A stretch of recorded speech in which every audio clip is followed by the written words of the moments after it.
Chapter 101, Project Kong. Marcus, with his girls, walked over to the edge of the hangar bay and looked down to the swampy forest below. What weird trees, Serin commented with a curious tone. She had never seen anything like these trees before. They had no branches, only at the top did they split into several. Not only that, but it looks like they have scales instead of bark. The white-haired girl said with even more confusion. These things remind her of alien movies and how they show weird stuff in them. These producers don't need to go far. Just recreate what you find in fossils. Yeah, those scaly trees dominate here, we will see more later. If I remember correctly, they died out during the Ice Age between the Carboniferous and Permian. It means climate change will kill these strangest ones, and familiar trees to ours will replace their place. Marcus said to her as he placed the triangle diamond heart engine on his chest. The moment he did, the item reacted and released black material which encased his body. The heart released several more layers before Nanite Sand placed the armor on him. The helmet style was the Mandalorian one since there was no need to create another style, he already had an established one. As the inventor opened his eyes, he saw the HUD powering up. The top left corner had GPS, the left bottom had the status of the butterfly effect bar, the state of armor, the number of nanites he has, and the state of diamond heart engine. At this moment, he is using a basic 0.01%. The 0.01% is enough for everything. Hell, Marcus doubts he will ever use 0.02% in this trip unless he wants to play baseball with a meteorite, which will wipe out the dinosaurs. That's because the diamond core heart system is so powerful. It was created to eliminate the concept of strength or energy needs. It abuses the concept of resonance and synchronization. Instead of doubling, almost all of the power outputs are constantly squared. It does technically have a limit that can be increased by space and time displacement, which is built into the heart of the diamond heart engine. In other words, if he needs maximum power in less than a second, all the suit's excess energy is stored through time, which can be accessed instantaneously. That means he can go from 0.1% to 100% in less than a flash. What you are looking at is a lepidodendron. They grow up to around 40 meters tall, Marcus said to her as he used his built-in HUD in the database to access info about the tree. Instead of saying anything, the girls used their triangle devices and placed them on their chests. Seconds later, they were all encased in suits. I assume we will be collecting tree samples. Sarin asked him as she saw that all the trees have some value in a butterfly effect rating, too. We will collect leaves, as all of these trees become coal, which nations use to power their industries, Marcus said as he looked at the scale trees and aura they display through the HUD. I see. Aurora, once we leave, I want you to get into position and release drones and observation satellites for communication and weather data collection. Understood, beginning preparations. After giving all clear, Marcus proceeded to jump and then free fall. As he did that, the right corner of his HUD, which was empty, began to fill in. He can see oxygen levels around him, as well as temperature and the sun's radiation levels. So it is 12 degrees Celsius, and humidity is more than twice our Earth's, the oxygen levels are higher by 10%. Though he grimaced as he saw the intensity of the sun's rays, the sun was quite ruthless by this point. We can forget about sunbathing. Though, I doubt we will get skin cancer. Marcus joked as he saw the stats. Instead of landing in the swamps, he grabbed the scaly tree's trunks and stopped falling. While his girls simply floated down to his level. Yes. The temperature is not that high, but humidity is absurd, it would be difficult for a human to cool down their body in this place. Quinella said as she checked the stats. She wants to compare these findings with the fossil findings. But, the issue is that the fossil findings are not that specific. They have rough estimations for tens of millions of years apart. I am more concerned if there is any solid ground. All I see is wetlands. Serin, with a grimace, said to them. There is no way she will walk through all of those swamps. Even if her suit is damage-proof, and she hides behind layers of protection. It doesn't help that her new suit is built to experience the world around her. In other words, she does not feel any of those protective layers in the first place. Relax, use your scanners. As Marcus said that, he pointed his right hand at the swamps, and a hologram beam generated a pulse. Sure enough, they got data. The swamp in the area was barely touching their knee levels. It was full of wildlife, like strange small lizards-like creatures and some crabs-like creatures. The inventor grinned as he jumped into the water, walked over, and grabbed one of the lizard-like creatures. As strange as it was, the animal had no fear of him whatsoever. Aren't you an interesting creature? Marcus commented as he inspected the creature. It was a greenish creature with a primitive tail, reminding him of a tadpole. One of Marcus' suit's fingers slightly changed and became a needle with a simple poke. He took in some blood, and the nanites swiftly analyzed this animal's blood. Soon enough, he saw the DNA sample. This was the first time in his life that he was looking at a very, very primitive life form. Sir, what you are looking at is an ancestor of lizards, crocodilians, snakes, that means it is the ancestor of synopsids. In other words, this is the ancestor of our ancestors. Aurora swiftly showed several windows to him as she compared this sample with the ones in the database. Yet, the inventor's eyes got spacey for a second. He was holding his, very, very, very distant ancestor.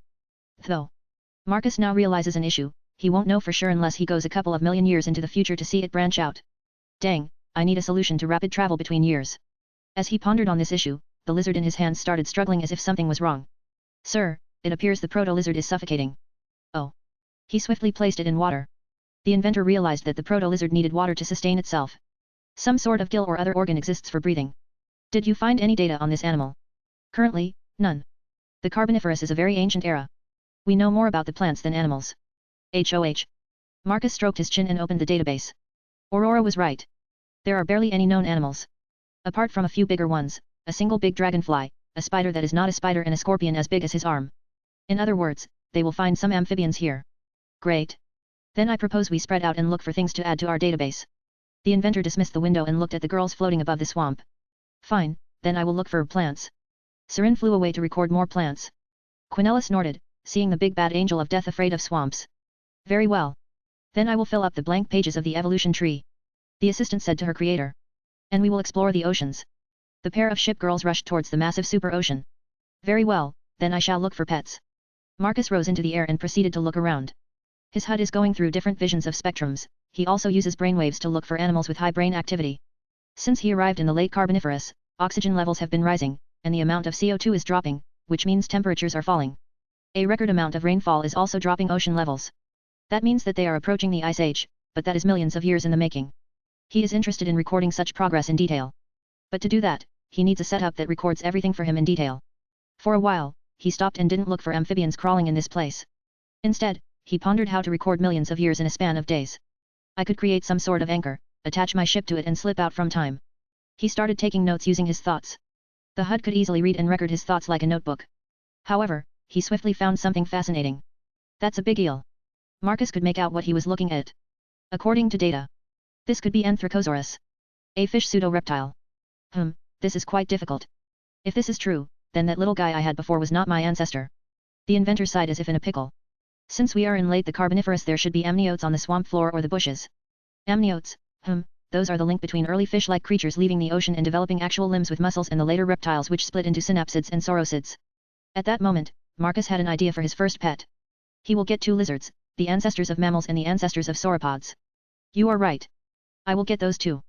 We are around that era anyway. As he said, he descended into the swamp where a 3-meter-long eel-like fish was lurking. The moment he did that, the animal moved.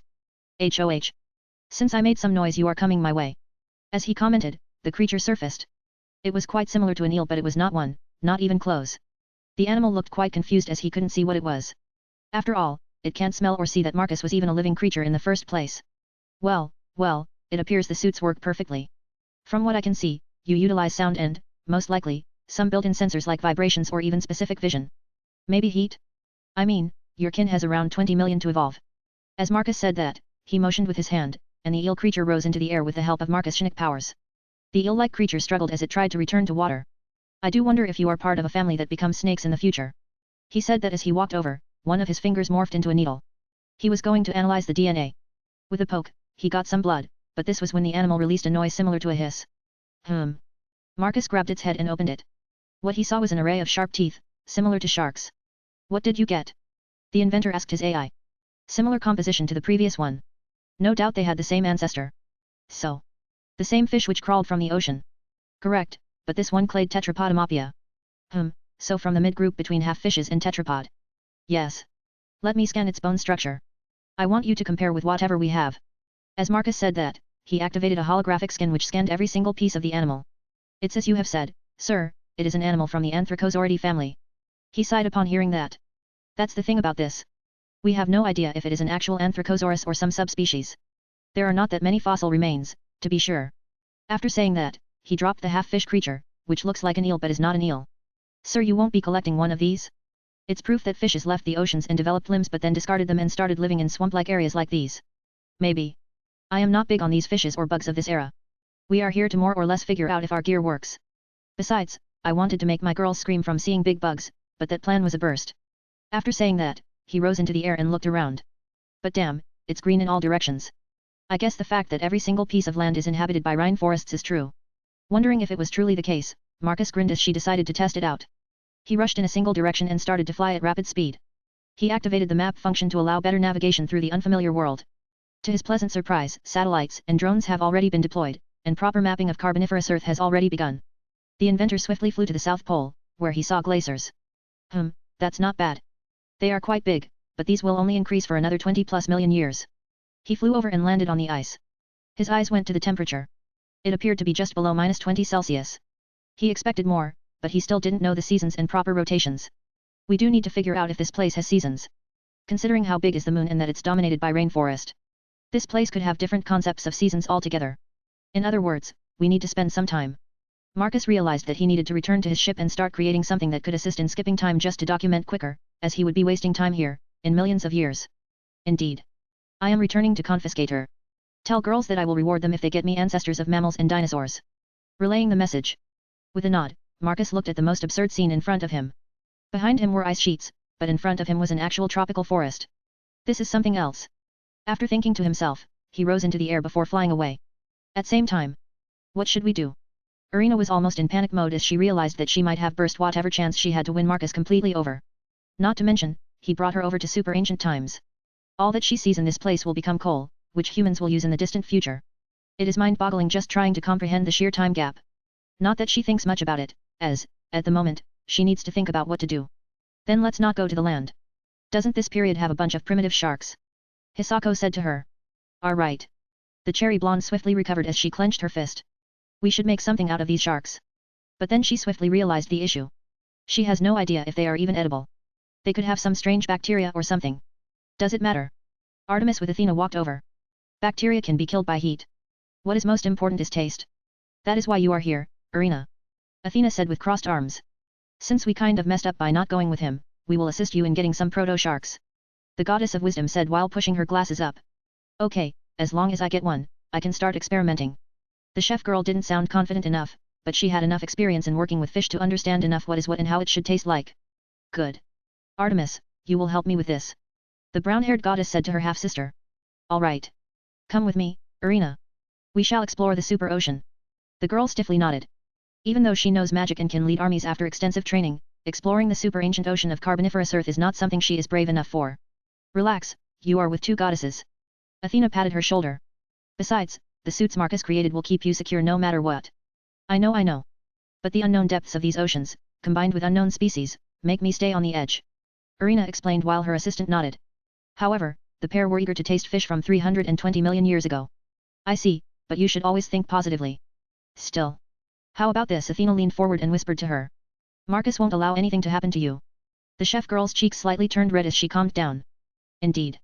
He will protect you too. No sea monster could potentially do anything with him around. That suit will keep you safe. Athena said that while taking her hand and showing the triangle device. Oh okay, I get it. The chef girl looked at the triangle-shaped diamond heart engine. She was more afraid of what she was holding than the unknown of the ocean. To think that he will give something like this to her. Good, then let's go. The group of four went to the hangar bay, where they saw other mates already having some fish and aquatic animals spread out on a big table. Leading them were Atalanta and Hippolyta. Wow. Amazing. Irina and Hisako swiftly walked over and inspected the catches from a distance. They saw coil-shaped shells with octopus-like creatures which should be ammonites, then small fishes with slight armor-like plating on their front bodies. And, of course, the strange-looking fishes, which look like a mix between a classic shark and a fish. Their fins are big. Aren't those ammonites? I do wonder how they taste. Hisako said with a curious tone. Considering that they have shells, they might be similar to snails and clamps. Those taste not bad if they are prepared properly. Yes. By the way, where is Graphia? Athena noticed that some of the mates were missing. The one who answered was Jean. She took Hel and Tiamat to look for a lizard with a sail-shaped back. I assume she was talking about Dimetrodon. Jean said with a thoughtful look. From my studies, we are too early for them. But their ancestors should be around. Athena has extensively studied over a month about ancient epochs and periods. However, she was caught by surprise when he said that they would be arriving in the Carboniferous instead of the Triassic. But then she recalled that Marcus said he wanted to see the Permian-Triassic extinction event. Not that it will be easy. That even lasted for over 1,000,000 years. At least that is what fossils in Siberia say. However, they could find Edaphosaurus. The moment she said that everyone checked the database, they saw a lizard with a sail on its back. But this one was a herbivore. Its fossil dates were between 318 and 271 million years. Damn, if they find this one, they could get quite a bit of points. The mates got restless. But then someone landed in the hangar bay. Their gaze looked to the side. They saw an armored girl holding some crab-like creature. I got it, the helmet retracted. It was Atalanta. I got the trilobite. When they heard it, the mates swiftly dashed to the side and brought a big aquarium. The lioness walked over and dropped the water arthropod into the water. The brownish creature swiftly ended at the bottom, where it burrowed into prepared sand. Congratulations, Atalanta, you have finished the mission prepared by Supreme Commander. HNN. Do I get 40 points for this? The lion maid asked the AI as she looked at the prehistoric animal. Once the scans are completed, yes. Good. She then watched as a magnetic crane collected the big aquarium, lifted it, and stored it in a specially prepared container. What I am worried about is that these won't be enough to keep animals content. Unless he is planning to put them into some special hibernation sleep. While the huntress has never interacted with these animals before, keeping them in small places like these means asking for trouble, considering they are planning to capture huge creatures like actual dinosaurs in the not-so-distant future. Just as she was thinking about this, Marcus returned from his trip. Instead of removing the suit, he only retracted the helmet.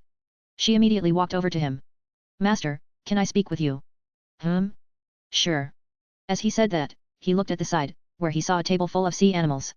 He saw Arena, Athena, and Artemis talking about doing something. Other maids were preparing to dive as well. The pair walked to the elevator, which took them to his floor. Once there, they walked to his workshop. Atalanta started talking the moment he sat down on his chair. I have dived into the ocean and saw quite a few big animals. What I am concerned about is that our vessel is too small. She said with a sigh. Unless you improve those containers, the animals will become restless with their small containers. Marcus smiled when he heard that. I can hear quite a bit of care in your voice. He slightly teased his pet. That is obvious, is it not? I care for them and for us. I don't want the Jurassic Park experience. She grimaced as she said that. The inventor's smile disappeared as he got serious. I know. I am already prepared. The month of traveling allowed me to think about this quite a bit. He said with a sigh. As he summoned the main control hologram. After scheming through several windows he ordered his construction nanites to begin working on the outpost and the shipyard.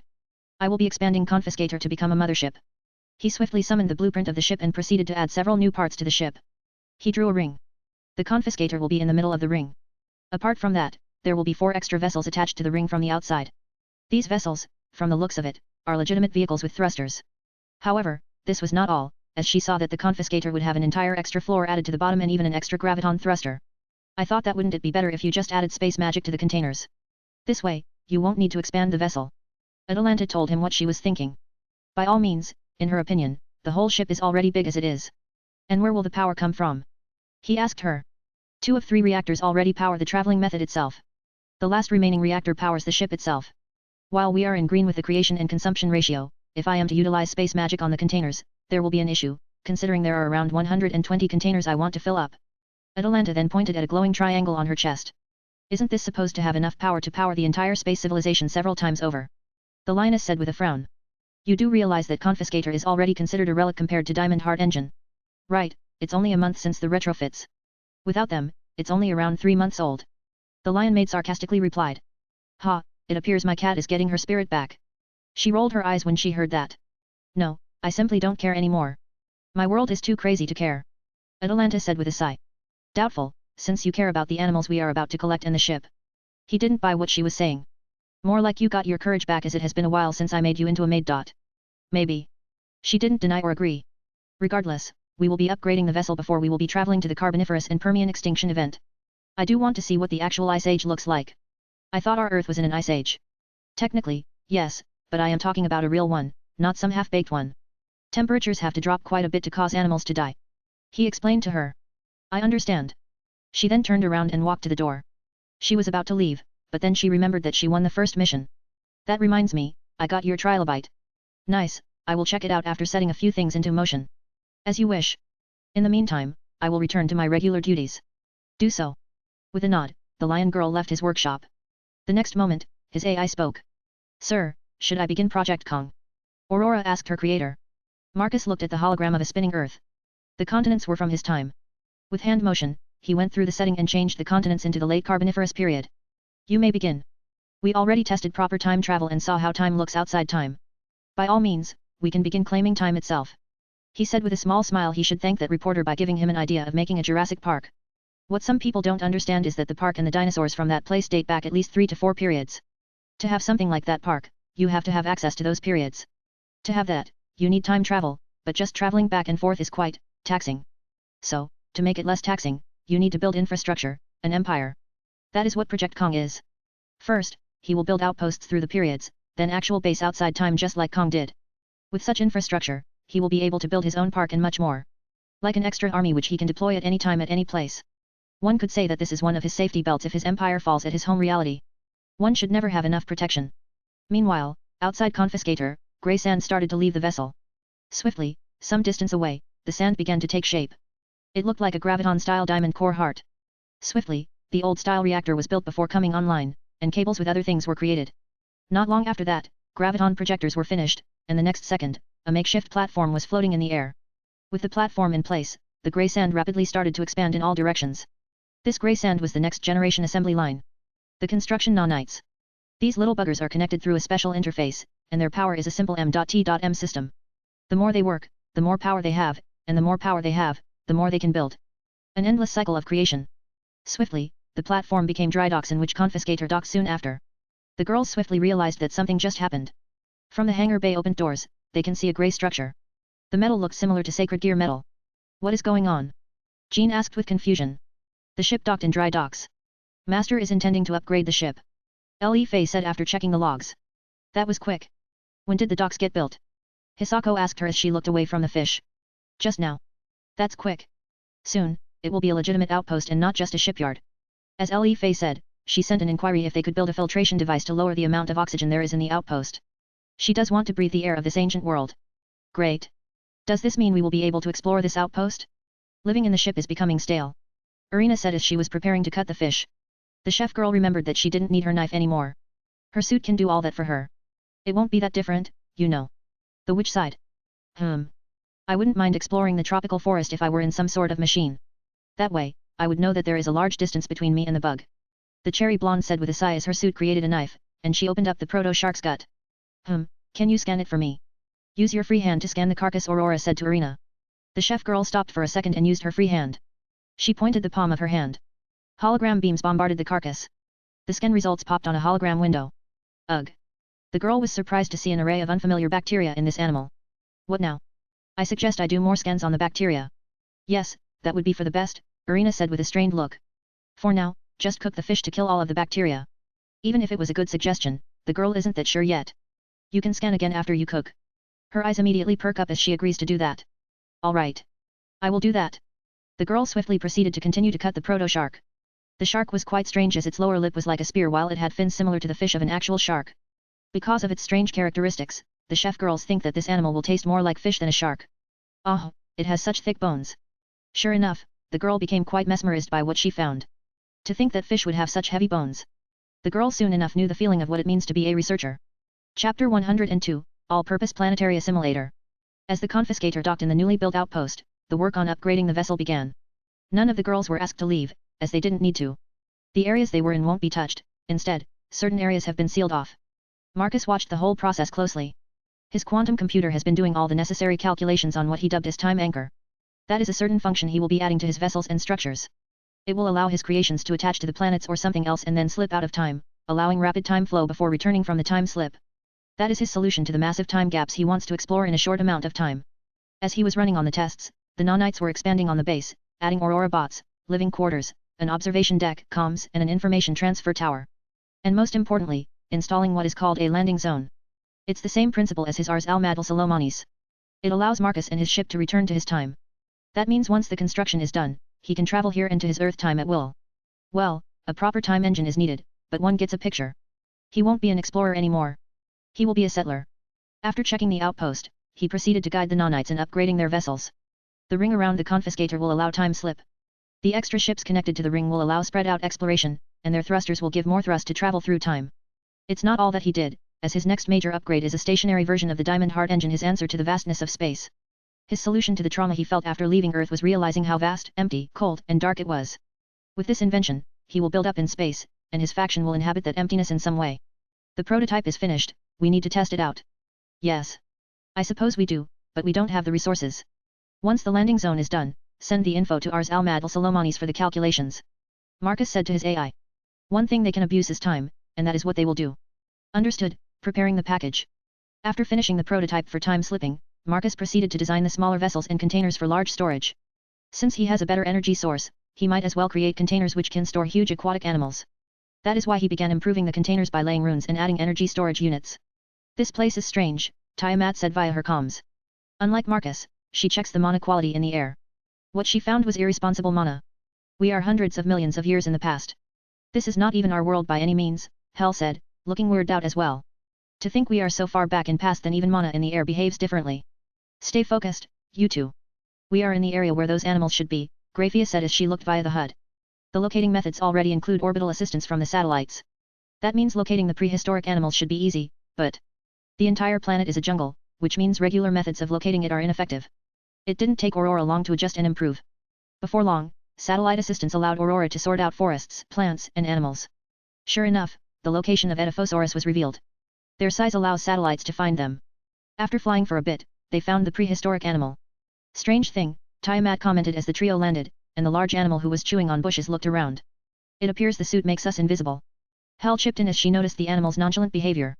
More like he doesn't have natural predators. It makes it behave in such a manner. Grafia checked the data she had. Even so, it should have some survival instincts. Tiamat crossed her arms. True. That is why we are here. As Grafia said that, she walked over. Her right hand index finger morphed into a needle. Prepare a dose of tranquilizer. The headmaid asked the AI. Sure enough, the medicine was loaded. Once she was close to the beast, she stabbed the needle into the animal's back sail. From the preliminary observation, she noticed that the sail has high blood flow in its veins, which it uses to heat up from sun rays. It means it's a great place for stabbing. The animal hissed from pain as it started to run away. So it does have fear. Tiamat looked surprised. At that moment, she felt like an explorer who was looking at a new discovery. That means it doesn't see us, Hel commented as she looked where it was running away.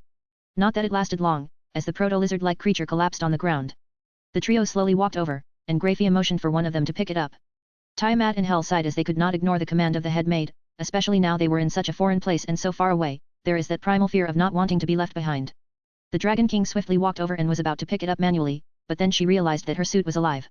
So, just like that, the Nanites left her armor, and like a cloud of swarms, the metal sand picked up the prehistoric animal. Not bad, you are learning. The head maid praised the dragon maid for using the tech. Yet. Tiamat looked at the metal sand with curiosity. She then saw a percentage of her metal sand rapidly recovering. This suit, strange. Not in a bad way, but in an absurd way. After getting the animal, the pair looks at the head maid. Anything else? I am checking the mission log. The head maid replied as she looked at Marcus' requests. It appears trilobite was acquired by other maids. Wasn't it a water crab thing? I think this lizard is more valuable, considering its size. Tiamat said that while looking at the floating lizard. Yes. For now, we are returning. Grafia said while rising into the air. The other two followed as the group proceeded to fly back towards the confiscator. Sir, Edaphosaurus has been acquired. Ask the maids to collect a proper pair for me, a male and female. Marcus instructed his AI as he finished with support ships and was now working on something more absurd. The inventor realized that he didn't need to hold back. There were no other people around, and certainly no parents, aka his mother, who could tell him to relax. Nope. He can go wild. Spending time in a small workshop made him get used to it. But no more. He can play with the entire planet if he wants to. He recalled an RTS game called Sins of Solar Empire, in which a species of aliens lived in sky palaces like proper overlords. That made him think, well, more like he was inspired after seeing his floating docks and fortress. Why not create a network of these around the whole planet? While he does not have much interest in the Carboniferous, unlike the Triassic, Jurassic, and Cretaceous periods, the prehistoric rainforest was full of animals. He will leave those for his faction to collect, study and fill up the evolutionary tree. To make that work, he will create a network that spans the whole planet. Platforms like alien saucer ships will fly around and then beam up the animals for study.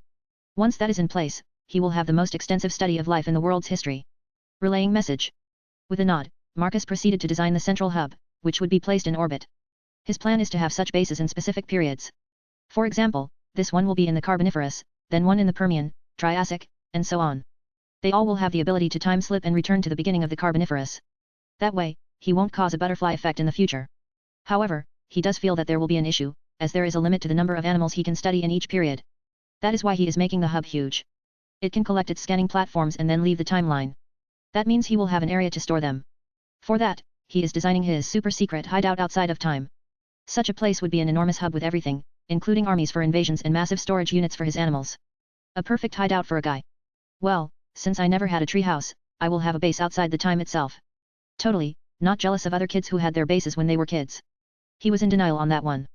Marcus went through several designs until he stopped on the idea of building it like a space station which can constantly grow like a spider network. This means they will be connected via his railway and can attach and detach when leaving and arriving. Meaning it can reach enormous proportions. Something he can get behind. Do you have some time? Irina poked her head into his workshop. Is it done? He stopped designing and turned around to look at her. Yes, but it's a simple one with just some salt.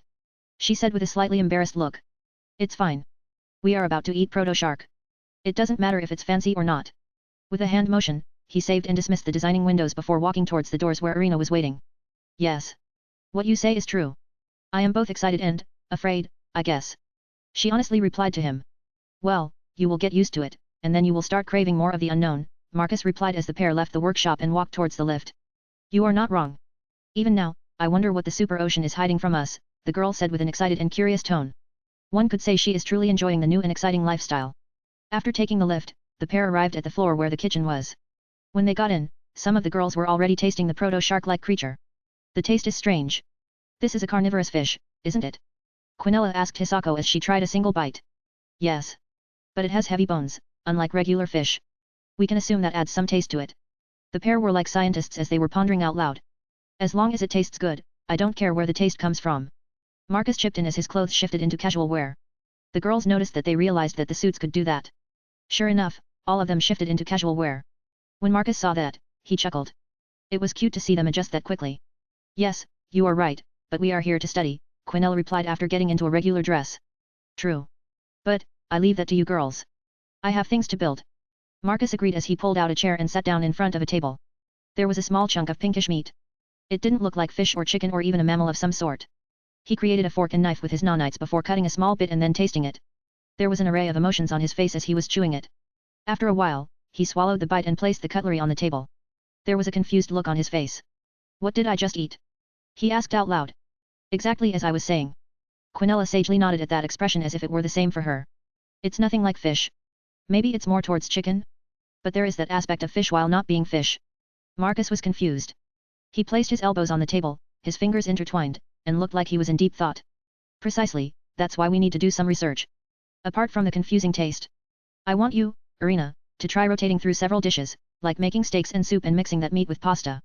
Only after going through those and testing more out can we safely put them in a proper category. The inventor instructed. As he got up from his seat and walked away, he looked confused, as he had no idea what he had just eaten. It was, after all, alien meat. Do you think our bodies are meant to consume this meat? Irina realized that was the biggest issue. They are aliens here, and their bodies have no idea how to interact with such meat. We already addressed that, Quinella reassured her. Our adaptation is far above regular humans. Give it a few more meals, and it will be normal to consume prehistoric animals. The assistant addressed Irina's worries. Good. After tasting weird meat, Marcus returned to his workshop and drank some soda. After getting some fizzy stuff in his stomach, he continued working. He loved his new diamond hearth engine. It was like playing Minecraft in creative mode without worrying that he would run out of materials. With such a thing in place, he was able to create what Atalanta suggested, containers with space expansion. That means he can finally start collecting marine life, too. Mosasaurus, here I come. I can play Aquaman now. Marcus got giddy after seeing green bars in the new water container design. It means it can sustain huge amounts of cubic meters of water. Yab. He swiftly placed those in the construction queue. With that done, he proceeded to work on a dome. Li Fei asked him. As he started with that, his mind shifted from animals to nature. The inventor quickly realized that he could advance in terraforming. Yes. He would observe how nature evolves through time. With simple adjustments and a time slip, he could easily age and reverse entire planets. Holy fuck, that will be great. With a growing grin, Marcus exclaimed as he proceeded to instruct Aurora with a couple of important adjustments in nature observations. Meanwhile, in far future and different reality, with Latia. Latia stretched out as she was tired after a whole day of working. The company she created for Marcus wasn't untouched after Marcus' bombshells. Nope, it went through rapid assault. People want to work for her and with her in hopes of surviving the upcoming collapse of society. All of that means that she has tons and tons of work. Oh right, all of that land. Latia recalled that Marcus wanted specific land next to his father's place. She proceeded to text him. But all she got was that the message was sent but not received or checked by him. Is the network is down. She looked confused. But that means, Aurora. Yes. The AI replied the next second. Is the messaging network down? The blonde devil asked. Messaging is an internal part of my systems. It's impossible for it to be down. Then why has Marcus not received my message? The blonde devil asked her. Supreme Commander has left this space-time continuum and at this moment is 320 million years away in a different timeline. He is exploring and collecting animal, plant, and human samples. He should be back before the sunrise. Aurora explained in her casual tone, the same way she always does. Excuse me. The girl was baffled to hear that. She swiftly checked her laptop. Sure enough, she saw that Ars Al-Madal Salomonis was in the moon's orbit and not Earth. The massive space gun was pointing away from Earth. After a couple more checks, she saw that Confiscator was nowhere to be found. Its general location is classified as on duty. Unlike other vessels, which have coordinates of the ships, the Confiscator's overall condition is not clear, and there is no other data to check. Ugh. Just leave him for a minute, and he will be gone. In the most literal sense. The girl stood up and closed her laptop, swiftly walking towards the doors. She walked through her office, arriving where Vera was staying. Her cousin was sleeping in a pile of papers. She fell asleep while working on schematics for upgrading the barriers. Seek. Wake up. We have a huge problem. Latia shouted while shaking her cousin. Ugh. The Agar's heiress opened her eyes. Latia? What's wrong? The sleepy girl asked. Marcus literally left the space-time continuum. What? The glasses-wearing devil heiress needed to shake her head for a second as her cousin was speaking gibberish. I said he went on a time-traveling adventure. He left our timeline and went to see dinosaurs. Latia explained in a serious tone, which made Vera's mind finally catch up. Wait. What? Yes. He is 320 million years away. Latia explained with a deadly serious tone. That's impossible. Do you even know how far that is? Do you even know how much energy you would need? The Agar's heiress grabbed her head as she tried to process the numbers she was hearing. Just having a few seconds of dilation is taxing. Not to mention, after a specific period of time, it becomes tens of times harder. She explained to her cousin with a rapid-fire tone. Yes. That is what I am saying. The blonde replied with a nod. She has some ideas on how time dilation works as magic. But what Marcus did is on a completely different and monumental scale. Aurora. Can you arrange transport to Ars Al-Madal Salomonis? Latia asked the AI. Certainly, EDA 5 minutes. Let's go. Our transport is coming. Vera nodded at her cousin as they walked out of the office and got outside. The Agar's heiress eyes went up to the moon. She looked at it for a while before she noticed something next to the moon. Amazing. It's visible from here. The girl pointed at the night sky. She can see the space gun from here. Yet. Latia replied with an absent-minded tone. Her thoughts were far away. Who knows for how long he will be away. Time traveling like this will morph his mind. She could only imagine what he would build. A short while later, a gunship arrived and picked them up. In the sky, her warship Icarus was waiting. It's so cool how you can just ask for transport, and you will get an actual warship that will take you anywhere you want. Vera could barely hide her jealousy. Yet. Such a nonchalant reply made the greenish-blonde girl look at her cousin. You do know he will return. I doubt he left without planning his return. Agar's heiress tried to improve Latia's mood, but all it did was make the blonde devil close her eyes and softly snort. I am not afraid of that. What I am afraid of is how long he will be away. You do realize how far he is from us. True. Now Vera looked concerned. Who knows what he creates? By the time he returns, he might have another empire. And he might not need the current one. Yet, we need to find out more. The girls started to panic as they ended up in Icarus, which looked quite different outside. The warship had been upgraded to its Mark III model, and it was more like a spaceship than an airship now. The newly upgraded vessel left Earth and swiftly flew to the moon where Ars Al-Madal Salomonis was orbiting. The moment they arrived, they swiftly left the Icarus aboard another gunship, which took them to a huge hangar in the station. Whoa, the size. For a second, Vera forgot about the issue and marveled at all the tech and machinery placed on standby. More or less, it looked like an invasion army on standby. Ma'am. How we can assist you? The hangar supervisors approached the devils. Take us to the control room. I want to know Master's situation. As you wish. One of the supervisors motioned to follow him. They walked to the main lift, which took them to the control floor. A few moments later, they walked out from the lift into a balcony-like area. When Vera saw what was in front of her, all she could do was open her mouth and stare at tens, if not hundreds, of people operating consoles. It looked like they were controlling or monitoring the whole internet, maybe even more. This was not just something to assist technocracy, it was full-blown surveillance. This. Yet. I thought as much. Marcus might not utilize this fully yet, but it's already in place. Welcome to the command center. I am the commander. A woman with long blonde hair dressed in AG.A.T military uniform approached the pair of devils. Commander, might I ask if there was any news about Master? Nothing so far. He left just a few moments ago. But considering it outside time, he should be sending the first batch to us soon. Batch? Yes. Think of it like letters in a bottle. So we don't have a proper connection with him. Latia realized that this was an even bigger issue. No. It's more or less similar to deep space travel. We don't have the infrastructure to have permanent communication. So, for now, we are back to primitive physical packages. We are approaching the first 30 minutes. According to my calculations, we should be getting our first package. Aurora announced that the main hologram displaying the globe of Earth had shifted to the void of space. At that moment, the space rippled, and green magic circled appeared. We have a contact. It's sending signals via Aurora network. Right on time. The commander smiled as she swiftly proceeded to give instructions. Follow the protocol. Send ships 4 and 5 to collect the package and make sure it's secured and has no viruses. Roger. Relaying the orders. Sure enough, everyone saw retrofitted Mark III Daedalus-class ships moving towards the package. The ships released gunships, which flew rapidly towards the round package. Soon enough, they were recovered. Latia and Sikvera only now did they realize that nearly half of the fleet was with Ars al-Madal Salomonis. Not long after that, the package was recovered, and the engineers and mechanics proceeded to open it. On the main hologram, the mechanics and engineers appeared, and they proceeded to explain the situation. Commander, it's the same design created by the Supreme Commander, and it follows the standard protocol in packaging. We are running the last diagnostics before uploading the data. Good. We are waiting for the information. The blonde next to Latia and Sikvera replied with a nod. Just like Latia and Sikvera, the girls who are created to run the place can't wait to see and hear any news about their creator and Supreme Commander. Diagnostics are done, uploading to the Aurora network. One by one, data files and packages proceeded to be uploaded. I just received files, you should see this. Aurora sounded excited, which made the girls slightly excited, too, but Latia and Sikvera were more concerned than excited. They know that these girls are Marcus cheerleaders, meaning that they are heavily biased towards everything Marcus. One by one, schematics proceeded to appear on the main hologram. What they saw was some sort of universe. They can see planet-like things spinning around a white sun. The sun had metal rings. Whatever it was fantasy-like and not technology. This is the successor to Diamond Core Heart. The Diamond Heart engine. An actual arcane technology with true limitless power. It's an actual perpetual motion engine. Wait. I thought we already had a perpetual motion engine.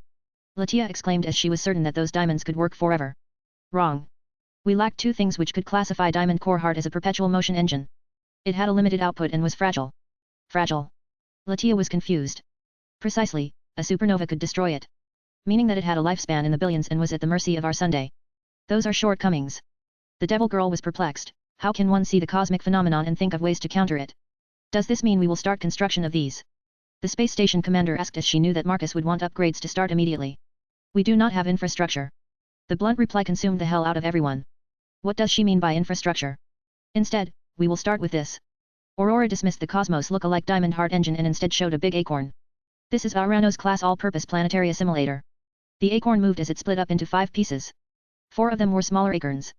They could see them opening up more and then showing how they would surround a planet. It was literally at a scale big enough to ensnare the entire planet. What is this? Latia asked with a gulp. According to schematics, this is a terraformer, prison, research station, battle station, and everything, even a shipyard. Its main purpose is to encase a planet and then change it into whatever the Supreme Commander wants. According to the schematics, it can even move worlds through space and time. No one spoke as they just looked at this thing. It will be powered by Time Engine and Diamond Heart Engine. Meaning it can travel anywhere. A truly fascinating piece of engineering. Aurora sounded extremely excited about this. But first, we need to test certain things which the Supreme Commander had requested. The AI raised another schematic, which was much smaller and less complex. It looked like a large ring with smaller rings inside. This is the next step in time control. What you are looking at is an extension of the time engine. Think of it like normal engines have thrusters, and car engines have drivetrains. What you see is an extension of time engine. This piece is supposed to allow time anchor and time slip. After that, the AI explains to the group what it means. Time anchor is a corner piece to control paradoxes. Once active, it doesn't allow for things to branch out. It works similarly to what an anchor does. Once dropped, the ship stays in the same place.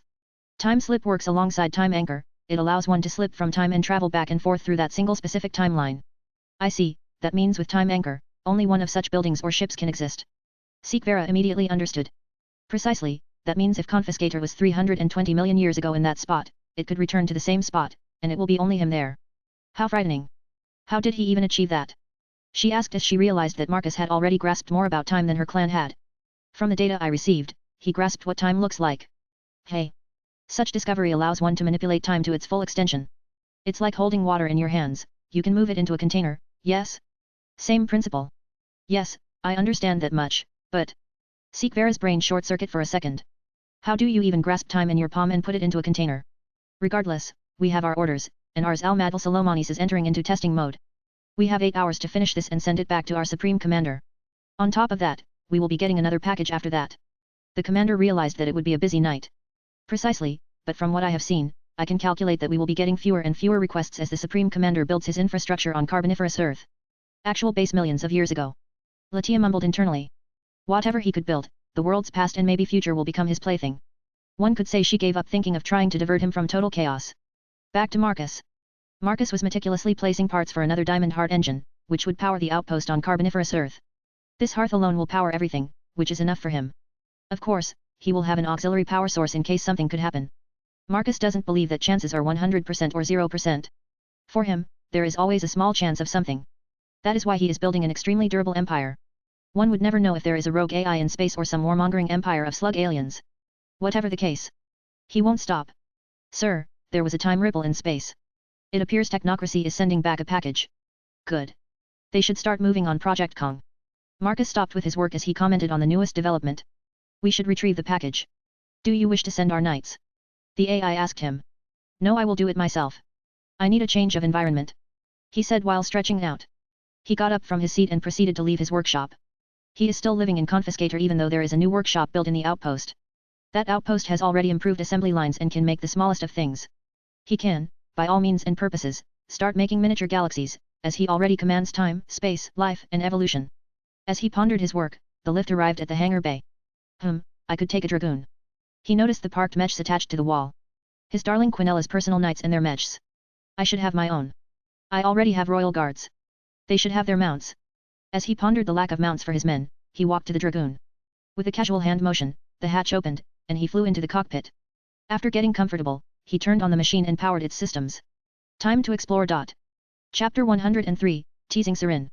The girls are discussing their findings and observations inside the recently built outpost above the super ocean of carboniferous Earth. The outpost is slowly morphing into the Ouroboros class assimilator, but for now, it's still a large floating fortress. The meeting room looked like the United Nations National Assembly but with more sci-fi touch. Our observation of Moon's effect on Earth is staggering. Observe. Artemis showed what she had captured with her suit's recording capabilities. What everyone saw was water rising, to absurd levels. Then, the camera switched to an aerial view and, lastly, from space via satellites. How many miles do they go inland? Hisako asked as she dumbly looked at how entire sections of Gondwana simply ceased to exist for a portion of a day. It appears there are trees so high that they ignore the high tide. Depends on elevation. At lowlands, it goes inland up to several hundred miles. That's quite a tide, Enterprise commented out loud as she inspected the footage. More like tsunami. Jean grimaced as she saw it as well. Well, it's not a wave. Le Fei intercepted. I know, but calling it a flood? Yeah, no. Jean shook her head. Regardless. What we are seeing is what creates modern-day soil. Athena chipped in as he proceeded to give a lecture on how carboniferous Earth's jungles would cease to exist. It's related to the soil. Usually, one would be bored out of their mind listening to such a thing, but they look at it from the first person. It has a different feeling to it. The process is quite simple. In the Devonian period, instead of trees, there were big mushrooms. However, with several ice ages and some volcanism, mushrooms were replaced by trees. Big trees dying and creating rot eventually allowed the creation of soil that could keep water in. That process was what caused the collapse of carboniferous rainforests. Well, one of several things. Others are the lack of CO2 and falling sea and ocean levels. Regardless of what it made them certainly excited to see, changes to climate, people aboard the outpost felt detached from the planet below. In a way, it made regular people feel like gods? Well, they were among the gods, but it was a strange feeling. They are discussing floods, which could easily drown entire countries. But they are only excited to see what they will experience afterwards. After discussing the climate, it was time to discuss the trees. How differently do they grow, and why don't they have seeds and stuff like that? However, their discussions ignored a key animal family. Bugs. There were no talks about bugs. Sorry to interrupt. But I received a word from the Supreme Commander. Master requests that only cool animals are to be kept aboard Confiscator. The other creatures, like the bugs or ugly fishes, will be kept aboard the outpost containers. Aurora interrupted them as she showed that sections of the acorn were coming online. These are the containers for animals. Does he truly expect us to collect those? Tiamat complained as she recalled massive primitive centipedes walking through the wetlands. Not necessary. Why so? Tiamat immediately asked as she had a sense of loss. Honestly, she wanted him to come over and try something to make her do it. The Dragon King didn't realize yet, but she is becoming an M. Project Kong. Do read up on those. Aurora, with a dull voice, reminded the blockheads to read the logs. Right, just tells us. Tiamat ignored the taunt and asked anyway. Upon completion of Auranos class assimilator, drones and specific platforms will collect all of the animals and then travel back and forth to collect all of the animals' genomes. That means your game of collecting points will end. That is until we arrive at the Permian period. Why Auranos? Artemis asked with a pout. She didn't care about the details. She got triggered by the name. Primordial of Sky. Why else? The maid goddess pouted as she crossed her arms and looked away. Well, apart from that, Athena ignored her half-sister and instead addressed everyone who was in the room. You should fill up the roster as much as you can, as it appears we do have a deadline now. The goddess of wisdom realized that there was not that much time left. From what she can understand, the nanites are rapidly multiplying, and this Auranos class assimilator is getting built up quickly. Let's go back to swimming. Atalanta quickly got up and was ready to get more ammonites and proto-sharks. All right. Jean and Hippolyta followed after her. Well, they can do that. It's not like I need those points. Quinella sighed as she got up from her seat. It appears she will postpone her discoveries. But then she smiled as she placed her right hand on her chin. A knowing smile was on her lips. I might as well do a private one in Marcus' room. Quinella was not the only one, as Serin and Guyuina were thinking of doing similar presentations. Well, I am off to observe these tides. Enterprise got up from her seat. Tirpitz followed her. They still have a few things to discover before returning to their creator's side. I am coming with you. The pair left the meeting room, and other maids followed after. They still have some things to do before returning to basic work routines. Marcus smiled as his dragoon left Earth's atmosphere. The air resistance is slightly different, thanks to the composition of the atmosphere. He has somewhat forgotten about stuff like air resistance since, well, the things he uses are anti-gravity, so having a mobile suit with air resistance is somewhat strange. Regardless, as his machine left the atmosphere, the dragoon flew towards the Navi point, where the package was waiting. Aurora, did you check the star alignments? Marcus asked as he was looking around. The world where he was is so alien that he is having a hard time seeing this place as Earth instead of some sort of alien world. Not yet, when we have a chance, we should check out the solar system. Marcus slowly nodded. As long as he doesn't change the trajectory of several asteroids, he is safe enough to explore. After flying just beyond Moon's orbit, he shifted from plane mode to humanoid mode and grabbed the container. Once he acquired it, he turned around and flew back to the planet. A short trip later, his dragoon landed in Hangar Bay. He walked over and handed over the large container to the engineers and mechanics who were waiting for him. With his job done, he brought the mech back to its parking place. I was wondering who took one of my knight's machines. Quinella walked over with crossed arms. Marcus jumped out from the cockpit and landed next to her. It was just me having some fun, he replied with an amused tone. You could just make one for yourself instead of overwriting the OS all the time. Quinella sounded slightly frustrated that he was hacking the program he had made himself. For XAI, she feels that he is violating it without proper reason. Relax, he pulled her for a hug. That was enough for her to calm down. How about this, he pondered for a bit before explaining to her. Why don't you make a mech for me? He cupped her cheeks while saying that. Her eyes sparkled for a second. Deal. You will have to use it properly, okay? She asked with a serious tone. Of course. It's a promise. She requested while narrowing her eyes. Yep, a promise, I won't be stealing your night mechs. Then I shall design one. After saying that, she used that moment to hug him, saying that it was just perfect. Marcus simply chuckled at seeing her act like that. A short hug later, she slightly pulled back and proceeded to speak in a confident tone. Oh, we have reports ready for you. We have a clear connection between land dwellers and ancient fish. Do you want to hear it? The girl twirled her finger on his chest while saying that. Let's go, he said, wrapping his hand around her waist before walking towards the main lift. Okay. My lady, it's strange, don't you think? Hisako said to Irina as they looked down. They watched how flood water swallowed entire sections of forests. There was a huge increase in the quantity of water. Something they have never seen before. It was like filling up and releasing a dam full of water. It's our world, but we watch this without care. The girl feels detached from what she is seeing. Yes, well, it's not truly our world, and what we are seeing is natural. No. Irina tried to argue, but she felt the same way. In her mind, she sees this as something Marcus could fix. True, but still. Irina's somewhat nonchalant response made Hisako slightly uncomfortable. Then it's fine. These floods are supposed to happen. We shouldn't interfere. The plants and animals have been around for millions of years. Let them do their thing. Irina explained with a small smile before deciding to return to the outpost. She finally got over her fears of diving and flying, the suit made her invincible, she is certain. Let's go, Hisako, I saw enough. As you wish. The pair proceeded to fly back. Their trip was not long. As they flew, they stopped for a second to observe how enormous the outpost had become. The nanites make the huge structure construction look insignificant. It was like paper printing. To think that this thing will encase the whole planet. Hisako was not sure what to think of it. Yes. With this thing, Marcus will be able to control the entire planet.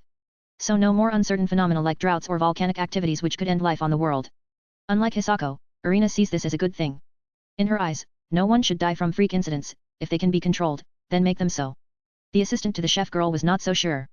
She thinks they are invading territory that belongs to nature. Still, it's enormous. That is true. I think it's bigger than the space gun. Irina was not certain about the sizes. By this point, they were simply enormous constructs. The pair recalled Marcus' explanation. The inspiration for Aurano's class assimilator came from a movie called Independence Day, in which an alien mothership splits, and smaller parts descend to the ground. It's similar to that. The big acorn would split up into 5 pieces, while 4 smaller acorns and the skeletal frame of the big one would remain as the main hub. The smaller acorns would split up and encase the planet like a net. The amount of energy needed to move and impact the planet is huge, but the diamond heart engine can easily sustain it. There are 5 of them in total, alongside M.T.M auxiliary systems, as the net will move independently. In the worst case, if a freak incident happens, there are graviton triangle cores that cast the anti-gravity field. In total, the assimilator has 3 means to survive if something fails. Honestly, the chef girls think he is too hardcore, considering Diamond Heart Engine makes the Aranos class assimilator all but indestructible. After observing how the nanites work, they flew back into the acorn-shaped construct. They are ready to get back to work as dinner time is getting close. Later. Marcus smiled as Ammonite tried to wrap its tentacles around him. The inventor pushed the sea animal aside as it was forced to swim around and try again. Solomon's successor was testing out the new aquarium he had built inside his room.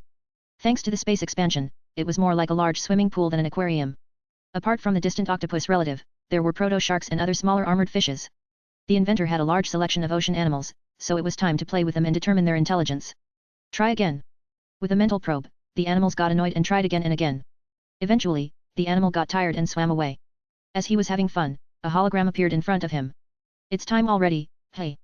The inventor had a pondering look. The whole week had passed, and the assimilator was finally finished. That means once the deployment is done, he will activate the time slip and leave to experience the Carboniferous Permian extinction before leaving this Earth for another Permian Earth. I do wonder if I will encounter some strange, smart alien life. One of the reasons he is moving in timelines and going to different realities is to increase his chance of visiting an Earth with different possible animals or even smart beasts. Different types of sapient creatures. As he pondered that, he swam to the corner where the ladders were. Once there, he got out of the aquarium and took a towel to dry himself. Having fun? Serin asked him as she was lazing on the couch with a bowl of handmade chips. The chefs are spoiling his girls with their food. Marcus is slightly afraid they will stop eating regular food and only eat what Irina and Hisako make. Yet, but the first assimilator is finished. Already. The girl was lying on her stomach while her legs were moving up and down. Yep. Once it's deployed, we will use time slip to see the extinction event before leaving for another Permian Earth. I see. She moved into a proper sitting position before getting up and then walking over to him and starting to dry him up. You do know that you can use your powers to get a quick dry. Serin reminded him of the obvious. Or just put your suit on. She sighed. What for? I have you, he said, wrapping his hands around her waist and pulling her closer to himself. You, be grateful that I am wearing my suit, otherwise, I would be wet. She exclaimed angrily. Oh. He grabbed the triangle device on her chest, the core of the suit, and turned it off by simply pulling it off. At that moment, all of her clothes disappeared as the nanites rushed back to the triangle device. Eep. The girl released a sound similar to a girlish squeal as she realized that he had undressed her in an instant. He casually threw the triangle device to the couch and then wrapped his hands around her. Let go of me, damn it. She leaned at him as she tried to hide her naked body. Nope, we will have some fun. As he said that, he kicked off and leapt into the aquarium with the girl in his hands. No. The girl screamed as she realized what was about to happen. The water was not the warmest, as the animals lived at an average of 10 to 15 degrees Celsius. It's quite cold for a regular person. Thankfully, the girls he is staying with are genetically enchanted, and such a temperature is all right. But that's not the point. It's that Marcus did all that without asking. Serin started to smack her fists at his chest as she looked at him with an angry pout. He completely ignored those fists as, instead, his hands squeezed her rear and pulled her closer to himself. Eventually, Serin needed to breathe, so they surfaced. Gasp. Deep breath. Marcus looked with a small smile as he saw her gasping for air and breathing heavily. He kept on holding her. After getting enough air, she looked at him with an annoyed look. She could feel his hands squeezing and playing with her ass cheeks. Didn't you have it enough already? She sighed in resignation. By all means, Marcus has been having his way with his harem daily. She is part of that routine, every day, 2 girls would be his bed warmers. Except for the chef girls, ship girls, and Faye. Part of Serin wondered when they would make their move. Not that she wants, of course. The more girls on the list, the longer the waiting time. So, by all means, Serin would end up in his bed at least once per week. So, his libido should be in check. Are you saying I should be tired of my Hersker? Marcus pretended to be offended. And no. That is not what I am saying. She exclaimed angrily before realizing that he was messing with her. Her cheeks turned red as she started to feel warmer and warmer as he kept kneading those ass cheeks. What I am saying is that you constantly have your way with girls. Don't you get tired? She asked him as she placed her head on his chest. She stopped resisting and ended up cuddling next to him. Stupid question. How can I have enough of my ladies? He scoffed at such an idea and proceeded to float out of the water, landing on the floor. Because of such abrupt actions, water is dripping everywhere from the pair. Well? Will you let me go now? She asked him. Standing naked like this is not something she wants to do. Nope. As he said that, he used his powers to dry himself and the girl. Then he took her to the wardrobe, where he used his Shinik interface to select a set of clothes. What are you doing now? She had some nervousness in her voice, as she thought he was going to force her to wear something indecent. A few moments later, the creation of the clothes was complete, and he pulled out a sailor uniform from the wardrobe. It had a short skirt. It was basically a Japanese-style school uniform. You will be wearing these for the rest of the day, he showed to her as the clothes floated out from the wardrobe. Serin internally sighed. It was not indecent or anything, so it was fine. Fine. Can you let me go now? She asked him with a nearly begging tone. Yup. He let her go as the girl swiftly grabbed the clothes and was about to dress up. But, where are panties or bra? She asked him as she checked the clothes. You won't be needing them today, and besides, I am the only guy on this vessel. The inventor smirked at her while explaining what she would be wearing. Damn, you. Is this because of how I replied to you? She got all red, realizing that she would be exposed like that. More or less, after all, I was very busy, and I need some distraction. Her eyes perked up when she heard that. How about this? I will pamper you the whole day, but at least let me wear panties. The angel of death started to negotiate with him. Fine. But I will choose what you will wear, and you are not allowed to walk more than a few meters away from me. He pondered on her proposal before adding some more. Deal. And so Marcus embarrassed Serin some more as he went through a long list of panties. Until he found what he wanted, he gave the girl black panties with a ribbon as he saved a list of panties he would put on her later on. Eventually, they left his room. The white-haired beauty sighed in relief as she dodged a bullet with this one. Still, she was not out of the woods yet. Marcus could do something else. For now, he took her hand as they walked to the lift, which took them to the bridge of the confiscator. As they arrived there, everyone was already waiting for them. Seeing how Serin was dressed raised a couple of questions. What were they doing in his room? Sorry for the wait. You may send the word for them to start with the deployment. Marcus instructed the ship's crew as he ignored the looks from maids, his creations, and the chef girls. They all wondered why Serin was dressed like a schoolgirl. Still, he ignored the gazes and went to take his seat on his throne. Serin ended up sitting on his lap, cuddling closer to him, as she intended to pamper him for the whole day. The upgraded confiscator was in Earth's orbit as they looked at how the assimilator proceeded to move. The massive acorn-like shaped vessel activated. 4 sections of it started to move and split up into 4 directions, and then they began to move into position. As the smaller acorn-shaped vessels moved, they started to split up even more, spreading out through the planet's atmosphere. The process took a while, but as it made the net, people could see that it was not simply energy structures but actually gravitational forces. Before long, the segments spread out and created a net, casting a barrier through the whole planet. Does it actually encase the whole planet? Serin whispered her question into his ear as she was feeding him seedless grapes. Yes, look. A hologram appeared in front of them, showing how the net is encasing the whole of Carboniferous Earth. That's some serious reach. The girl was surprised by how far the platform's extent was. Yep, those 4 smaller acorns settle in the corners of the 4 hemispheres, connected via graviton tunnels. It allows rapid transit from one side to another. Not only that, but I can freeze space for the whole planet now. Marcus explained to her that, as he stroked her long hair, he was enjoying her company. By all means and purposes, the planet is captured. It will allow me to alter and change the planet's surface. It's perfect for terraforming, even a dead world like Mars or extremely unstable like Venus. He explained to her in quite an excited tone. Most importantly, I could ignore the basic necessities. He winked at her before clarifying. It means the world doesn't need to be close to the sun. I could play what Celestials did in Star Wars. Imagine hand-tailoring the solar system to whatever I would want. That is some power. The girls mumbled with shock. No wonder you called it Arano's class. Athena chipped in as she walked closer to Marcus. Why don't we take a trip around the globe before time slipping? She suggested as she looked at Serin and Marcus. The goddess started to think about whether she should dress up in some unique clothes just as Serin did now, and Quinella did from time to time. Sure. I do want to take a train through the atmosphere of Carboniferous Earth. Marcus swiftly agreed, then looked at Serin. You should record all of this for your YouTube channel. Make a playlist and call it I Went to the Prehistoric Past so that you wouldn't need to. What do you think? The inventor suggested to her. The girl giggled for a second before nodding at him. Sure, and I have been taking videos since day 1. The girl explained to him that she was, in fact, recording all of it. Irina looked at Marcus and Serin, who were holding hands like a couple. She had seen this before, but the girl had no idea how this whole harem thing could work. Even now, she is jealous. What would happen if she became his lover? She has no idea how she could watch him being with another girl. It would make her emotions explode. Not to mention, she has seen how he takes 2 of them to his room at once, and they only leave the next day. That means he is doing stuff to 2 of them at once. It's crazy stuff. It appears it's Serin's time to get all those cuddles. The last time I saw it was Quinella, and then it was Guyuina. I even saw him flirting with those ship girls. But it appears the mates don't get as much action as I thought they would. The honey blonde girl has spent enough time aboard the confiscator to understand some of the dynamics of the harem life. As she was pondering, she followed the group to the train station, which is at the lower levels of the T-shaped skeletal construct. Since the smaller acorns left, all that was left of the mothership was a T-shaped construct which works as a transit hub, shipyard, and comms network. Amazing, it looks like a legitimate train station. Hisako exclaimed as she saw trains at the platforms. Yes, but the only issue I see is that we will be going into nothing. Irina complained as she saw no tracks in front of her. Nope, in front of her were the clouds of Carboniferous Earth.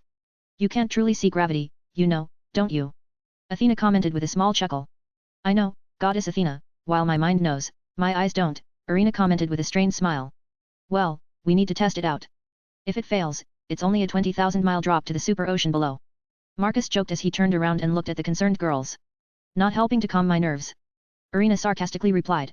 Sheesh, just put on your suit if you are afraid. He rolled his eyes. What about me? I don't have my suit. Serin pulled him back and looked at him with narrowed eyes. Relax. The tech is tested and is already in use at my house. He sighed at her while pulling her closer. Now, let's board the train for the round-the-world trip. He pulled his Hersker to the train, the doors of which opened. The train station was quite unique as it was built in the long part of the T while the horizontal part is the comms tower that controls like the bridge and the shipyard at the sides of the horizontal part. Most of the containers with animals will be in the smaller acorns, as the central hub is more like what is holding the entire net. Of course, Marcus, Aurora, and Quinella didn't show to anyone the weak spots of such a massive construct. It's not that easy to exploit as it's built from sacred gear metal. That means that as long as power is flowing through the whole net, it's strong as the power source, A.K. of the diamond heart engines, which are 5 in total. As Marcus plopped into the seat, he pulled Serin onto his lap. The girl swiftly got comfortable as she looked around. The interior was exactly the same as the one at home. With the girl looking around, the other girls walked in and inspected the train. They took their seats after looking around and finding where to sit. Why does it look like there are no walls or flooring? The pair of chefs looked concerned. Realitas crystals are installed throughout the whole interior of the train. With these inside, it will look like you are not even on the train. Athena explained as she got comfortable as well. She will be able to see the Carboniferous for one last time at its peak before traveling to the Carboniferous Permian extinction event. Doesn't help either. Irina complained again. Please, I already thought you were over these things. Athena scoffed, seeing how the chef girl was acting all skittish. In a way. The girl pulled out the triangle device and placed it on her chest. Soon enough, she was encased in the armor. Scoff. Some of the maids scoffed or laughed seeing that. The girl should have some faith in the tech. Even though they were thinking like that, they clenched their triangle devices, just in case. However, it was not needed soon enough. The train left the platform and proceeded to accelerate rapidly through the sky. None of the clouds touched it, as the train's graviton field made the clouds simply move around the tunnel.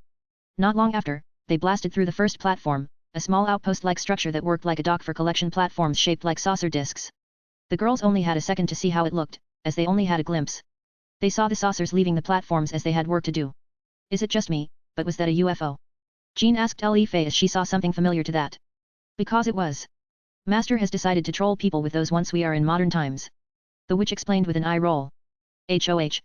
Maybe there is a paradox of some sort? Don't you think? All those sightings in the USA? Maybe it's Master from the future. Jean had her conspiracy face on as she was thinking of some outlandish ideas. Doubtful they are even real. There hasn't been a sighting of them for years. That's because Master's rise to power. Jean reasoned with her. Fei had nothing to say to that as she was not certain and didn't want to fall into this rabbit hole. Marcus, at the front of the train, smiled at hearing that. He promised himself that he would not check the future. Because it's boring, but checking the past? Now, that is a possibility. Those saucers being his creation, that is a big possibility. Soon after, the train arrived at the first major hub, where they saw some of the night handlers already unloading the first containers from a train. It appears they have already collected new animals. After all, there are many bugs that were not touched. They already have something. Yet. You girls remember that we are in the era of the bugs, which is around 80% of all land dwellers. They have quite a bit to collect. Athena commented. There was some sassiness in her tone. She is hinting at the girls' inability to collect those bugs. Considering you girls wanted those points. Collecting a bunch of bugs would have made you girls rich. What about you? Artemis countered since she didn't like that sassy tone. I don't need those points. The girls started to mumble under their breath about marrying into wealth. Chapter 104, Going to the next time period. The trip around the globe didn't last long, considering they wouldn't make any pit stops and allow the train to reach absurd speeds. Since there was no air resistance, the train needed to activate reversal as it returned to the assimilator's main piece. While looking at Earth during such a prehistoric period was beautiful, everyone quickly lost interest as the entire planet was a jungle. Furthermore, all the land masses are concentrated in the southern hemisphere, meaning they barely saw anything as they traveled around the equator. Well, not that girls wanted to be in this era anyway. It's full of bugs and swamps. So, after the trip, everyone returned to Confiscator, which was in orbit. Begin the preparations for time slipping, Marcus instructed as he returned to his seat with Serin on his lap. Beginning preparation. The crew started to power the time engine, and the ring around the Confiscator started to glow, creating a bubble around the vessel. As the preparations were happening, the girls walked to the windows and looked at how this bubble was encasing them. Setting anchor, preparing to time slip in 3, 2, 1. Right in front of them, they could see how the planet in front of them started to accelerate and spinning. They could see clouds moving at absurd speeds. I can see continents moving. Irina exclaimed in shock as the whole planet's continents moved right before her eyes. Yes, they are moving closer and closer to Pangia, Marcus commented as he looked at the status window showing him the overall year. Their calculations are quite off without specific time measuring instruments, but that's fine, considering that the end of the era is very visible. The Rhine forests were disappearing rapidly, and glaciers were gaining ground at both poles. Before long, only small patches of islands around the equator had rainforest trees, as Gondwana, which is in the south hemisphere, was nearly fully encased in ice. Smaller land masses, while having some vegetation, didn't look any better, considering the plants are not used to such cold weather at this moment. All right, stop here. Leaving time slip. The vessel left the time slip and turned off the time engine. Let's go investigate. Marcus suggested to his girls, who slowly nodded as they looked at the foreign world below them. Thinking about how quickly things can change is messing with their perception of nature. I would, but you took my suit device. Serin huffed at him. Here. He gave it back to her. Now come, who wants carboniferous Permian ice cream?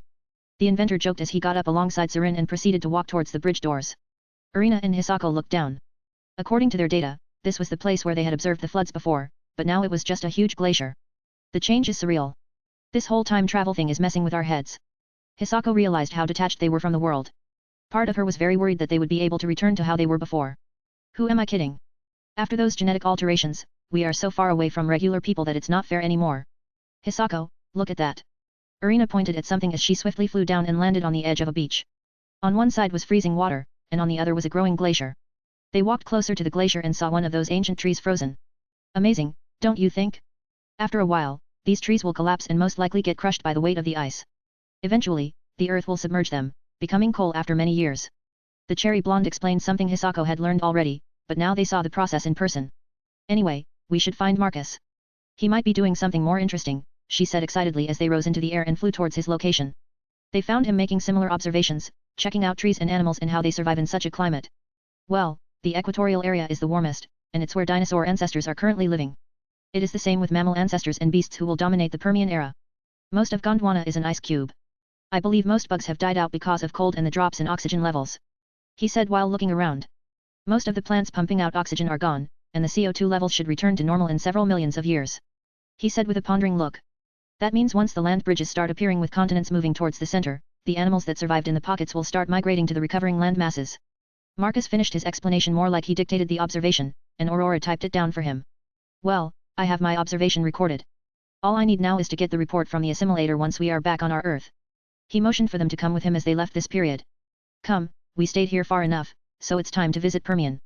Finally. Serin exclaimed with a happy tone. No more bugs, no more creepy crawlies. Someone excited, let's visit the most unstable time period in Earth's history. Marcus smiled, seeing his angel of death happy.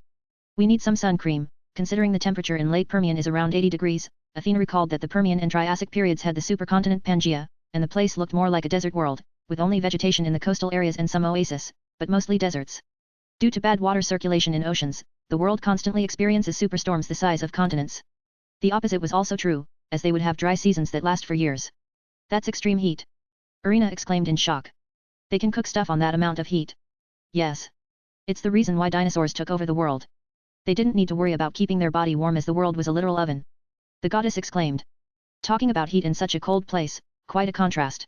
The chef girl assistant commented as she looked around. Yes, well, I see enough and collected enough data. Marcus looked around one more time before starting to float. Let's go. I might not feel the cold, but I am feeling cold nonetheless. Guyuina, being a dragon, prefers warm weather. You sound like a cold-blooded lizard. Quinella joked as she looked at the dragoness. The silver dragoness shrugged as, in a way, she was a lizard. As the group returned to the Confus factor, the ship prepared to leave the timeline altogether. Sir, we have calculated that the journey will take around 2 days, the navigation officer told Marcus as they locked in the coordinates. 2 days are we leaving the Earth? Irina asked as she heard the conversation. To leave as small as possible Mark, we are moving from alternate Earth each time. Since we stayed in the Carboniferous of this Earth, we will move to another Earth's Permian. He explained to her as he motioned for the navigation's officer to begin the trip. Oh, do you think we will find something we have not seen before? The cherry blonde asked him in a curious tone. I can only hope, Irina. I wouldn't mind encountering an advanced civilization before our time. We can only confirm something like Atlantis once we are closer to our times. He clarified to her as he looked at how the ship moved away from facing the prehistoric Earth and facing the cosmos. And I don't mean Poseidon's little pet project. I doubt he was around 10 to 20,000 years before our time. Marcus pondered on actual ancient civilization. Moments later, the time engine was turned on, and the projectors on the ship's hull started to build a bridge. At the end of the bridge was a green and blue magic circle. Launch in 3, 2, 1. The confiscator accelerated and blasted into the circle, disappearing from the time and space of this world. As the ships travel a couple of million years into the future in a different reality, Marcus walks to his workshop. He has a couple of things to build. Now that he has tested out time anchoring and time slipping, he can build more gadgets in case he needs them. Not for now, but when he is in more modern times, like ancient Greece or Rome. But before that, he will test them now when the mark he can leave is small. He needs some time to erase bombs and some resets and stuff like that. I could make something like a aging beam. We already have a evolution beam, but this one is more usable. That one is a little bit dangerous. He pondered as he sat down in his favorite chair, turned on his holographic console, and started going through the menus and creating new folders for the gadgets he would be making. Sadly, this stuff is not difficult. At the core, he placed a couple of time-based runic sequences, selected mana and the mana load, and then designed it to look like Star Wars grenades. It took him less than an hour. Since it was that easy, he made alternative bombs and grenades. He then recalled the items the guys used in Marvel's TVA, such as the baton and other similar items. I see. I could do that. The inventor's eyes gleamed as he realized he could create a specific weapon to transport stuff into containers upon impact. Bypassing anything needed to collect, instead, the beam would simply transport it. But for that, he needs to rework a couple of things and set a central piece which could assist in transporting beings. Like my future base outside time. Marcus, for now, created a new project and left a few notes. For now, he worked out the kinks of how the gadgets would work. There could be specific situations, so the grenades and time bombs will have selective loads. Though midway, he realized that he barely explored the Carboniferous.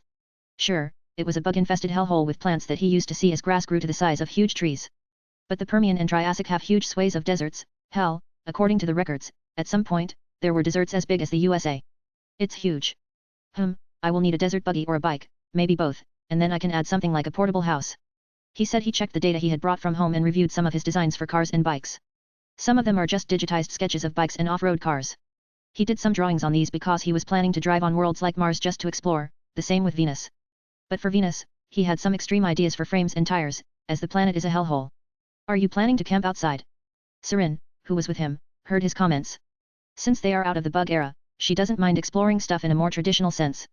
Part of her wants to brag to the goody two-shoes she was on a trip that Kiana couldn't imagine. Yet, like the whole Pangia, exploring all continents in a single supercontinent and capturing some dimetrodons or amphibians pretending to be crocodiles. And that is just early Permian. Later stages of the Permian have huge deserts to explore and get myself a first mount. He said that while rubbing his chin, he recalled that late Permian had new kings as there was a mid-extinction event ending dimetrodons and allowing a new king to rise from a group of mammal-like reptiles, the Garganopsids. The biggest of them was the Inostrancevia, the size of modern-day tigers. They had saber-like teeth, and from some fossils, it is said that they could potentially have hair. Mount? Are you serious? She stopped reading and turned her head to the side. Of course, I am thinking of making an Allosaurus and T-Rex as mounts. On top of that, Quetzalcoatlus as my flying mount and Mosasaurus as my water mount. He said that from the top of his head. Boys. She rolled her head before checking the dinosaurs he just named on her console. She raised her eyebrows when she saw Quetzalcoatlus. That thing could fly. Impressive. The girl was surprised by this flying reptile. It is amazing that something like this could fly without special energy. Indeed. Boys do boy things. My classmates will be surprised to see me ride an Allosaurus to class. When she heard that, she swiftly checked her wiki. That's a predator with big teeth and claws. She deadpanned at him. Why do you even care? Serin sighed after deadpanning. Why did he care about showing off something like that?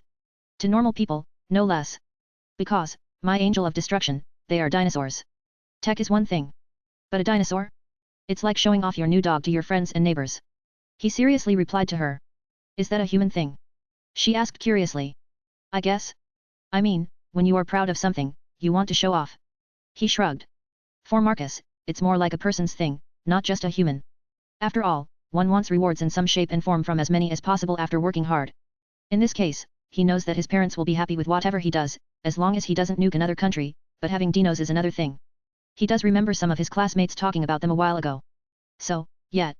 He does want to show off, and Serin will film their trip. Anyway, let me finish these, and then we can cuddle and maybe edit the videos you have stored away. Who the wild-haired girl stopped midway with her complaint about cuddling and sighed as she knew there was no point in arguing with him, as she knew he could do something to her again. Nothing, just finish your boy things, and then we can, cuddle. She slightly blushed before returning to her reading. 2 days later. A green and blue circle manifested just outside of Permian Earth. Confiscator left the circle and turned towards the Earth. The girls were already waiting in the hangar for the vessel to approach the planet so that they could begin their animal gathering operations. How many years have passed? Jean asked the assistant. Just around 3 million, give and take. It took an extra day because we needed to cross the distance from reality to reality. It was a considerably short one because we went to one next door. For example, to reach the reality of Serin over there, we would need to fly for around 10 days. Quinella explained as he motioned towards Serin, who was with Marcus at the bridge at the moment. Even after the day limit passed, She remained oddly close to him, which annoyed the assistant who wanted to cuddle, not to mention Guyuina, who was waiting for her time. If it took that long, how did Master transport her to his submarine? Li Fei asked curiously as she was taking notes. That's because he was building a spiritual bridge. It's like magnet fishing, you throw in the magnet and pull back with whatever the magnet holds. Spiritual is far smaller and far less power-hungry than the physical aspect of traveling. She explained to the witch maid. So couldn't we link spiritually first and then breach with the physical realm? The pale blonde maid pondered out loud. Possible, but to breach that, you need to pay around 80% of the whole energy needed for the crossover, considering you would need to add a converter alongside, meaning that you need to pay around 150% times more energy than you initially have allocated, maybe more depending on what you wanted to transmit to the other side. The assistant explained as she brushed her hair. I am more interested in these. But then Atalanta interrupted as she was getting bored listening to interdimensional traveling and all that drivel. What is with the land vehicles? The lion girl asked, looking interested in the off-road bike. Master is branching out. He feels that he didn't explore enough of Carboniferous, so he wants to explore it in a more traditional sense. And the butterfly effect? She asked the assistant in a curious tone as the dog's tail moved from side to side. The tires are special as they deploy a small barrier of a layer. The bike doesn't leave the trail, but you will get the feeling that your bike still touches the land, Quinella explained with a raised finger as she liked the new tire technology. Oh. She licked her lips as she found herself wanting one. Yes, so if you want one, you need to ask Master. I will, don't worry about that. The lion girl will find her way. Seeing such confidence in the maid made Quinella frown for a second, but she quickly brushed it aside and summoned her hologram to show the current world map. Just like Carboniferous, we have 2 seasons here. However, these seasons only apply to the coastal areas and the chains of islands in the super ocean of Panthalasic, the smaller Paleotethys Ocean, and the slightly bigger Tethys Ocean. The rest of the supercontinent gets no rain because of how big it is. The rain clouds can't reach it. I thought this was much later, Irina said with crossed arms as she looked at the map. No, it already has started, but the process is far slower than you can imagine. It takes around 30,000 and plus years for the vegetation to retreat and die from a lack of liquids. But you should remember that trees have roots and can drink water from underground, the assistant explained to the chef girl. I see, it does make sense. As they were discussing the girl-friendlier world, Marcus and Sarin arrived at the hangar. The assimilator construction has begun. The game to collect points has started. You have around 4 days until the assimilator is completed, he said to them as he walked over to his recently completed SUV and bike. The bike can be attached to the back as he based this on one of the Jeep models. It's not an exact model, he only has some pictures to base it on. And what will you be doing? Irina asked him as she saw the car and the bike. Is he planning to travel around the planet? Exploring with ease, he replied to her before making a hand motion. His clothes changed into a white t-shirt and military camouflage cargo shorts with side pockets. Of course, he had leather gloves for driving because it was cool and blue Adidas sneakers. He looked like a tourist. And the butterfly effect. We are in Permian, Irina. More than 298 million years away. We can only leave a trail on wetlands with clay. But most of the trails we will leave this time around are on sand. But even then, I had already made preparations for it. These two don't leave trails. He motioned at the vehicles. Right, boys. At that moment, the pair of vehicles swiftly transformed into robots.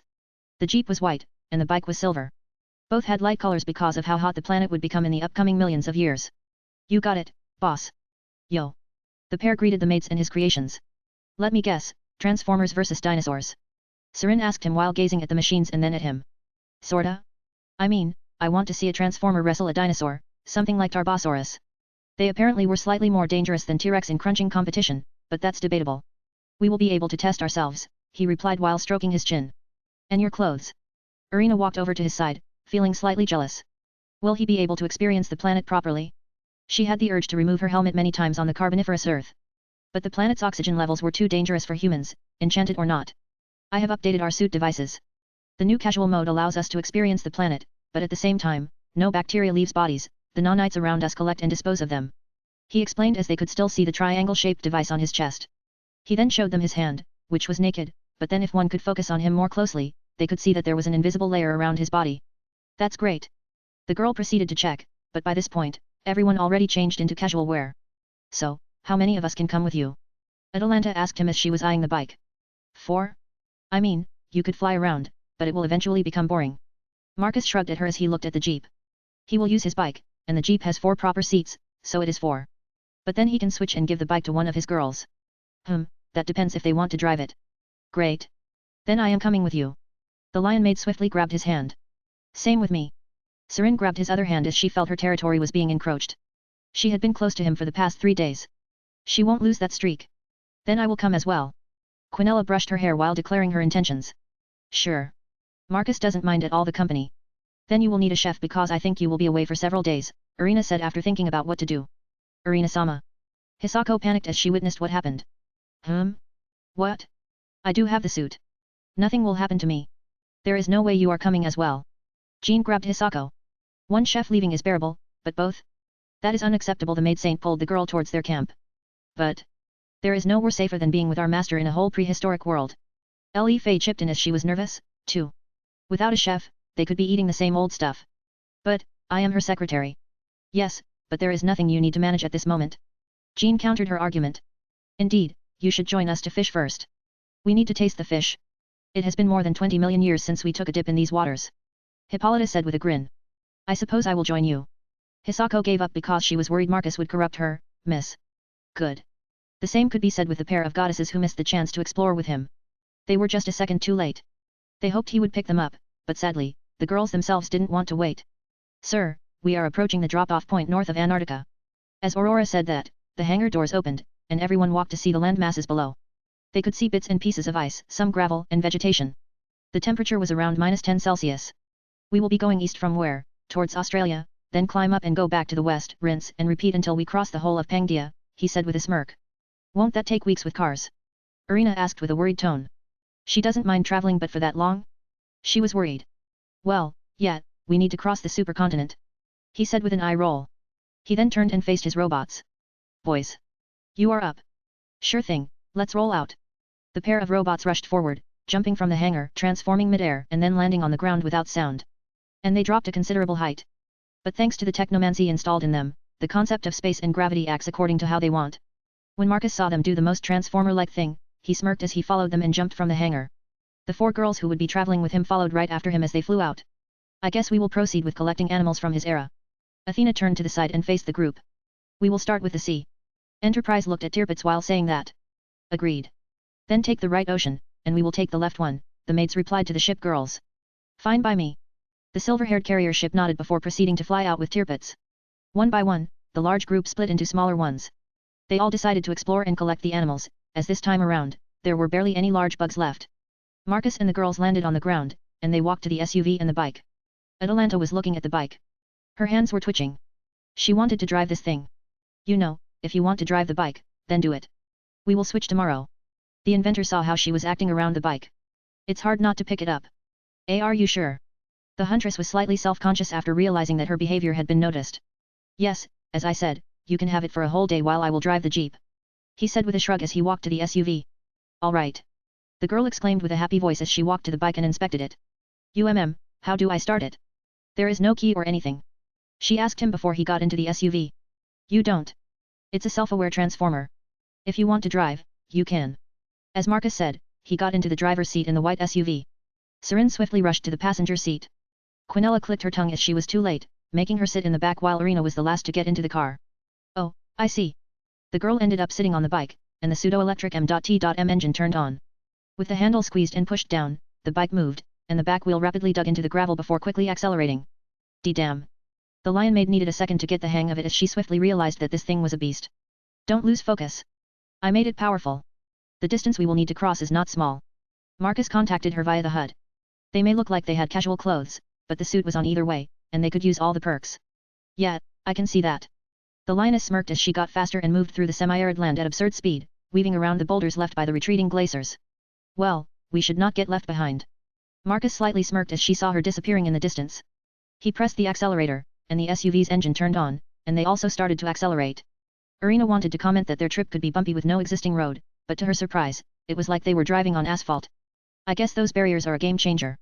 Eventually, the trip got into high gear as they moved rapidly through the arid land. Several hours later, when everyone was relaxing instead of Marcus, who was having the time of his life, driving an SUV at absurd speed through prehistoric wilderness, he stopped his car as he noticed something in the distance. Something you found? Serin, who was reading a book, stopped and looked at him. Yeah. Look at that. He pointed at the distance. Is that a Dimetrodon? I think, the girl replied, needing to double-check her prehistoric animals. Yes. And they live around ponds and swamps, hunting for amphibians and ancient sharks. Sharks in ponds. Serin looked confused for a second. You will see crocodiles in trees in Triassic. Marcus eye-rolled at her for such a comment as he swiftly left his car and rushed towards the animal. The girls followed him as they arrived at the wet area. From the side, it looked like swampy lowlands around a river delta in the distance. There was quite a bit of water here. We are so close to the actual Antarctic, but lizards like these live here. Arena was surprised. The temperature was still around -2°C.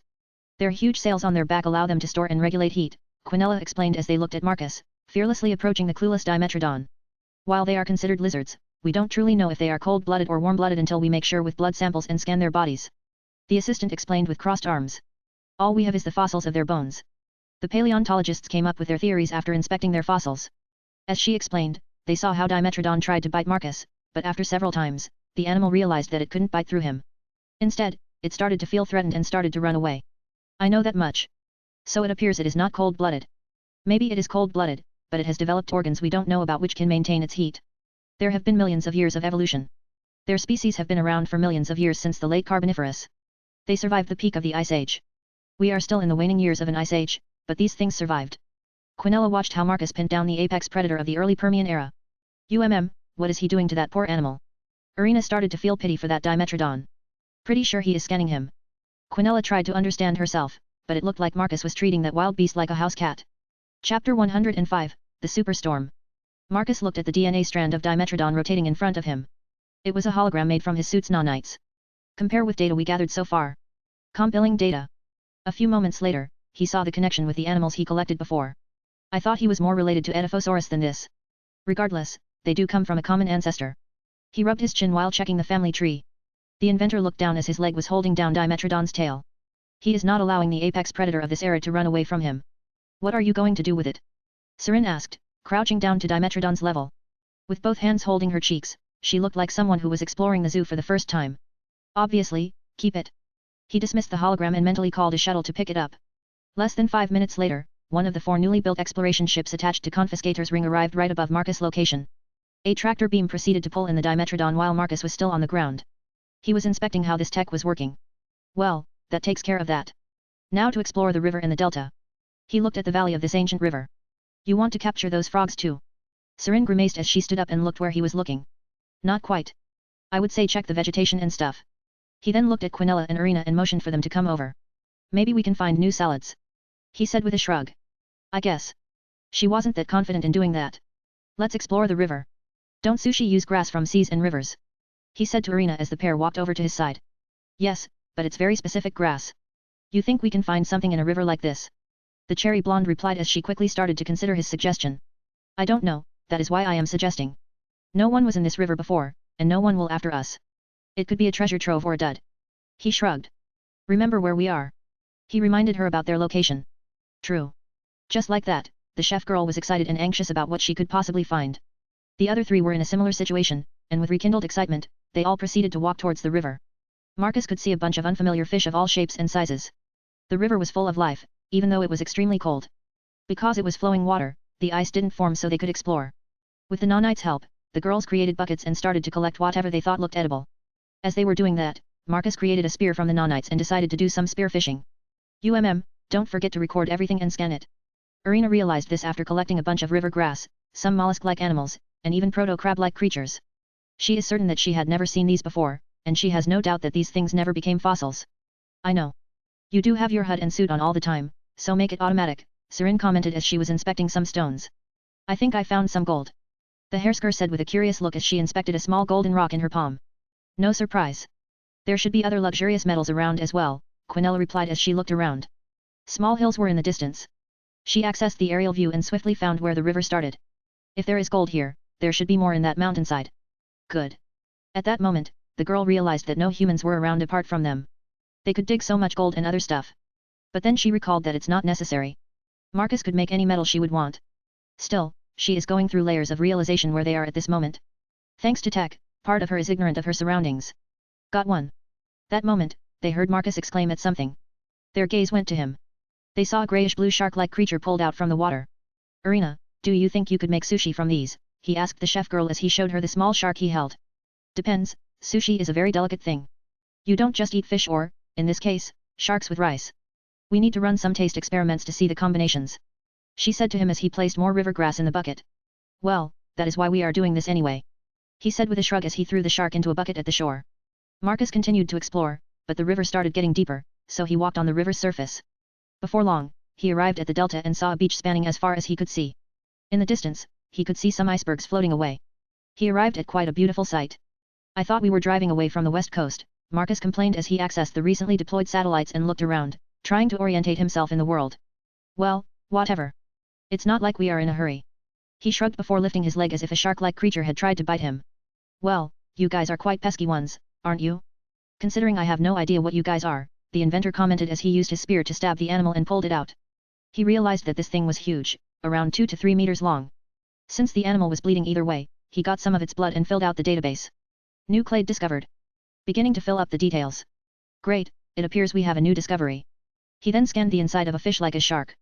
He found out that the animal had soft bones, a classic trait of a proper fish. These kinds of animals don't leave behind fossils, only teeth. As he was commenting, more shark-like creatures proceeded to surround him. Hey, not going to lie. You guys love cool water or something, he commented, finding it rare for a shark-like creature to swim in such cold waters. But he obviously got no replies from the animals as they tried to jump from the water and bite the bleeding shark's corpse on Marcus' spear. Yeah, no. This is my kill. He lifted it even higher before looking for a place to get out of the water. Seeing a beach in the distance, he jumped towards it, and seconds later, he landed soundlessly on the sand. Now then, what should we do with you? He proceeded to do more scans on the animal, discovering a couple of new bacteria that didn't exist in the Carboniferous. Well, I can chop you up and use it for food. He came up with a solution and called forth another exploration ship to pick it up for him. Give this fish to the Dimetrodon I capture. He instructed his AI before proceeding to walk around the beach area. Maybe he will find some turtles or their relatives. We should camp around this area for tonight. I want to test out what I can make from these. Irina suggested to Marcus the moment he returned to the area where he parked his SUV. By this point, Atalanta returned as the lion maid realized that she had lost Marcus at some point. Thankfully, they have satellites that help her coordinate and return to his location. Sure, we can do that. The inventor nodded at the suggestion before pulling out a cube and throwing it a distance away. The cube glowed and started to grow in size. Once the glow stopped, it revealed itself to be a house inside a boundary field of energy of some sort. A house. The chef girl thought they would be camping in some shape or form, not staying in a legitimate house. By this point, I should not be surprised that he had something like this. It has everything that a house should need. So, let's go. Marcus grabbed the fish and sharks he spearfished and started to walk towards the portable house. As expected. Quinella had some idea that camping with her creator would not be normal in any way. Well, it's not normal in the first place, as they are in a super distant past in the first place. And here I worried I would need to sleep on the ground, Serin complained out loud. On the ground? Sweetheart, you can always sleep on me, and I will hug you like a pillow. Marcus teased, hearing her complain like that. His comment made the white-haired girl blush. Irina blushed, too, when she heard it. Why, you know what I mean by that. The girl stuttered in her reply as she needed to look away. Why is he doing that in front of the whole group? I know, but I love your reaction. He choked as they entered the house, which was quite homelike with some touch from the future. What greeted them was a large living room. It had a couch and TV, a dining table at the side, and an open kitchen behind it. There were stairs leading upstairs and a small corridor at the side. The house was not big, but it was enough to live in for a long time if one wanted. Not bad. Is this what you consider camping house? Sarin commented as she recalled the house Kiana was staying with her father in the Siberian wilderness. It was a simple wooden cottage with barely anything in it. I am an inventor, so I invent. He shrugged at her before walking to the kitchen, which had a portion of the wall missing. It could easily work like a bar, as well. Marcus added this because he now had great chefs. He could just sit at the bar and wait for them to cook. He placed some fish on the kitchen table. The girls followed after him and put their buckets with stuff next to the fish and sharks. Well, I will need some pots and bowls to sort this out, Irina said as she looked around. She found familiar assembly lines installed in cupboards above the sink, which can produce plates and cups. Use the cupboards. The kitchen is fully equipped to provide whatever you need. She nodded, but the spoiled part of her mentally complained that this stuff was over the top. She wants a regular stove with an oven. Yes, I can see. Now, if you excuse me, I need space. She motioned for them to leave the packed kitchen area. The house might look spacey, but the moment they all are in the kitchen, there is barely any space to move. Okay, let's go. Marcus motioned for the girls to leave. As they walked out, Atalanta looked sour. It appears I missed a great opportunity to hunt. The lioness commented as she saw those sharks on the table. Well, there is not that much stuff around the river. Did you see any swamps or oases? He asked her as he got comfortable on the couch. No, the land slowly turns into dry, arid ground. I assume if we go further north and inland, we will reach the desert you spoke about before. The huntress spoke with a confident voice. Indeed, I checked the map. We will soon enter the desert, and though there are patches of wetlands similar to this delta, I can only guess that this is where we will find more of these amphibians who should be rulers of these lands. Quinella commented as she recalled that Permian was supposed to be called the Ra of amphibians. But the land-dominant creatures are pseudo-mammal-like reptiles. What a weird world they are inhabiting at this moment. Meanwhile, Guyuina was walking through wet, tropical jungles on an island next to Pangia around the equatorial. Such islands have isolated pockets of animals not seen on the mainland. The dragoness plans to capture all of them and present them to Marcus upon her return. She might have failed to join his expedition group, but she can do something good either way. So there is something here. She gazed to the side, and at that moment, a lizard-like creature with a big raptor-like mouth rushed at her. The silver-haired girl stepped aside at the last second, making it a miss. The creature looked similar to Komodo dragons, which are found in Indonesia. Minus the lizard aesthetics, it was more like a dinosaur than a lizard. Well, I think I saw you in a book somewhere. The dragoness commented as, with a hand motion, her spear appeared in her hand. But I am not certain. Once more, she sidestepped and looked around to see if more existed. But there was nothing. So you kind are solo hunters. I see. She said while using her spear to parry another lunge. The girl wants to see if the commotion will invite a bigger predator. Part of her is weirded out that tropics like these have no birds or flyers, only some bugs, which she is not interested in. Sadly, it appears you are the top dog in this place. The silver dragon commented one last time before the beast tried to pounce one more time. But this time, she smacked it with her spear to the side, knocking it down before she used time to freeze it in place. As the beast was pinned down, she used her HUD to check the number of points she would get from it. Well, not bad, better than anything we could get in Carboniferous. She dismissed the HUD before asking for an exploration ship to pick it up. A few minutes later, a plane-shaped vessel flew over and beamed up the frozen beast. Now to see what these guys were feasting on. As Irina tried to find the materials for a dish, Quinella went to assist her. Atalanta went outside to look for actual fruits or anything related to fruits. But there was little to no chance she could find one, as fruits didn't appear for another 100 or so million years. That leaves Serin and Marcus alone in the living room, something the Hersker appreciates. As the girl was cuddling to his side while he was doing some homework. He returned to some of his previous projects since the gadgets were in place and the time-related stuff was done. Since we have the triangle devices and diamond engines, I could theoretically make Serin use her Hersker powers anywhere. The only issue is that I must make them appear real instead of illusions. A Realitas 2.0 projector could do it, but that would make her carry an extra. As he pondered on that, his hand was stroking her waist. No, it's fine. I could just make her use the nanites produced by the triangle. At that moment, he summoned his console and proceeded to skim through files until he found the code of the triangle device software. He proceeded to expand on it and add the code from Honkai he had developed beforehand. The quantum computer swiftly processed it, and the software was executed. Before long, Serin, who was cuddling next to him, turned stiff as she lifted her head and looked at him. What just happened? She asked him, feeling her Hersker core rapidly refilling with an endless amount of energy. It's like the triangle core is feeding it directly. I added Honkai sequences to the engine. Your core is picking it up, and your energy is being fed to it. The nanites will assist you in using Honkai through the core. Marcus explained what he did. The white-haired girl swiftly got up and rushed outside. When she got outside, her regular clothes shifted into her Hersker clothes. Swiftly, her energy wing manifested, and 3 subspace lances proceeded to come into existence. Lastly, she started to float with her void instead of using the suit's anti-gravity ability. Amazing. So much power. She was certain that the amount of power she had was many times more than she ever had before. With an infinite reactor next to her Hersker core, there was little to no delay in power transfer. The only possible downside she had was the nanites, but to counter that, she could just continuously generate them before utilizing them. Give her some time, and she will outperform her peak self in terms of void usage. It appears everything is in order. Marcus followed after her as he went outside and looked at her in the sky. Yes. And much more. She turned around and looked at him with a grin. The way she is now, she no longer needs those pesky satellites to allow her to use her powers. The void she can perform now is more than sufficient. But how did you overcome illusionary space limitations? The satellites before would add a layer of space to allow me to utilize, but now. She looked confused as she sensed the limits of her range, but where did this range come from in the first place? Well, I based it on a planet's magnetic field, with you as the planet and the triangle device as the core of a planet that emits the field. While you can't teleport far, you are more than able to fight with your pure void abilities, he explained to her. While it was not a perfect solution, he gave her old powers back. Now, she can use them anywhere as long as she has her diamond engine triangle device. Her eyes sparkled when she heard the explanation. It's more than enough. She jumped on him, wrapping her hands around his neck and legs around his waist. Then, she slammed her lips on his as she proceeded to kiss him hard. After a couple of minutes, Quinella and Irina walked out of the house and found themselves standing in the middle of nowhere and kissing. Quinella's eyebrows twitched, seeing Serin being all over him like this. While Irina placed her hand on her mouth, seeing this girl doing that. She always sees Serin trying to act aloft most of the time. But now, all that act is out of the window. As if knowing that girls were watching them, Serin pulled back and looked over Marcus' shoulder at the duo watching her. A smirk appeared on her lips as she whispered something into his ear. All right, let's go. He squeezed her rear as he replied, turning around and walking past the pair right into the house. Then he took the stairs. What are they going to do? Irina stuttered, but she already knew, pretending not to know. I don't need to spell it out for you. Quinella brushed her hair with her fingers as she walked back into the house. The cherry blonde girl blushed even harder as her mind entered the gutter. She started to imagine herself in Serin's position, which made her feel strange emotions going through her body, warming her up. This was something she never felt before. And it made her feel a slight fear towards this unknown. Lemon. Marcus laid the white-haired beauty on the bed as he looked at her from the top to the bottom. His eyes scanned those exquisite Hersker clothes, which made her look extremely sexy with that short skirt. Someone looks excited.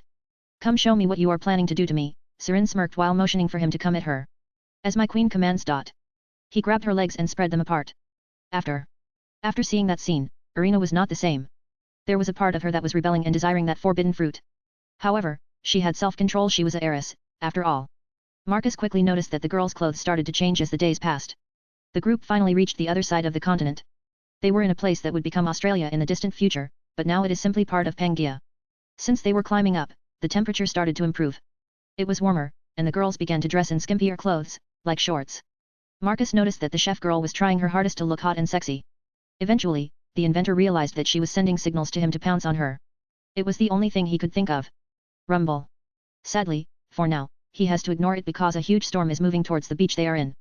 Damn, look at this. Marcus pointed at the storm, which was still growing. The clouds were enormous, and the thunder was not holding back. It kept blasting through the skies. The inventor checked it through the satellites, and what he got was impressive. The storm was close to the size of the entire African continent and was still growing. If he is right, and usually is, this storm will touch the entire east coast of Pangia. No way. Is this normal? Irina asked, as her weather knowledge was no better than that of the average person on the street. No, it's thanks to Pangia, Quinella replied as she was finding out the average speed of the winds and the amount of water this would bring. When Aurora finished its calculation, the group frowned. We will need to retreat at least 10 to 20 miles back into land. No, I suggest at least 50, maybe 100, just to make sure we don't get the bulk of the winds, Atalanta commented as she saw the storm as well. We don't need to worry about that. Nothing will touch us as long as we are inside this house. Quinella explained to the lioness. I know that fundamental forces protect the house. But this area could be flooded by several meters of water and mud, the maid clarified. No need. The assimilator was finished a while ago, and we can watch all of it from orbit. Marcus commented as he stroked his chin. Aurora, inform the assimilator that I want to record all the data we can from such a storm. We need to record everything we can about the consequences of a single supercontinent. This is an important clue as we must understand how ecology and weather patterns work in such a world. Marcus said to the AI as he decided what to do. Understood, relaying information to the assimilator. Since you wish to take such a course of action, we need to move out. The weather is getting dangerous. Atalanta, who has experienced quite a bit of dangerous weather, is feeling on edge. Yeah, let's go. Rumble. Crack. Boom. As the group of 5 left the house, a bright flash and a huge thunder strike slammed some distance away. Ebe. Irina grabbed Marcus' hand and hugged it from fear. Marcus smiled slightly as he was reminded that Irina was well developed. Let's get into the SUV. He said to everyone as he looked at the parked vehicles. I will take the bike. Atalanta swiftly rushed over, jumped on the bike, and proceeded to drive it up in the most literal sense. Fine. He rolled his eyes as he motioned for the house to shrink into a cube and fly to his hand before he pocketed it. By that point, all of the girls were inside the car waiting for him. Sheesh, it still hasn't started to rain, and they are already spooked. Internally, he sighed to himself at how scared the girls were. They were like cats. Even his assistant is pretending that it's fine. That reminds me. I don't recall adding anything about Storm to the initial programming. As he pondered about it, he got into the white jeep and drove it away into the sky. I know this is late, but can the SUV work in space? Irina asked them. Just initiate the suit if you are not feeling safe. Marcus shrugged as he picked up speed and rushed towards the core of the assimilator. The superstructure has already been initiated, and the net is set. The game of collecting animals ended with maids acquiring the most points thanks to their simple strategy of collecting everything.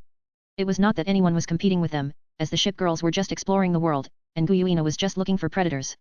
After driving to the atmosphere's edge and into the core part of assimilator, the group walked through the hangar and into the elevator, which took them to the control room. This is my second time seeing this, but it always blows my mind how quickly everything just happened, Irina commented as she realized that all of these girls who are running this new assimilator are only a couple of days old, they have not even set foot on modern Earth. I know what you mean. I had similar thoughts. Serin commented back. Only Atalanta has already gotten used to it, and she is simply glossing over the spontaneous appearance of living, breathing people. As the pair were talking, Marcus went to his seat. I want to observe the storm approaching Pangia from the east. Send the flying saucers there. Roger, rearranging the tasks, focusing on the storm. At that moment, the flooring glowed and became transparent, and the camera focused on the big storm below. That's one huge rain cloud. Atalanta sarcastically commented. Preliminary scans show that the storm will be 3 times stronger than the system we borrowed from regular nations. Sir, I don't think we need a better categorizing system. The observations officer explained to Marcus. Then just add categories 6 and 7 and on and on. There is no need to discard something that has worked before, just improve on that. Understood. Chapter 106, Temple of, Outside, Time. Marcus gazed at the storm clouds below as he sipped his tea. According to preliminary data, the storm could last 3 times longer than any storm recorded in modern times. With such revelation, he decided to take it easy. Sir, I have detected a time ripple. It has frequency as a container. I don't remember requesting anything. The inventor looked confused as he mentally summoned the camera and checked the data the time flow readers showed. Send someone to pick it up. Relaying orders. Isn't it strange? A random package. Serin commented, her voice had hints of suspicion. It could be from Ars al-Madal Salomonis. Quinella chipped in as she was gazing at the world below. But the space station would reply if we send word first. Hersker reasoned. We will see. As the group discussed the weirdness, a gunship went to the moon's orbit, picked up the package, and brought it back to the assimilator. The engineers and mechanics proceeded to work on opening the crate. Aurora checked the data after following the protocol and realizing it was secure. Sir, this is a short message from Carboniferous Assimilator. It says they have finished the task and are waiting outside the time for the next objective. Isn't time flow linked? How could they finish the task? He sounded confused for a second. The time flow for Assimilator is linked with the planet below, the anchoring is set to the Earth, not us. Then, oh, and since the Assimilator is set. Marcus realized that the amount of time that had flowed was, a lot. Aurora, ensure this Assimilator is set properly and prepare the confiscator. We are leaving for outside of time. The inventor stood up. Record this storm properly before returning to normal procedures. After instructing them, he motioned for the girls to follow, they were leaving. Marcus is excited to see several million years of recorded evolutionary history. Roger. The operator saluted before seeing Marcus leave with his girls. The group walked to the docks and took escalators to the docked confiscator. The inventor remained quiet the whole time, pondering what he had gotten from that assimilator. He didn't expect a large chunk of data so early.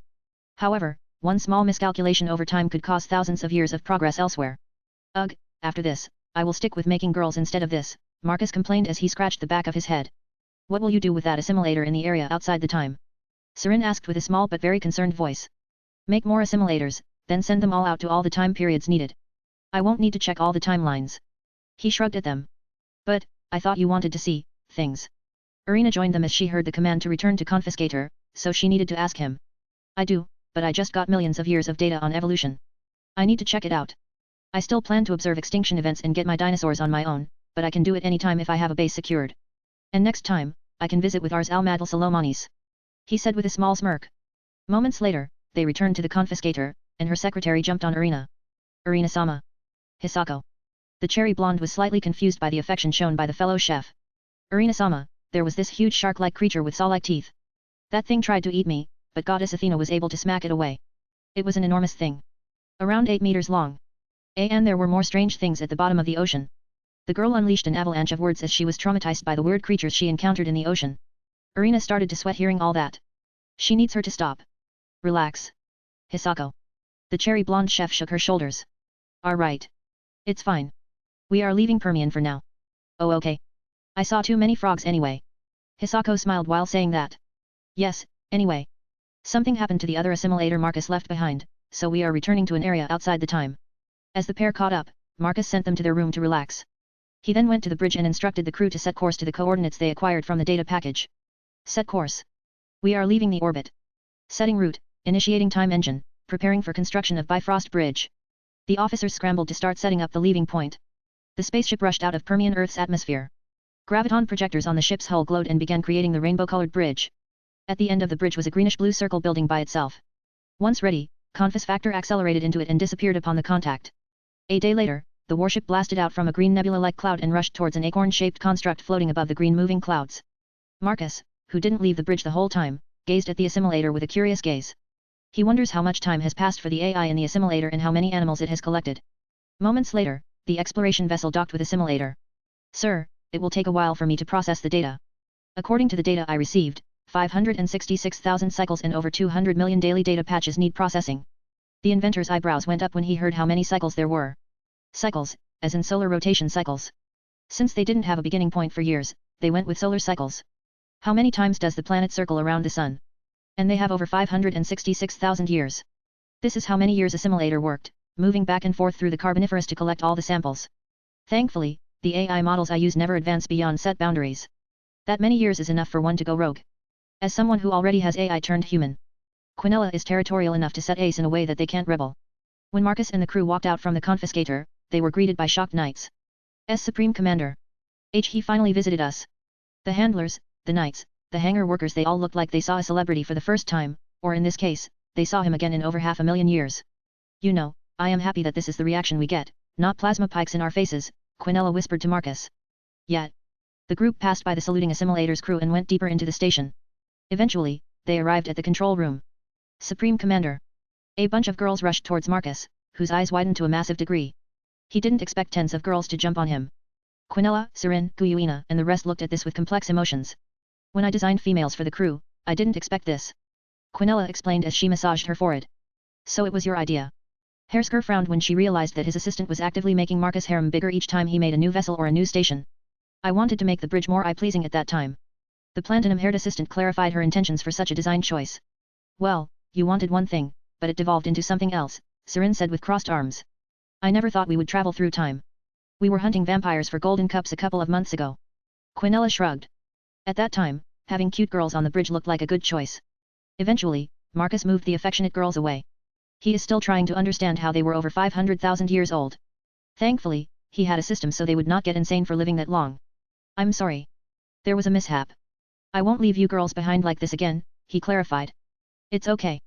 We have more than 50 million years of data for you to look over, the captain puffed her chest. Marcus' lips slightly twitched when he heard that. He was not expecting such a large chunk. Yes. For now, order the non-knights to begin building assimilators for the Triassic, Jurassic, and Cretaceous, and the rest all the way to the modern era, and prepare 3 for Venus, Mars, and Titan. Once you have those, we will launch the ones for prehistoric eras. With those secured, we can accelerate the acquisition of my top listers. Marcus issued orders as he walked to his seat, which he hadn't sat for around 566,000 years. It's weird, to say the least. The way he built his stuff, which doesn't age normally, he made sure his stuff was around for many, many years to come. That is why his seat was the same as the one he had just sat in the other assimilator when he sat down. After thinking about time, he mentally summoned the data packages. His eyes widened as he saw hundreds of thousands of folders started to pop up. Holy shit! He swore under his breath, overwhelmed by all the data. Thankfully, everything was sorted properly. All he needed to do was read it. Well, this is good. Once I read all of this, I will have a concrete understanding of how nature evolves. As Marcus barricaded in the control room with all that precious data, the girls were bored out of their minds after just a few days. At first, they thought about checking all the animals the assimilator had in their natural habitats. Still, these were carboniferous animals, aka bugs. That's 80% of all animals, and they come in all shapes and sizes. So bored. Jean complained as she had nothing to do. Even after doing all of her maid work, she was bored. She could enter the entertainment dome, but that's a commitment once she starts. She will stay there the whole day, and then Grafia will be on her butt. Same. Hippolyta was in a similar situation, alongside other maids, but they didn't have the guts to express their dissatisfaction. But then, Atalanta decided to do something about it. She is still waiting to visit the Jurassic and Cretaceous for the ultimate prey in the shape of their apods, the likes of T-Rex and Allosaurus. Master. The lioness sneaked into the control room. What is it? He sounded a little bit tired. The huntress looked around and saw floating folders full of data. The assimilators will be coming online soon, and we are getting tired. I was wondering if we could hunt and collect some animals for you. Atalanta walked over and stood in front of him. For a second, he placed his hand on his face and rubbed his eyes. Sure. Aurora sent the list I compiled a while ago, and I mean all of the list, including Cenozoic stuff. Marcus instructed his AI as he released a tired sigh. Uploading data. You want us to get dire wolves and smilodonts? Atalanta's interest perked up at the chance to hunt woolly mammoth and other Ice Age animals. And a Meg. Just remember the butterfly effect meter. He reminded her. I know. The lion maid rolled her eyes at that reminder. Good, now off you go. Marcus motioned for her to leave. Some of the girls will be coming with me. Is it okay? Atalanta quickly added a few bits. It's fine. I have Athena with me. He motioned at his fiancée, who was reading stuff and completely ignoring everyone. Very well. The lion maid is certain that Athena is in her little world and doesn't care about anyone else. I am certain that other girls will remain, but we will take one of the chefs. Sure. Marcus shrugged at her. Take Hisako, I will keep Irina. She already has an idea of what I like in my style. That is fine with me. After finishing their talk, Marcus returned to his data, but this little incident released a storm. Atalanta went to see the girls right after the meeting. She dropped the bomb right after. Hold it. You will take me with you. Hisako squeaked her sentence. Her eyes were wide as saucers as she realized that she would be away from her mistress for an extended amount of time. Yes, we will fill up this list for our master. With a hand motion, Atalanta showed everyone the hit list. Jean's eyes bulged when she saw the numbers next to the names. T-Rex is worth 10,000. I might join you this time around. Fei looked at the numbers with wide eyes as well. Before this, she would barely do such tasks as she preferred a more elegant approach to earning money, but this, even the witch's greed has been poked. That's good to hear. But for now, we will work in a single time period as the infrastructure is being built. Atalanta showed them what she picked up from Aurora. One could say the highway is being built for easy access to leave and enter the timelines. She showed some sort of relay points above the green cloud, which will be built by the nanites that are right now building assimilators. 3 are already completed, but more are being built by the minute. Since the first assimilator is so huge, the number of nanites it can produce is simply absurd. Like a snowball effect, the number of nanites keeps increasing until it can build several assimilators simultaneously. This project. Li Fei's eyes bulged, as she realized they had skipped a couple of steps in Project Kong. I know, Master didn't intend for one of the assimilators to become able so quick. Quinella chipped in with crossed arms. But these are the movable objects. Don't forget the central hub. Its size will dwarf these assimilators. For now, I am designing how it will look, which leaves us to live inside one of the acorns. She air-quoted the acorns part, as that's what Marcus is calling them. Yes. It's big. But what will Arina-sama will do? Hisako got everyone's attention back. She will be cooking for Master. Atalanta dismissed the hit list window and looked at Hisako. But he didn't leave the bridge for days now. The secretary complained. Then make him leave. Serin rolled her eyes as she listened to the conversation from the back. She started to feel that her video-making journey had reached a dead end. Hersker realized she needed to join this trip to create better content. Thankfully, the journey should not be long. You are a good cook. Then use that to make him take a break. Hersker shrugged as she closed her manga book and got up from the couch since they were in one of the resting lodges. I suppose I will join you, as I need to document these periods for my YouTube channel. She explained to the maids. The rest were surprised to hear that. They hadn't expected Sarin to leave Marcus for an extended amount of time, but they didn't realize that she was managing her time. Since he is busy, she will do her tasks as well. Once she has her footage, she will spend an extended amount of time editing it with him, like they did before. That is fine with us. We have more than enough things to do. Atalanta was switching into her huntress mode. As someone who had managed members of a hunt for years, it was a natural switch for her. I am going as well. Artemis entered the room, dressed in hunter armor made from nanites. In that case, we will remain here. Graphia interrupted. She had Tiamat in hell with her. We still need to manage a couple of things. Not that there is much to do, considering there is no dust and Marcus is hibernating in the control room. As the mates and a lone creation of Marcus left the assimilator aboard another meant for the Jurassic period, Quinella decided to arrange work for the remaining members. Everyone, come to the meeting room. A couple of minutes later, everyone gathered in a large meeting room. Quinella summoned a hologram showing what the remaining members would do. Let's start. I want everyone to pay attention to this. She showed a huge space station. Next to it was the assimilator, which was shaped like an acorn. The acorn was 3 times smaller and could allow 4 acorns to connect to it. It showed that connected acorns could spin around the station, which should be creating gravity. Or at least that is why it's spinning. The huge station was similarly shaped to a cone. The tip is small, and it grows bigger towards the top. The girls noticed that the tip was shaped like a barrel, similar to the Ars Al-Madal Salomanis. It couldn't be a weapon, could it? But knowing Quinella, she made it a weapon. Considering the size of this cone-shaped station, it's a weapon of planet-bursting proportions. No surprise there. The top of the Temple of Time will have dry docks in a circular fashion. It will allow mass production of warships of all shapes and sizes. The dry docks can alter and rotate, so their sizes can change. This is where ship girls will work. You girls will be quartermasters per SE. Next is the core area in the middle. This area allows other assimilators to connect and interchange. Quinella explained and mentally highlighted the areas. These areas are logistics, so the responsibility falls on the maids. US. Hell hissed. She has no clue how to run logistics. She is all about killing and collecting undead. The goddess has no clues at any of this. Relax, we can leave the difficult parts to the head maid. Tiamat shrugged while replying. You two be silent. Graphia coldly reminded them not to make a scene. Why yes. Understood. Next are the lower levels, which have barracks, assembly lines, and what one expects from a military base. Guyuina will oversee this part. The dragoness nodded when she heard it. How many soldiers this hub will be able to produce? The Silver Dragon Empress asked with a curious tone. Around 2.5 million per hour. The bombshell made the gathered people speechless. With numbers like these, they can overrun worlds in hours. And such a thing will happen soon. It's just the knights, but the mechanist infantry is in a similar situation. If Master wants to invade a world of his choice, he will only need to ask, Quinella said while brushing her fingers through her hair as she said that in a smug voice. True. Guyuina agreed. But this is only the beginning, isn't it? I can assume these stations can join each other and make an even bigger one, right? The dragoness asked with a knowing grin. You know us well, as expected from a fellow creation. The platinum-haired beauty commented in a knowing tone as the hologram was replaced by another one. What appeared instead is an overview of how the base will look. The end desire for our master is complete control of the time and space continuum expanse. Such a conclusion was confirmed after we confirmed the discovery of such a realm. As she explained, everyone saw countless hubs expanding above the green clouds of time. They could see something akin to a highway above the clouds, an actual Bifrost bridge expanding for a very, very long distance. This here is what will allow us to travel back and forth through large amounts of distance in time. 100 million and more years will be crossed in a short amount of distance. Quinella highlighted the bridge. Like any successful empire, infrastructure is the key component that makes it happen. The difference is that instead of the road on the ground, this is a road which connects timelines and allows rapid travel. These people are mad. She is planning to spread their rule through the entire fabric of reality. Tiamat realized how crazy these technocracy people are. She was here less than a month, but it was enough to see what they could do. Not even dragon kings and gods are this nonchalant about other people's opinions. How many worlds and people will they enslave to their desires? I see, as expected, though I never thought Alfithor would see such a massive use of Bifrost to such an extent, Hel commented with crossed arms.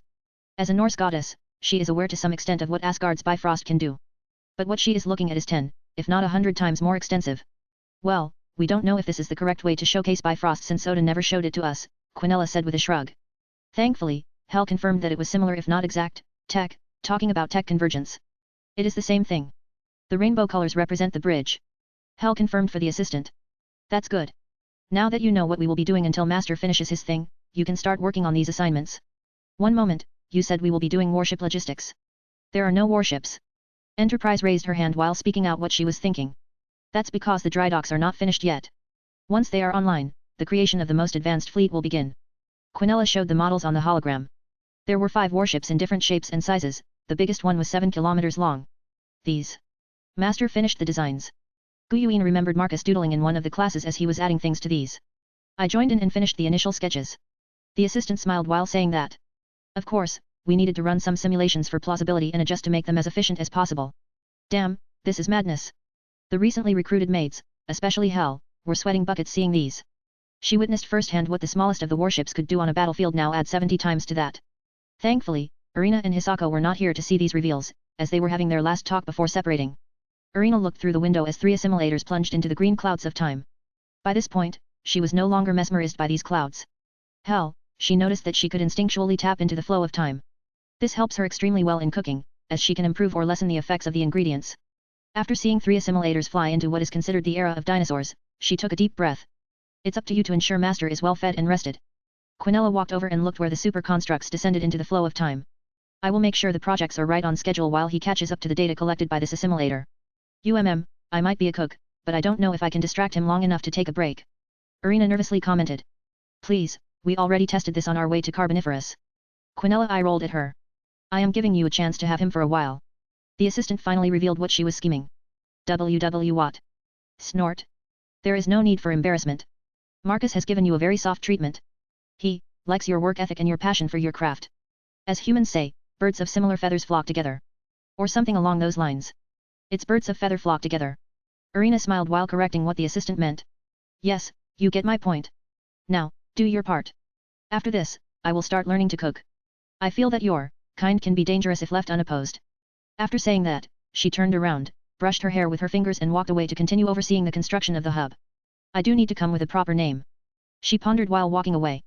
Irina watched how the platinum-haired assistant walked away before turning back to look at the window. Well, let's see how it goes. This situation was one in which the cherry-blonde girl didn't have much confidence to deal with. However, part of her was getting excited to think that she had been given such an opportunity. Later. Irina poked her head into the control room. She quickly realized that the automated doors and the throne were some distance away from each other. There was no way to speak normally when she was that far away. The cherry blonde walked into the room and walked towards where Marcus was sitting. She could see he was reading through files, checking data and other schematics. It looked far too complex for the chef girl. Marcus, I prepared dinner for you. Irina slightly raised her voice to get his attention. The inventor turned his head and looked at the girl. Irina? You have food ready for me? He asked her. Yes, your assistant said that you haven't eaten anything for a while now. I guess. He dismissed the windows and stood up, stretching out for a bit before looking at her. Okay, let's go. Marcus motioned for her to show the way. Then follow me. Marcus looked at Irina in front of him. He could see that she was dressed in a miniskirt similar to her old school and black stockings reaching her thighs. The girl looked sexy, to say the least. He wonders if she is planning to give him actual food, herself, or both. As they entered the living room of the assimilator, which had a design similar to the ones found in Confiscator, the inventor saw a line of food on the table. The girl was not holding back with her preparations. There is no set order. You can start with whichever you want. Irina explained to him. Then how about this, you shall feed me in the order you think is the best, he teased her as he sat down at the offered seat.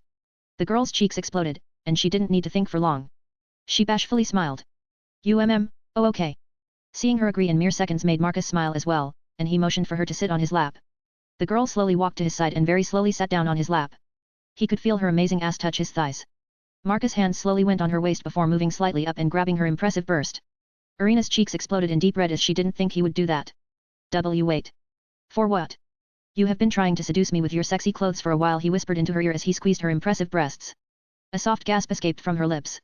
I don't know. She tried to explain herself but had no idea how to describe her subconscious choices.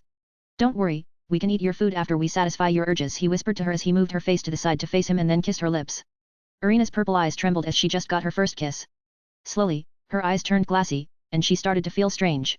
At the end of the lewd session, the pair proceeded to eat, and the dynamic between those two changed. It became quite similar to being a girlfriend and a boyfriend.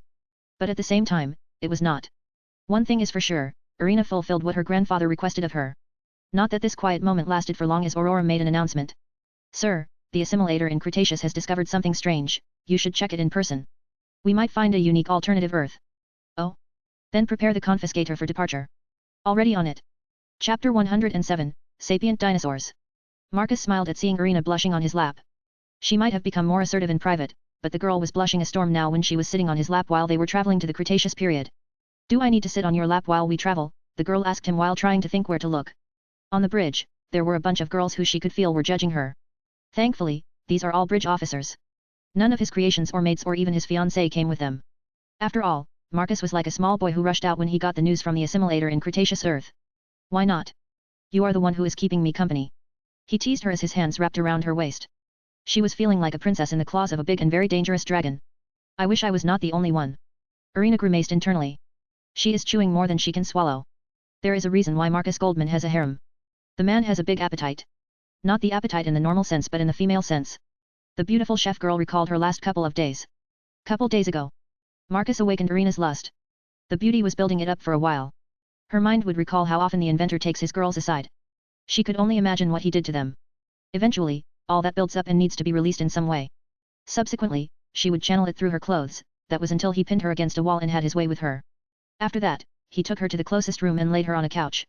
The massive space construct has a lot of space, not just for animals to be kept but for humans to live in as well.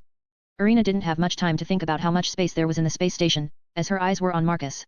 She just lost her purity, and according to how it should continue, they should be resting, but the common rules don't apply to the man in front of her as he removed her suit device from her chest, and all of her clothes disappeared. The Nanites retreated to the triangle-shaped device, revealing her considerable breasts, lean stomach, wide hips, and incredible legs. Did anyone ever tell you how incredible you look? He whispered as his hands stroked through her body. That warm touch was giving her goosebumps. The chef girl's eyelashes trembled as she slowly opened her eyes and saw an unfamiliar ceiling. By this point, she was used to the dull gray of a space station or a warship, but this time, she saw warm blue colors that looked like clouds, and the bed sheets and pillow felt very fluffy. For a second, she wondered where she was, and that was until she felt Marcus next to her as he was holding her close. Her eyes widened for a second as she recalled a whirlwind of images, of very compromising positions. Now I done it. Part of her always hoped that things would return to how they used to be. Well, some of it. Part of it. Something. She had hoped that she could return to her bubble. But, now. She went and seduced the big bad wolf. Well, calling him a simple wolf is being extremely humble. But the point stands.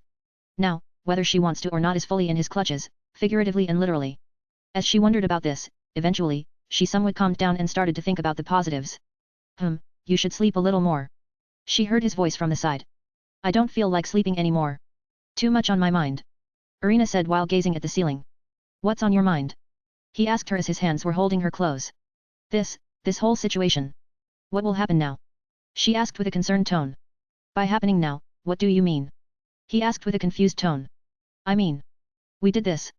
Oh, that, well, you are mine, that is for sure. He hugged her even closer. And what I am to you? She asked, not knowing how to assess this situation. They would be a couple if he were a normal guy, but he is so far from normal that she has no idea where this relationship stands. My Irina. What else? I don't understand why you want to confuse this more than necessary. Now, he was confused. What I mean, what am I to you? AG girlfriend? AA lover? I don't even know what to say. Along with all that stuttering, she was as confused as ever. Oh, that. You girls care about that stuff quite a bit. He commented with a realizing look.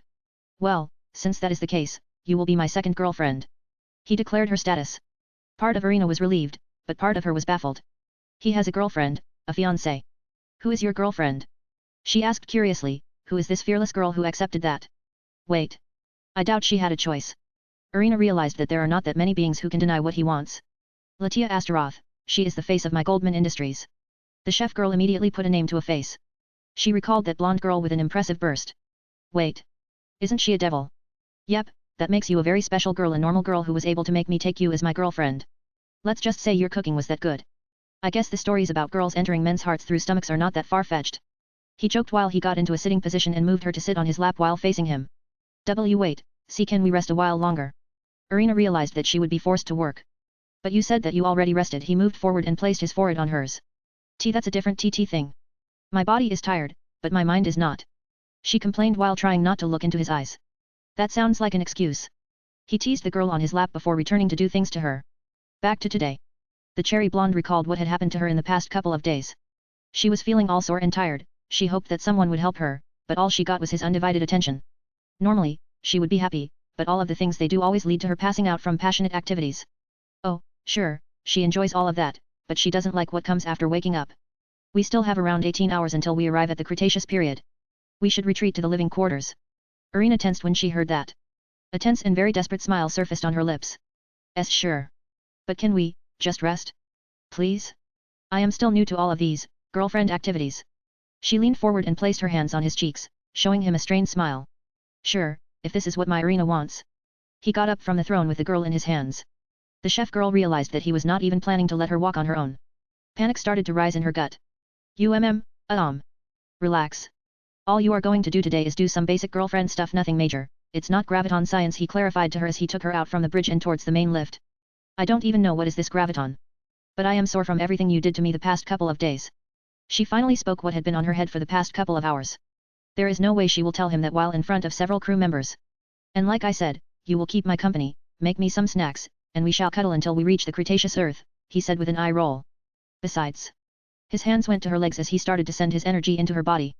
My control over biological bodies improved considerably after studying millions of years of evolution. Irina's eyes widened in horror as she sensed how all the soreness had evaporated. If I want to, I could be doing things to you for many, many years until your body would adapt. Think of it as an evolutionary stimulus to make you able to keep up with my sexual desires. He explained to her with a grin. Why, you studied evolution just to make your girls able to keep up with you in bed? She exclaimed in disbelief. This sounds like extreme misuse of the incredible data the assimilator has collected. Not really. I already have evolution mastered to some extent as a power. He showed her his rings, taking off the evolution one, which is on his right hand's ring finger. This is the ring of evolution. I'm pretty sure if a sophisticated civilization were to study it, they could grasp evolution to some extent. He explained to her while showing her the ring from different sides. Not to sound rude, but this is far above my current level of magic. She said with a sweaty forehead. Maybe, but all I wanted to say was that the research was not in vain. One could say that I have streamlined it further than ever before. The ring floated back to his finger before his whole body glowed, as a dark green aura surrounded him for a second. In other words, he can abuse evolution even more. The cherry blonde chef commented to herself as they arrived at the living quarters floor. Marcus took her to his place, where the girl would be living from now on. Let's go get some snacks, it will be great. Irina sighed. Not only would she cook for him, but she would also have to feed him while sitting on his lap. Never in her life had she had to do such a thing. But then she realized that none of the other girls could do this thing. Not even Athena was cooking for Marcus. It makes her stand in an extremely unique position. No, this is great. Indeed. Tell me what you want. Marcus. The girl said his name with evident blush on her cheeks. Haha, you are getting there, Irina. The inventor smirked when he heard her finally say his name. He knew she talked about him while calling his name, but this was the first time she had said it right in his face. Which is a step in the right direction, according to his books. Next day. A greenish-blue magic circle appeared as Confiscator blasted out from it and appeared above Cretaceous Earth. The exploration vessel faced the planet and proceeded to fly towards the assimilator's core piece. The dry docks are in full swing. Irina swiftly noticed the huge amount of work happening in the docks. It appears security protocol has been initiated, Marcus replied as he raised his eyebrow at this development. Security protocol? You mean there is a possibility that there exists a possible enemy? She asked with some worry. Not quite. It's more like contingency than anything. It's like walking into an uncharted forest. You do need some self-defense weapons, more than anything. He clarified to her as they arrived at Cretaceous Earth's assimilator and proceeded to do the docking procedure. As the magnetic hands grabbed the vessel and placed it in place, the gangplank lowered and attached to the exit, activating the escalator. When Marcus and Irina left the spaceship, the girl noticed an array of bulky golden armored men standing throughout the entire passageway. Was the assimilator converted into a military vessel on moment notice? She understood how big it was, but transformed from research and collection to military structure in an instant. The cherry blonde gulped down as they swiftly walked the escalator-assisted bridge and ended up in the docks. They were picked up by one of the graviton shuttles, which would take them to the control room. As they were traveling through the circular docks, the girl had the chance to observe what was happening there. The amount of movement is foreign to the girl who spends a while in another assimilator. The Carboniferous one was almost like a ghost town compared to this one. Just how quickly was the entire army created? She asked with wide eyes as she looked at how many machines were building the spaceships while, at the same time, knights were starting to gather and wait to embark on said ships.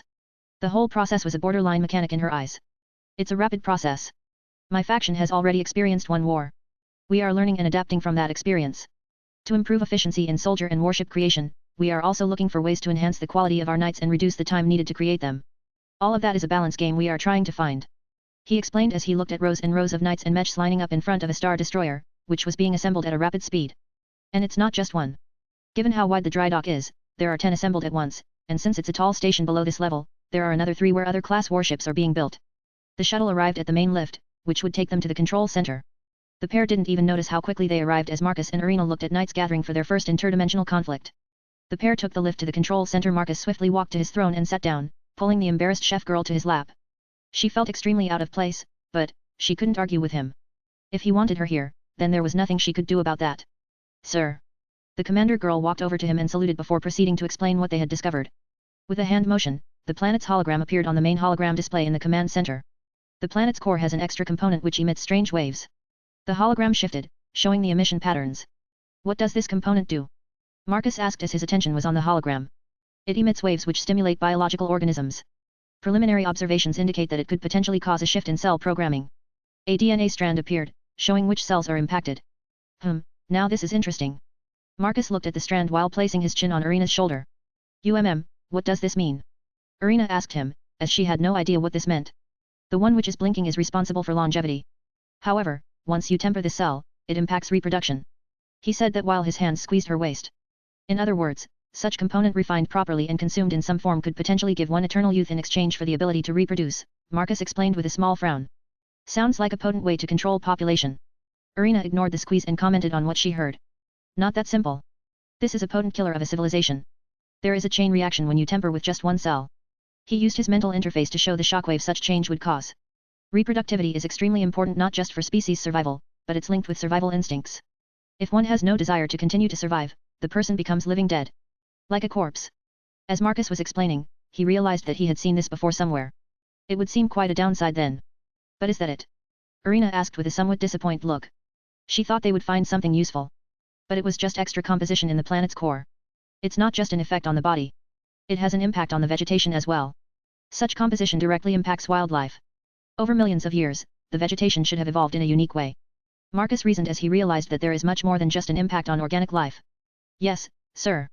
We have discovered that all wildlife require the influence to sustain itself. Then, Irina realized what this meant. The moment an intelligent life starts harvesting this energy, the entire ecosystem will cease to work. It would appear that this component is like a fuel.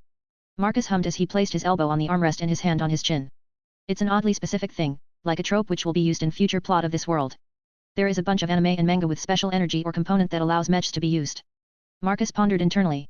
Do we have any idea for the potency of this energy as a fuel? Marcus, are you planning to harvest this energy? Irina exclaimed with worry, as she didn't want the planet to die. I don't need it as fuel. My faction is long past the point where we need finite energy to run things.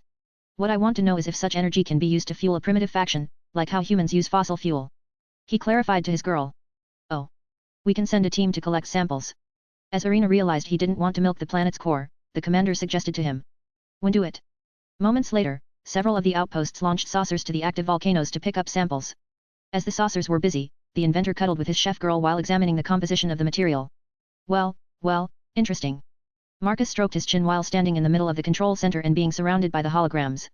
It has stimulating qualities, we could expect an interesting development, he commented with a smirk. Commander, I want you to put emphasis on active volcanoes. Especially when they erupt and pour the magma into the surface world. As you wish.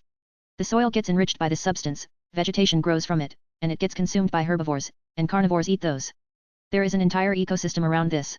It's only a matter of time until sapient species appear. He clarified what he was aiming at. Wait, you are saying we will get sapient dinosaurs? Irina exclaimed with shock. Yes, the smarter one will become smarter. The issue is that there are not that many alternatives. Most of the smart ones are predator hunters. He said while returning to look at the samples he had. Begin preparations for time slip. We can watch this from outside the time flow. Beginning the preparations. The crew scrambled to start the preparation. As they were doing that, Marcus dismissed the hologram windows and returned to his throne. It will take some time. Why don't you get some desserts? I feel like celebrating, the inventor said while looking to his side, where the girl had been standing the whole time. Sure. A couple hours later, the pair returned and saw that time was flowing much faster. Cretaceous is quite a long period, from 145 million to 65 million years. There is quite a bit of time to pass. He said that while pulling Irina back to his lap and watching how the continents move towards familiar locations. Sir. The commander walked over to his location. There has been a development. Oh. Slow down the time slip. He ordered the crew before looking at the commander. Tell me. The raptors started to become smarter around the areas where volcanoes are. Their hunting patterns are becoming sophisticated, and their mating practices have improved. They are becoming similar to modern wolves. HOH, so they realized that incest is bad. Continue to observe. I want to focus on them. Yes, sir. The commander saluted before they continued to watch the raptors. Marcus quickly noticed that the raptors had blue skin and small horns. Amazing, they are getting smarter right in front of us. Irina watched the whole thing with bated breath. It was like watching evolution take its course and these animals slowly becoming self-aware. They are becoming similar to us. She said with wide eyes. Their posture changed. They straightened up, and they started to use tools more than their claws, which caused a fundamental shift in their physiology. Oh, it's happening. Marcus softly said that as he looked at this with a gleam in his eyes. Fire. Irina realized what he meant. They unlocked the first element, and from here, the first sapient civilization was born.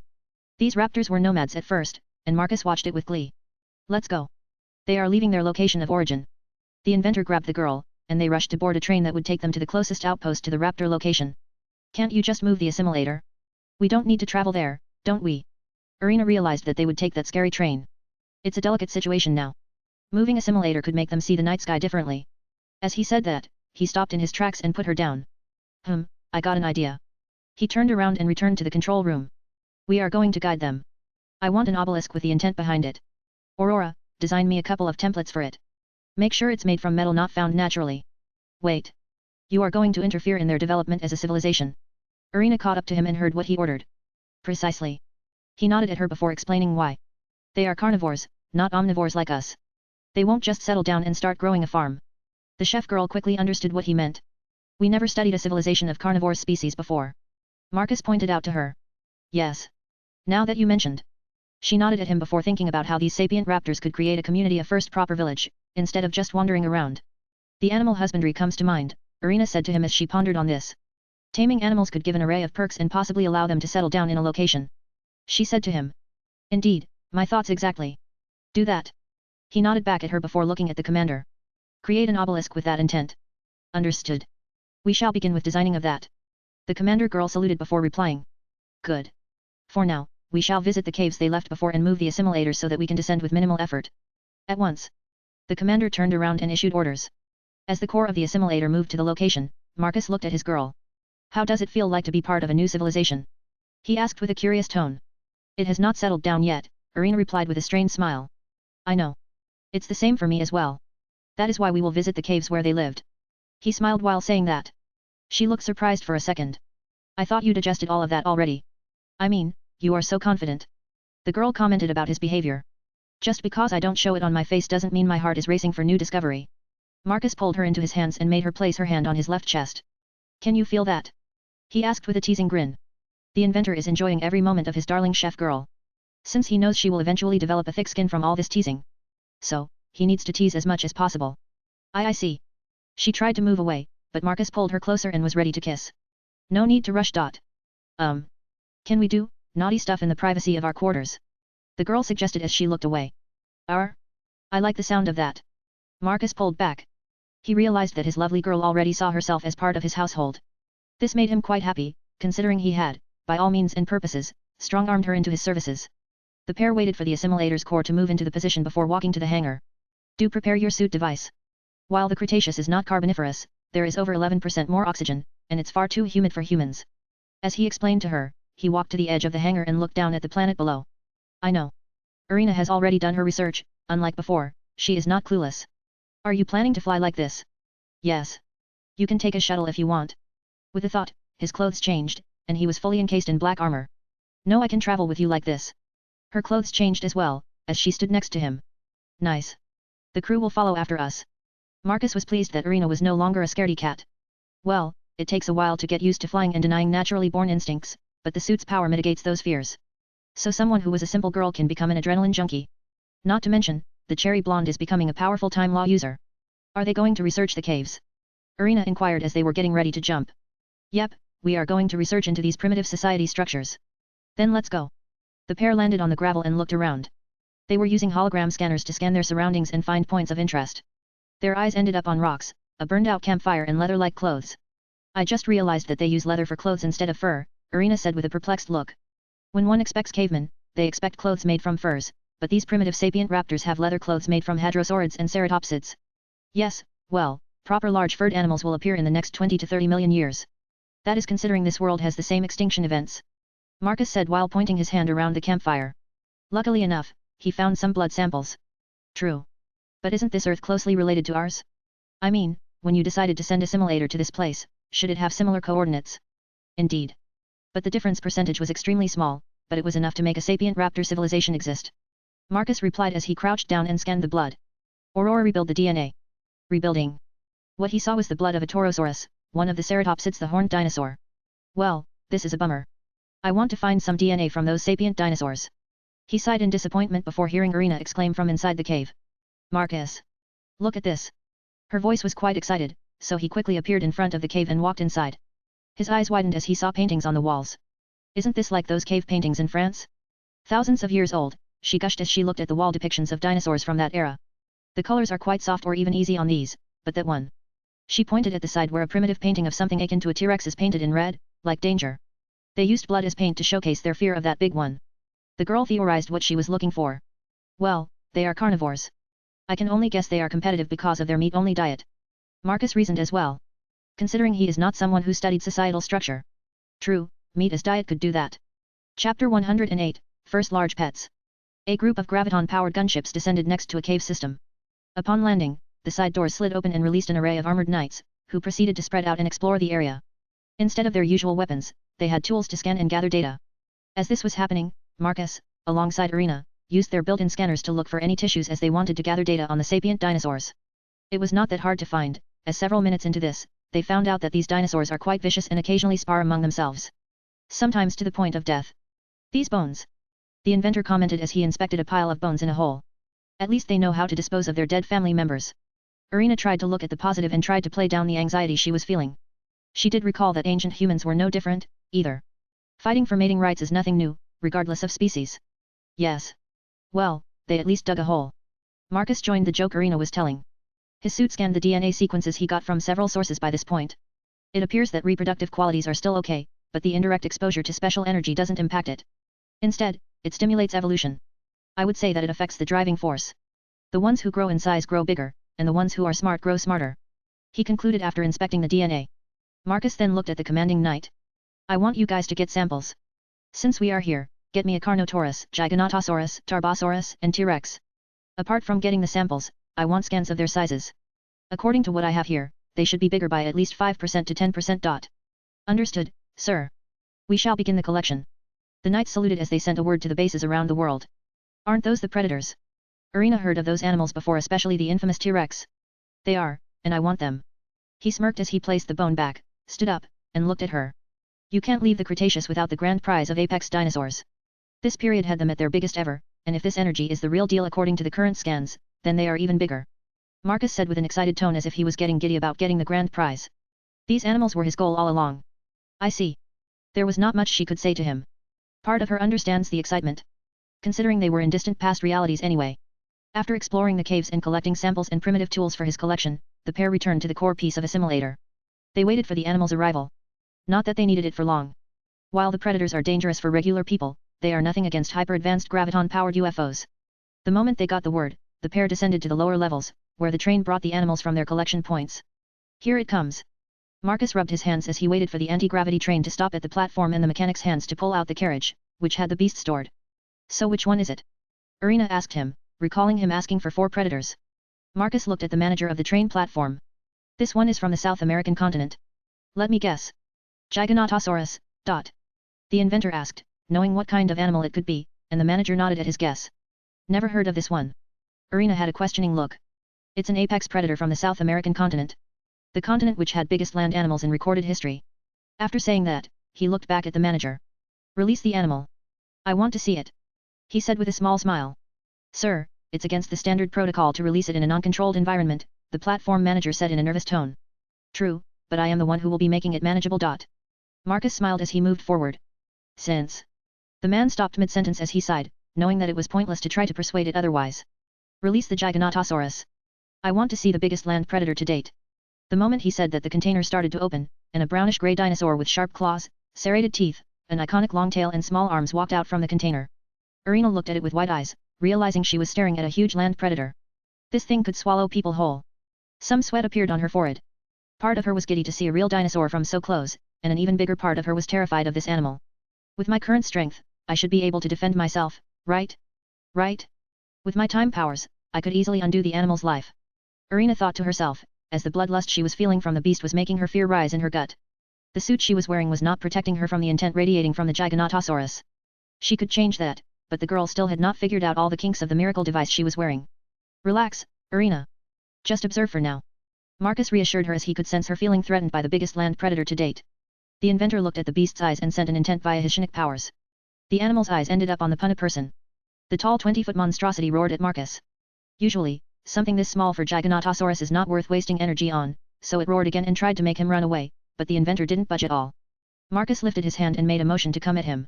The predator stopped wasting time and lunged at the inventor, trying to swallow him whole. But all such an action did was hold the beast in place. Marcus was holding the large theropod by its teeth. The animal tried to bite him even harder, but all it could do was break its teeth. Such an action made Marcus slip inside the Giganotosaurus' mouth. Oh my, now the question is, can you pick me up? The black-haired inventor commented as he was inside the predator's mouth. A layer of Shinnick energy keeps the smell and saliva away from him. There is no need to use his suit in this situation.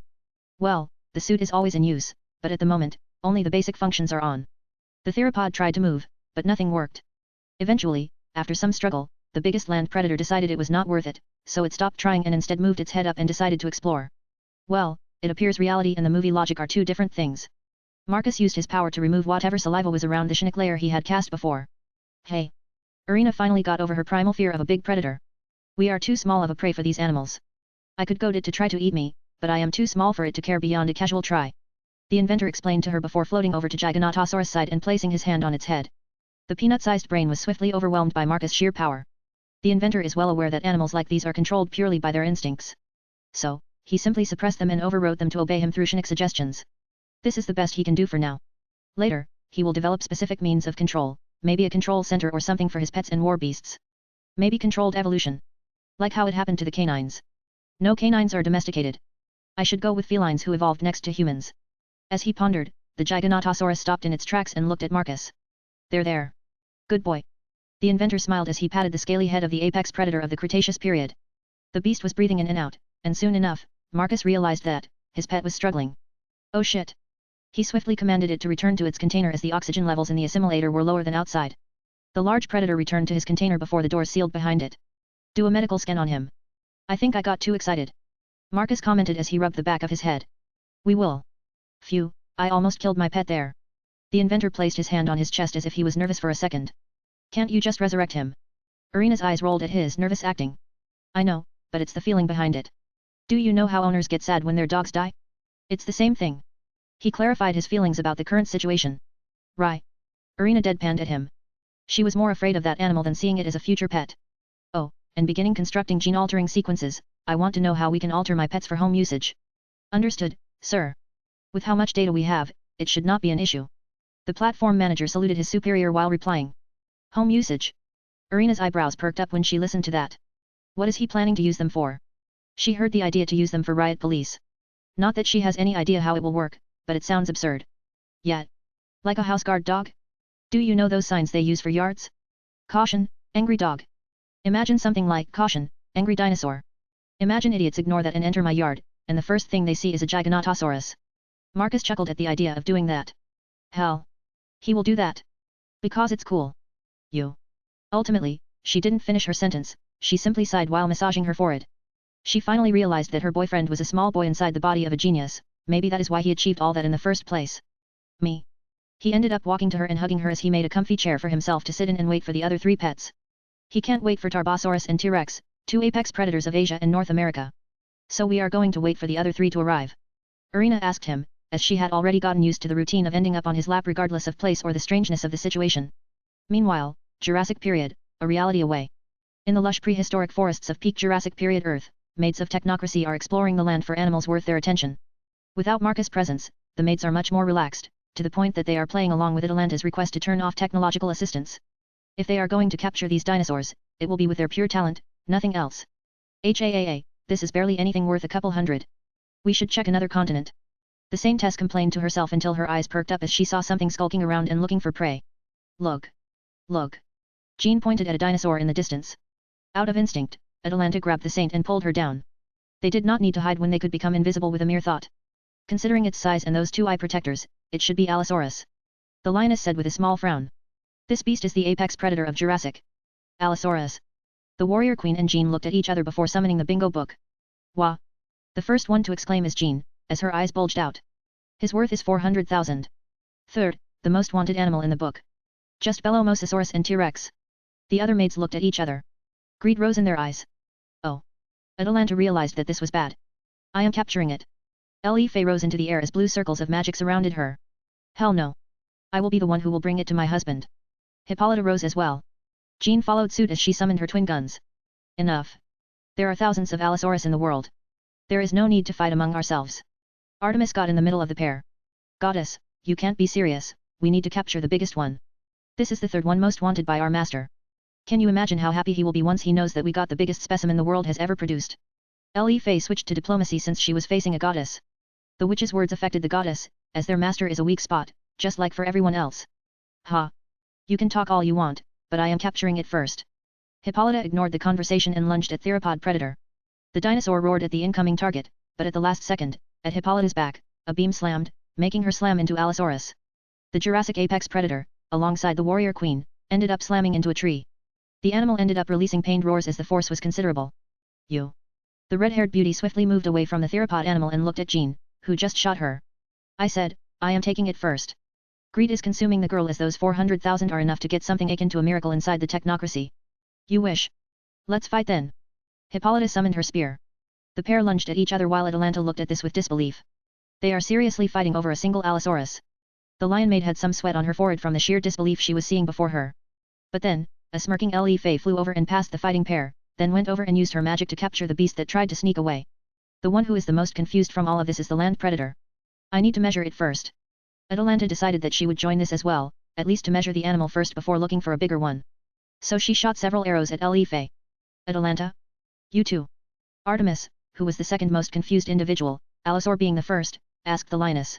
I need to learn the size of it, she rushed at Fei, who thought Artemis wanted the dinosaur. As chaos erupted at the forest side high above, a white-haired girl was floating and looking at the action with disbelief. I can't believe they are fighting among themselves. Serin was confused as she summoned the bingo book and sorted it by time periods. Stegosaurus looks like quite a high value. She saw another high Jurassic period entry. Let them fight over Allosaurus. I will collect the other entries. The girl smirked as she saw another high-level entry, the Megalosaurus, alongside Torvosaurus. These two requested to get a pack with 100,000 per dinosaur. Just by capturing a pack of each, she could have between 600,000 and 800,000 points combined for 2 specific packs. Such capture would double the single Allosaurus value. Considering Allosaurus, Marcus is only paying once. What are they doing? Irina's assistant, Hisako, floated over to Serin's side. Fighting over Allosaurus. The Hersker said with a mocking undertone. Fighting? We are at the peak of Jurassic, there should be an abundance of predators, the chef girl commented. You tell them. They realized that getting one of the top 3 requests would make them extremely rich. The white-haired girl brushed her hair while continuing to look down on them. Hey! For a second, Hisako looked at the bingo book in the marketplace. She quickly realized that 400,000 would allow one to get even peak sacred gears like one of the heavenly dragon gears. That is an impressive amount of points. Regardless, you will be coming with me. Serin grabbed her shoulder. You will be making snacks for me. If you do that, I will tell Marcus that you were a great help to me. The Hersker smirked while saying that. Sure. Wonderful. Now let's go to get a Stegosaurus. I wonder if we could get barbecue ribs from them. For a second, Hisako imagined that famous dinosaur magically turning into barbecue ribs. I wonder as well. Back to Marcus. The inventor looked at the monolith. It was black with a hole at the top. The hole stimulates brain activities in a certain way, especially during a full moon or a full eclipse. Now, the only thing they need to do is place it. I feel something from it, and it's only a design, Irina said to Marcus as she stood next to him. That's because certain shapes impact the brain. Have you ever seen what sound looks like? He asked her with a smirk. Sound, looks like. Yep, take a flat surface, put some sand on it, and let a sound flow through it. The sand will move and create a shape. Oh. This is similar, the shape takes in the planet's gravity waves and lets it flow through the monolith, and it would release a specific wave pattern that will impact anyone who looks at it. Marcus told her how it works. Considering how close the moon is, the effect could be considerable. He said while rubbing his chin. I see, that is interesting. I never thought shapes could do that. She said with a surprised tone. You will see. He smirked before mentally confirming the shape before loading it into the main barrel of the central piece of the assimilator. The barrel rotated, and Marcus checked the map and highlighted where the sapient raptors were. Fire. The barrel glowed, and the construct accelerated through graviton magic circles and shot at the selected location. Now, let's wait for a bit. He looked at his handiwork while wrapping his hand around Irina's waist. Let's relax for now. All right. She slowly nodded her head. I am thinking of experimenting on one of the ceratops. She said to him as she pondered on the horned dinosaurs. Oh? Tell me what you think. Because these animals remind me of modern-day cows. I was thinking of the same thing. Imagine using a new type of meat, similar to chicken, to unite the world.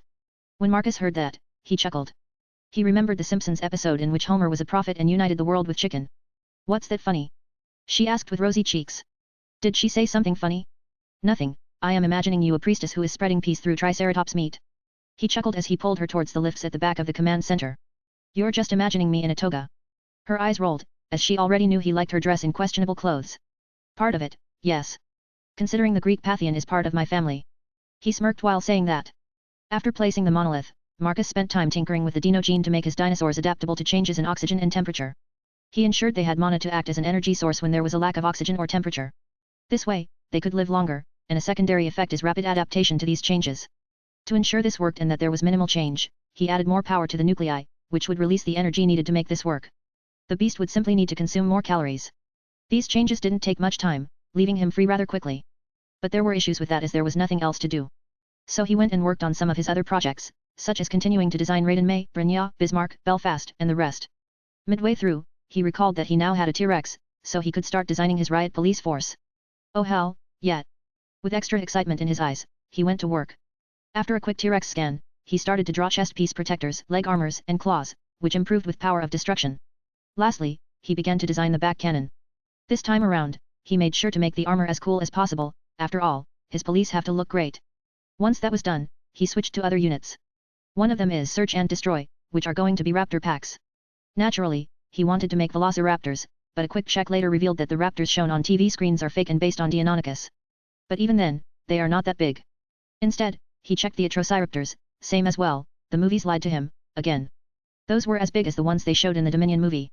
Instead, he checked the Utahraptor, and when he saw that one, there was a glint in his eyes. I do need to design and improve the visors and helmets.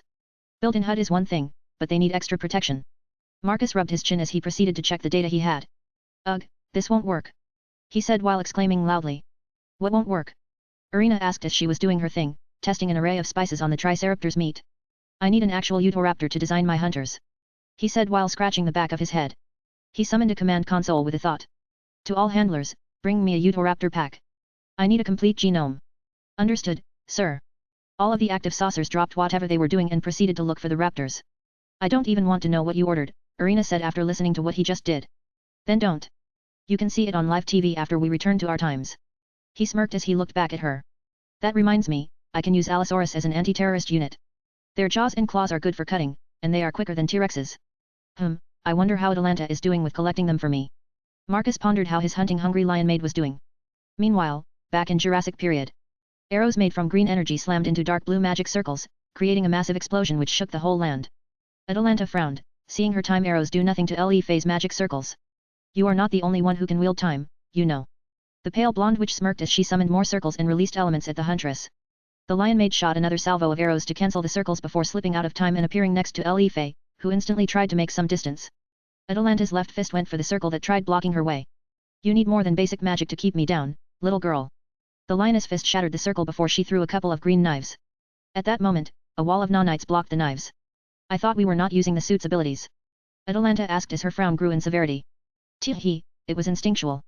Le Fei tried to play it down. Right. The huntress narrowed her eyes as her suit's triangle piece started to glow, and nanites spread through her whole body, merging with her bow and becoming several times more intimidating. Besides, those two have already been using the suit's abilities. Atalanta motioned with her chin at the side. Golden beams slammed into crimson ones, followed by golden energy bullets that were intercepted by a red spear made from energy. The collision caused an array of explosions, which caused the trees to become unrooted and fly alongside a variety of dinosaurs that were running away from the area. On one side was a girl dressed in Greek armor with glowing crimson hair. It looked like particles of light getting emitted from her long hair. An aura of light surrounded her. She looked like a Greek war goddess, which she was, but this aura made her appearance more natural to a goddess. On the other side was a blonde girl with golden glowing hair with similar particles to the Greek goddess. She had 2 guns in both hands and several holy swords floating behind her. This was Jean. The pair didn't even notice how their appearance changed and how their powers grew, becoming much stronger. Such a thing happened because of the suits they were wearing. The built-in quantum computer powered by a diamond heart engine and the constant nanite support allows them to constantly fight at 100% without the worry of getting injured. The pair didn't even realize that they were causing quite a disturbance. You should just give up. I may be a minor goddess, but you stand no chance against me. Hippolyta took a stance, and a bloody crimson aura surged from her, becoming a pillar of flames, growing in size, and becoming a huge avatar of a Greek warrior holding a spear. The warrior stood in a stance, ready to throw the spear like a javelin. We shall see. I do have enough energy. Honestly, Jean had no idea what she was even doing. But she can't lose the chance to get that Allosaurus. By this point, she is guided by adrenaline, which is linked to her suit. Golden holy aura surged from her as well, transforming into a large pyre of golden light morphing into an cyber angel, same size as the Greek warrior. Instead of a spear, it had 2 hand cannons as long as rifles. Hippolyta's eyes widened as she saw something absurd. How can she do that? Well, questions for later, she needs to get that dinosaur for her husband. As the avatar of war threw the spear, Jean's cyber angel lifted the guns, which morphed into a single large cannon and shot at the incoming spear. The impact of those two caused an enormous explosion. Did the earth shake? An earthquake? Hisako asked as she looked at the dinner table. The cutlery on the table was shaking. No, look at the butterfly bar. Serin, who was watching the roasting stegosaur ribs, turned to face in a direction. She saw the bar grow on her HUD's left bottom corner. What they? Is it us? Hisako panicked as she saw the bar grow. No, you can see where this is happening. The Hersker accessed the global map on her HUD. There is a huge blob of red on it. The bar switched to global percentage. She said with a contemplating look. Wait, they are still fighting. The chef girl exclaimed with disbelief. Hours have passed already. Irina's assistant's eyes trembled. They had already collected 3 high-ranked dinosaurs, and by this point, they were doing extra side missions for fewer points but those brownie points from Marcus later on. Still, quite a bit of time has passed. We all have these. Sarin pointed at her triangle device.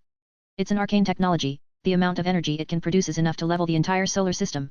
The key factor is that the suits are self-aware and possess quantum computers, with the nanites as the extension to utilize said power. Why would Marcus create such dangerous devices? Hisako always wanted to ask that, but she never had her chance. What she was hearing was nothing new, after all, she was in the meeting where she got hers. Well, it's not that dangerous, per se. An atomic plant is dangerous, too, but humans use it to generate their energy needs. Sarin shrugged at her. The question is how much they pushed their needs for suits to generate that much power. The Hersker smirked as she got an idea. She waved her hand, causing time to freeze in the area. She doesn't want the meat to overcook or get stolen. Let's go. I have an idea, the white-haired girl said with a sinister smile, similar to that of a villain who had a wicked idea. Oh okay. The chef girl slowly nodded as she followed after Sarin. The pair flew towards where the fighting was happening. Aurora, who has the highest authority in this place? The Hersker asked the AI. That would be you. The girl mentally did her counting. At this moment, she is the only Marcus creation in the whole Jurassic, meaning that her authority is the highest. The rest of the girls are simple maids who flaunt Marcus power however they want. Good, her smile grew several times as she found a way to make a true power move and get all prize money. Hisako looked at Sarin with some worry. Was she planning some sort of coup? A few moments later, they crossed the Atlantic Ocean and arrived on the continent that would become North America in the distant future. The place was a mess, full of craters, and forests were on fire. The sky was clouded from all the carnage. Aurora, lock down all of the diamond heart engines except for mine and Hisako. Very well. At that moment, all of the maids who were fighting among themselves dropped to the ground as the suit powered down, leaving only essential protection from the climate. What? What is going on? Ouch. Oof. Jean and Hippolyta dropped hundreds of meters down. Thankfully, the suit absorbed the fall. Seeing that it worked, Sarin placed her hand on her lips as she giggled, seeing that she had all the cards in this game. Well.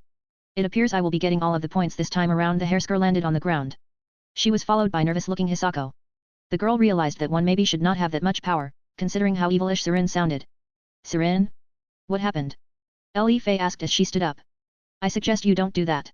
The white-haired girl motioned, and her subspace lances manifested around the area. Behind her, a bunch of gunships were descending from the central piece of the assimilator. You girls broke the standard protocol, forcing me to assume the command. Atalanta and Artemis looked at each other in realization. They had unknowingly gotten a leader they never wanted by allowing this girl to come with them. Chapter 109, The Klaxosarian. Forward knights poured out from the vehicles as the gunships landed and surrounded the confused maids. After the pikes-wielding knights were the jetpack ones, as these pointed their rifles at them. Hold it, what is going on? Jean asked as she looked confused and worried. Look at the butterfly bar, and tell me that you have no idea what is going on, Serin said while brushing her hair with her fingers. Her lips curled up, mocking as she looked at them. At that moment, Jean and Hippolyta paled as they saw one bar at 100% and another below appeared with 52%, but this one had a world symbol with a butterfly on it. This symbolized the planetary scale of the butterfly effect. Oops. You all are under arrest in Technocracy's name. The commanding knight said as he raised his voice. None of this would happen if you didn't intervene. Atalanta said as she was certain that there was no commanding officer. But since Serin accepted it, the command structure was established, and they paid the price. I have no idea what you are saying. If I hadn't stopped, you could have brought Jurassic era to an end before its intended time. You do know how this era ends, right? The volcanic traps in China erupt and kill all of the apex animals. I am simply doing what Marcus instructed. Serin smiled as she motioned for knights to get them arrested. The knights moved in, and Atalanta sighed as she offered her hands. Seeing no resistance, they moved in. Damn it. Artemis complained to herself. Not only did she become a maid, but she was also arrested, quite a demotion for an Olympian. What will happen to us? You will be behind bars until all of the objectives in Jurassic are done. The white-haired Hersker explained with a small smile. Almost telling them to leave it to her, she won't fail them. You are going to collect all the points. Li Fei realized what this meant.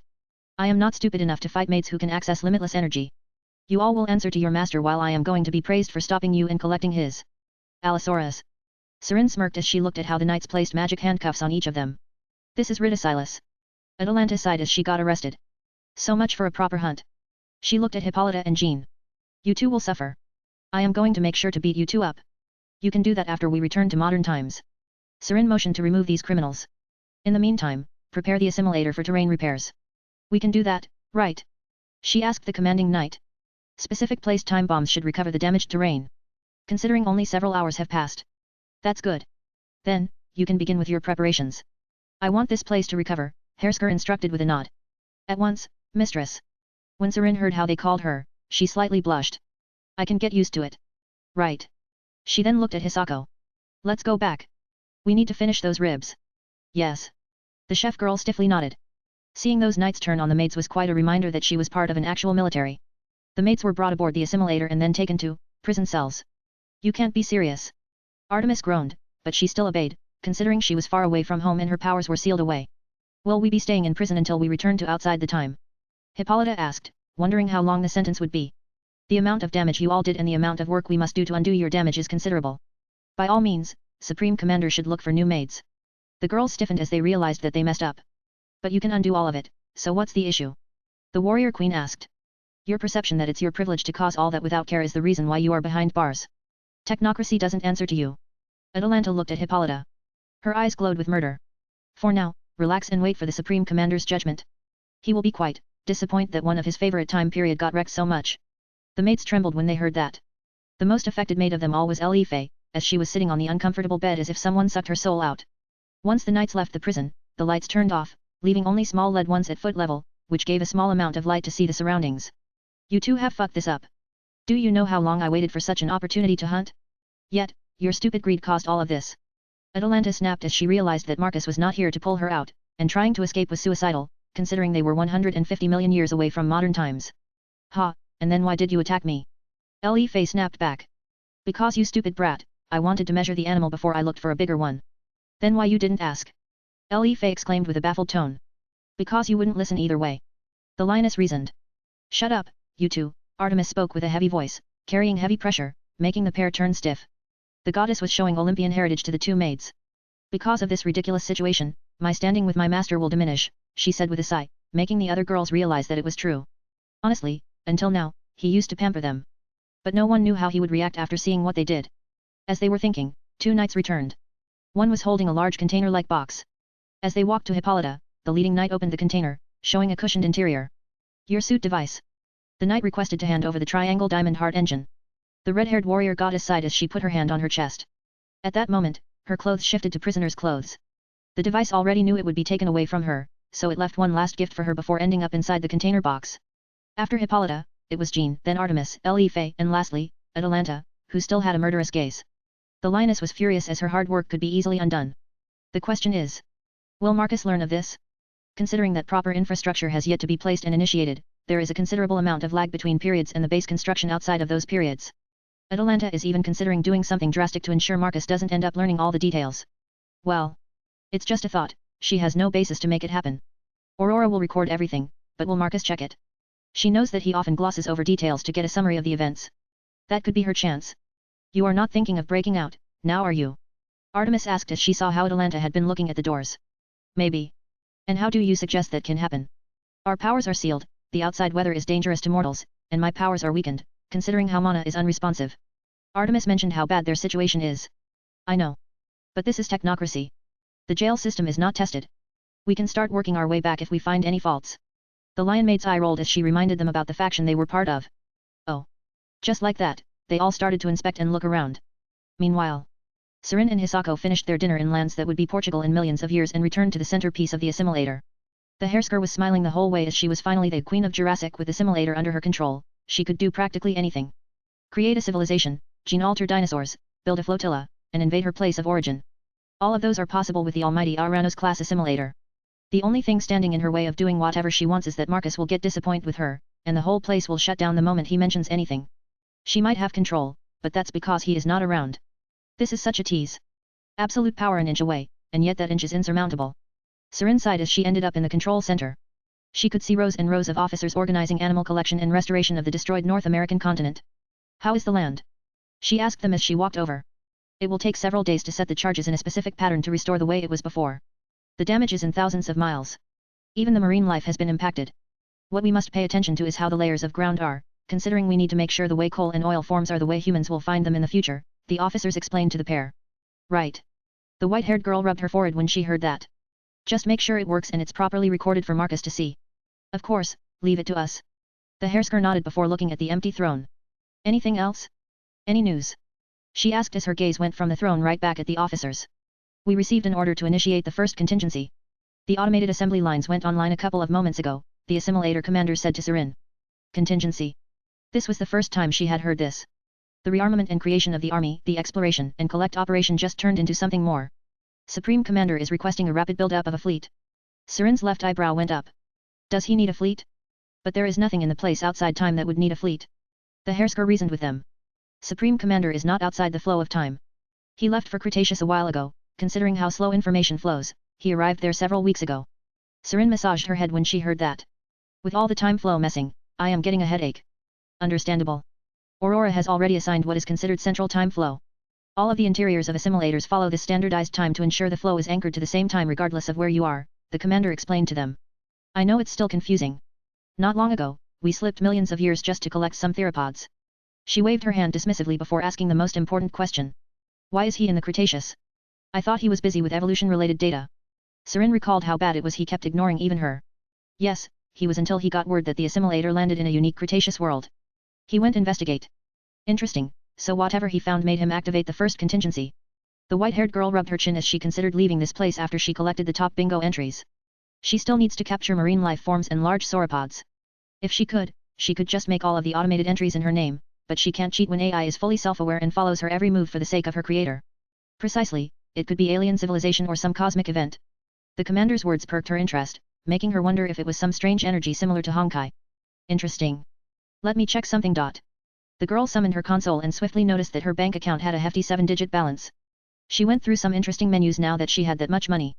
I can order a Star Destroyer, phew, interesting. For a moment, she pondered what to do, but then she realized that she was the only general in the entirety of Jurassic World. Aurora, since I am the current leader, could I order any construction I want? The white-haired girl asked the AI. As long as you have a proper explanation for your actions, you could technically construct another assimilator. There are no set limits, except you would need to explain yourself to the Supreme Commander. Serin rubbed her chin as gears were spinning in her head.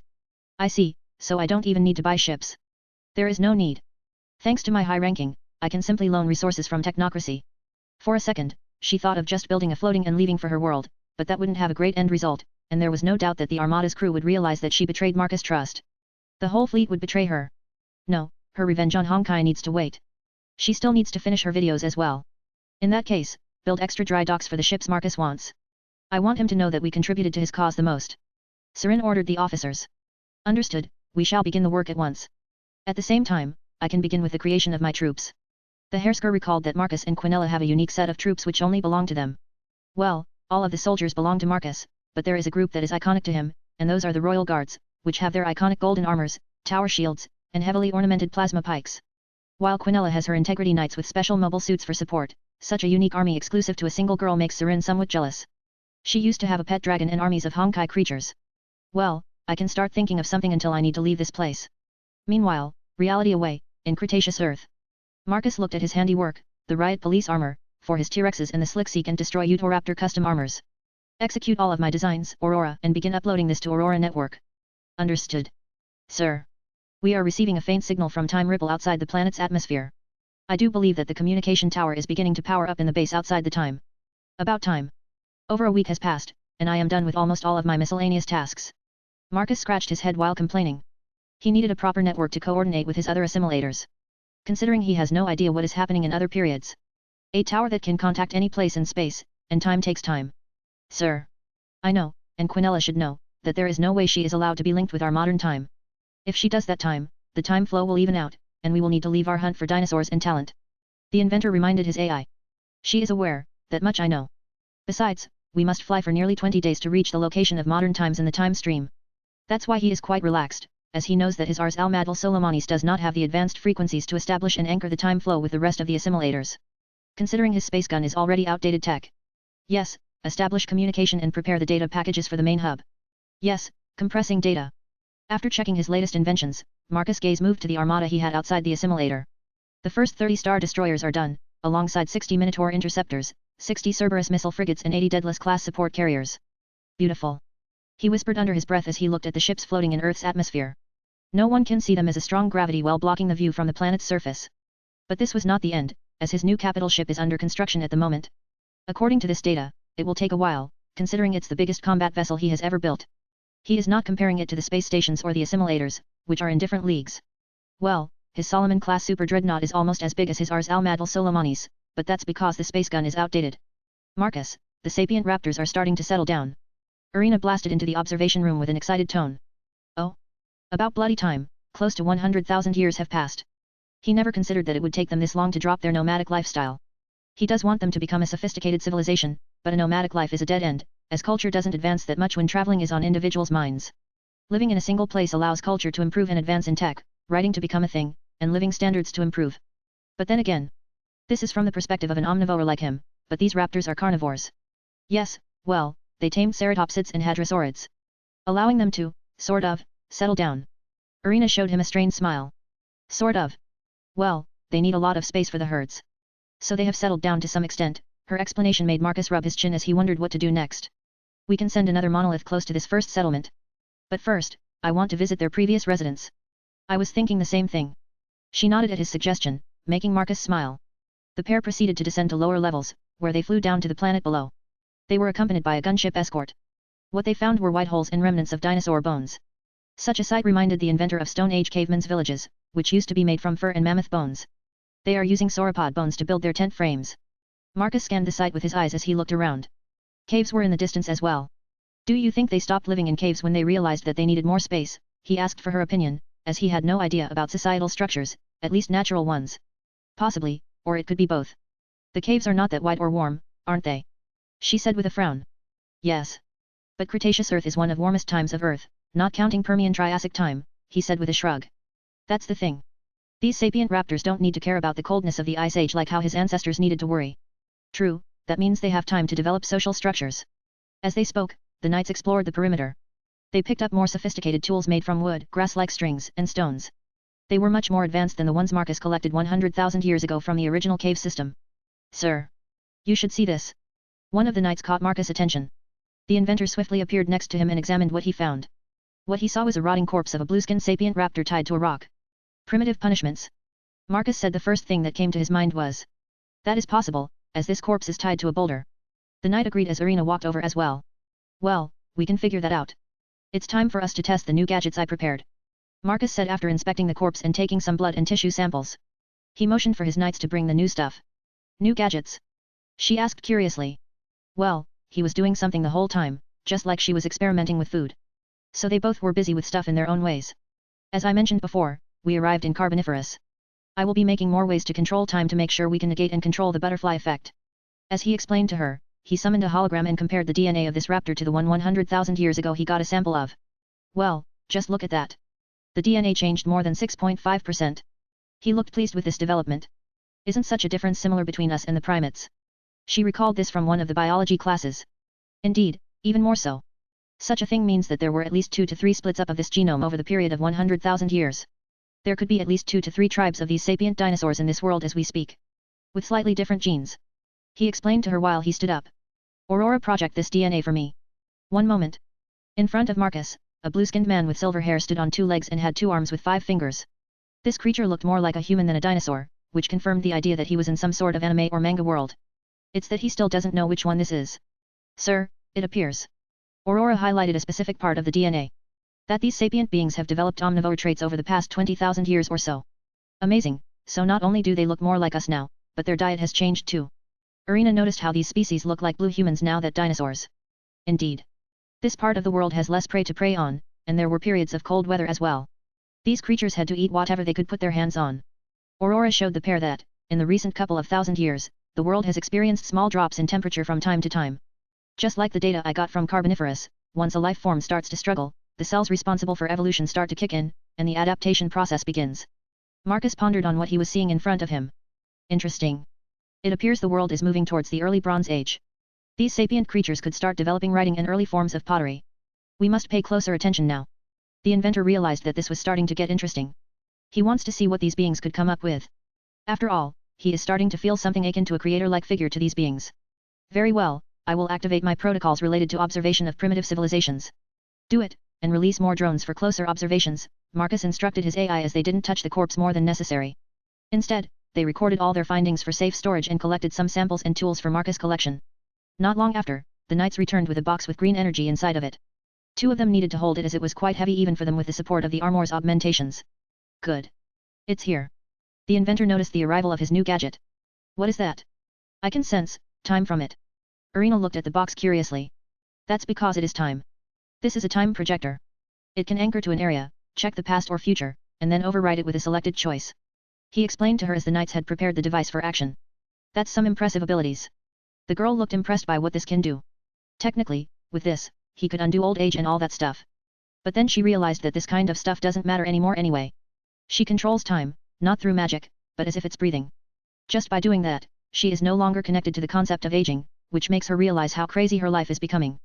Not that Marcus thought of that when he created this. Yeah, I created this so that I could collect the world's wonders, like Artemis Temple, which was destroyed way before modern times. I can restore all the world's wonders to their pristine condition with this box. He revealed his real reason for this box's existence. And, of course, in these cases as well. He then looked at the corpse. We can glimpse into what happened here without even restoring if we want to. As he was done with his explanation, he issued his orders. Begin with the setup. First, tag the boundaries of the area, and then select what to restore. The knights rapidly moved to tag the limits of the boundaries before selecting the corpse's immediate area. The box glowed not long after that, creating a green bubble in the area. They saw how the corpse started to recover and eventually came back to life. He struggled for a while before they finally saw how he ended up in this situation. They saw some primitive sapient dinosaurs bring him here. These dinosaurs were dressed in leather clothes, a much more refined version of what Marcus saw a while ago. Slow down, the flow. I want to hear them speak. Marcus raised his hand, ordering the knight controlling the gadget to slow the flow of time so that he could hear them speak. What he heard made him smile for a bit. It was extremely primitive grunts and other sounds. What made him happy enough is that he won't need to overcome a hurdle regarding communication. They speak on the same sound wave, and their ears can pick it up. That means that they can be even more useful in the future. He won't need to gene alter them. I don't understand a thing. Irina sounded conflicted as these creatures spoke something she could hear and simultaneously annoyed as she couldn't make sense of it. Relax, we still need to finish those sessions for you to unlock Psionic powers to tap into their mind to read directly their thoughts. You can do that even in this situation, she asked, surprised. She understood that they were glimpsing back at what happened several months ago, if not more. Not quite, but you will need to understand it one way or another, and they won't speak English or Japanese to you. He smirked while saying that. She rolled her eyes, and here she was, expecting something of that caliber. Hey, if you mix Psionic and time control, you could do that. He shrugged, something like that could be possible. Anyway, now we know that they have language, we can tap into it. Marcus switched his theme of conversation. Aurora, begin translation. Understood. Sir, since they are primitive, some of their words could potentially make no sense to us. I know, but regardless, just do your thing. As you wish. Later. After that, they returned to the assimilator, and Marcus began working on establishing a proper connection to the rest of his empire. There was not that much he could do on his part as the infrastructure was outside the current reality and outside the time flow. All he could do was work on keeping the information flow stable by miniaturizing the concept of Bifrost. Something akin to the fiber optics of regular society. Honestly, it was not that hard, considering the amount of energy he could spare and nothing else to do. But, like always, he ended up finishing it, and then there was nothing else to do. That was until he decided to play around with the unique energy samples they recovered from the world below. I could make forms of stimulants. If I am to mix this up with evolution-related cells, I could technically rapidly create a creature of my desire. Marcus pondered the possible uses of this material. The issue is that it's not a liquid but rather a solid material. However, this is not an issue as something like this could be altered to one's needs. Arena, do we have spare Triceratops? Spare? I mean, we got several hundred of them a couple thousand years ago. Before their numbers started dropping. The cherry blonde commented that they needed to start saving dinosaurs from dinosaurs as the sapient ones started doing what humans did to animals of their times, reckless slaughter for food, material, and space. Good enough. Just give me a male and a female. I will do some gene tailoring. He asked her as he proceeded to mix a new serum. Okay. As Arena was organizing a couple of dinosaurs to test on, Aurora finished with translation as it was a little bit difficult to make sense of certain things. Sir, I have a rudimentary understanding of what they are speaking. Show me. Marcus rewatched the video of how two guard dinosaurs tied the criminal one to the boulder.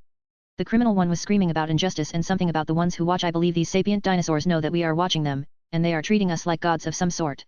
The inventor stroked his chin as he rewatched it several times. He understood the gist of it. Now, he is interested in how they perceive his presence. Interesting. Sir, another thing. I do believe I have an idea what they call themselves. Marcus raised an eyebrow as he wondered what their name was. What did these people call themselves? Well, let me hear it. He asked with a curious tone. They call themselves the Klaxo or the people of Klaxo. The rest I do not know.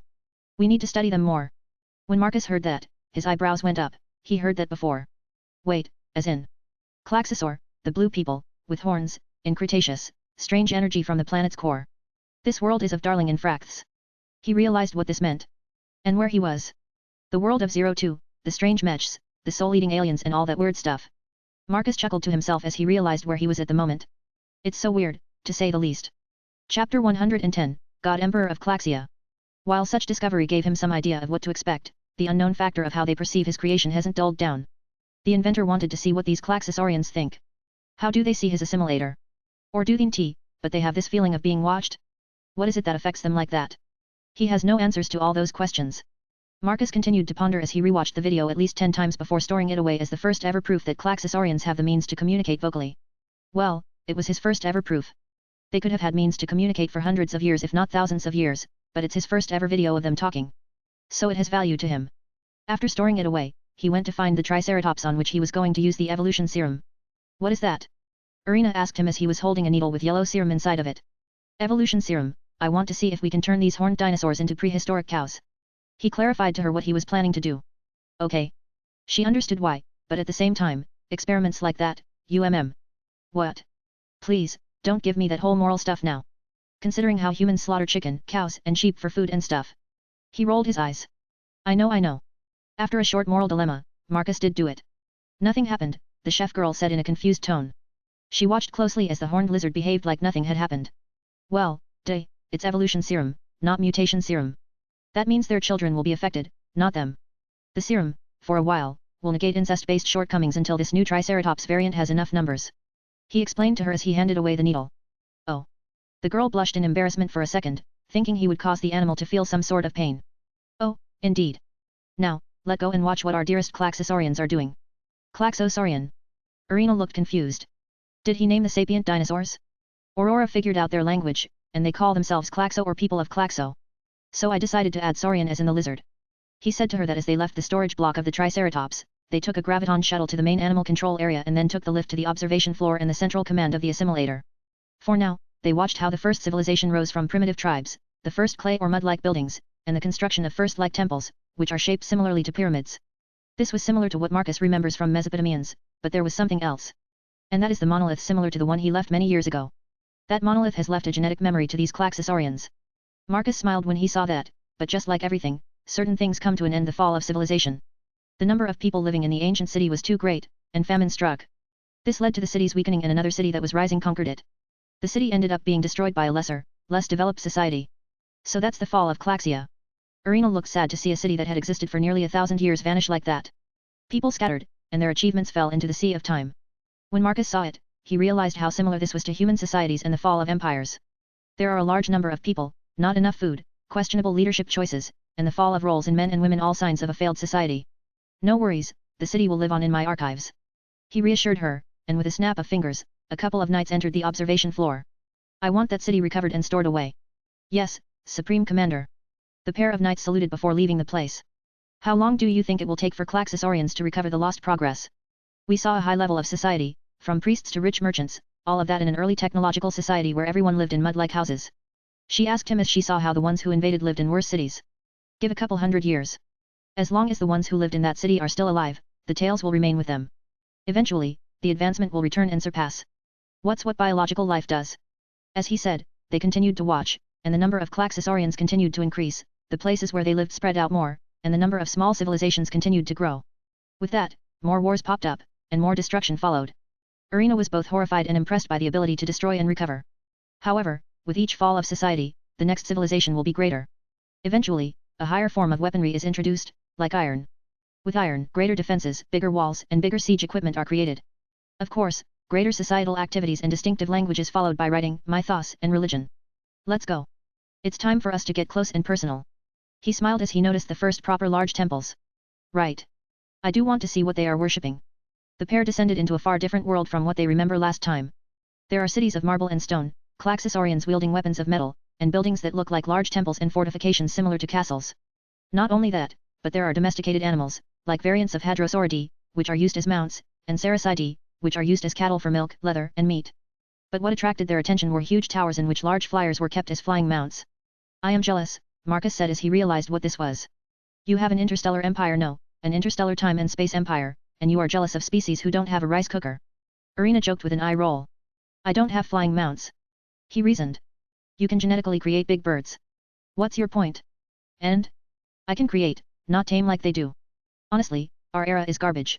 We don't have smilodons anymore, or megalodons or big snakes. Nope, the only thing we have is big whales. Marcus ranted at the injustice of his modern times. Compared to these guys, his era is boring as hell. Well, because of T-Rex and other large predators, it took them over 100,000 years to reach where they are. Even then, it's because you left your monolith. She reasoned with him. Cool doesn't mean great for society. Yeah, I know, but it's a boy thing. He shrugged before taking her hand and proceeding to explore the capital of this empire. Arena looked around. It was strange to see a civilization during the dinosaur period. If not for the fact that people of this land were blue-skinned and had dinosaurs for pets, she would have thought she was in a mashup of antique and medieval times world. Eventually, her eyes perked up as they arrived at a marketplace. Constant shouting to sell stuff has reached their ears. The chef girl ended up pulling him towards the first merchant who was selling strange fruits. They have raised their version of fruits. I remember much wilder ones I collected a couple thousand years ago. It is amazing what one can do after selective breeding is done properly. The girl gushed as she was about to touch it, but then she stopped, as they were invisible for a reason. Well, we can think of something. He said after seeing her stop midway. I bet, but we can do that later. Let's go and explore first. With a nod, the pair continued to walk around, paying attention to the societal structure of this place. They did find that there is a high emphasis on martial prowess and talent for fighting, all of which are described in their building designs and activities. Where one usually would have a theater play, one would have gladiatorial fights here. So it's more like Rome than Athens. Marcus could see similarities between this antique and medieval society, such as the way their leather armor was mixed with metal and the buildings being made from stone and marble, which reminded him of Rome or ancient Greece. Wood is being used much less than he had imagined. Well, Romans used stone and marble, only after barbarians took over most of Europe did people switch to wood. Considering how warm it always is here, he can see the attraction of using stone or marble instead of wood. Eventually, the pair arrived at a grand temple on top of a pyramid. Honestly, it reminded him of Carthaginian or Babylonian in style. Something he can't get enough of. The pair floated to the top and proceeded to walk around, looking for paintings or something that would give them an idea of what they were still worshipping this time around. As they inspected the paintings, Marcus activated his holographic scanner and recorder to gain more insight with the assistance of his AI. Mark, they still believe in the ones who observe. I think the religion is more advanced than before. Arena said with a strained smile. They always watch us. Their invisible hands stretch through the infinite stars and guide us to a bright future. The cherry blonde read to him what she was seeing before her. The AI has fully translated to her. How much did we interfere in their lives? She asked him, considering that the single monolith was placed on the planet for these people a very long time ago. Well, my UFOs have been collecting samples all the time so that they could have helped a couple of times. The inventor shrugged at her. He doesn't remember any specific scenario where they interfered more than necessary. Marcus noticed something peculiar as they walked around, a metal acorn with countless hands. Aurora, do we have any idea how they can see my assimilator? There could be a specific phenomenon where gravity wells could be perceived at unique times, maybe, solar storms. Marcus pondered for a bit before checking more of the murals. He could see these hands and discs maintaining the land, removing animals or even placing them, and then saving their cattle and other stuff. He is certain that only half of this is real. The other half is made up for the sake of religion. After thinking for a bit, he had no idea what to do next. Should he embrace the god status? He knew what would happen to Claxosaurians in the future. They would die off fighting those soul eaters from space, permanently fuse with their mechs and leave only the princess as the sole living Claxosaurian. As he recalled the plot, he left the temple, sat down on the stairs, and looked at the city expanding in front of him. So what now? Irina asked him curiously as she walked over and stood behind where he was sitting. Well, we can help them survive or let them die off. He said with a shrug. Are you talking about the meteorite? She asked him, wondering what he was hinting at. No, and yes. These species will reach advanced civilization status until they experience an invasion from alien species, he said in a thoughtful voice. Oh, so you want to assist them? Is that why you began to assemble your armies? Irina realized why he had begun to mass-produce his military. Since you already started militarizing, there is no need to hold back. She slightly shrugged at him. Since he started, there is no need to hold back. I guess. But this will be a long project. He smiled slightly as he stood up. Since they already started, there is no reason to hold back. As Marcus said that, he pondered on an entry, maybe copy how predators used to do? Landing on the top of the pyramids. Sounds amusing and interesting. Long is a subjective word, isn't it? We have been here for a long time now. Irina snorted. They have been here since the beginning of the Cretaceous, which is close to 100 million years now. They collected quite an impressive list of animals and plants. They are quite close to leaving this place by all means and purposes, but that could change if Marcus decides to become these Claxosaurian god. True. I could set a few things in motion and watch things unfold. He said that with a contemplative look, he could make a miracle or two and let the religion spiral out into something possible as well, but you need to remember that there is a threat out there for these people and maybe even to us to some degree. The girl reminded him of what he said before. Marcus slightly smiled, hearing her concerned about something.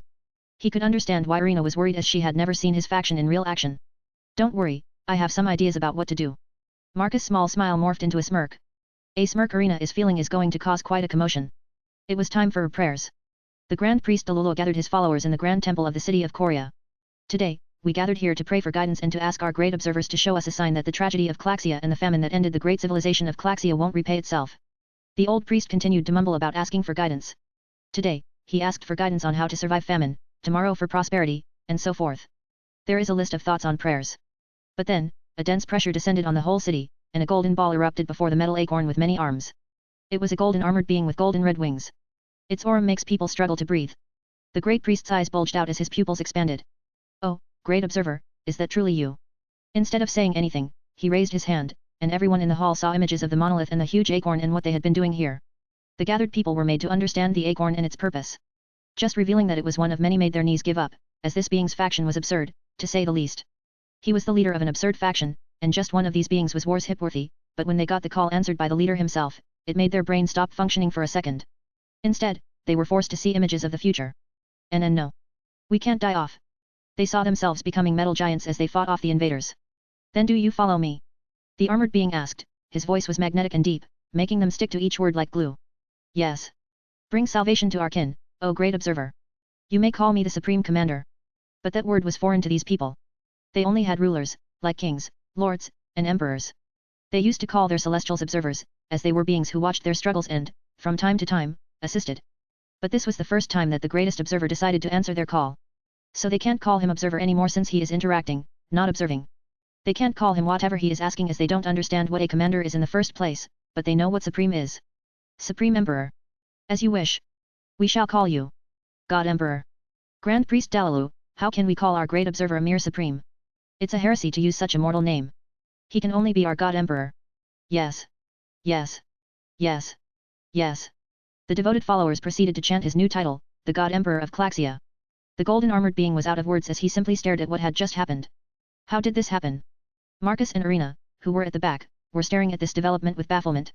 The inventor used a Shinnick projection to make himself appear as a dinosaur-like deity. Well, dragons are mythologically the closest thing to a dinosaur. So, now you are God. She didn't even sound surprised anymore, Hell, their current place has warped her common sense to the point that she is questioning what common sense is. I guess. He was not certain either way. But this was an important part of his future designs, which were to build up a force to face those space vampire spirit thingies. He won't throw his resources into this until Claxosarians are fully exhausted. Hell, he finally has a civilization that is going to follow him. The only thing he needs to add to this is a proper foundation that is obedient to him. Yes, I think I got an idea. His suit reacted as nanites proceeded to pour out from Diamond Heart Engine. At the same time, his projection raised his hand forward, making a declaring motion. In that case, those who follow me shall be rewarded. A golden avalanche of energy blasted from him. In truth, it was from his suit, from behind. A wave of nanites rushed and fused with the group of Claxosarians, giving them by all means supernatural powers. The nanites will make them stronger, according to what Marcus desires. After all, he doesn't easily share power, especially those who are not cute girls. Not that he needs more soldiers. He can make them, he can design them, and he can arm them. But this situation? One could say that this is a hobby. He wants to see how far this game can evolve. Can these people impress him enough? Sure, he liked the new title, but they need to show him that they are worthy of being kept around. I have given to you my blessing. The power of this blessing will depend on how strong your belief is. Worst case, if you disappoint me, the consequences will be severe. The gathered followers looked at their hands as they felt, lighter and far more vigorous. Whatever their new emperor did has surely worked. One of them tried out. He took his sword and tried to bend it. Impossible, the blue-skinned Claxosarian exclaimed in disbelief as he saw his sword bend awkwardly in his hand, which he had cut, heal up nearly instantaneously.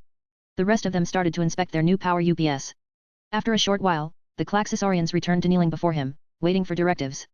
First, your kin has to unite the world. It's the only way to focus on a single enemy. Those soul eaters do not know that we know they are coming to us. We will use this to our advantage. The gathered people gushed at such an idea. In a martial society, a strategic advantage is something one can acknowledge and look up to. With our new abilities uniting, the world conquest will be a child's play, O great God Emperor. Then see to it.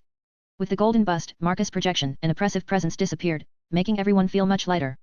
Instead of celebrating that their god had descended, everyone looked serious as they received their first true divine mission. Aurora, you can remove the camouflage on the assimilator, we no longer need it. Marcus watched as everyone started to organize and prepare for a coup and a revolution. Understood, sir. Well, it appears the situation has become strange. Irina chipped in as she saw the whole thing. It is what it is. If they want to be saved, they need to do it themselves. He replied with crossed arms. You are planning to help them either way. I am planning to get rid of soul-eating aliens, yes. He said with a nod. That's a broad reply with many possibilities. The cherry blonde, who already understands how he works, knows he can take many options in dealing with these aliens. Precisely, I have no idea when they are coming, but we will have a while. He said while stroking his chin. Since I am planning to keep this world, I do not care about the meteorite.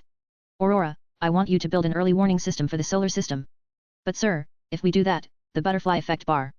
Since we are helping Claxosarians, we need to accept that there won't be a humanity here.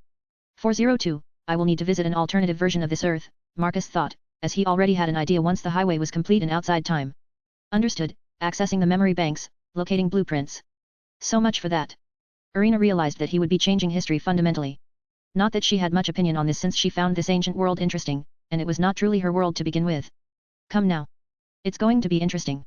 I am not sad or anything. Since I knew something like this would happen, the chef girl said with a knowing tone. She knew that Marcus was looking for a way to have fun, and now he had an entire civilization to play with. Ha! That's my Irina. Now, then, let's go. I need to create a research tree. He joked briefly as the pair flew out from the grand temple towards the sky. By this point, people were pointing at the sky as there were highways and other constructs. Meanwhile, Quinella looked at massive constructs being assembled outside the Carboniferous assimilator. The information relay, which was a huge communication dish, was already in operation, and Marcus had already sent a data package to establish a permanent link. By this point, she is already synchronizing with other assimilators and solidifying the comms link. Mistress, we are getting strange data from 2 assimilators. One of the officers notified the assistant. What is it? The Jurassic assimilator has an absurdly high butterfly effect percentage, the officer showed to Quinella. At a global scale? What are they doing? Those stupid bed warmers. The platinum-haired girl started to rant. She can't believe what they did after Marcus trusted them with a tiny bit of his power. And this is what they get? Mistress, Aurora has updated the data log. According to it, the maids fought among themselves for the privilege of collecting the top 3rd dinosaur in the list. It erupted into a battle. Mistress Sarin took control after and arrested them. Oh? And of the dinosaurs? Quinella had a feeling this was not a simple arrest but a power grab. The Hersker was quite similar to her, after all. Mistress Sarin collected all of the top entries in the bingo book related to the Jurassic period. Phew, thought so. Quinella had an annoyed look. Such a competition is, Concerning. And regarding the other matter, it's from Cretaceous Earth. Marcus Assimilator. What happened? The assistant's expression morphed into worry. It's not that, it's the butterfly effect bar, it broke. The officer was confused. I am sure it's an error in the communication relay. She tried to reason, but Quinella walked over with a small frown. Impossible, we are working with quantum computers. The OS auto-fixes itself. Such fundamental failures are beneath us. The Platinum-haired assistant clarified that error is fundamentally impossible to them. Then. What you are looking at is what is happening on that Earth. What are you doing? Marcus. Is your new game more valuable than the humanity in that world? Honestly, as an artificial creation, she doesn't have much attachment to the human race, but she cares because Marcus used to care. So, Supreme Commander, on purpose, is breaking the set events. The officer came to the conclusion. Precisely, now the question is, what is he doing? Are there any updates? Request an update if they need support. We do have a fleet on standby. She smirked as with Assimilator's impressive shipyards, building an armada is only a matter of time. I will do so. The officer proceeded to send a message to the Cretaceous Assimilator. Mistress, Aurora has replied to us. Currently, the Supreme Commander has encountered a sapient species of dinosaurs, he proceeded to tailor them to his needs. The officer needed to double-take what she was reading. Sapient dinosaurs? Quinella asked, imagining a T-Rex reading a newspaper. She was having a hard time seeing sapient dinosaurs. I see. Now, it makes sense. Why he is doing that. She concluded that Marcus would sacrifice modern society for something like that. No surprise there. He is like a small child when he finds something interesting. The girl sighed to herself before continuing to exchange information. As this happened, technocracy continued to strengthen its presence outside time, and the assimilator's array dishes OS was constantly improved to ensure that the beams of energy reached the assimilators. At the same time, the designs for assimilators improved as nanotechnology improved the communication dishes. An extra piece was designed that would work as a receiver dish for lightning-fast communications. Mistress, we received confirmation the fleet can leave. Good. It appears Marcus is thinking of proper military action. But I doubt he needs that much for a simple invasion of a primitive civilization. No, there is something more there. Pity I can't leave this place and assist him. Quinella pondered as she ordered the fleet to leave towards their first assignment. With that in mind, sometimes she is annoyed that she has such a high status in technocracy. Maybe being a simple bed warmer from time to time is not a bad thing. A small sigh escaped from her lips as she returned to organize the highway's creation and the main base's construction. The thing will be as huge as Mars. Considering that an assimilator with all its parts in one place is a big USA, or Pluto. For now, she needs to make sure that when he returns, the base is in pristine condition and ready for the last part of the trip, which is the collection of talent for his school. Meanwhile, reality away, in Jurassic Earth. No way. He is doing that.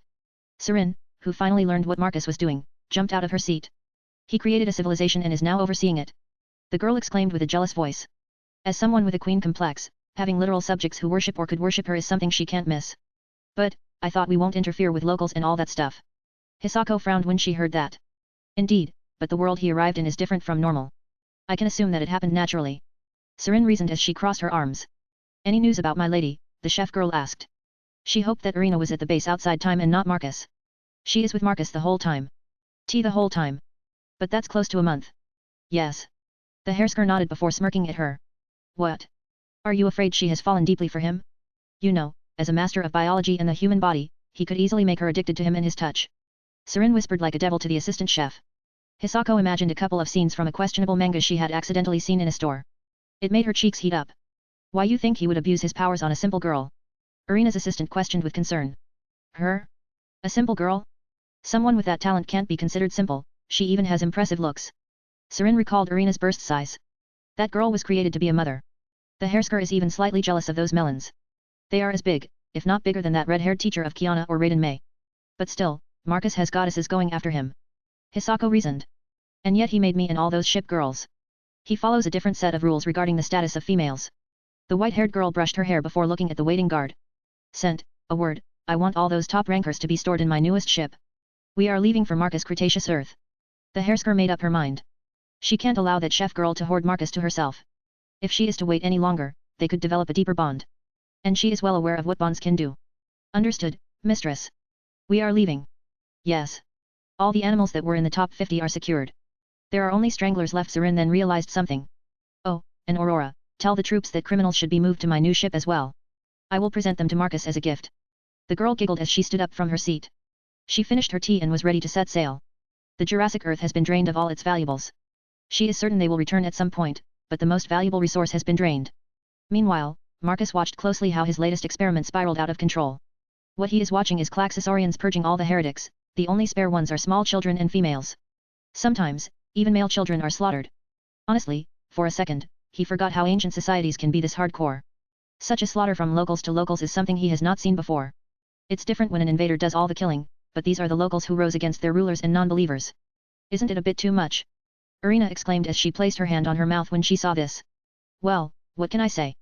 A bit of power can take one far. He said with a strained smile. Yet. The girl looked down at her chest where the triangle device was.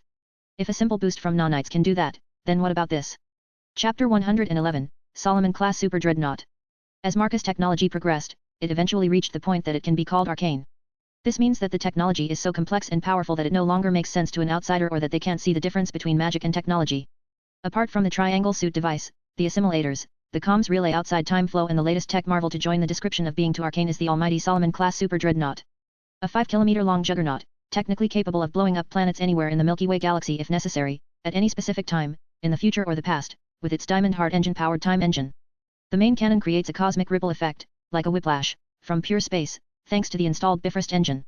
Such destructive power for the capital ship was not the only thing it could do. It has enough garrison to siege an entire planet or lay waste. And that is only a single spaceship. 20 of them are coming with the fleet by request of Marcus. Oh, and he himself has 30 of them already and counting upwards as time moves on. These specs, are we fighting some sort of cosmic gods? Tirpitz asked Enterprise, as they were the ones commanding the ships to be delivered to Cretaceous Earth. No idea, there is no specific intel who could be the enemy. The carrier ship replied with crossed arms as she looked at the front. The Solomon class bridge is an enormous hall, with a familiar throne as the pair on board the 01 of the Solomon class, Marcus' newest flagship. The crew of this ship is seated on 3 floors more like 3 steps. With such a design choice at the throne level, there is nothing there to obstruct a complete 180-degree view of the front. There is not much to see at the moment apart from the Rainbow Bridge, which the massive fleet is rushing on. The surroundings are green, with endless cloud-like thingies in all directions. Still, to think that such main cannon exists. Tirpitz is a little bit worried about the potential of such warships. Well, we had it coming, no? Weaponizing Bifrost. The silver-haired carrier showed a strained smile. Just the ability to fly by using it is myth-worthy, but now our creator decided to pull it up and weaponize it. The battleship commented as she looked at the super dreadnought stretching before her. It was so long that she needed to utilize Hershenic powers to see the end of the warship. True, but think how many battles we can prevent just by showing these warships. Enterprise, which was created with the idea that it would never be used on the battlefield, could only hope it would work like that. But such an idea made Tirpitz grimace. What the carrier just described was her service record as a ship. Yes, something like that. The battleship was perplexed. On one side, battles can be cruel and destructive, something she doesn't want, considering how deadly the spaceship is. On the other hand, she can only imagine the spirit of this ship, desiring to have a chance to prove herself on a battlefield. Is this truly a warship? This is a city. Hisako said as they took a graviton train to the lift hall, which would take them to the bridge of the new capital ship Serin had commissioned for herself. It's a floating palace, but yes, for someone who desires to rule a vast expanse of cosmos and time, you should expect a large spaceship. The Hersker was surprised at how big it was as well. Well, she saw the initial size and design. She even saw Marcus designing it in school a while ago. Now, she's inside it, and all she can say, it's far too large.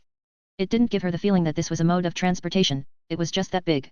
It was similar to the latest upgrade for the Deadless class as well, but this time around, it's even more so. It's like they are in a huge palace or a city. Yes, but, isn't it too big for someone of our stature? Humans are not big compared to this. It's hard to grasp the sheer scale of such a ship. The chef girl tried to reason about such a scale. I suppose, but I am not the one who designed it. It meant nothing to her, even if Sarin agreed to what Hisako said. If she can build something like this, she will. After all, she is far too vain not to have it. It's just how she is. Yes, I know. Hisako ended up sighing. She is pretty sure no one will care about her opinion. The girl can imagine herself asking Marcus about the sizes of ships, and Marcus would simply say okay and then proceed to make it even bigger just to annoy her. That is why we shouldn't question it. Sarin offhandedly commented. I intend not to. Good, for now, let's focus on the trip. The trip to the lift hall took as long as the conversation lasted. The moment they stopped speaking, the train arrived. No doubt another perk Marcus AI added to the warship. As the pair left the train, they went to the lift and took a rapid one to the bridge. It lasted a few seconds. As they left the lift, they arrived at a combat center, where military officers were discussing the last details before departure. When Sarin saw this, she recalled that the armies also had actual organic commanders. This made it slightly awkward for the chef girl as well. The pair swiftly passed all the officers who were saluting the pair. Once they left the command hall, they arrived at an even bigger bridge with enormous windows that gave them a panoramic view. Holy! Don't worry, those are not real windows. Windows like these would be structural weaknesses and prime targets for enemies. Instead, they are projections made through the reality's crystal system. Serin explained about the windows. I know, but I am saying how big this is, it's tens if not more times bigger than the last bridge. It's almost as big as a simulator's command center. The Hersker snorted when she heard that. Not even close.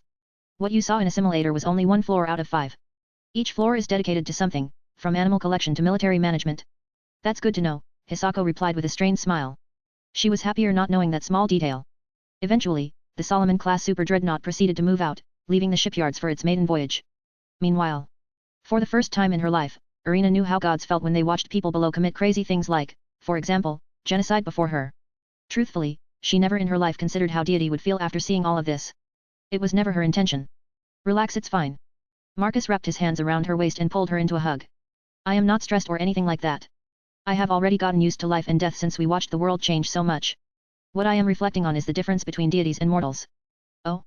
Is my Irina becoming philosophical? He asked with an amused tone. No? I guess? All I am saying is that they are just people who watch things from the sidelines. At least you are doing something about it. She slightly frowned while saying that. I don't think comparing anything to my games is a good thing. This time around, he grimaced. Yes. It may be a game for you. But, all this genocide will leave many years of stability for these people. They will have an eternal leader, no worries for resources, no more famine or natural disasters. Only war when I call them. She slightly turned around and looked at him. I was giving an upbeat speech. Why do you need to interrupt it like that? She eye-rolled at his interruption. Well, you're painting me in a very good light. I started to feel my skin crawl up, Marcus honestly replied to her. Right. Anyway, I have something for you. He took her hands before turning her properly around. Since you have been diligently learning magic and feeding me delicious food, I thought I would give you something. You do know, I already have this. She pointed at her triangle device. This thing she is carrying is starting to weigh more by the day after seeing how people can slaughter for basic power UPS. It has frightened her. If people figure out that she has a source of infinite energy and supernatural powers, well, it's a can of worms she doesn't want to open. Not that she realized that she wouldn't be able to leave Marcus' side after the trip in the first place. Yes, this is a basic gift for exploration, not a personal one. As he said that, above his palm, a ring box appeared. Why what are you planning? When she saw the ring box, her heartbeat went through the roof. Maybe to tie you up to myself. He teased her, making her cheeks explode in deep red. Do you know what this is? He asked her in a teasing tone, making her sweat. She stiffly nodded at his question. She knew well enough what a ring box could mean to her. Regardless, let me tell you what this is. With a mental push, he opened the ring box, revealing an exquisite golden ring. It was thinner than the ones he had and designed for a female finger. This is Ring of Focus. Hey. For a second, her mind went blank, and she looked spacey. Did she overthink? Are you disappointed? Did you think of something else? He leaned forward and whispered into her ear. This, well, I mean. Irina looked away as she was thinking about white wedding dresses in a church and that kind of stuff. Her cheeks were so red that it had reached her ears. Thankfully, her long hair could hide them. You know, you could think it that way too. He whispered as there was a smirk on his lips. He lifted her left hand and made the ring float to her ring finger. Irina's eyes bulged out as she saw the ring smoothly fit her finger. A wave of energy washed her over as she felt something had happened. What is this ring? She asked him. As for now, she ignored the fact that he either married her or engaged her. A copy of one of my Solomon rings, which assist in magic casting. As you practice the human type of magic, this ring shortens calculations and the deployment of spells, giving you the same advantages as devils. He explained to her as he returned to cuddling her in his hands. I see, this is a great gift. She said while looking at the ring. It has a similar gloss to that of glass or, like a gem, it might look gold, but she doubts this is gold. Indeed, it gives you flexibility. I am sure you will find great use for it. He whispered into her ear as his hands wrapped around her waist.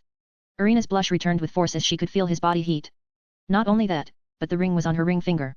That finger, especially on the left hand, is very special. It will. She nodded at him before gathering the courage to ask about the meaning behind such action. But why, this specific finger? The cherry blonde asked with a mosquito-like voice. I thought we discussed those circumstances before. After all, Irina Nagiri belongs to me. This is like marking my territory. His right hand went from her waist into her cheeks. His left hand went to her leg and picked it up, then he moved and made her lean against the wall. The girl realized that things were getting out of hand and she started to panic. Wait. I understand. Thank you for clarifying this for me. I am very happy about this, and well. She tried to think of words, but the longer she spoke, the less it made sense as she said whatever was coming to her mind. Eventually, she gave up. See, can we do this in an appropriate place? She asked him as she looked around. They were on the observation floor, near the command center, and royal guards were at each door. It's far too crowded. Of course. Let me drown Irina in love, so that she wouldn't question such things again, he commented before moving her to their shared suite. Later, same day. After spending a couple of hours in the bedroom, Marcus took his girl to his confiscator, where the water park was ready for use. He decided to spend some time there and bond with his darling chef. Irina, dressed in a black two-piece bikini, looked around. The place was barely in use, and she felt that it was a waste. Any reason why you want to use it now? She asked him as she drank some juice cocktails available from the vendor. That's because, Serin, your assistant and my maids are coming here in around 5 hours, same with my ship girls. Since we have a little bit of time, I decided to spend it with you. When Cherry Blonde Beauty heard that, she blushed hard. Her heartbeat went all doki doki, and she could barely control herself. I see, this is very thoughtful of you. She grabbed his hand and took him to the pool. She is going to make every second count. Marcus and Irina needed to leave the water park when Aurora notified them that the fleet from outside the time flow had arrived. Close to 100 warships joined his already considerable size fleet. The pair went to the harbor, where they watched the new arrivals join the formation. That one is my new flagship. He pointed at the leading ship. It was dull grey with golden graviton projectors, and the 10-ring symbol at the bottom hull stood out the most. I see. Irina didn't care that much as she hugged his arm. After their stay at the water park, she was like glue, with a dreamy look. The inventor looked at her with a small smile. Since she doesn't care, he doesn't need to bother with explanations. As Marcus' new flagship is flying to the docks, the black-haired inventor slowly walks towards the pier itself. He watched how the monstrosity's sharp end touched the very end of the docks and over 20 magnetic hands attached to the hull. After that, the anti-gravity sealed a portion of the ship, allowing the atmosphere to spread and allow people to enter or leave the ship. Well, with how massive it is, I need to add more ramps and lifts to accelerate loading off and on. He forgot that it would take a while for such a size. But then again, he is not thinking of removing the garrison. The ship can sustain all of its knights indefinitely. As he pondered the upgrades, he walked towards the ramp. One of the first people he met was the ship girls he had not seen for close to a month. Admiral. Enterprise smiled, seeing him as she swiftly walked over, followed by Tirpitz, who was more restrained than the carrier ship. Girls, thanks for bringing over my ships. The pair slightly blushed when they heard the thank you. It's nothing. We simply came along, and the crew knows how to fly them. Enterprise played it down, as she was a humble warship, after all. They wondered what was going on with the chef girl, who was hugging his arm and ignoring them completely. Regardless, my thanks. For now, let me help you two catch up on what's going on. I see, so another war, but with an alien race. Enterprise hummed in understanding. She then told him some good news. It's good because we are getting close to accessing the Golden Armory. The silver-haired ship girl smiled as she was happy about getting back her ship self. Oh? Isn't that interesting? He looked surprised for a second before pondering on the consequences of this. Admiral. Well, you see, Bismarck is already stored in the Golden Armory. Marcus dropped a small piece of information. Tirpitz's eyes slightly widened. Big sister already ready for deployment? The white-dressed girl looked happy to hear that. Indeed, since I already have one Bismarck class, fixing another one was faster than Belfast, he said with a small smile. In that case, are you thinking of commissioning a biological model? Tirpitz asked, almost begging him. Sure. Marcus looked slightly surprised to see her eyes glittering like that. He is not used to seeing his northern queen like that. Thank you. Regardless, I am surprised that the relay can already reach modern times. He changed the theme or conversation as he mentally opened his console and went to the option create, then biological model, then ship girl, and last, the latest one finished, and then selected where to create her. The highway system we are using, you copied the idea of using Bifrost to send information, Enterprise said with a small smile. Quinella was impressed that you were able to come up with such a design choice. Information can already travel fast, as it's small and most of the time is energy but coded in space energy. That is hundreds if not 1,000 times faster. The carrier ship praised him. By this point, Tirpitz had a dreamy look similar to Irina's as she was thinking of hugging his other arm. Well, information still needs to travel a distance, so why not make a special corridor? I was thinking like that. He shrugged before grabbing Tirpitz and pulling her closer. He felt her desire to do that. The battleship looked surprised for a second before her cheeks exploded in crimson. I am psychic, you know. He smirked before looking at Enterprise, who stopped whatever she was thinking and had a blank look for a couple of seconds. Regardless, it will take a day for Bismarck to awaken, so let's relax and wait for Serin to arrive. She has some gifts for me. He pulled his chef girl and the battleship back to his observation floor. Enterprise nodded as she looked absent-minded. A single Solomon-class super dreadnought emerged from a Bifrost bridge as it moved towards the formation of starships and the main piece of the assimilator, the so-called mothership above the prehistoric Earth. That's a lot of spaceships, Hisako commented as she saw rows and rows of ships. Even if they are hundreds of kilometers away, she can see them taking up quite a bit of space. Yes. It would seem that the fleet from outside the time flow has already arrived here. Serin, with crossed arms, commented, slightly annoyed. The Hersker wanted to be the first to arrive, but it seems that the Jurassic period is further away than she initially thought. No wonder. What is he planning to fight with so many of them here? No idea. But we are here to deliver what he requested of us. Hisako slightly nodded as she finally saw her lady. It has been close to a month since she was made to leave with the maids. As the super dreadnought passed the warship formation, it docked next to Marcus' flagship. The pair walked down the ramp. The first thing they saw was rows of royal guards lined up, making way for them. Behind the pair were the handcuffed maids, who looked nervous. Especially when they see Marcus with his chef girl and his ship girls waiting at the end of the docks. That disappointed look, the maids can see from miles away. The first thing Serin saw was the cherry blonde chef girl oddly close to Marcus. Her woman instincts were telling her that something happened between them.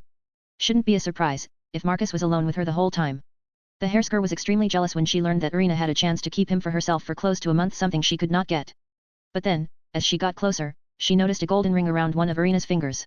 For a second, the white-haired girl's mind went blank as she realized what this meant. That human. What kind of sorcery did she use? That's impossible. She has no powers to speak of. Whatever she got while on this trip. Sarin could not comprehend how a simple girl got Marcus to give her a ring. This chef girl had no power, she was a normal mortal before they took her on this trip. Humph. She huffed the moment she was in front of him. Marcus raised his eyebrow at her. He didn't expect such a reaction. Nothing. I present you the criminals who destroyed the North American continent in Jurassic Earth and nearly exterminated your entire Allosaurus family tree. The Hersker motioned at the maids behind her. Marcus' gaze went on them. I see. It appears my instructions are inadequate. His voice was soft, but that softness told them that he was simply disappointed and that there was nothing they could do to change it. There was a certain absolution in a soft voice which made their knees tremble. He doesn't need to be angry or show it on his face, simply telling them is enough for them to feel the pressure. Well, some hopefuls still think they can change something. According to Aurora, Jean and Hippolyta started the whole thing. Marcus wanted to confirm how it started. Yes.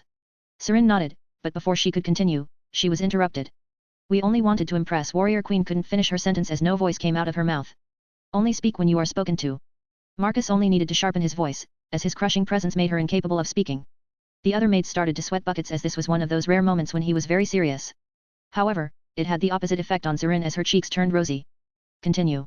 All right. The Hersker composed as she took a deep breath. They decided to play a classic game of hunting, but the moment they found an Allosaurus, they went crazy and started to fight for it. First Hippolyta and Jean, then Faye and Atalanta, and lastly. Artemis tried to stop them, but she ended up getting involved. The white-haired girl honestly explained what happened that day. Marcus gazed at them, scanning for changes in expressions. I see. Aurora has saved the combat data and found some interesting developments from the suit performance. Serin recalled what she saw from a distance. The girls achieved some strange Hersker-like transformations. I will check it later. He nodded as he continued to look at them. I thought that you girls are more mature than this. The inventor sighed. But, master. Faye tried to explain herself, but his sharp gaze made her tremble from fright, and more. Her cheeks turned rosy. What? I gave you gifts. Suits which allow you to perform at peak conditions and make menial tasks effortless. I pampered your asses to the point that you became spoiled rotten. The more he ranted, the more they trembled, as they didn't want to know what would happen to them after this.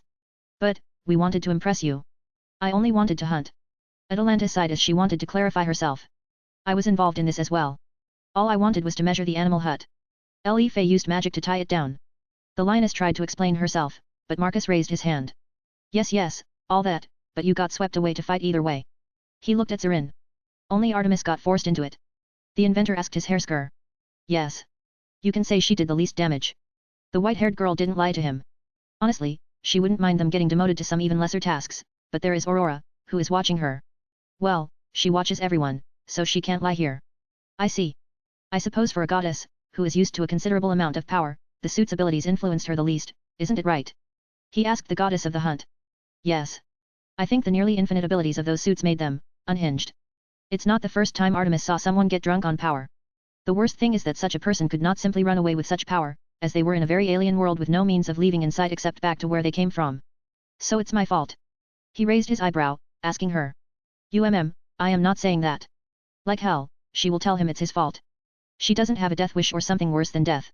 He then raised his hands in defeat. In that case, you four won't be getting gifts from me again. At that moment, the four girls looked like someone had sucked their souls out.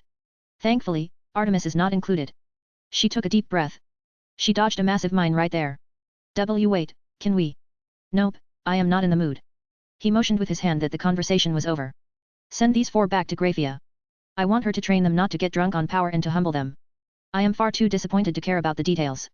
He said to one of his royal guards. Understood, sir. We shall arrange a spaceship for the trip to the base outside time flow. The commander of the royal guards nodded before giving orders to arrange another transport. Atalanta grimaced as she realized that she indeed messed up. Maybe that feline pride got in the way. She was certain that her position was well secured. However, it appears that this position can be threatened when the entire continent with his dinosaurs is endangered.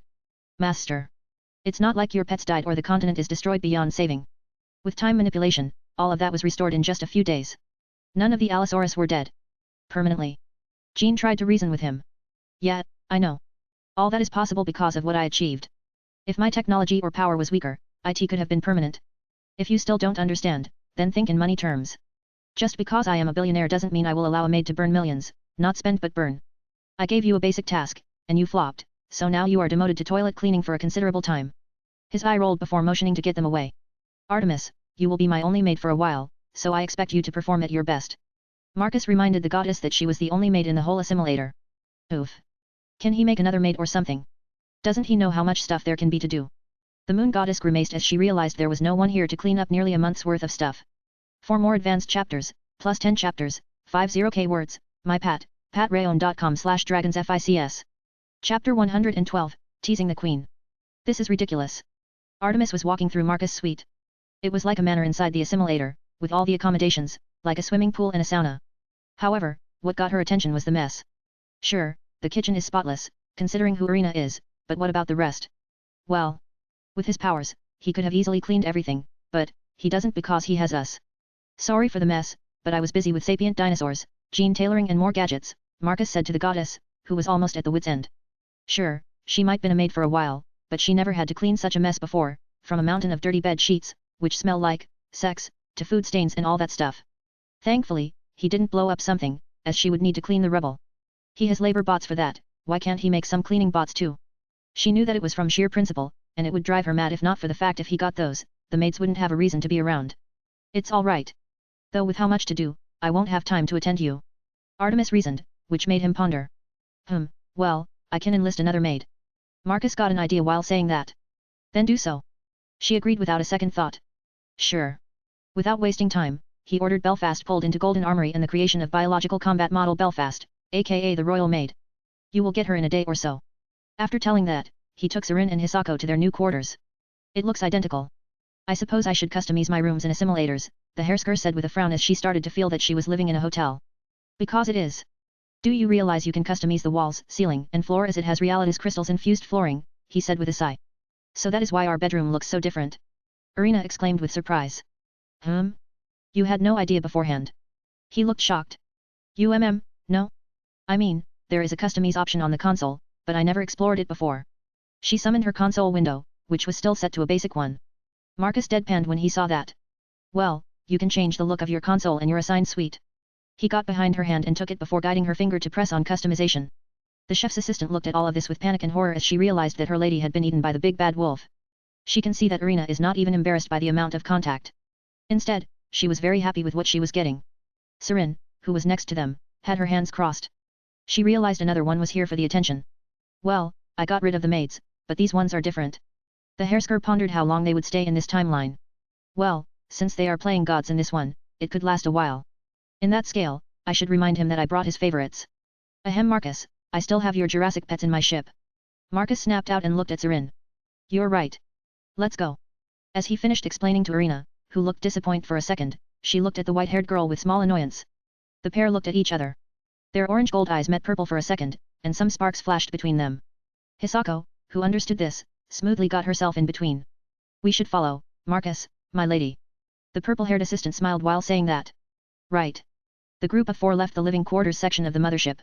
By all means, there are enough suites to fill an entire nation, but only a very small part are online. Look at that. Marcus exclaimed as he pointed at the beast in the container. You can see the difference between Cretaceous and Jurassic predators just by looking at the spine. Both of them come from the same ancestor, but they split up in the Triassic. The clade to which Allosaur belongs has a lighter skeleton and teeth more similar to a shark than other theropods. They are meant to cut and eat someone while still alive and in the middle of a chase until the animal kicks the bucket and the beast can finish it off. You can see that these predators still have considerable hands, unlike T-Rex, that's because their skulls have lesser biting force and far greater cutting force. Great, so what will you do with this one? Sarin asked as she rolled her eyes at his nerding out. He was far too tame when it came to Permian and Carboniferous animals, but now he reminds her of a small child in a zoo for the first time. Pet it, of course. Marcus used his interface to open the container, making the night handler facepalm. Arena instinctually apologized for breaking the rules again, this time in the docks and not the train platform. When the Allosaur emerged from the container, the beast smelled the surroundings. Eventually, it noticed the puny humans. Instead of roaring or anything, it took a step back, turned around and started to run. Serin, why is my dinosaur is afraid of us? That's... For a second, she was confused, too, but then she remembered that this one could be the traumatized one. Maybe it's the one which the maid's traumatized. She considered. Right. Marcus took a step and appeared in front of the theropod. The dino pulled his handbrakes as he saw the monster before him. It took a turn and went in a different direction. I am impressed by his running speed. It's around 50 kilometers. The inventor nodded in happiness. At such a speed, he could use this guy as his mount and use it on the streets. He then used his Shinnik powers, which made the animals float in the air. But this is when Marcus realized that the beast had given up, the dino had already experienced this. Marcus realized that his mates had traumatized the poor predator. It was horrible. With that in mind, the inventor appeared before the Allosaurus and pated the apex predator of the Jurassic period. There. He patted the scally head. Then, he used his Shinnik powers to mold the dinosaur's mind.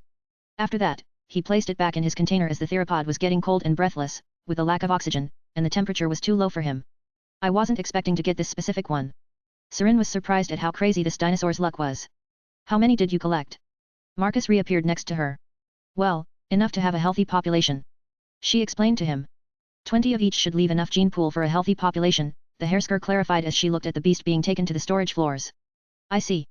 Are the observations complete? He inquired about the habitats and general behavior patterns.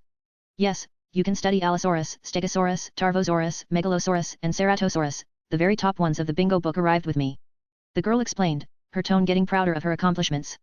Very impressive. Marcus nodded with a satisfied look. His Hersker performed perfectly. He then took her hand. Come, we need to catch up. The inventor didn't ask for her reply as he took her towards the living quarters. There are many suites there. He can take his time to question her. Humph. Serin crossed her arms as she was sitting on Marcus' lap. The girl looked away with a pouty look. What is it? He asked her as he found her pouting cute. Nothing. Humph. She puffed some more, but this time around, Marcus poked her cheek. Tell me, what is bothering my queen? He asked with an amused tone. What bothering? Why does that girl have a ring? She asked him with an angry pout. Oh? You want to marry me? He asked in a curious tone, making Serin's mouth open wide and then close. She didn't expect that. Wife? And no WWA. She pulled herself a little bit away. What? You just asked me about the ring, and I answered. We can start practicing being a proper couple. His hand squeezed her thighs. The more he spoke, the more embarrassed she was. The guy continuously attacked her when her defense was shaken, making her flustered look get deeper and deeper. Hold it. I didn't agree to that. The girl is pulling back. She is not ready to be Ms. Goldman. But you are jealous of the ring. I can't just give you a ring and be done with that. There has to be a meaning behind it. Marcus played dumbly as he didn't want this game to end just yet. Is that so? She slightly lowered her tsundere attitude. Then, I can accept a position similar to that of Goddess Athena. I can accept being your fiancé. She said that with a tough front while fighting her embarrassment. It was extremely cute to the inventor, who couldn't stop smiling. He, sure thing. He mentally accessed the closest assembly line, which was the wardrobe, and ordered them to make him a golden ring. A short moment later, the ring box floated to his hand, and the Hersker's eyes widened as she saw it. The girl immediately looked like a scaredy cat. Wait. You can't just... She was trying to run away, but Marcus' hold was supernatural, like steel pincers holding her in place. What do you mean? You want it, so you get it, he chuckled as the ring box opened, and the ring floated out and started to spin. Serin looked like she had just seen her judgment day. I agreed, but you don't just do it like that. She started to complain with raised voice. Then organize your thoughts properly, he teased her, as Shinnik Force raised her left hand and the ring slipped on her ring finger. She slightly teared up, seeing this happen like that. Ugh. The girl snapped, and her other hand moved to his wrist and started to squeeze with long nails. You can't escape my hold. Now that I know what you want, we can start with our wedding arrangements. No. Hold it. Marcus continued to tease Serin, whose heart was not ready for the next big thing. It was hilarious how pure the girl is when it comes to all that stuff. Regardless, after getting over the horror of a possible wedding, the girl had a silly look on her face when she realized that she had an engagement ring. My lady. What is it, Hisako? Irina asked her assistant as she saw how nervous she was. Marcus Goldman, how close are you two? The girl asked the heiress as she saw the ring on her finger, specifically on her left ring finger. Close. For a second, she pondered before elaborating. You could say we are close. It was foolish to believe that we could expect some sort of return to normalcy, Hisako. The cherry blonde explained to the assistant. But... What? You assume that once we are back from this trip, we can continue like nothing happened. No, I mean... No, it's impossible to escape or even try to return to how it was before. You do understand that this experience changed us beyond recognition. I understand, but... The girl tried to work in a way that prevented her from losing her head by accident. But what? Irina rolled her eyes. For normal people, he is far too developed. The purple-haired girl tried to word it as nicely as possible. I thought the same thing at first, but after a while, I understood that he is simply dedicated to his craft, just as we are to ours. I am certain that there is more to that. Hisako showed a strained smile as she found it hard to believe. I have been with him for over 3 weeks. I know what I see. Irina slightly narrowed her eyes while saying that. Hisako swiftly raised her hands as if she was giving up. If you say, Irina-sama. You know it better than I do. You better.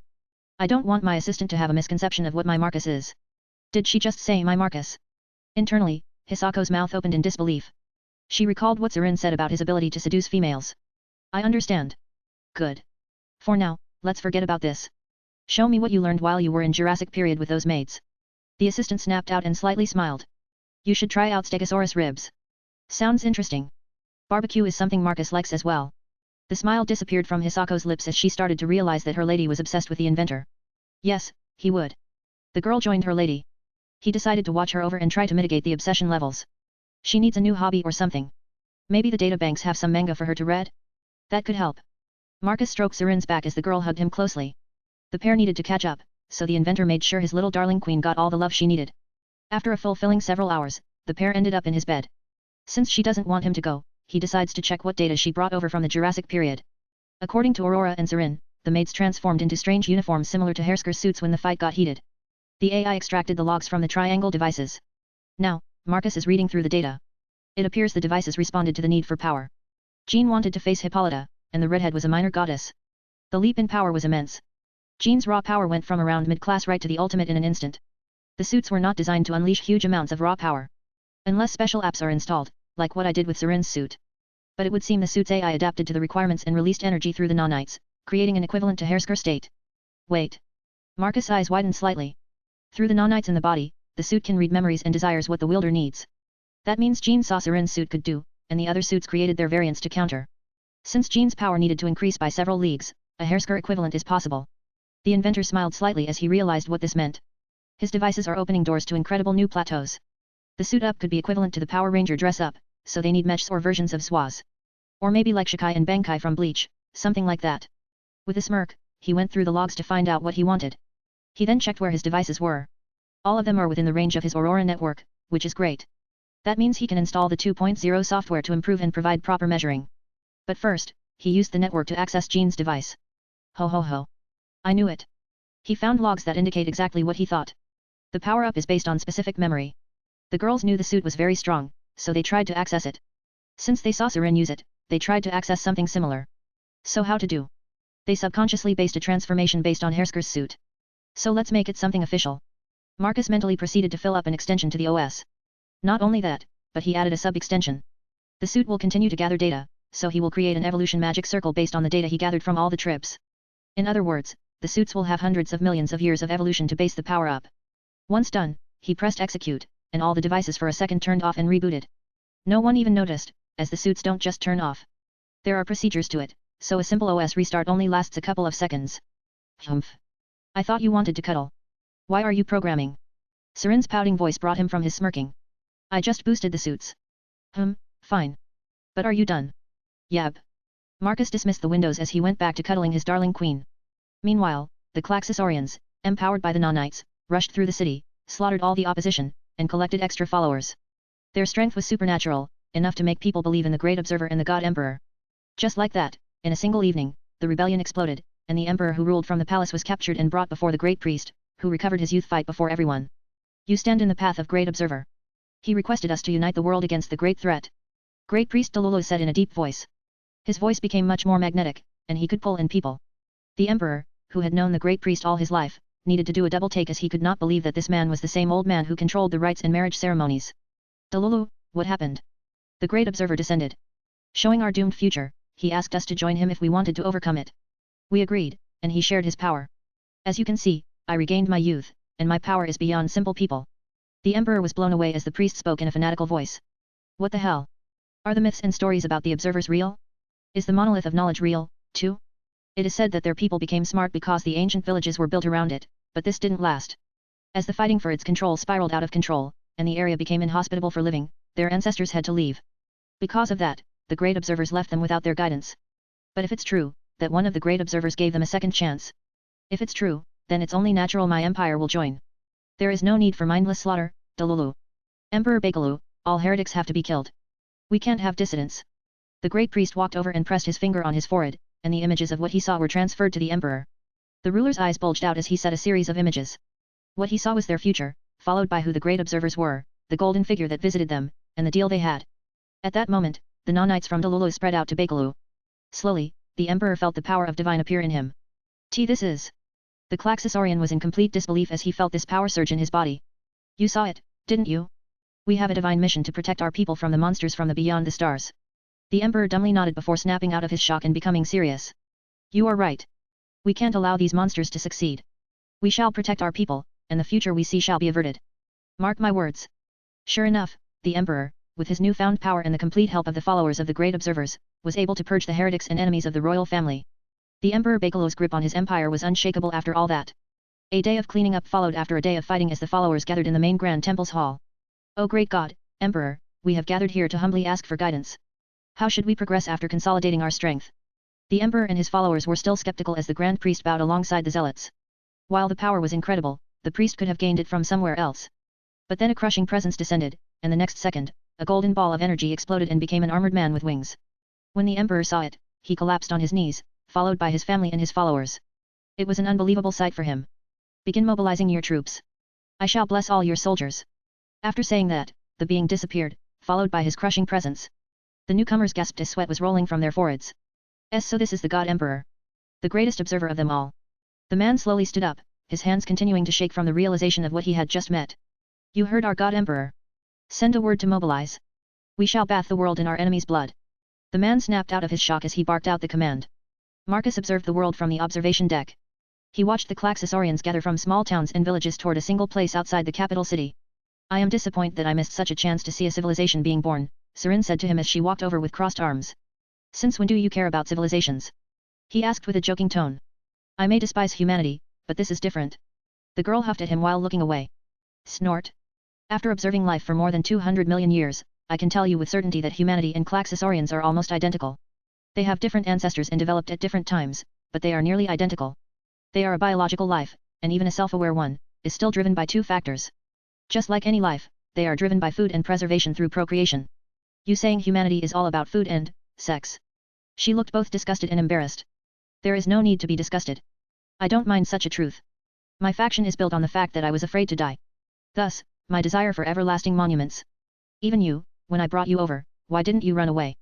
For a second, Serin was surprised at how casually he admitted his childhood trauma, but then she got annoyed when he mentioned the fact about her. Isn't it obvious? You were far more dangerous than anything I had met before. How could I leave? She huffed with an annoying look.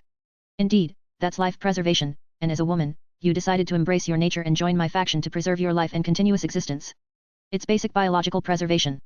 You can observe the intricacies of biological life far better when it's self-aware, like these Klaxosaurians. Just look at all those layers they have to hide basic biological life needs.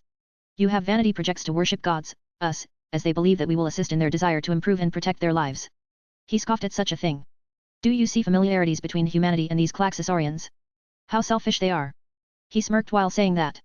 That smirk made Serin pout at him. I get it. There is no need to mock my hatred.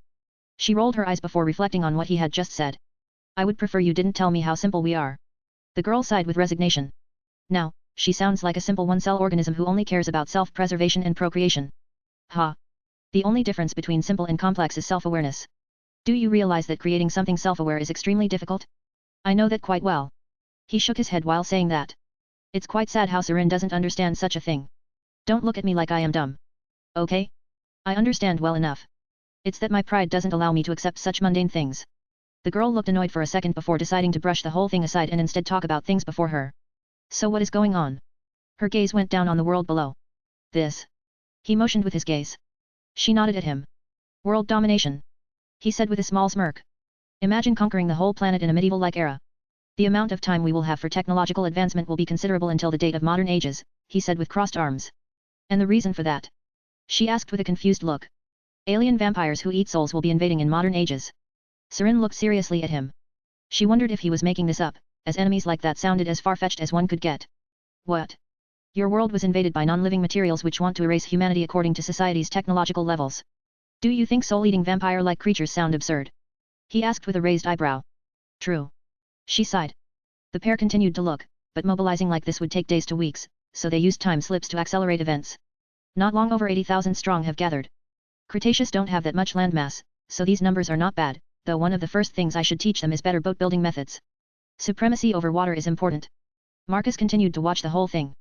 He saw the Emperor sharing the truth with his top vassals, and they shared it with their men, and so on. Not long after, the whole army had his non-knights. Still, he decided to reveal himself at a critical time, as world conquest is hard, considering opposing factions will join together. I do wonder how far they will go. The Hersker asked him in a curious tone. Part of her was amused to watch this. Her queen complex is getting stroked, watching mortals struggle and trying to impress them. Marcus simply smiled as he realized she was amused by all of this. With non-knights in their bodies, they could fight armies 3 to 5 times their size, and that's when they have a bad tactical advantage. He said it with crossed arms as he used time to slip into the first fight. You gave them non-knights? Then this is over. The girl realized this would be boring, she wanted them to struggle. I wouldn't be that sure. You tried world conquest yourself. You know better. I tried to destroy, not conquer. But I see your point. Do you know the political landscape of this society? She asked him. Aurora, show us the political map. Displaying borders according to the data I have gathered. The map appeared in front of them. This is only a local area. Serin complained to him. Well, yet, do you think they have GPS or the internet to know what is happening in other continents? Considering they are only 3 continent species. He shrugged at her with an amused look. So then this is easy. They will conquer one continent. The other 2 could have different cultural values and technological advancements. True, but I expect some competition. He said with a small smirk. Competition. Well, yet. Other empires do believe in me as well. Marcus reminded her that his religion is a continent-size thing. You think after fighting a couple of times, they will conclude that you are helping? The girl asked with a skeptical frown. No, I made a simulator visible. It's only a matter of time before I am a global phenomenon. I should come with a global system to pick up prayers and stuff. The inventor started to ponder a system. He got a couple of ideas based on a global barrier system. Considering he has a barrier around the whole planet thanks to his assimilator, he can terraform with it. Making it pick up something like prayer and getting energy out of it is easier than other options. Ha, so you are not putting all the eggs in one basket. Indeed. If this empire fails, there are others. He shrugged. And here I thought you are playing for one team. I am more of a sports guy overall. I don't root for one team in general but the whole sport. If one team fails, the others win, he clarified to her. Sarin snorted when she heard that. If you say so. But then she realized how much it tells her about his personality. The guy would rather create a pantheon to believe in instead of believing in already established beliefs. What? You don't believe me? He asked with a frown. No, I do. I am surprised you are interested in something you didn't create yourself. Interested is a strong word. I would say I am casual when it comes to such a thing. I do turn on TV when there is World Cup finals or NBA final game. He said while stroking his chin. Sounds about right. So what do we do after the continent is taken over? You will help with the navy. She asked him as her eyes were on the map of the world. There is a lot of water on this earth. Yes, well, a strong navy is necessary for this type of world. I will expand on it. I already have a research tree prepared for the Claxosaurians. He nodded at her, and a bright smile appeared. I have this feeling that he is treating this like a video game. The girl was slightly concerned but then shrugged it aside, not caring after her initial realization. Like he said, if they were close to humanity, then there is no need to care. Right, as long as you are having your fun. She slightly smiled back. Don't worry about me. He pulled her closer as he returned to look at the approaching conflict. He wanted to see how well his non-knights would work. This world is quite a great place for experiments. Social tests when exposed to divine or superior beings, test runs for his non-knights, cultural observations, and stuff like that. I should observe more primitive societies. Marcus slightly smiled as he got several ideas of what he could do in such worlds. But first, he needs to consolidate in this world. Chapter 113, Bismarck and Belfast Awakening. Thousands of leather and steel armored Claxosaurians were moving towards to face another large group of similarly equipped blue-skinned people. The armies lined up in their respectful formations. The Emperor Bakalo was riding his trusty mount. A domesticated distant member of the Hadrosauri family. The animal was similar to the duck-like mouth reptile, which runs on strong hind legs.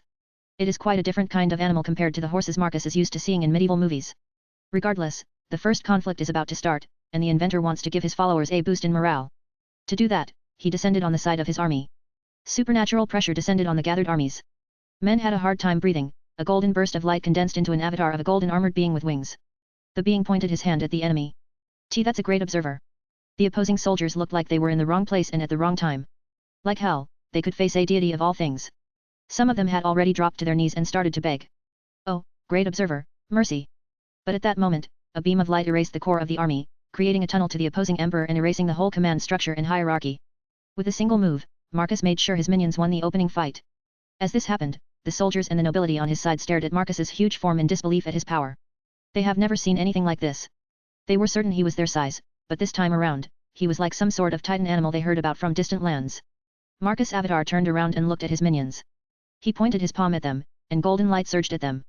At that moment, the soldiers didn't see, but nanites surged from the ones who had into the ones who did not, spreading through the whole army.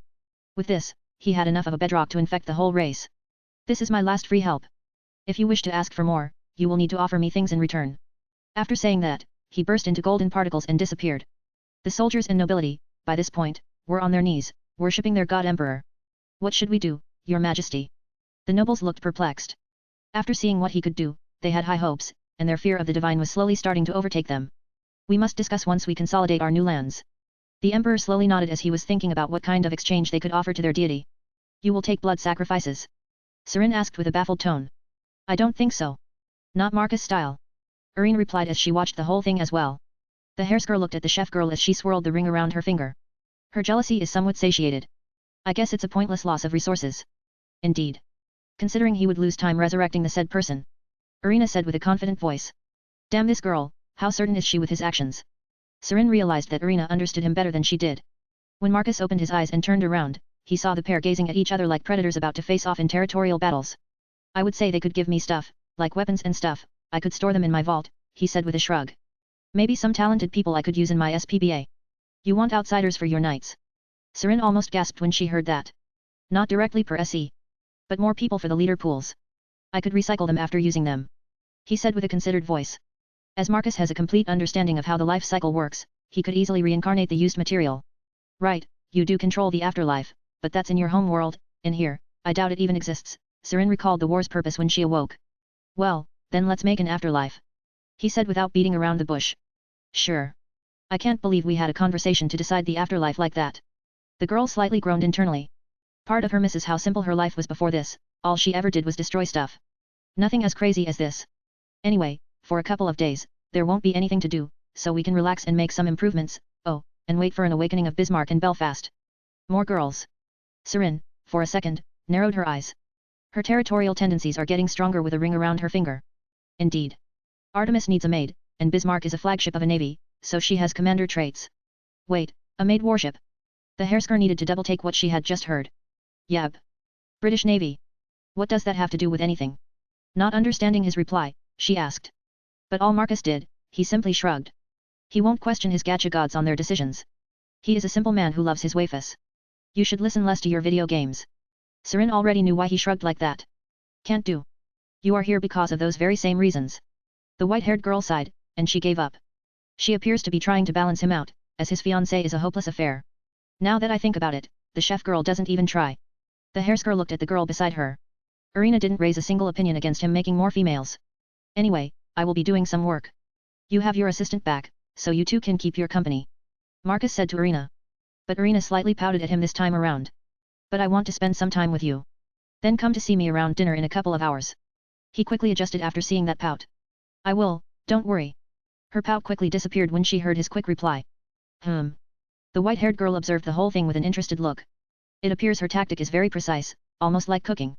The girl recalled this as she compared it to the times when Raiden May used to cook.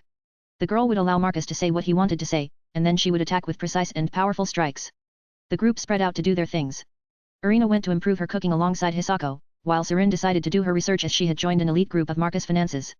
Now, she needs to consolidate her power and find out what her true advantage is in all of this. Athena is an intellectual, Irina is an incredible chef, and Marcus has great chemistry with her. Serin's advantage is her status as one of his creations. But it's not as solid as one could get, as he can replace her with another creation. What she could work on is chemistry between them and maybe learn how to cook. To become the queen of his family, yes, that could do it. For a second, she had a wicked smile as she walked to her suite. Marcus looked at the holograms in front of him.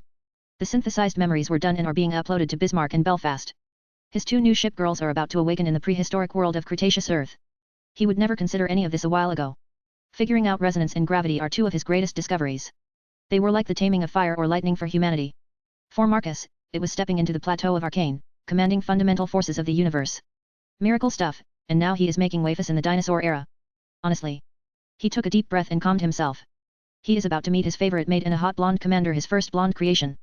How is it looking, Aurora? Everything looks stable, sir. The synthesized memories of the mates took a while to acquire, but the triangle suit devices had all the memories needed for a perfect maid. Belfast will be the most unique creation so far, considering she would have synthesized memories of all the maids, including Graphia. With so many memories of cleaning, maintaining, cooking, and etiquette, the ship girl will be in a league of her own. Marcus wanted to put it to the test. He also needs to improve his creation arts, especially since his understanding of biology has improved to insane levels now. He has close to 300 million years of biological evolution studies, from animal adaptation to how animals fill up ecological niches, all of which go to his future creations. Well, I need to consolidate that experience in some form. The inventor realized that he now had a huge library. Accessing all that data could be annoying, as he would need to sort it out with his AI help. So why not? Make something like an evolution index. Streamline it. Make it into a magic circle for easier use.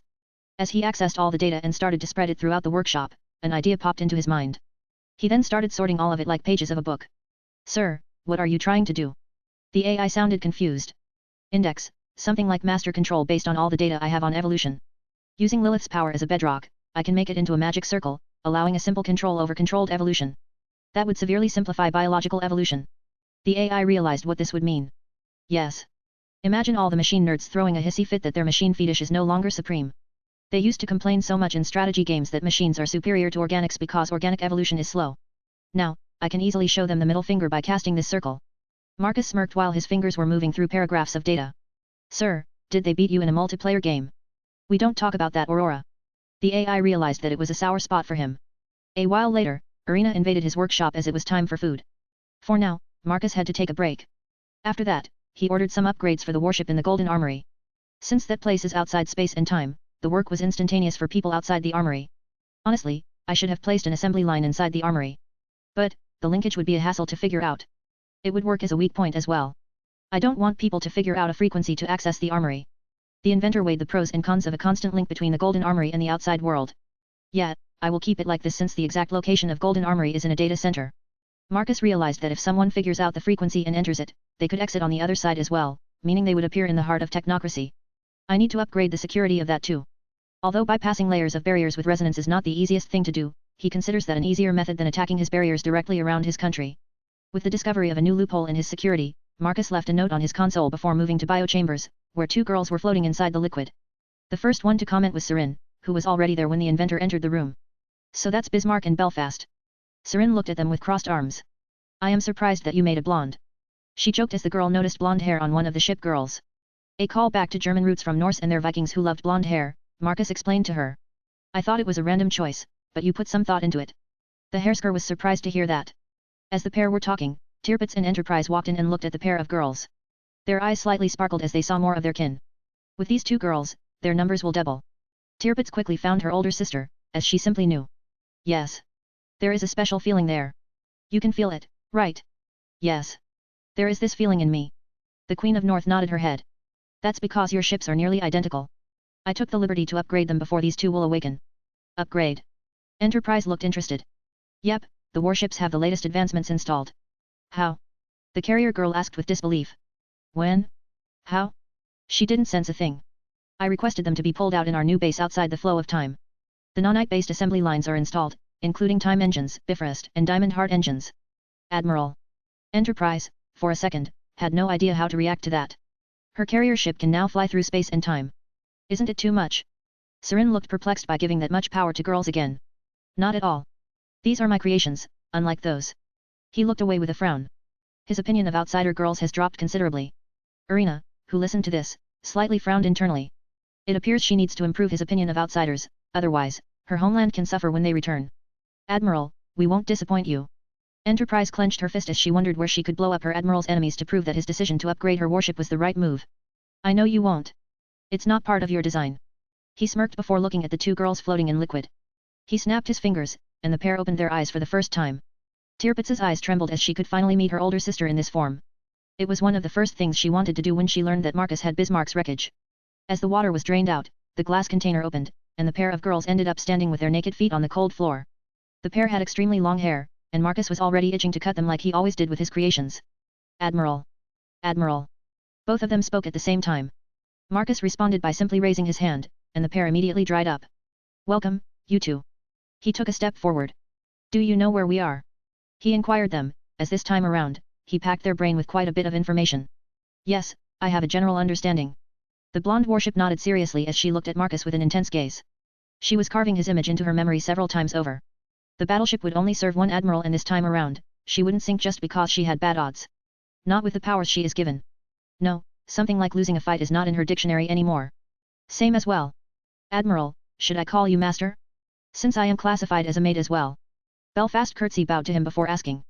It looked quite strange, considering she was naked, but even then, she was extremely professional. The warship had close to 1,000 years of mate experience. Depends on you, Belfast. I answer to both. He shrugged at her. Then I shall call you master when off fighting duty. The silver-haired ship girl maid said with a small smile. Fair enough. He then motioned with his hand, and a pair of triangle suit devices floated to their hands. Dress up. I shall give you two a haircut shortly. The pair slowly nodded and placed the devices on their considerable assets. Soon enough, they were dressed in their uniforms. Behind them, Marcus looked at the newcomers with an array of emotions. Irina and Hisako were especially reeling after seeing Marcus create life right before their eyes. These were proper, functioning individuals with considerable powers. To think this is how he creates them. It took him no time whatsoever to create them. Hisako was extremely spooked at how quickly he could create people. It was worthy of godly status. Didn't supreme deities created like this? Sadly, Hisako didn't realize that the soldiers she saw constantly pop up were similarly complex, just like these two girls. Marcus looked at Bismarck and Belfast with a small smirk, especially when the maid placed a collar with a chain on her neck. The girls looked at him with a strange look. What? It's her style. She dresses how she wants. He complained with crossed arms. I don't think we believe it, Serin said with a questioning look. You designed her from scratch. She added more to the heat. This represents that I belong to my master. It didn't help that Belfast proudly told them that she had a collar and that it had a deep meaning. As a warship and maid. The girl puffed her impressive chest. Bismarck looked at her curiously as well.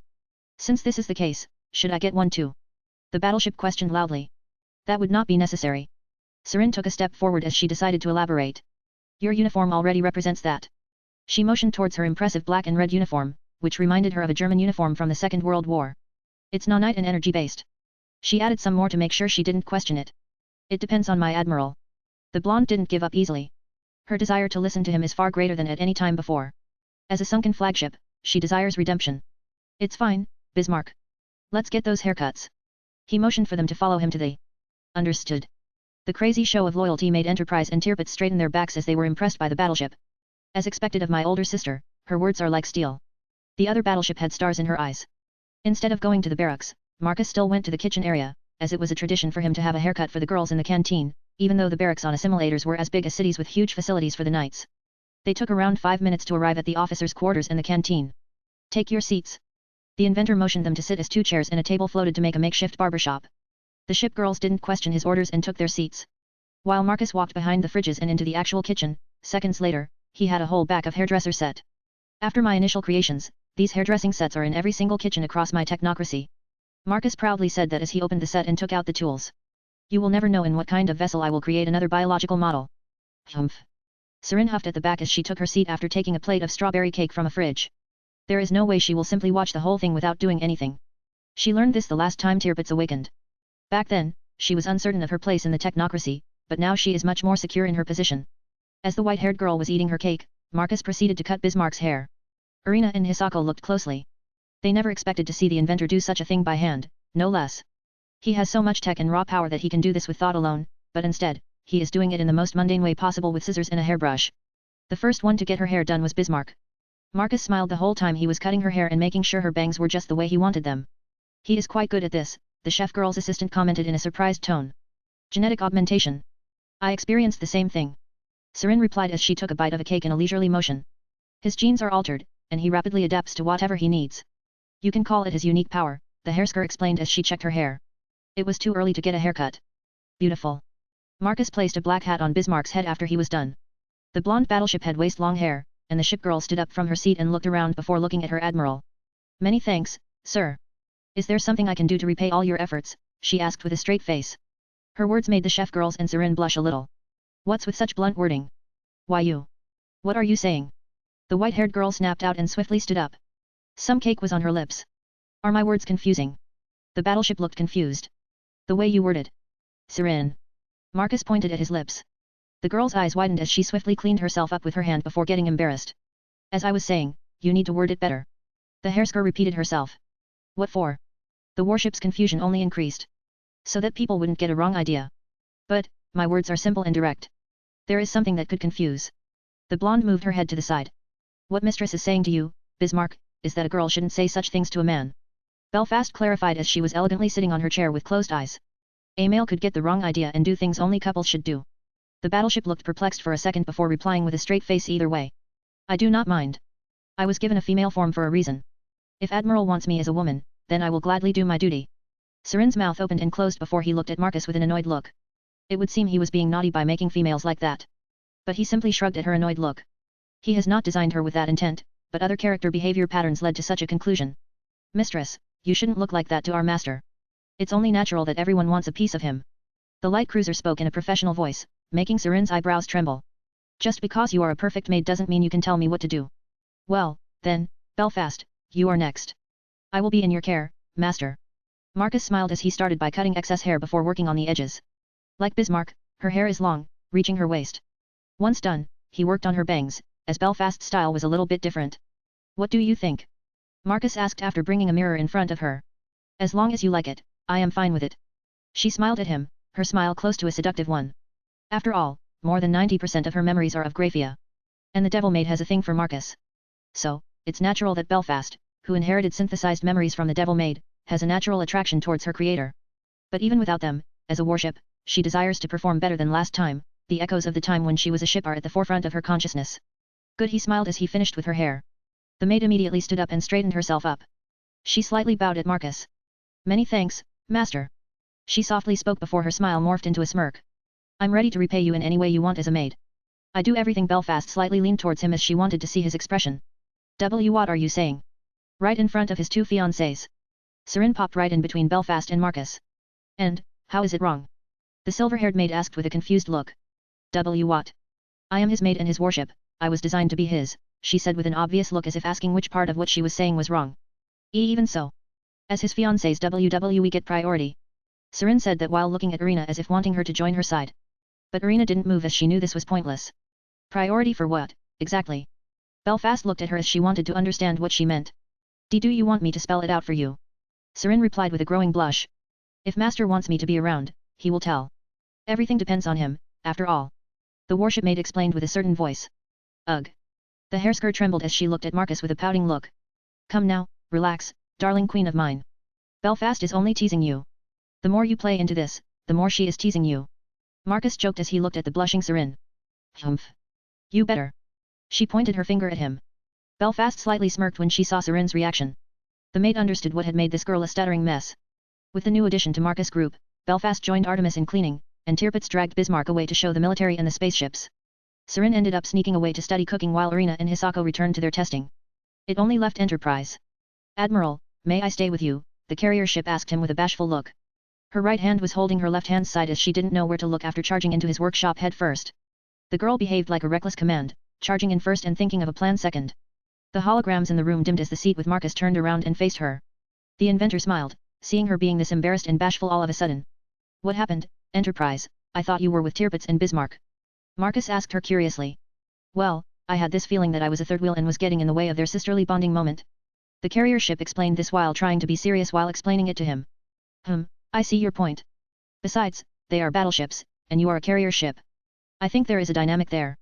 He nodded at her explanation while thinking that the ship classes have a role to play there. Maybe even the factions which build the ships have to play a part there. The black-haired inventor chipped some extra into his theory. Could be, regardless, what do you think? She asked him as there was an eager look on her face. Sure. I can't say no to you. He motioned to come over. The silver-haired ship girl smiled as she walked over to his side. For a second, she thought that she would stand beside him like a sentinel or a bodyguard, but that was naive thinking. The next second, she was on his lap, and his hands held her in place while she was sitting on his lap sideways. Admiral. This is a bad position for you to focus on your work. Enterprise was all panicky as she sought a way to escape this development. It's fine, I am used to such a position. He smirked at her as he hugged her more, making her behave like a startled deer. Eventually, after a little bit of struggling, she stopped. If you say so. Indeed. Instead, check out my next breakthrough I have been working on. He looked at the layered holographic windows in front of him. This is DNA? Are you working on more ship girls? She asked in an uncertain tone. The carrier girl knows that Marcus is well aware that it's not that difficult for him to make more ship girls. No, I am working on more index, no, a codex of evolution. Codex of evolution? As in library of some sort. A definitive magic which controls evolution perfectly. It can be used for any of my technomancy. Didn't you have it at evolution beam before? I recall that our warships have those. Enterprise didn't see this as a breakthrough. What you know of is an inelegant way of using energy in reverse. The codex of evolution, used as a medium, will allow the conscious de-evolution or further evolution of any life, even a silicon-based one. I have more than enough data to impact silicon life forms. Her eyes widened as what she saw next made her gulp down. Why you can do that? Knock. At that moment, their time together was interrupted by a knock on the door. Admiral, it's Bismarck. May I have a moment of your time? The voice of a serious girl reached the ears of the pair. Sure, come in. The doors opened, and Marcus' seat once again turned to face the new arrival. Bismarck, dressed in a black uniform with a black and red cape and hat, moved in, dropped on one knee, and for a second, the inventor felt like the Emperor and Bismarck as his enforcer. My younger sister told me that she participated in a war, I request a similar assignment. She said with barely hidden jealousy. She completely ignored the blushing Enterprise on his lap. You do know that I don't have something like that at this moment. If I had, you would already be on the front lines. He said with a sigh as he stroked the silver hair of the carrier ship. Yes, I understand, but we are overseeing the development of lesser species. I am certain I can be useful there. The blonde said with a certain tone. You wish to do such a grunt work? He asked with a raised eyebrow. Honestly, she could just order any of the board knights to slaughter the more barbaric kingdoms and empires. He is thinking of cleaning the house of those to ease the consolidation of power. He doesn't want such elements in his future army. Chapter 114, Technomerge Evolution. I do not mind. Let me show them your might. As your battleship, I was designed to demonstrate the might of my admiral. Bismarck's blue eyes glowed for a second as her mana surged for a short moment. Since you are that eager, then I do have something. His seat moved when he looked at the rows of layered hologram windows. Aurora, begin compiling my codex. At once. He then continued speaking with Bismarck, who stood up and stepped forward to stand just right behind him. This will be 2 birds with 1 stone. You will be testing out a new power-up. The pair of ship girls perked up when they heard that. New power. Bismarck had a complex look on her face as she needed to be sure. Getting a new power without doing anything is not something she is thrilled about. Yes. He then opened his command window, went through the update windows, and proceeded to install a new patch for the Diamond Heart engines. The pair of girls looked at their chests as they saw the triangle device blink several times. The codex has been installed, and quantum computers are doing their calculations according to compiled data worth millions of years of evolution. Isn't it a bit too much? Enterprise asked with an uncertain tone as she removed her suit device and checked it out. Nothing changed from whatever update this was. Not at all. He shook his head before he moved the seat to face Bismarck once again. What you will be doing is called biomerge evolution or, more precisely, the precursor to it. What does this biomerge evolution mean? Enterprise asked him as she looked at her suit device. Check the data. It should be uploaded by this point. The pair checked their HUD as they swiftly read through the whole file. Bismarck understood the gist of it. The codex of evolution is like the mixer, it takes things and merges them, and then, on top of that, it evolves. This is not all, as evolution codex is getting installed on everything that has Diamond Heart engine or is connected to it. Once enough data is collected, evolution can happen. So, not only do his knights have the ability to adapt rapidly, but they also have the ability to evolve alongside their adaptation. Such extra ability to have is simply absurd, if not an overkill. I understand. Shall I depart? Bismarck finished reading the details and asked him. By all means. I shall observe it as well. Of course, it will be an honor. She slowly nodded, but her gaze was already far away as the battleship was thinking about her first assignment. It was just another average day when, out of nowhere, the core piece of the Divine Throne, as the Klaxosaurians called it, moved to be right above the city of Karsa, the capital of the Almiri people. These people worshipped twisted blood gods. Marcus noticed similarities between them and the Aztecs of Central America. They even dressed similarly and used obsidian instead of any sort of metal. Quite twisted, one could say that with the reveal of the Divine Throne, the Klaxosaurians would change their ways, but instead, they doubled down on their beliefs, and now more people are dying than necessary. So, if Marcus wanted to fix that, he might as well kill the barbarians and let regular tribes continue living on this continent. Bismarck understood her mission. Marcus with Enterprise stood beside her before she descended to the world below. Do suit yourself. The planet is still hostile to us. Yes, that was my intention. Nanites surged and spread out through the rest of her body. With a leap, she descended towards the city below her. It was a city dominated by stone and obsidian. Marcus is quite fascinated by how much obsidian they are using, considering it a rare material. However, being surrounded by semi-active volcanoes does make the material less rare. Shall we? He looked at the carrier ship. Yes. The pair followed after Bismarck. The blonde battleship stopped falling as she was just above the city. People already noticed her as she became visible to the naked eye. The blue-skinned sapient dinosaur had a fashion of piercings and was half-naked with tattoos dotting their bodies. Instead of being shocked or horrified to see one of the observers, the tribesmen pointed their fingers at her and rushed to get their bows and other primitive projectiles. However, they stopped in their tracks when the space behind her rippled, and a twin-headed red and black dragon-like creature made from metal shimmered into existence. Metal roar. The beast roared, making the people below panic, but this was not all. An even bigger shimmer of space appeared behind her, and a much, much larger existence started to manifest. An enormous ship casting a huge shadow over the city appeared from thin air. Bismarck's hand moved to her chest as she took the triangle suit device and lifted it above her head. The device, which had a soft white glow, brightened. As a battleship symbol with a red cross began to draw itself inside the device, a pillar of light erupted from it and rushed into the sky. Upon reaching a specific altitude, the light spread out and created a white magic circle, which changed its color into a red one with a cross. A metallic voice spreads the area, announcing what is about to happen. Techno-merge evolution. The warship blurred and turned into a swarm of metal, as did the twin-headed dragon, as the two swarms fused and passed through the red circle. A red and dark silver cocoon formed above the circle. It was huge, close to 200 meters, thanks to Bismarck's size. Runes, like blood vessels, appeared throughout the shell of the metal cocoon.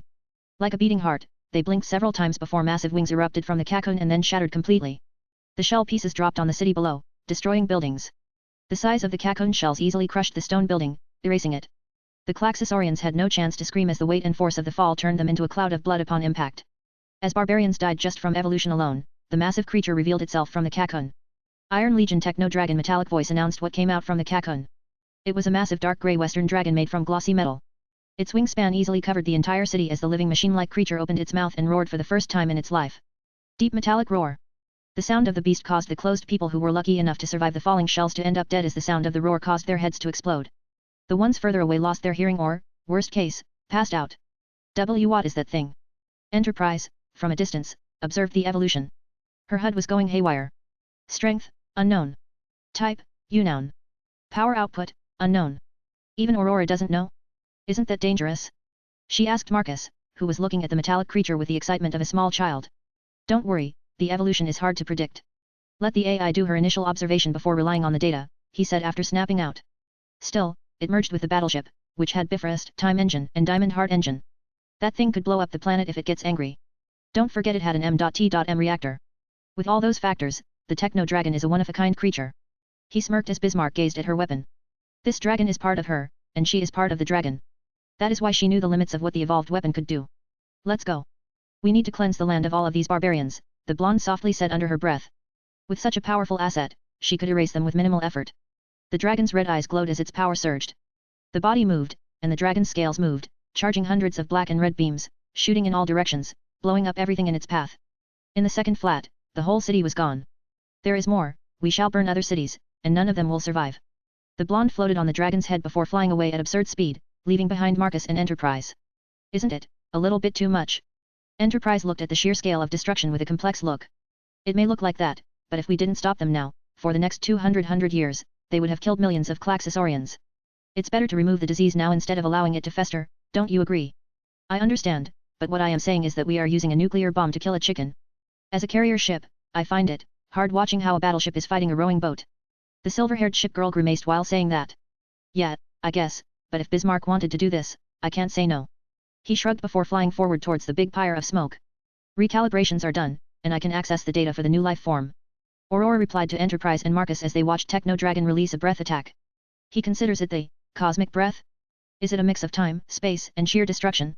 The beam erases what the dragon wants and allows the rest to remain. It's a fascinating piece of evolutionary power. Sir. I am confused by what I am reading from it. The engines of the battleship are gone. They became organs. This dragon is a proper living being with organs powerful enough to level objects at a cosmic scale. Interesting, the Codex of Evolution worked its wonders. Sir, I prefer that you allow me to run my calculations first before allowing such dangerous things to happen without precaution. The AI complained to him. Well, you do have a kill switch if they rampage. He tried to reason. It depends, sir. They are living beings, and living beings want to live. And we included all that in our initial calculations regarding temporary evolution. Marcus pointed out. Indeed, but things like these can derail when actual evolution is added into the equation, as warship parts became organs. I didn't consider that. Same, but the safety net is that the dragon is linked to Bismarck at a spiritual level, regardless of what it will follow her. That is precisely why I need to finish my tests before you risk the last safety net. The AI sharply pointed out, making Marcus grimace for a second. Well, he wanted to see Digimon-like evolutions. Okay. One simply can't stop when he is that close. Right, then continue with your calculation, there won't be any more evolutions before you are done. Understood, dedicating processing power. The AI focused on its calculations and reality simulations while Marcus watched how Techno Dragon continued with the rampage. What is that? A sailor pointed at the clouds in the distance. A trade ship was moving towards the continent. The sheer chaos the dragon caused made practically everyone notice it. Even on other continents, the explosions and their raw power were felt. The beast was a menace, Marcus' most dangerous creation to date. It's only a single creation, well, a mix of two, but the point stands that it can cause so much chaos on a planet's surface. It feels like a monster is on the loose, the other commented as the large ship continued to approach. The trade ships are huge, and they use their size to deter large carnivore animals. That is why trade only happens with large vessels. No small ships move between continents as they are not safe, and weather is not the only reason for the size of the boat. The majority of animals are carnivorous, like the entire Mosasauri family, the biggest aquatic predators in the world. As the large boat was getting close, a massive blur appeared above the trade city. It was a massive metal creature with a large forked tail and glowing red lines for eyes. The beast's surface was like glossy luxury material, yet it was metal, not a gem. The flying animal's mouth was full of sharp, saw-like teeth. As it opened its mouth, it released a stream of energy at the city below. The stream of energy was like the night sky, it erased everything in its path. What is that thing? Look on its back. The other one pointed his finger. The sailors had pure horror on their faces as they saw a person riding this thing. The way it dressed, a great observer. Quickly turn around the ship. The captain descended from its cabin, which looked pale. They can't know we have slaves for the Almiri. He said with panic. He didn't want to be caught. But we don't know if great observers care about such a thing. It doesn't matter. As you can see, they will cease to exist, and I don't want to be on the chopping block. Now turn around. The sailors scrambled to turn around the large boat while the massive dragon in the air gazed at the ship. Relax, they are not our prey. According to the satellites, there are still a couple of cities left for us to burn down, Bismarck said to her dragon. Techno Dragon slowly nodded before flying away as it knew where those cities were. The ship turned around as the pair flew away and sailed back to their previous port. They needed to tell what they had just seen. But at that moment, a pair of armored beings landed, one of which was a golden one with wings. The sailors who saw this could not believe what they were seeing. The golden one was the God Emperor. Next second, a crushing presence descended, and all of them dropped to their knees. Let the wider world know what happens to those who worship fake gods and pretend to represent them. The barbarian Almiri are gone, and those who follow their beliefs will suffer the same fate as that city. The golden is pointed at a location where a city with a bustling population existed less than 5 minutes ago. After saying that, the pair flew away. Moments later, the crushing presence was gone. The sailors, who were holding their breath, finally were able to breathe.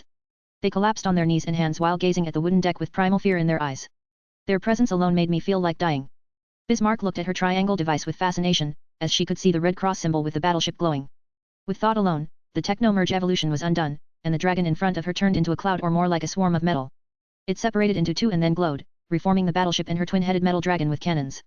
So that's how it works. The girl gazed at her weapons before looking back at the device. She could see it was recharging in some shape or form, or more like adjusting to improve the evolution for the next time.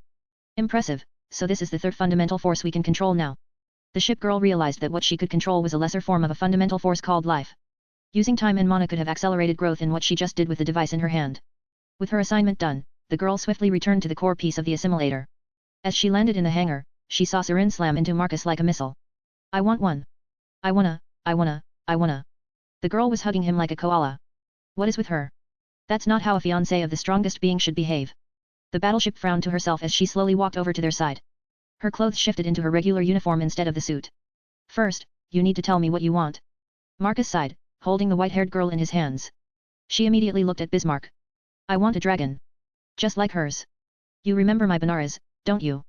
She said with slightly narrowed eyes. Oh, then you should have said so from the very beginning. I am doing it now. She said that while looking at him. I guess, fine. It's not like it's difficult. He pulled her closer. The girl smirked as she leaned forward and whispered into his ear. Fantastic, I will make it worth your time, Serin whispered with growing blush. Marcus chuckled as he noticed how she was becoming naughtier by the day. Being dressed in her Hersker clothes all the time added to that naughtiness. The girl will never admit that. Of course, she will always come with some sort of excuse. Good, then let's go. As the group walked deeper into the assimilator, Serin remembered something. Wait, before that, let's visit the observation deck. The white-haired girl looked at Marcus and then at the main lift. Sure, did something happen? He asked curiously. You could say that. She looked with a pout at him.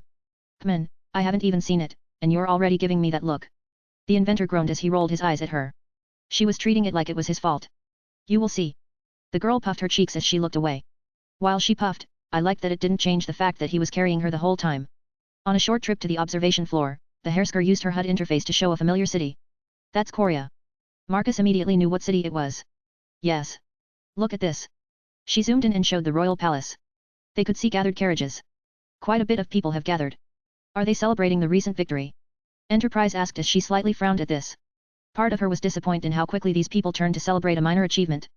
No. It's something else. Look. Serin zoomed even more, bypassing the walls and showing what was inside. They saw nobles and their families, the nobles showing their daughters to the emperor. Is the prince getting married? Marcus looked curious for a second. He had not seen the courting culture of this world in action before. No, what you are seeing is a collection of offerings to you. She squeezed his cheek with all her might while saying that. Ha. Yes. They will gather 100 maidens and offer to you. I can assume, either to kill themselves or prepare a new temple priestess or something of that kind. The Hersker explained with a growing annoyance. Well, that's something I missed. He said with a small surprise that he had never considered that route. Simply because they were dinosaurs and he was a human, cross-species stuff never popped into his mind. Humph.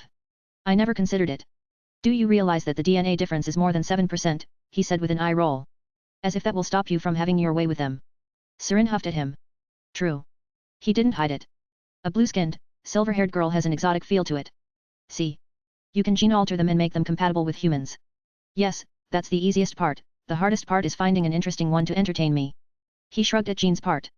By this point, he didn't even consider it a hurdle. What is the difficult part for him to find a girl who could entertain him?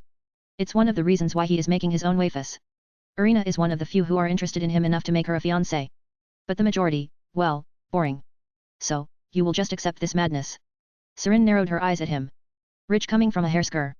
He joked about hearing that. Ugh. Not with that again. The girl smacked her hand into his chest. I prefer if they don't just start killing them and hoping that their souls will reach my throne. He said with a sigh. Can't you just send them away? The white-haired girl hopefully asked him. Well, we do need a link between us and the Klaxosaurians. I could gene alter them to be something like prophets. He considered the routes he could take with this. Well, you and other girls could manage them. He extended an olive branch, immediately calming her down. Fine. I will do that. I will make sure they behave and know their mortal place. The girl snuffed, but she was serious. Good, but I am not leaving you alone. Others will join you. Marcus knows that if Serin is left alone, she will turn those poor girls into slaves. That is why others will join. He can trust Irina and Athena more when it comes to this. Fine. The girl huffed again. It is better if several people are between these sacrificial pawns and Marcus. Who knows whatever grand idea he can come up with. And so, Marcus' prototype version of his crystal palace started. It's only the beginning, but in the future, his harem of dedicated girls to join a special organization will become a global and then interstellar phenomenon, where girls around the cosmos want to join his crystal palace. Where kids used to dream of becoming doctors or policemen, in this case, girls will want to become Marcus Goldman's assistants, and guys will want to join the army. Marcus dreams of changing, everything is slowly starting to take shape. Kitchen. My lady. Yes, I saw it. I am starting to think that he isn't just planning to conquer one world, but all of them. Hisako said with a small realization. You only now notice that. The cherry blonde smiled. Her smile was a little bit strained. Isn't it bad? I mean, that's what a. She leaned forward and whispered. Villain does. In a way, yes. But. The chef girl looked away, gazing at somewhere. In normal people's eyes, we can be classified as the bad guys. But that's because of here and now. All that kill you saw now is like removing an infestation.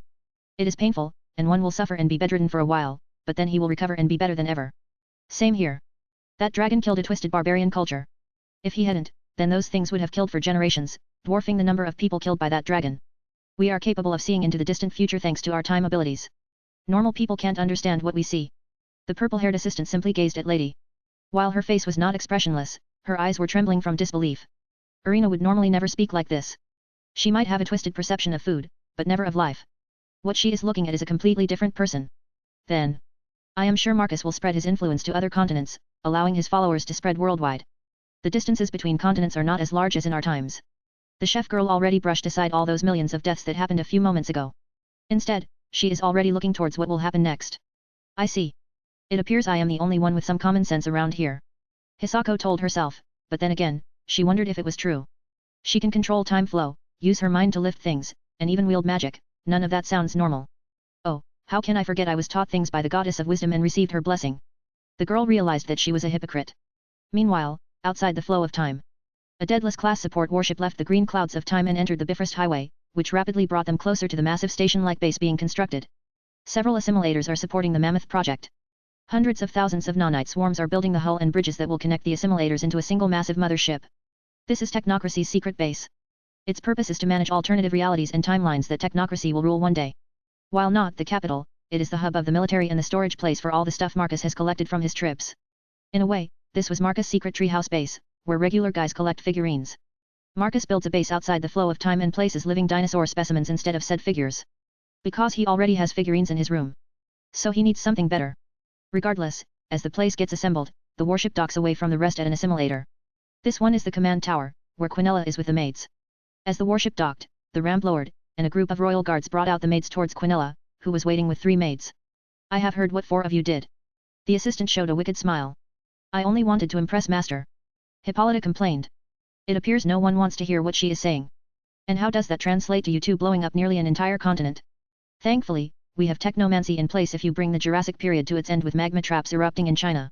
Last time we checked, one of the reasons the assimilator is there is to learn the precise boundary of the end of Jurassic and the beginning of Cretaceous, Atalanta said with a matter-of-fact tone. But all Quinella did was a shrug. Yes, well, you won't be learning it for a while. I will tell you once I learn myself. The assistant showed her a bright smile. You are enjoying this, aren't you? Jean said after seeing the exchange between them. You have no idea how long I wanted for you girls to flop. The assistant slightly shook her head, acting like she cared about them. Only the best are allowed, my creator. You 4 failing like this, at such a basic task no less, proves that you don't belong in serving him. So what now? Li Fei was more interested in learning what would happen to them. She is thinking of ways to get out of this situation, but for this to happen, she needs to figure out what will happen to her now. You 4 are in luck. Now that we have an extensive collection of items, you all will be maintaining them, like, for example, taking out their dung. Quinella smiled brightly while saying that. The group of maids looked at her with horror and disbelief. Especially Atalanta. She is a half-lion. Her nose is especially sensitive. But, the handlers, and isn't the process automated? I am certain Master made it automated. The huntress started to panic. For you 4, I will flip that switch off, and you will be able to take care of sauropod dung. The platinum-haired assistant brushed her hair while telling them how big of service she was doing. Sauropods. The 4 imagined a mountain of shit left by the long-necked titans, and the handlers giving them regular shovels. Can we discuss this? Atalanta almost begged the assistant. Considering we were Master's ex-favorite pet a while ago, we could arrange something else. Quinella placed her right-hand index finger on her chin while looking at the hangar's ceiling. The lioness cringed when she was named his ex, it was more hurtful than expected. I could use your hunter experience and use you like a workhorse. The girl didn't hide her desire to use Atalanta. Not that the huntress cared about that. She knew that the moment they did something against Marcus, Quinella will stop pretending to be nice. As long as I don't need to work with dung. Atalanta grimaced while saying that. Good. Then you will be training the handlers and working with animals that are arriving from the Mesozoic era. Fine by me. It's what I wanted in the first place. The huntress showed a confident smile while saying that. Do remember you can't hunt them. They are pieces of collection. The assistant sharply reminded her. I know. And us? I am a witch. I am good at research. And I know magic. Li Fei took a step forward. I only offered an alternative to Atalanta because she was forcefully involved in the fights, not that you left it midway like Artemis. Quinella slightly narrowed her eyes while saying that. Yes, well, these girls are upstart baby girls, which made my hand itch. Atalanta looked at Li Fei and Jean. If not for the suit devices, they would have kissed the ground and eaten primitive grass by force. Sorry to burst your bubble, senior. Li Fei sarcastically replied with a barely visible mocking smile. The lioness hand twitched for a second.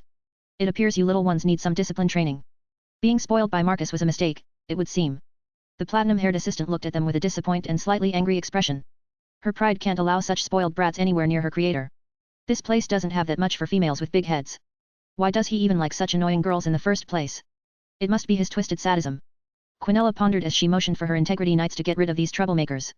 As the 4 were taken away, the assistant returned to her command post and continued to observe the incoming data from the assimilators in different periods. What in the world? Her eyes widened when she saw the latest update from Cretaceous Earth, and what she got was mind-boggling. To use evolution in such a way, he made Digimons into reality? Or more like the method of evolution? The girl stroked her chin while pondering about the power UPS this could give. It appears he made his ship girls into his most powerful pieces. The assistant realized that each and every single one of his ship girls had the potential to be destroyers of a multiverse in the sheer power department if she believed the data she was looking at. Chapter 115, Build Up for Invasion. To think there is something that a quantum computer is struggling to fully calculate. Quinella contemplated the data before her. The data concerning Techno Dragon has finally reached the base outside the time flow. What she got were rough estimations of the beast's power. However, one thing is certain, and that is the purpose of these monstrosities. Marcus Faction's power has reached adequate. She could see the shift in the data. Mass production of soldiers, ships, and gene alteration of the dinosaurs for weaponization has begun. In other words, her creator is starting to feel confident in shifting from passiveness to aggressiveness.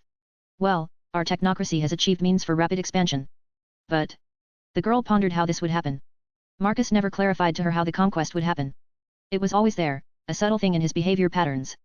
But he never told her or even Aurora, there was no major project, except for Project Eden, which has been altered a bunch of times with constant advances in their technomancy.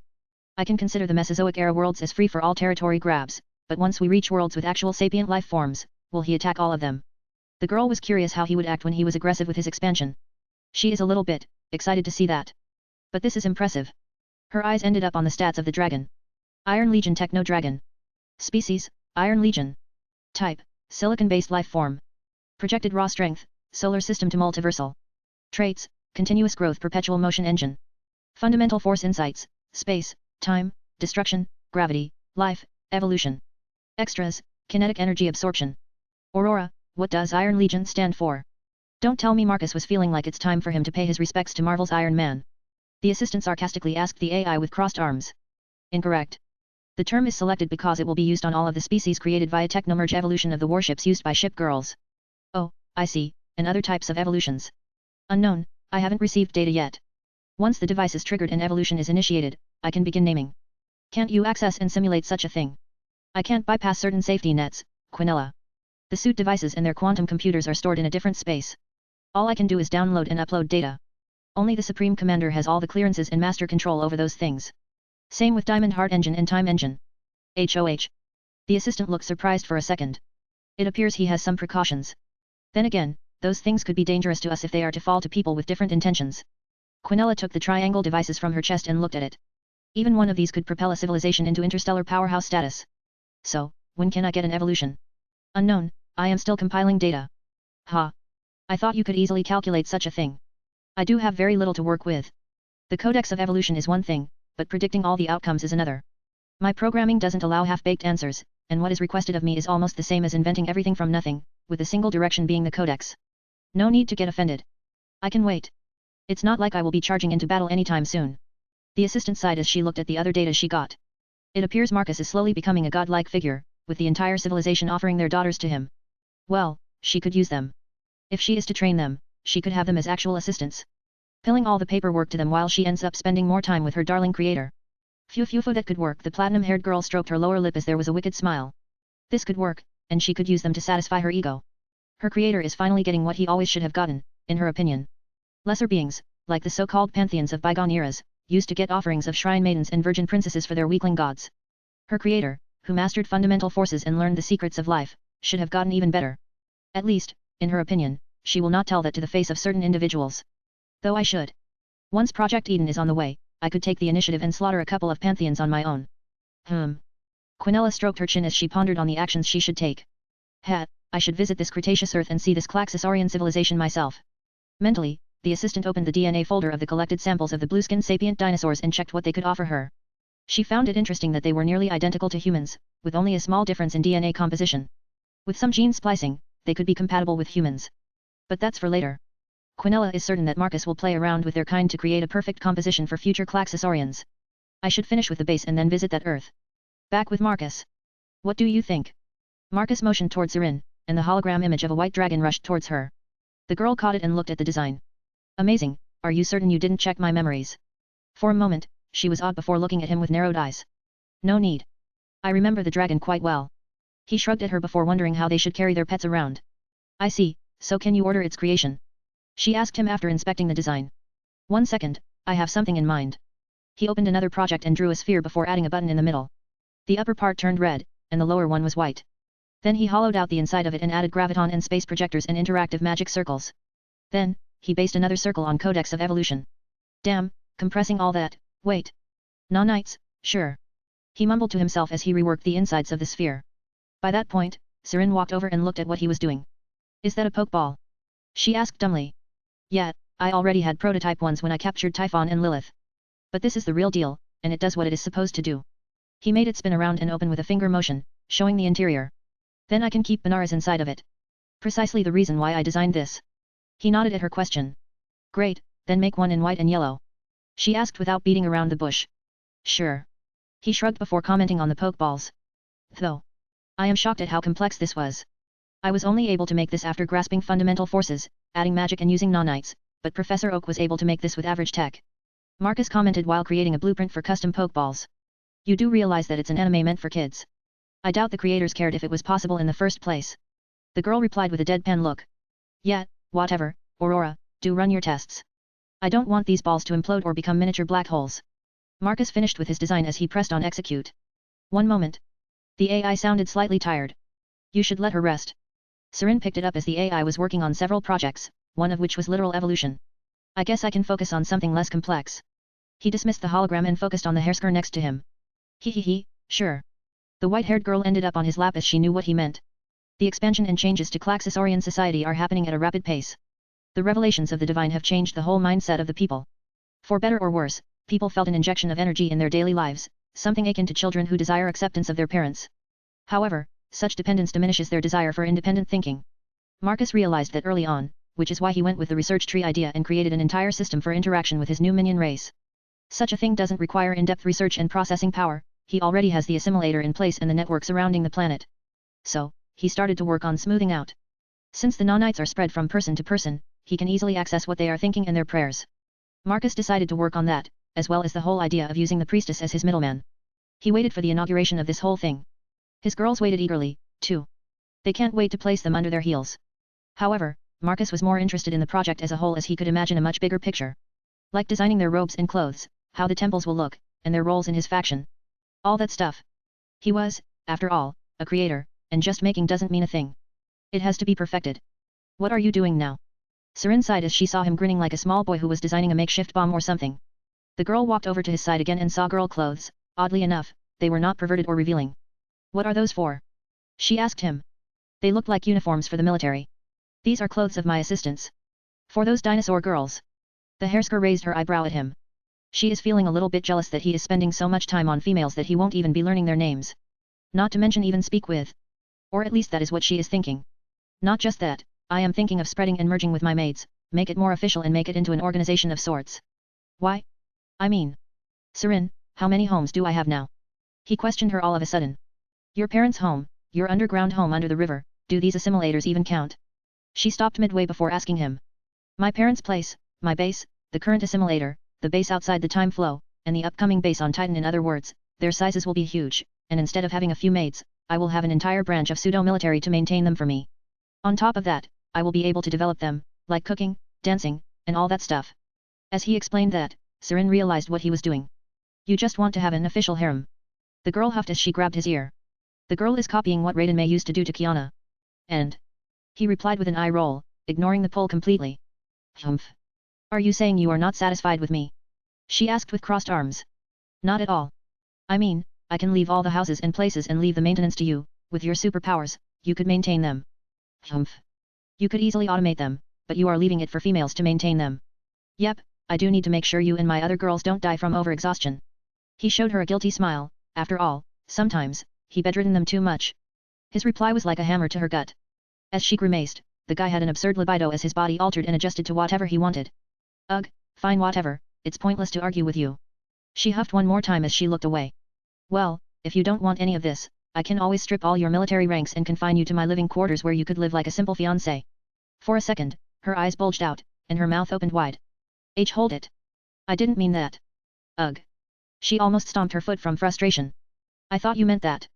With all this complaining, I thought I had given you too much power, and you can't handle it. She slightly narrowed her orange-golden eyes at him. She knew well enough that he was messing with her. Fine, fine, I will zip it. Her shoulders sunk as she gave up. It appeared she was stupid enough to try to challenge him to keep his harem in check. It was a silly idea to think she had enough confidence to do something that even Athena couldn't do. Sure, we can always discuss this if you have something to offer. Offer? This guy. He doesn't need to point that out. What could she offer? A reality? At that moment, her eyes bulged out. Yeah. I could do that. I could, but I would need an assimilator and a fleet. She smiled slightly while saying that. You have something in mind? He asked her, his curiosity piqued. To prove my status as your fiancé.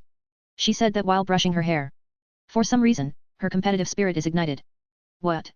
Precisely. Irina is your only future empress, Athena is the intellectual, it leaves me, I shall be the conquering empress you always needed. The girl puffed her chest while saying that. You want to conquest for me? Where would you even go? He asked curiously. Honkai, my home world, I shall add it to your sphere of influence. It has everything you like. She said with a smirk.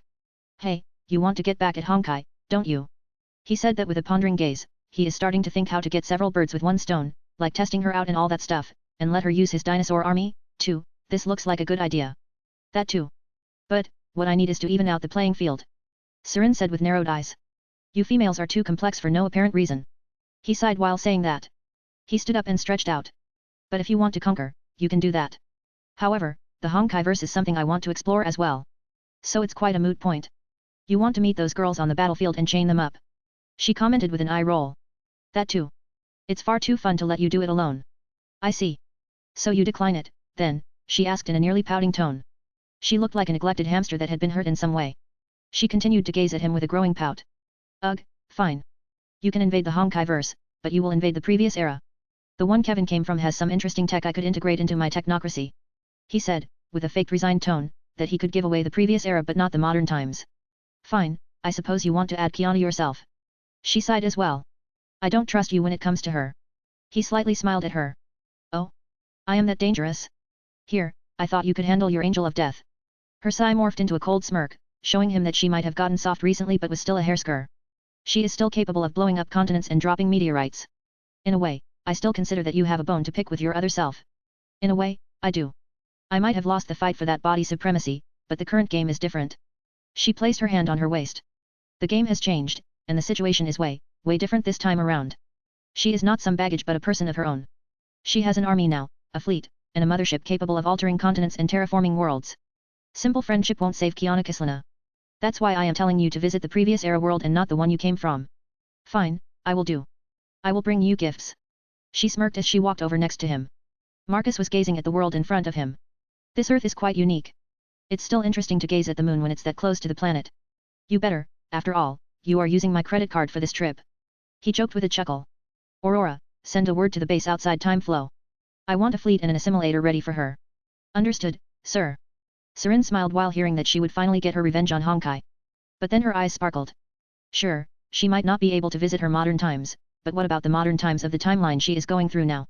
Yes. Her smirk went up several levels. She will have her revenge. For now, you will stay with me for today. I will make sure you begin your adventure with extra spring in your steps. Marcus spoke in a bright tone, making her smirk drop. She could feel a cold shiver pass through her spine. The girl is feeling a threat. Hold it, I have been your constant companion since I returned from Jurassic. There is no need to exaggerate things. Serin said with a nervous tone. Exaggerate? How did you come to that conclusion? I just gave you a fleet, army, and a mothership capable of achieving solar system domination. Are you saying that Serin is incapable of doing her fiancé's duties? She grimaced when she heard that. No, I am saying that I have been doing my duties already. The white-haired girl puffed at him. Yes, and now I gave you more than any other girl to date, so you should pick up the pace and answer back with more passion. He wrapped his hands around her waist. It maybe was a mistake to take that ring. Forget my revenge. I won't be able to leave the bed. What's the point of all this godly power and influence if I can't even leave the bed? The girl realizes that if she wants to use his toys and resources, she needs to be as hardcore as her future husband. I need to drop him on arena and get the hell out of here. Sure. Serin showed him a forced smile, but her body was already heating up. Quinella. Marcus' hologram manifested next to his assistant as he looked through the massive windows at the mega-construct being assembled at a rapid pace. Master, it's good to see you, it's a pity that you're only a hologram. The girl gave him a beautiful smile before looking dejected. Yes, well, I thought it would be a good time to test the communication lines and check out the progress. He smiled back at her before looking at the project before him. Is the mega shipyards online yet? He asked her. Almost the core features are online, but we are still figuring out the kinks of the mass production of the size of dwarf planets. Quinella smirked while saying that once Marcus gets into high gear and wants to dominate the multiverse, the base will start printing those assimilators at factory speed. Speaking of cheat code called nanites. Internally, she licked her lips. Even she didn't see the true might of those little buggers, but now? After building all of this in a matter of a few weeks, well, time here is a bit weird as they need to make their own time flow, either their base would be finished long ago or not, or whatever. It's still confusing. Quinella thought to herself, thankfully, they make their own time flow and synchronize with their assimilators, otherwise, they would go nuts. Good enough. I want Serin's assimilator been done in a day. Don't worry, we already figured out how to streamline and build those efficiently. The assistant assured him with a confident look. But then she had a curious look. But why are you giving her assimilator and fleet? Is she doing something? The platinum-haired beauty asked him. Well, I am fulfilling her dream. She is to invade her world of origin, or more specifically, a timeline of it. The assistant frowned for a second. She was feeling slightly jealous. Serin is getting the entire fleet to her name. Even she only had a flagship. Sure, she could make something right now, but there is Aurora, who is categorizing and assigning everything. The AI could overwrite, but Marcus would know, and he would strip whatever she ordered. That is why I want you to start mapping out the flow of time. Excuse me? You want to map out multiverse? Quinella asked with a gobsmacked tone. Please, you know better than to believe that the dish we build is not just for communication between assimilators. I had this feeling, but if we send a specific ping through the very fabric of time, we could get the attention of cosmic beings we don't want to interact with. She said with a slightly concerned tone. I understand the issue, but I have a specific frequency in mind to map it out. He said with crossed arms as he turned towards her. The frequency will be embedded in the time flow itself. The concept is similar to how humans use oxygen, but they don't see it. Some beings may or may not pick up on that, but that is why our base is outside the time itself. If they had understood how time flows, they would have already left the time flow and ventured somewhere else. The platinum-haired beauty was slightly relaxed when I heard that. I suppose you are right, but just in case, I will boost up our defenses. She said with a serious tone. Indeed, just follow the protocol. Hilarious, coming from you. Quinella joked when she heard him talking about protocol. The guy breaks it several times per week with some crazy ideas. Like evolution and the disregard for the safety mechanisms. Yet. I leave that stuff to you. I am sending you the extension plans for the communication relay. We will boost it into an observation, location, and sensor array. 2 pop-ups appeared on Quinella's HUD. When she opened them, she saw the extra pieces that would be added to the already huge communication array. That's a big construct. I designed the way that the two could combine. With a hand motion, a hologram appeared, showing how the array would dock with the headquarters, creating something akin to a dagger-shaped station. The array will be more than 60% of the entire base. But, with such a size, even the assimilators would look small. You are not messing around now that you are not confined to planet's surface. Quinella didn't know if she should be amazed or slightly concerned about regular life forms. If such a monstrosity were to leave the area and enter a solar system, it could change the rotation of planets. Well, tech advancement doesn't wait, and I want this done as soon as possible. I want to test it out and see if I can find Serin's world of origin. It shouldn't be hard since we do have location where you magnet fish her soul. Yes, but she comes from a place where fundamental laws work slightly differently. That's... The platinum-haired beauty looked slightly baffled. Now that is interesting and somewhat concerning. How would their fleet behave in such a place? But then she calmed down, realizing that their newest ships have diamond heart engines and bifrosts. As long as they are in their influence, it should be okay. Yes, that is why I want the OLSA to be booted up as soon as possible. OLSA. Observation, location, and sentry array. Better than SPBA. Quinella poked her at her creator. Yet, very funny. I still remember your naughty behavior in Underworld, he reminded her. Quinella turned stiff for a second. That was long ago. Not long enough for me to forget. After that, his hologram disappeared. Damn it. Aurora, did you remind him? I did no such thing. The artificial intelligence turned human, bit her thumbnail as she thought they were past that point already. Oh, before I forget, send me an assimilator, too. Since Serin has one as a movable base, I want one too. Marcus reappeared for a second before he was gone, again, terrifying the assistant for a second. Hisako. You are coming with me. Serin blasted into Irina's kitchen as she looked quite energetic, or more like pretended to be as her legs would tremble for a bit. Where? The chef girl looked pale when she heard that. The last time she went somewhere, the whole North American continent ceased to exist. We will be invading my world of origin. She replied while brushing her hair with a confident tone. And why do you need me? The assistant to the chef asked in a nervous tone. Because you can cook food for me. The Hersker said with an obvious tone. I wish I could not at this moment. You should go, Hisako. More sightseeing is always better, Irina chipped in, slightly smiling. But... Hisako doesn't want to leave Irina with Marcus alone again. Go. I will be fine. Serin grinned when she saw that. It appears the cherry blonde girl is picking Marcus over her friend. How predictable.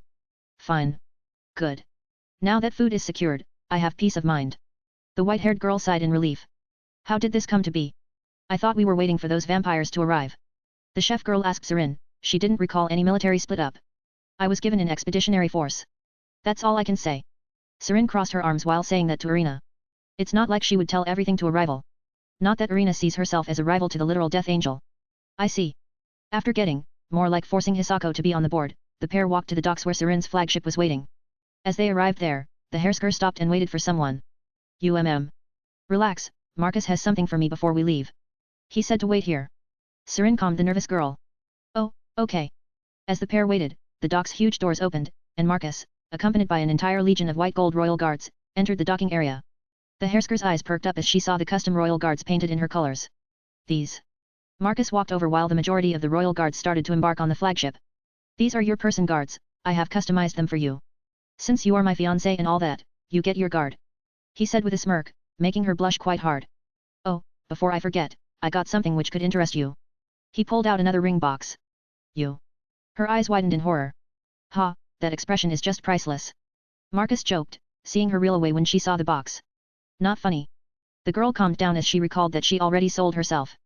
There is no way to do that again. It is, but let's forget about that and let me show you this. He opened the case, and Serin sensed a peculiar feeling in it. Space? She asked with uncertainty. Indeed, this ring is what I call a ring of space. With the ring of focus, you will be able to access space magic or, if you are lucky, grasp space at the fundamental force level. Considering where you are going. As he explained that, he took her left hand and placed the ring on her middle finger, next to her engagement ring.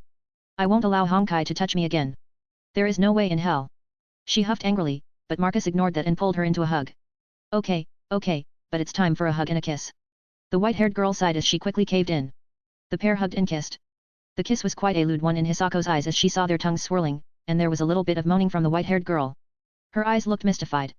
However, the Hersker snapped out and pulled back after a couple of moments. She was breathing heavily and looking all flustered, and her legs were slightly trembling.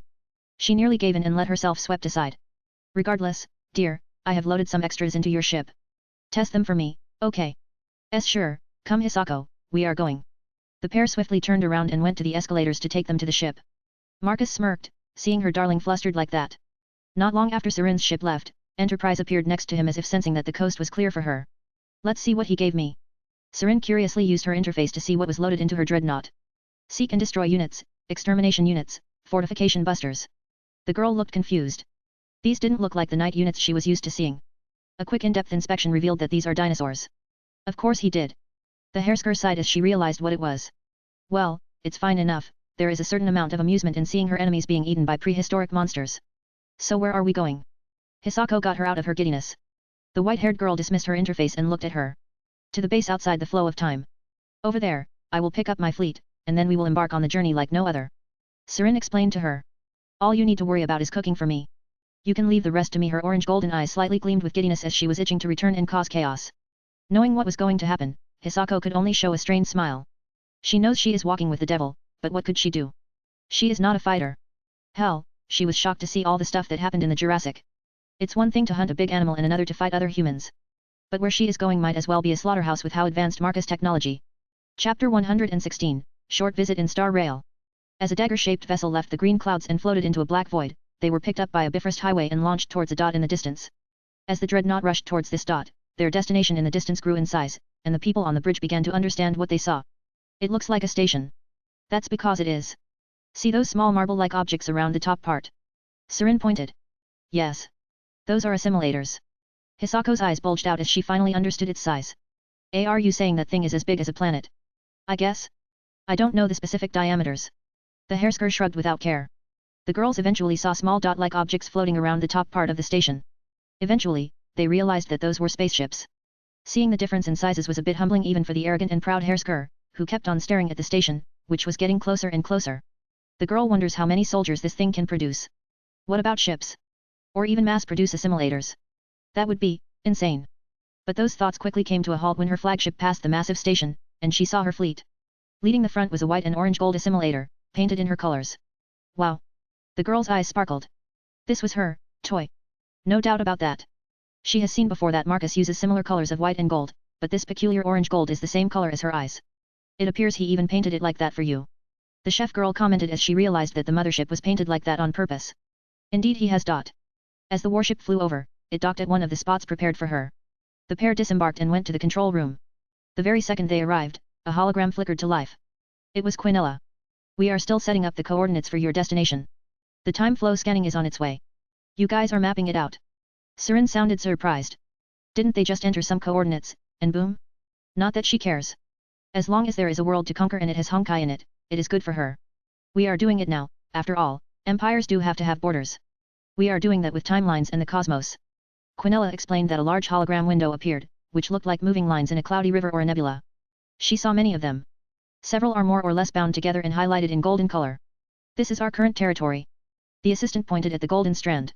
We are still developing more in-depth observation, it will take a while, but we will eventually have precise knowledge of where our fortifications are in the timelines. I see, and do we know where the world I am supposed to travel to? Serin asked about the more important stuff. The territory and all that stuff she can leave to ship girls, the assistant who is speaking to her right now and Marcus himself, who likes to play conqueror and expand his lands, well, more like timelines. That's the thing. You originate from a world where some of the fundamental forces work differently. Quinella zoomed out and showed blobs in the flow of the time stream. These blobs were like islands in rivers, detached from the main flow, or more like they had their own unique flow. What you are looking at is the blob you came from. The assistant joked as she looked at the black stain on the map. It's black because they cannot perceive it, yet. Do you have to say it like that? Serin sighed while looking at the blob. Are you sure it's here? She asked with an annoyed frown. Indeed, it's here. We used your soul's taste to locate it. As Quinella spoke, the blob started to lose its intensity and slowly became transparent. What they saw was a tree rising from the sea. That sea of quanta and the imaginary tree. The girl twitched for a second. She had located her home reality right there. It appears you know what this is. The assistant noticed Serin's change in expression and behavior. I do. But do we have a better understanding of how to enter this place? At a specific time, the Hersker asked with growing fervor. She wanted to go there. Leave it to our creator, he is the one working on this as we speak. The white-haired girl slightly blushed. She wanted to run away from Marcus to get her revenge, but even now, he was helping her. Don't worry. I will bring something for you. A gift worthy of all the hard work you are putting into this. Serin clenched her fist as she promised to find something unique for him. After a couple more minutes of waiting, the hologram zoomed in on the branches. The Hersker realized that Marcus knew where to look, and sure enough, they were observing a branch. It was Earth, with technologically advanced cities. Monsters made from white material, with purple-like veins inhabited the lands. Soon, they saw girls fighting these monsters. There were no guys, just girls. Eventually, they settled down on a specific timeline. Serin saw herself. It appears your specific timeline was found. Yes. That's good to know. We will keep it safe in case Marcus needs a replacement, the assistant teased her. Humph, as if I will fail to the point that he would need to replace me.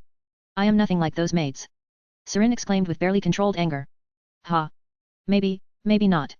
But you are ambitious and proud. You will never know with people like that. Do you ever look in the mirror, the Hersker exclaimed. She nearly looked baffled. A proud one calling another proud? The sheer thickness of this hypocrisy. Unlike you, I know my designation and how I was designed. My parameters never exceed the predictions placed on me. In other words, I am permitted to be arrogant because that's how I was designed. Humph, then check it again. Last time I checked, the same could be applied to me. For a second, the pair looked at each other, and the chef girl behind Serin looked nervous. They won't start throwing attacks big enough to be compared to the nukes, will they? She saw enough in Jurassic period Earth. One could say she has a bone to pick with Marcus, who is handing strong devices to all the females, like candies. I don't need to, regardless. Don't mess up and break the protocol. You don't want to end up in a brig and for the troops to conquer the land in your stead. Quinella teased her as she recalled that joke situation with Sirafal. Serin in question furrowed her eyebrows, recalling what the assistant just meant. That won't happen. After saying that, she walked to her throne and sat down. We have everything we need, don't we? We can leave. The Hersker asked the crew. One moment, mistress, we are calibrating Bifrost and diverting energy for the final steps before the launch. Fine. Seeing that Serin is ignoring her, Quinella turns around and disappears. She still has a bunch of things to do, and there is no time to play with her junior. Not that she will admit that if Serin is to marry Marcus, the white-haired girl will have the illustrious title of Empress. Wait for a moment. Do we even have a title next to Supreme Commander? The assistant pondered this, they really need to adopt a monarchy or pantheon-based structure. With Marcus at the top and then a bunch of girls next to him, she would, of course, sneak herself into those ranks. After checking the database, there is nothing. It was obvious that Marcus never considered things like marrying and having kids. The guy dreams and subconsciously does everything he can to live forever and leave forever lasting monuments behind. We do need to address this. As Quinella returns to her work, Serin checks if she has specific tasks or objectives in this expedition. Eventually, she checks the protocol which she has to follow, otherwise, her forces will brand her as a traitor if she flops somewhere midway. Thankfully, I am not planning to give the command to someone like Kiana Kislana. Eventually, her eyes perked up when she saw something interesting. This timeline is given to me to conquer in one shape or form. My arrival point is the previous era, but it doesn't mean I can't make it to the modern times I come from. A wicked smirk slowly appeared on her lips. One way or another, she will get back at her goody two-shoes side. She will enslave Honkai and collect all that is valuable in that place. Only then can she get rid of her past and move forward. Bifrost is fully charged. We can leave at any time, mistress. The commander of Serin's assimilator told the Hersker, who snapped out of her deep thoughts. Then let's go. Send the word to the fleet. Begin synchronized construction of the bridge. We are leaving. The comms officers contacted the fleet, and the ship started to move and face the green moving clouds. The graviton projectors on the hulls of the ships and the mothership glowed brighter and emitted light in front of them, creating a bridge that moved towards the green clouds. Once it became solid enough, the whole armada rushed forward and disappeared into the flow of time. As this was happening, Quinella aboard the base looked at it with an indifferent look. Do you think she will succeed? With the military might Master provided, I doubt she could fail, the head maid replied in a similarly indifferent tone. Not that. I don't doubt the success of the conquest.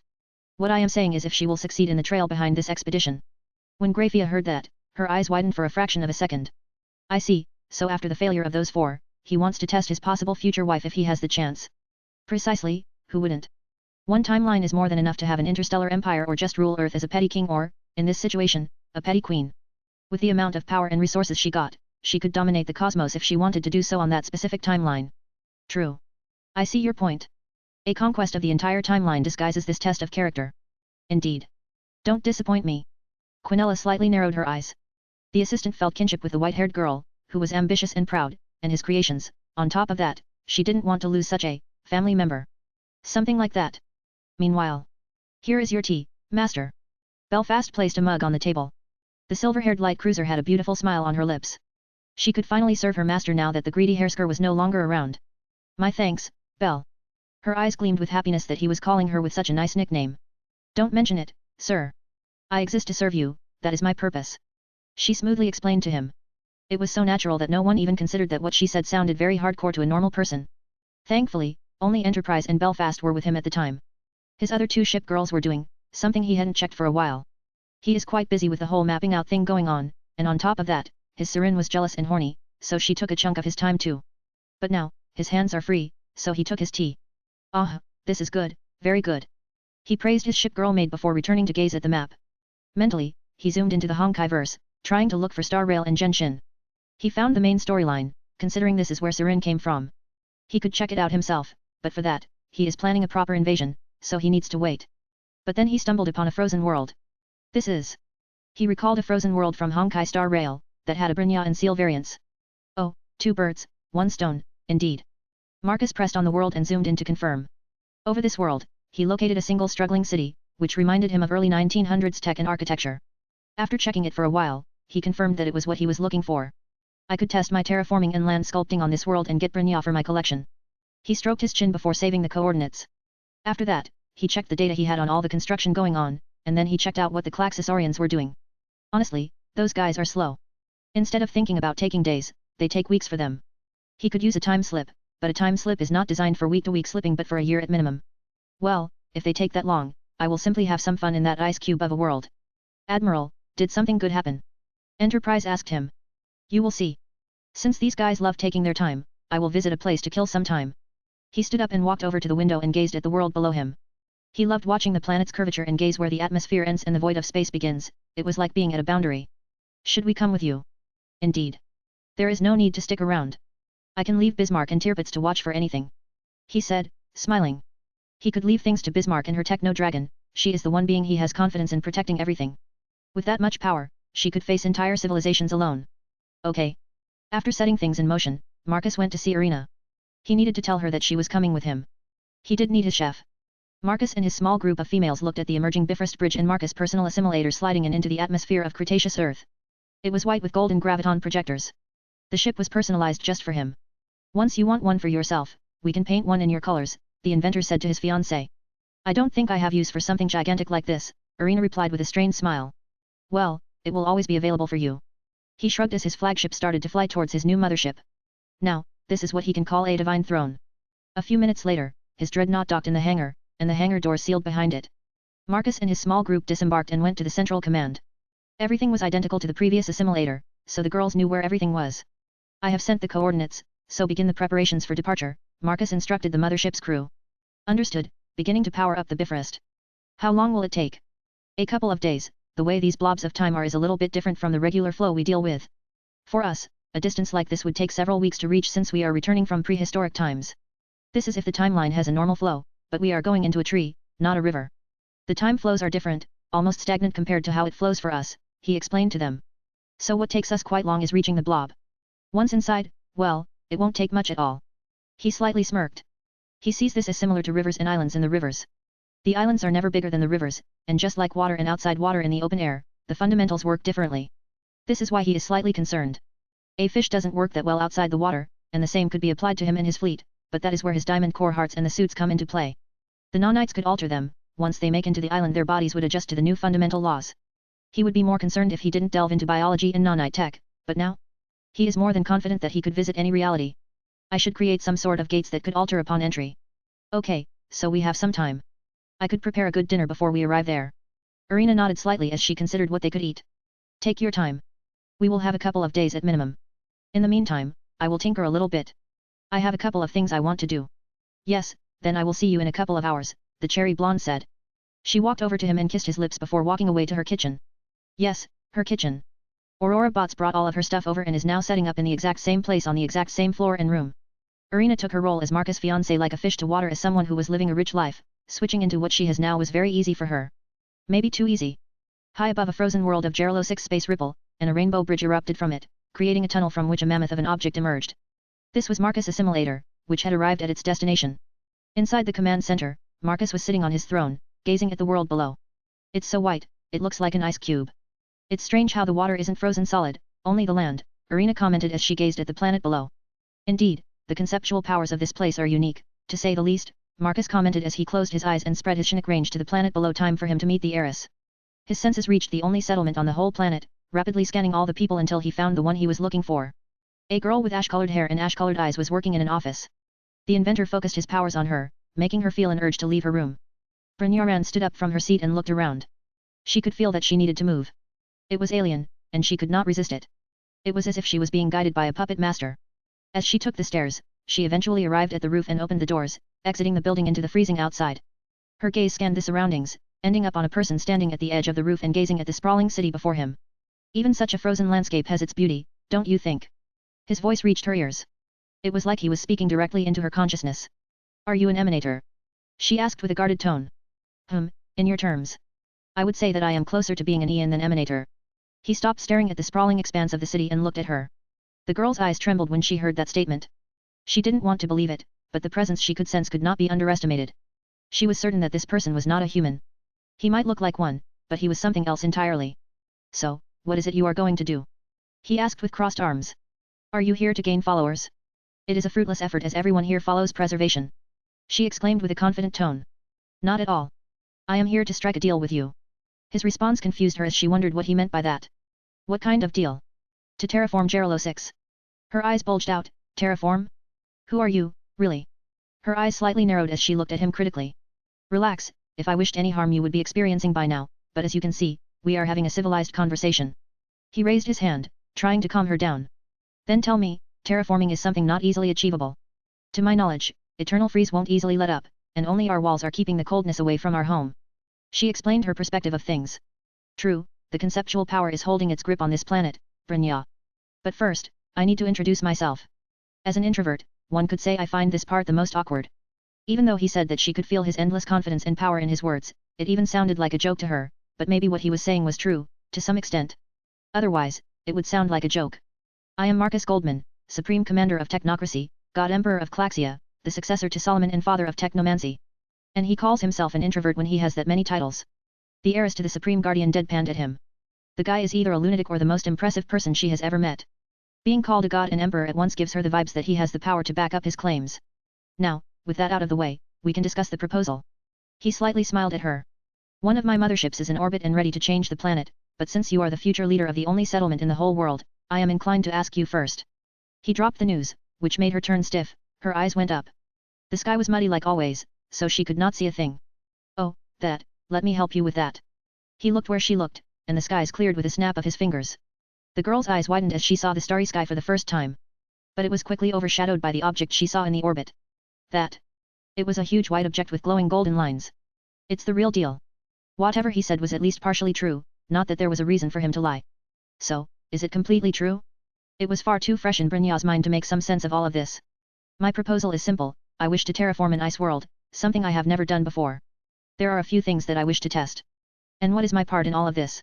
With your might, you can easily do whatever you want. The girl realizes that Marcus Goldman is the leader of his civilization, she doesn't know its size, but she does know that they worship him like a god. Something like that, odds like that, she would never be able to beat. That leaves a question, why bother seeing her? If he needed a leader, he could have seen her mother. But, then again, with how distant she is and how much Brynja does right now, it is better to see her. Well, I am a conqueror too. The best kind of conquest is when the opposition joins me without raising their weapons. If you think we would surrender without a fight. The girl got all serious. Not what I meant. I don't want you to surrender. I want you to join me. Hey. For a second, she became confused. Why would? This guy makes no sense to her. Very simple, really. He pointed at her. I want you. Once you are mine, you will get all the resources you need from my technocracy. In a matter of weeks, your world will be how it was before the eternal freeze. He took a couple of steps forward and got closer to her. You want? Let me explain in a more divine way. Because if I say something like political marriage, it sounds cheap and mundane. I am inviting you to join my pantheon. This way, this world would become part of technocracy without losing its independence because you would continue being its supreme guardian. The girl's brain short-circuited for a bit as she tried to understand what he was saying, for any of that to make sense. Why? Belobog is a small city by cosmic standards. You could find someone better. The girl panicked and got anxious at the same time. The sheer idea that made her all skittish, only her training as the next supreme guardian, is making her not have a panic attack. Ha! Do you think I care about status? That is the least of my concerns. After all, I am the one who decides something like status. All I care about is your drive. He scoffed at the idea of getting someone of status. He made goddesses into maids and simple girls into literal future goddesses. By all means, his Arena is a future goddess with her ability to wield time. Drive. All of your counterparts, including you, have the drive to achieve greatness. You could say that is what excites me the most because I am just like you. He smiled before looking at the city. I started my faction from my father's garage. I know better than anyone about limits one can achieve. After saying that, he looked right back at her. I am giving you time to decide your and your people's future, until then, I will come to see you in person. With that, he turned purple and shattered like glass.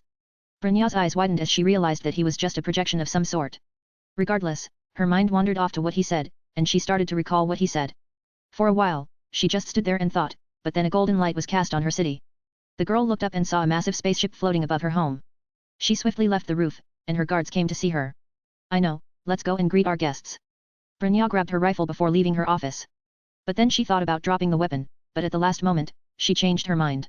With the weapon in hand, she felt more secure. Moments later, more Silvermore guards joined her. Lady Brynja. What is going on? The captain of the guard asked her. He was a blonde guy in a white uniform. Jeopard, we have guests from space. I already spoke with the leader, who contacted me from a distance. That's... Such a reply was not what he expected. Anyway, let's go to an open space. The ash-silver-haired girl ordered her troops as they walked to one of the wider city squares. Since it was evening, there were not many people who could get in the way. Before long, they saw 3 shuttles arrive. One by one, they landed and revealed the same person Brynja had just spoken with a few minutes ago. Now that she could see him in person, she could honestly tell that there was something about him that made her feel pressure. He was legitimately powerful, and there was strong power under a tight leash as the air around him was heavy. There were 2 silver-haired girls behind him as well. They were not simple, either. One of them was a maid, or at least that is what Brynja thinks, while the other one looked like an officer. Stand down. They are not here to cause problems, Brynja instructed her guards as she walked to the front. She was followed by the captain of the guard. As the trio left the shuttle, the other 3 were tall and heavy armored men dressed in golden armors, wielding pikes from pure energy and large tower shields. These guys dwarfed her guards just from sheer size. Brynja looked at him for a bit. What should she say? He only gave her a couple of minutes to think. I expected more time to think. She said after a moment of silence. There was a small pout on her lips. Relax, you can think more later on. He replied with an easy smile as he looked around, behaving like a tourist. I need proof, otherwise, there is no need even to consider your proposal. She said seriously while looking directly into his eyes. Oh, intriguing. It appears Admiral has found someone interesting, and we have only been in this world less than an hour. The officer-looking girl looked intrigued while looking at Brynja. It should be expected, it is our creator, after all, the maid girl replied with a proud smile. Creator. As in, he created them. The guards and the city's heir looked in disbelief. It only lasted for a moment, but it left an impression. I won't be solving all of your issues at once. It would give you less of a reason to accept my proposal, that is why he turned to one of his creations. Enti, if my memory serves me right, my mothership has standard issue loadout. Yes, the assimilator is loaded with troops, not research and exploration. I see. In that case, deploy the troops. I want the entire continent we are on to be cleared of all monsters and any other hostiles you can find. Enterprise's eyes widened for a second before they started to glister. See, can I join? It has been a while since I did anything strenuous, the carrier ship asked with a hopeful tone. After seeing Bismarck do her thing, she was a little bit jealous. Fine by me, Belle is enough. He nodded while looking at Belfast, which was just standing there with a small smile. Wonderful. Then I will be going. With that said, she flew away. The guards and Brynja just stared at how the silver-haired girl just flew away. Chapter 117, The Previous Era. Silvermane guards watching the walls could only watch with growing terror as the transport vessels kept bringing armored soldiers and dropping them outside the city walls. They just kept on coming and coming, like a well-oiled machine, but then the sky brightened in red as meteorite-like objects started to fall and land in explosive fashion, creating clouds of rain as it was melted snow. From the clouds of water, sounds of robotic joints moving spread through the icy wastelands. War machines started to move out. These were upgraded versions of Spider Walkers and the Jaegers. With Marcus faction officially entering the interstellar phase, all the war machines were upgraded. They were bigger, more complex, and much more durable. Even the most expendable, the Jaegers, had a durable version of graviton armor. The motion to magic and kinetic to magic systems were revamped to produce more energy, as graviton armors require a constant flow of energy into the sacred gear alloy. The trick of graviton armor is that energy flows to the metal, and the metal releases the energy in frequencies, creating gravitation fields. Powerful AI software is introduced to ensure that such armor doesn't mess with or interfere with the planet's actual gravity fields. Every single Jaeger has quantum computer chips to assist in graviton energy fluctuation.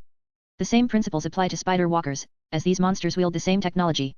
Marcus made sure his toys were up to date with his latest scientific achievements, including recent nanites and even upcoming self-evolution upgrades.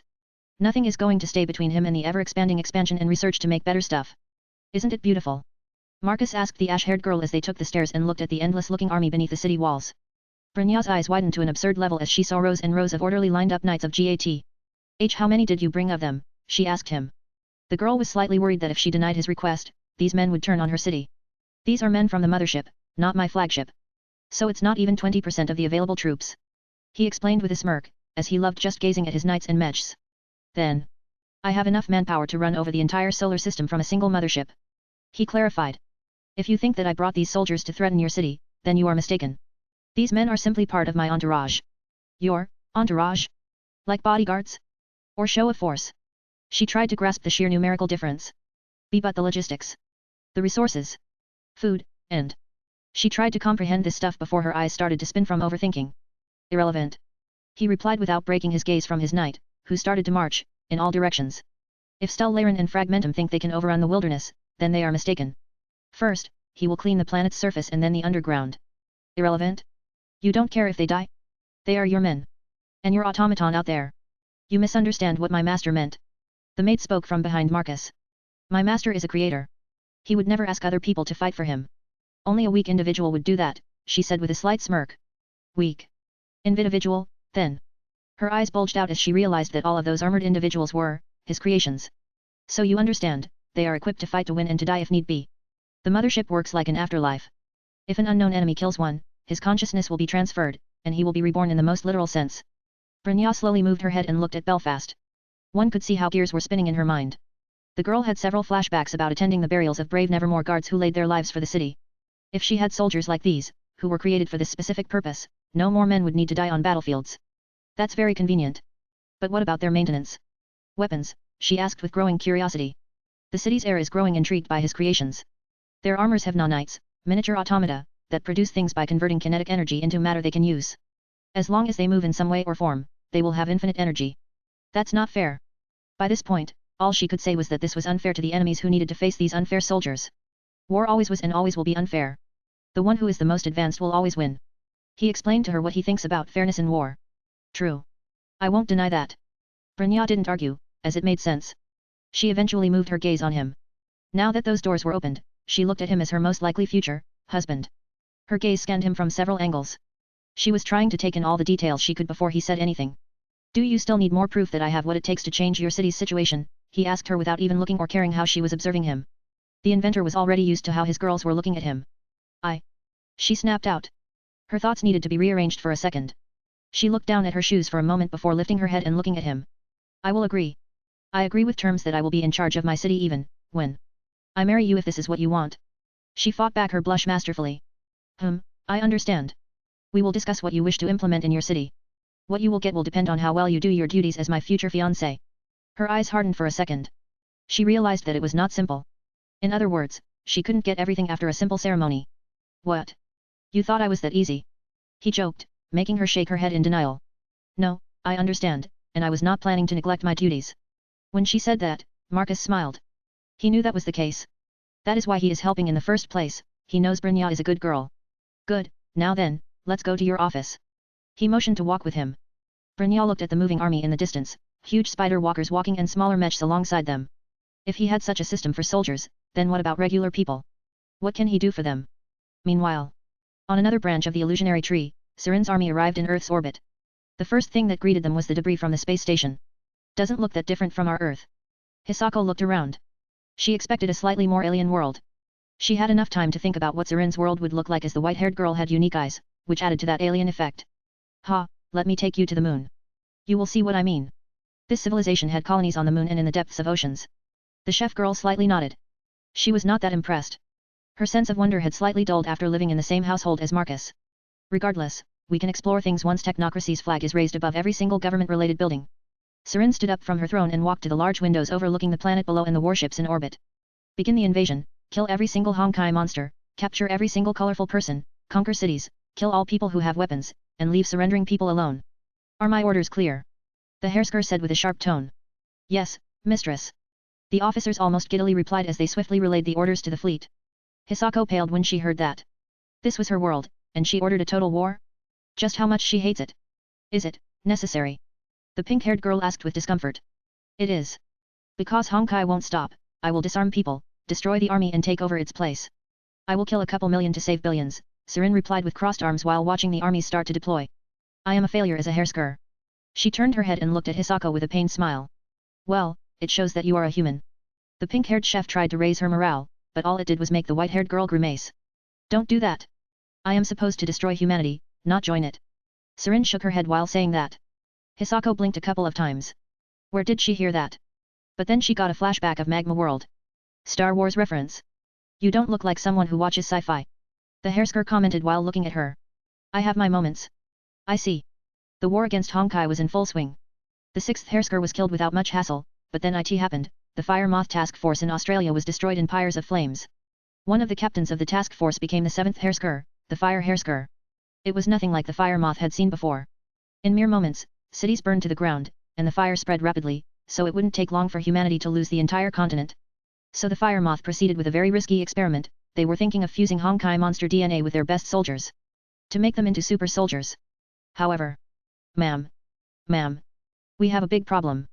An officer ran into the blue-haired girl's office.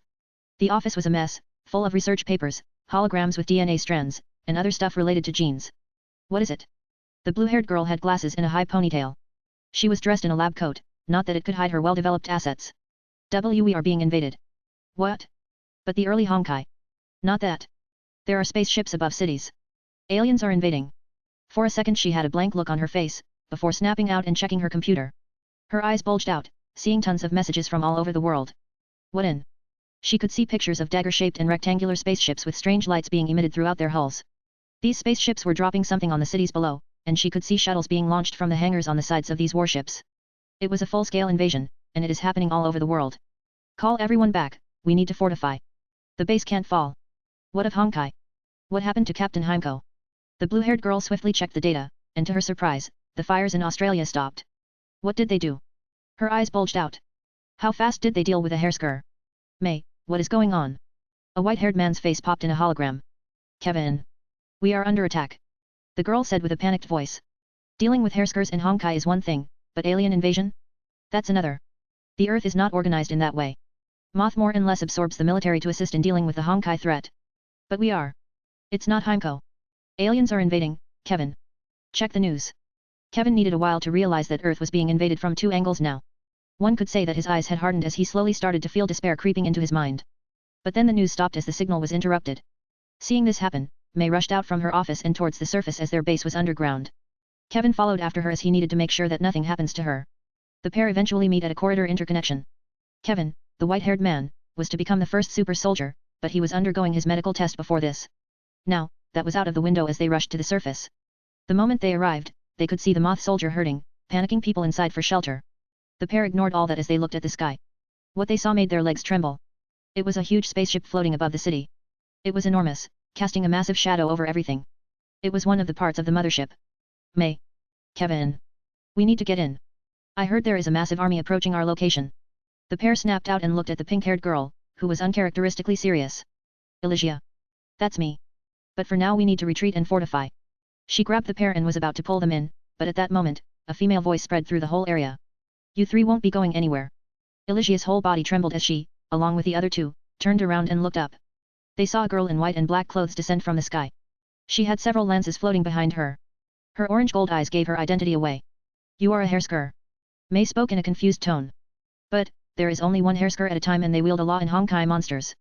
Was she wrong? But the data. Mei was certain this was the case. Though Kevin looked at the girl, he had this strange feeling. Did he see her before, somewhere? She looks oddly familiar. Indeed. But don't mistake me for the low-intelligent creatures you were facing before. She spread her hands and introduced herself. I am Serin, future Empress of the Cosmos. This world will serve me as a gift to my future husband. You all will be a gift to him. What does she mean by that? A Hersker who serves some sort of faction? Is that even possible? Don't Honkai mess with their minds. Mei pointed her Honkai reader at Serin, and tried to scan the amount of Honkai particles she had. But the reader didn't pick up a think. Phew, to think that Raiden Mei is alive in this specific time. I wonder, are you her reincarnation? No, more precisely, is she your reincarnation? Serin placed her fingers on her lips. There has a borderline cruel look. She can't wait to mess with her. Raiden Mei. What is she talking about? As Mei wondered, Kevin got in front of Mei, protecting her from the Hersker. When Serin saw this, she had a flashback of Kiana protecting Raiden Mei in a similar fashion. That made her see red, especially since one of her last memories of Raiden Mei is when she betrayed her and Kiana, became a Hersker, and joined an enemy. So that's how it is. Serin snapped her fingers and the warship above them reacted. The warship's section opened and launched several nail-like objects. Seconds later, they slammed into asphalt around the moth's base.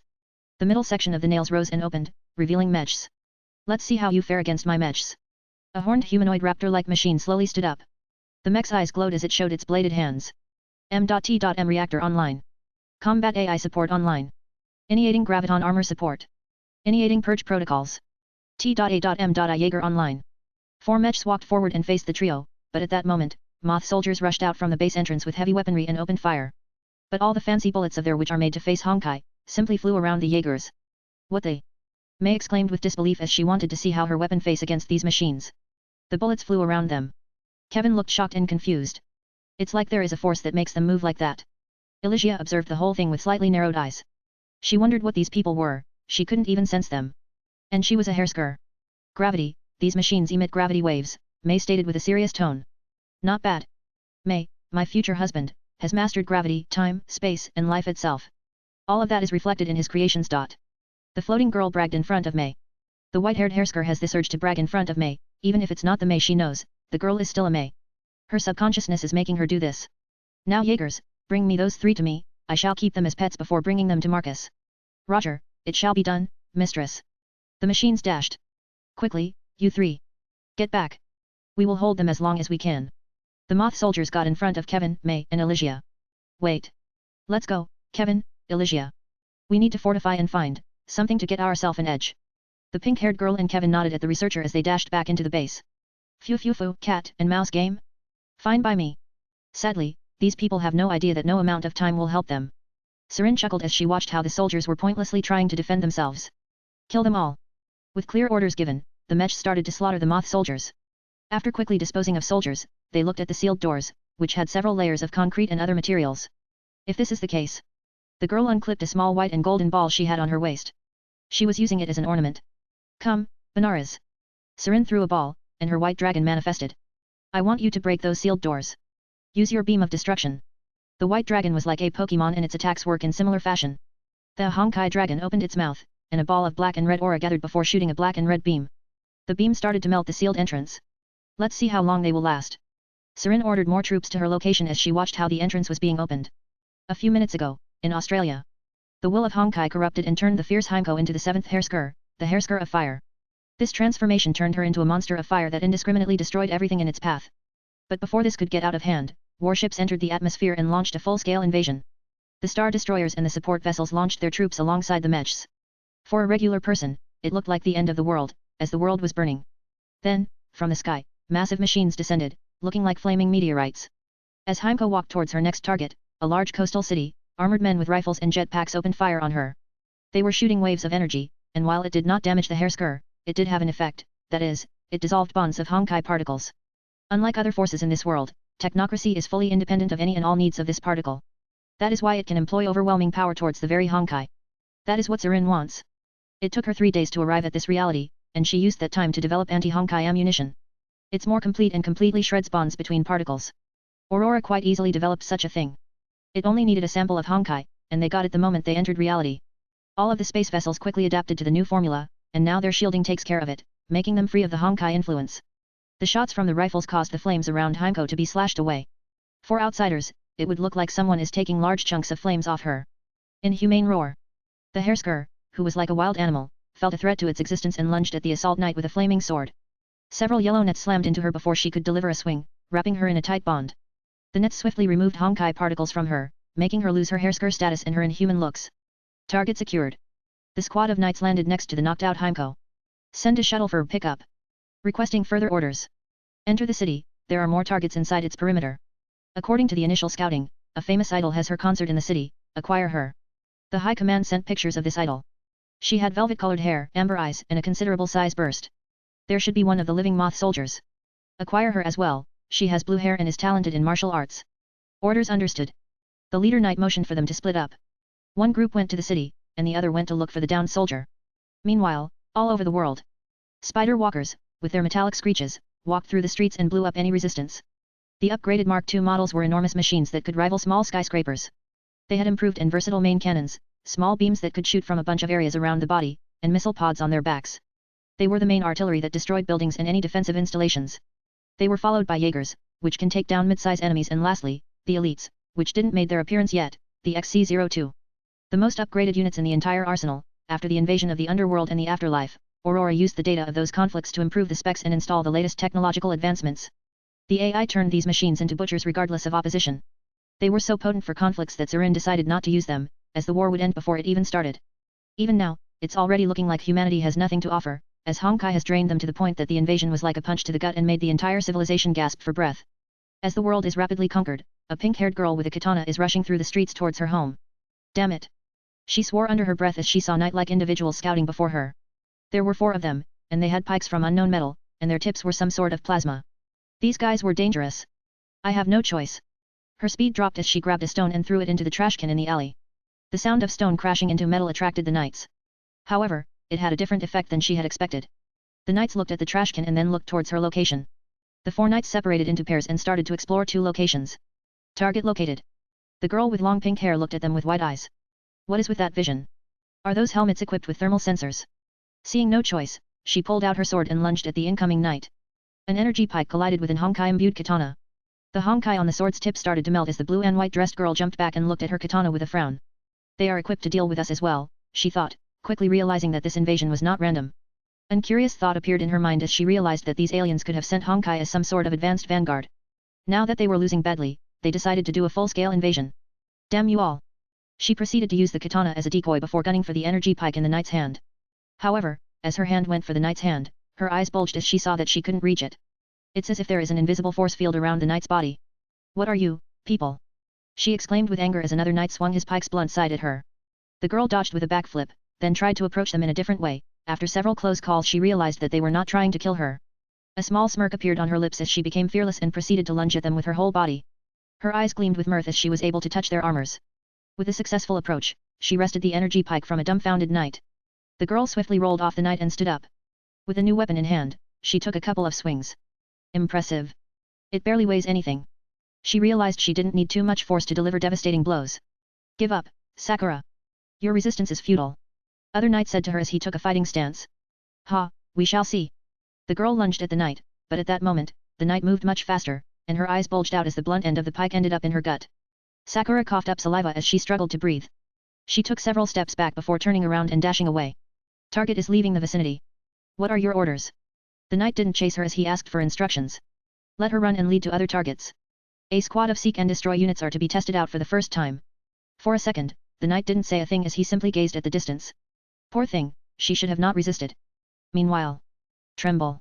They broke through the last heavy-duty doors. Dr. May said with a heavy tone. You know, we could just try to have a civilized conversation. A green-haired girl asked with a small smirk. This was Dr. Mobius, who was very excited to hear that there was a Hersker who could speak and hold a proper conversation. You just want to do your research on her, another doctor, so, said with a sigh. And you don't? Before the network went down, all of the Honkai levels started to fall drastically around the planet. Do you realize what this means? Dr. Mobius spoke with a serious tone. It could be that they are the ones who unleashed Honkai in the first place, Kevin said with a deep frown. Honestly, he wouldn't be surprised if this is the case. Before they could speak, more strange animal sounds spread through the base. Rumble. Rumble. The earth is trembling. Roar. A heavy roar of beasts spread through the deepest level of the bunker. Before long, the last mid-sized heavy steel doors shattered as people could see that it was a mace, on a tail? Is that a dinosaur? For a second, everyone was baffled to see an ankylosaurus on the other side of the doors. Phew phew phew, my hubby's toys are useful, don't you think? Serin, with a jovial tone, got everyone's attention. Little by little, I got all of you captured. She said that as she pulled out a tablet and showed it to them. Heimko, Pardofelis, Culpas and all of your other little soldiers, which look interesting enough. I have them all captured. Serin giggled, loving the look of disbelief in their eyes. How on earth did you capture Culpas? Kevin asked with disbelief. That guy was too angry to be knocked out. We used tranquilizers meant for large lizards. The Hersker said with a careless shrug. Can we discuss this? The green-haired girl dressed in lab coat asked Serin as she walked forward and through the destroyed doors. She looked around and saw larger-than-men feathered dinosaurs guarding all the exit points. Apart from them, there were white and orange gold heavily armored knights with tower shields. Oh, and some less armored ones with rifles pointing at her. Totally, not overkill for whatever is left of her group. Discuss what? Serin moved her head to the side and looked at her curiously. We could work on this together. Your faction has the means to dissolve Honkai, which means you have a complete understanding of what Honkai is. We could help you with your research. The green-haired scientist said with an excited tone, she could barely hide the madness behind her voice. It appears you misunderstood something. Serin slightly moved her chin up, showing a very arrogant smirk. You will be coming with me either way. This world and all of its inhabitants shall be under my technocracy's banner. Oh, then I surrender. As long as I can do my research, I do not care. The green-haired scientist raised her hands, showing that she was surrendering. Making her allies, her helpers and everyone else look at her with a range of emotions.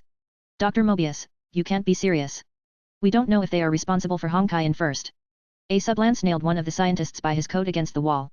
Do not speak nonsense, you filthy human. Honkai has brainwashed my mind and manipulated my emotions. It was my future husband who saved me and brought me to his world. There are 3 things that I hate in the whole multiverse. Honkai is one of them. I shall stamp that filthy particle out of existence. If I can't do that, then I shall enslave it to do my bidding to the end of times. The girl's orange gold eyes glowed as supernatural pressure erupted from her. The entire base started to tremble as she could barely control herself. Well, that explains her relationship with Honkai, so said to Kevin, who slowly nodded his head. This is a good development, but he has no plan to be someone's slave. Do we have a clear understanding? Serin took a deep breath as the shaking stopped. Then can we talk about our surrender and how people will be treated? The pink-haired girl clapped her hands in the most friendly way possible, making Serin look at her as if she had no idea what was happening. Or something is wrong with her head. Chapter 118, From Fire Chasing to Behind Bars. It depends on how bearable you are. Serin looked at the pink-haired girl, she felt a small urge to choke her to death. That over-the-top friendly voice was making her cynical heart twitch from displeasure. Oh, we will behave now that Honkai issues are dealt with. We can relax. Elysia smiled, but Serin's eyebrows twitched for a second. She looked at one of her assault knights. She motioned with her chin. The knight shot balls of light at the over-the-top, friendly, pink-haired girl. Elysia's eyes widened for a second. She was in disbelief as, the next moment, she collapsed on the ground. Elysia. Don't move. Serin got snappy. The people from Moth stopped in their tracks. Her voice started to bug me, so I knocked her out. They looked at her with more caution. They thought that something like this wouldn't happen after Mobius' surrender. Now then, according to protocol. Serin looked at her knights. You know what to do. Yes, mistress. The knights sharply nodded. They all proceeded to shoot at the group. The people from Moth looked with disbelief as one after another got knocked out. That's over the top. Mobius mumbled as she could not keep her eyes open. She collapsed on the hard floor. Rules are rules, Serin mumbled under her breath. There is one thing for sure, she won't break the protocol. The girl doesn't want billions of soldiers, she has to turn on her. It would be embarrassing to return to Marcus in chains. Hell, he could even break the engagement. Now, that makes her whole body tremble from fear. Separate them. I want May and this pink-haired girl, the rest can go to the storage units. She wants to learn more about May and this, pink thing. She has this weird feeling about this girl. Serin walked over and grabbed Elysia's hair, she narrowed her eyes and sent her nanites into her. Moments later, she saw the biometrics of this girl. Ha ha ha ha ha ha. Now this is hilarious. The Hersker learned who she was. Does this make her a traitor to both sides? For a second, she wondered, but that is something she can learn after interrogating her. The rest of you collect all the research data and any valuable materials. The girl got over her laughter and then instructed to ransack the whole place. While the tech here is primitive compared to technocracy, the smallest thing he's found here could help Marcus invent or improve something. Understood. Meanwhile. Ha ha ha. Sakura, who has been running for God knows how long, looked around. Behind her were feathered creatures with big and sharp claws. They looked like oversized chickens. But what made her skin crawl from fear were those armors they were wearing. The claw extension they had allowed them to cut through everything she had been throwing at them. Shit, what are you? I thought you wanted me alive. She said with a sweaty forehead. Screech. Growls. The group of animals barked and growled at each other in some weird sounds. They separated and surrounded her from all sides. The animals proceeded to circle her. Sakura felt like a prey to these things. Damn, I need to get out of here, I need to get to Rin as soon as possible. She looked around nervously, looking for means to escape these raptors. But a couple of moments later, the sounds of flying objects got her attention. She looked up and saw flying shuttles or, more accurately, gunships. This is just great, they sent a whole regiment after me. I am feeling touched. The girl sarcastically said to herself. One of the shuttle's sides opens, revealing more knights. Just great. It feels like there are millions of these guys. Where do they come from? Sakura grimaced as she saw many, countless of these guys on the streets. One of the knights pulled out a large rifle with glowing lights, and the gun barrel started to transform, spreading out to reveal something akin to a net. I see. These chickens are for pinning me down. In that case. Sakura waited for them to start shooting, and the moment they shot, she dashed at the closest raptor. Behind her, several nets hit the ground. She got behind a raptor, and one of the nets hit the raptor. Seeing friendly fire, the beast started to growl and screech at the gunships. Now, this is my chance. The pink-haired girl flipped over and dashed into the street alleys. Without wasting time, she continued to run, eventually arriving at a wide street. Her eyes bulged out, and she saw huge machines walking in the streets, with their projector lights scouting the roads. Holy, they already took over the city. Sakura swiftly leaned against the wall as she hid from a light. But the light stopped on her anyway. Damn it all, why they are this advanced? Metallic screech. Oh crap. She swore under her breath as she decided to fuck it and started to dash towards the massive spider walker. But at that moment, flying knights arrived and proceeded to circle her. Sakura, surrender at once. There is no point in running away. Don't tell me what to do. I will escape. She said that while pulling out the pike she stole from a knight, she discovered that the weapon was very versatile and that she could holster it. Suit yourself. We will capture you by the orders of our mistress. For the sake of technocracy and our supreme commander. The knights proceeded to shoot balls of light at her, and Sakura showed them why she was one of the best assassins for Cocoon, the secret branch of Moth. However, her exhaustion started to slow her down, and more knights arrived, either by foot or by shuttle. One of the balls of light slammed into her side, shaking her whole body as she realized that it was high voltage. Damn. Damn. The girl swore under her breath as one of her legs gave in as she dropped on one of her knees. At that moment, other knights shoot nets into her, wrapping her tightly. Sakura secured. The flying knights notified the command as they saw the girl pass out on the ground. On other branch of Evolutionary tree. Brynja looked at Marcus as they were in her office. The inventor's maid poured some tea for the pair. The heir wondered where this maid was keeping her stuff as it just magically appeared in her hands. Tell me what is on your mind. Marcus blew some steam away as he took a sip of his tea. This is amazing, Belle. He praised his maid before looking at Brynja. The silver-haired maid slightly bowed at his praise, but she didn't say anything as, at this moment, she was allowing Brynja to speak. I do not know what to do, or more precisely what to do. I understand the general idea of what is expected of me, but I do not know if my norms are similar to yours. The girl tried to explain in the most normal possible. She has no idea how to interact with a being that she believes is some sort of self-made deity. The most astute observation, as expected from someone who is genius one way or another. I am no genius. She replied the very next second. Ha, it's quite amusing. I say the same thing when someone calls me genius. But I am just a guy who loves to tinker in my father's garage. He shrugged while closing his eyes and taking another sip of his tea. I suppose my comment has ended the conversation. Let's return to what you just said. He returned to the previous conversation as Brynja took a relieved sigh. She had no idea what to say to the earlier comment. The best thing right now is to spend time together. He slightly smiled at her. We should explore your city. You can show me around. Marcus suggested to her.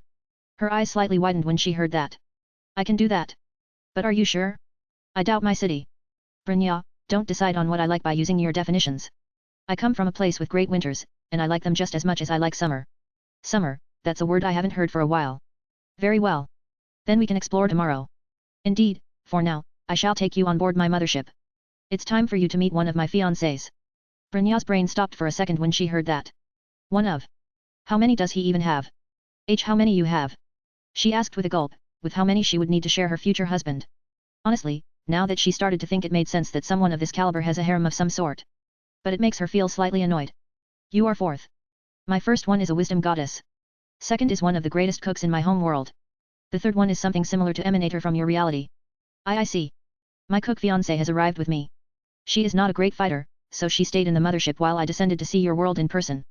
He explained to her while finishing his tea that Brynja still hadn't taken a sip of it, something he had noticed. Do drink your tea, darling. My Belle worked hard to make it. Right.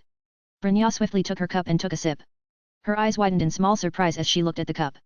This is amazing. What is this tea? She asked them with an excited tone. He, that is my Belle. I created her using memories of several maids. One of them is close to 1,000 years old. As you can imagine, she has a lot of experience when it comes to making something like tea. Oh. How Brynja looked at Belfast changed as she never expected this maid to be that experienced. Who knows what she can do? Maybe she is even stronger than that other officer girl. Master, you do not need to praise me this much. I am simply doing what you intended to make me do. Belfast said with a sigh. She then looked at Brynja, who was observing their interaction closely and trying to learn more about them. Miss Brynja, my creator, tries to downplay his achievements quite a bit. What you witnessed was him slightly showing off, but most of the time, he downplays many things. Belfast explained in a single breath. I see. The heiress to the last human settlement on the planet slightly nodded at what the maid said. But Marcus shrugged at those remarks. Is it? Yes. Us visiting this place is proof, the ship girl deadpanned. I guess. Indeed. For example, my existence is another proof. Belfast raised her hands and brought them closer to each other. Nanites rushed out of her body and formed a small model of a warship. Once completed, she brought it over and placed it on the table close to Brynja. Do you see this? This is my true form, the silver-haired girl said with a mysterious smile. What do you mean by your true form? Exactly what I just said. Belfast then looked at Marcus, who rolled his eyes at her in small annoyance. He wanted to reveal stuff little by little and not make Brynja go insane or something. But then again, he had no idea how to start slowly. Maybe revealing millions of soldiers at once is not the best decision. Originally, I was a sunken warship at the bottom of a channel. There was a global-scale war in our home world. It became extremely popular as time went on, many forms of media reviewed it, and historians liked to retell the stories from this war.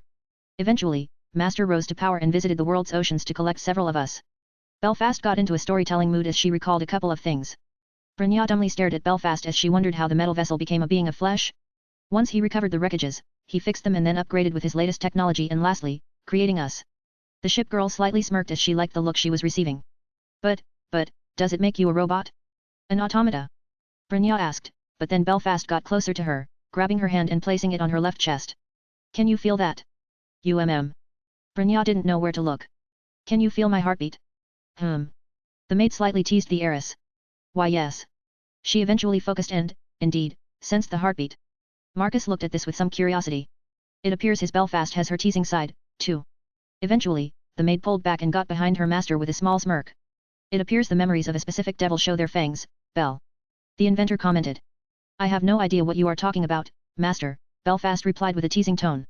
But I do love teasing this pure and innocent but very serious and responsible girl. She did sell herself to you. The ship girl maid said to him via telepathy, making Marcus chuckle. How then? How did you make a person from a metal ship? Brynja got over her embarrassment and looked at Marcus with a questioning gaze. Waves. Waves. His response only confused her. When something moves, it creates a ripple. Everything leaves behind a ripple, even time. He replied to her question while gazing at something, it was as if he was looking past these walls and into something far away. So I simply figure ripples the wreckage make, copying that and then applying to a physical human body, Marcus explained to her while looking at something before returning his gaze to Brynja. That is, how is that even possible? Where do you even start with something like that? She mumbled to herself while looking at the table in front of her. See? What did I tell you? Belfast chipped in from behind Marcus. Why don't you tell her about your resource management skills, master? Belle, there is time and place for all of that. We need to allow Brynja to digest all she saw first before moving on to other things. Marcus didn't want to get into his resource management yet. The beauty before him first needs to digest what is before her. What do you mean by what you said? Brynja feels that something is going on here. You should see how Master applies his technological advancements on resources, Belfast commented from behind Marcus. Belle, if you speak more than necessary, I will spank you, Marcus said, slightly annoyed. Phew, sorry, but I simply want to help you, Master. That is what maids do, the ship girl maid giggled, her tone telling them that she is not afraid of spanking. I am interested, please tell me. My city always lacks vital resources. Brynja exclaimed with a curious tone. Then we should go to the mothership. He sighed. Since Belfast mentioned this, there is no way to cover it up now. Then let's go. There was no hesitation in Brynja's voice anymore. Back with Serin's fleet. May's eyes trembled as they slowly opened.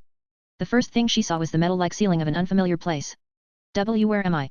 Well, you took your sweet time to wake up. A friendly voice from the side got her attention. May knows this voice quite well. She slightly stretched out as she got one of the best sleeps she had in a while. Elysia, where are we? The blue-haired girl asked. She looked around and finally saw her glasses left on a simple table. Once she got them on, the doctor could see her surroundings properly. She realized that she was in a prison cell. She saw Alicia on the other side of a corridor, in a cell in front of hers. The girl was sitting on the bed while hugging her legs. As you can see, we are in a prison. I can see that. May deadpanned with small annoyance. That doesn't help at all. I woke up a while ago, and no one was here to see us or bring us some food. I am hungry, Alicia explained while simultaneously complaining. May didn't comment as she stood up and walked to the bars. She tried to look at the corridor on both sides. On the right side were empty cells, and on the left side, the doors very close to them. The pair of them were the first prisoners in this prison. No doubt they were in a spaceship, not a jail on the planet's surface. After looking around, she returned to the bed and sat on the edge, trying to think of something. At the same time, she wondered what was happening with their home. A few minutes later, the doors opened, and the knights brought another prisoner. Sakura. May knew the girl. It was an assassin from Cocoon. It appears we have a new friend. Alicia looked curious at the newcomer. She wanted to speak with her, but the girl was out cold. Is there a chance we can speak with your commanding officer? May asked one of the knights. Mistress will speak with you at her convenience. One of the knights replied. What happened to Earth? May pushed for more answers. It has been conquered, and our troops are sorting out the population. The knight replied as the other one laid down the knocked-out girl on her bed before sealing the bars. Conquered, already? How long has it been? The scientist girl looked horrified to hear that. 14 hours 32 minutes and 48 seconds. The moth scientist gulped nervously as she heard that the whole planet had been taken over in less than a day. It's not nice to just invade like that. You guys still haven't explained why the whole thing happened in the first place. Alicia asked as she was concerned with this whole thing. She already had an idea of how to solve the Hersker issue, but then these guys appeared, shuffled the entire thing, and made it unrecognizable. Ask Mistress. We are created to follow orders. And you don't think that some orders are simply wrong? Alicia tried to speak with the knights. There is no such thing. We exist to fight and serve technocracy, just like the sun exists to illuminate the world and how oxygen allows organic species to live. Our purpose is decided upon our creation. May's eyes widened as she realized these guys were not citizens of some alien society but created entities of some faction. If this is the case, then their logistics were way different from those of regular people. That is quite the dedication you guys have. Who created you, then? I want to meet his individual. Alicia looked surprised before asking them. Our Supreme Commander is the ruler of technocracy and creator of everything you see around, technology, individuals, spaceships, and unique abilities of the commanding officers. He made it all, and you shall be part of it. The knight walked over and stood in front of Alicia's cell. And if we try to rebel? Not that we would try. She asked curiously. The knights snorted as they were about to exit the prison, and one of them stopped before replying to the pink-haired girl. First, rebel against your basic needs, as it's easier to rebel against them than against our technocracy. Once they left, Alicia finally commented. It appears they are quite certain that we can't rebel. May didn't say a thing for a while before finally opening up. There has to be a basis for their belief. She crossed her arms. It means that their military might is so powerful that they believe that we have no chance of rebelling, the scientist said in a calculating tone. There is some truth in that. Another voice said from the side. Sakura. Yes, Dr. May. Alicia and May could hear the girl slowly getting up as she walked over and inspected the bars. Unknown metal, hey. The girl tried kicking it, but she quickly realized it was very sturdy as she dropped to one knee and massaged her foot from pain. Painful hiss. You should not do that. Alicia chipped in after grimacing alongside Sakura. It looked painful. Yet. After a couple of moments, May decided to ask Sakura. Do you have any information to share about these people? The scientist asked. Well, their technology is extremely advanced. They can control beasts, their armor has force fields, and they share information at extreme speeds. I could barely hide from them, and the moment I revealed myself, all the surrounding armies rushed towards me. Sakura explained what she experienced while gazing at the empty cell, her eyes trying to dig through the metal walls. Those force fields you speak of could be actual gravity manipulation, we have similar technology, but not at this level. May slightly grimaced as she realized these guys could be a couple of 100 years more advanced than their civilization. I wouldn't be surprised. The way they were flying defies any norms we are used to.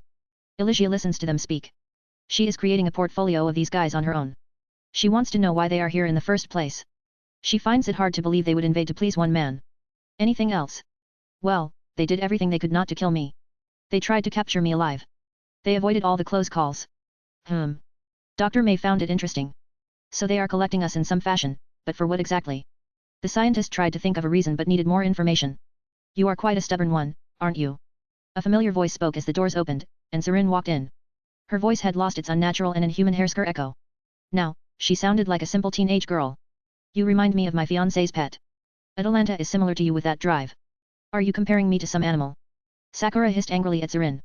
Animal? Not at all. She used to be second in command in a hunt of a goddess of a hunt. She is several thousand years old and is a hybrid between a lion and a girl.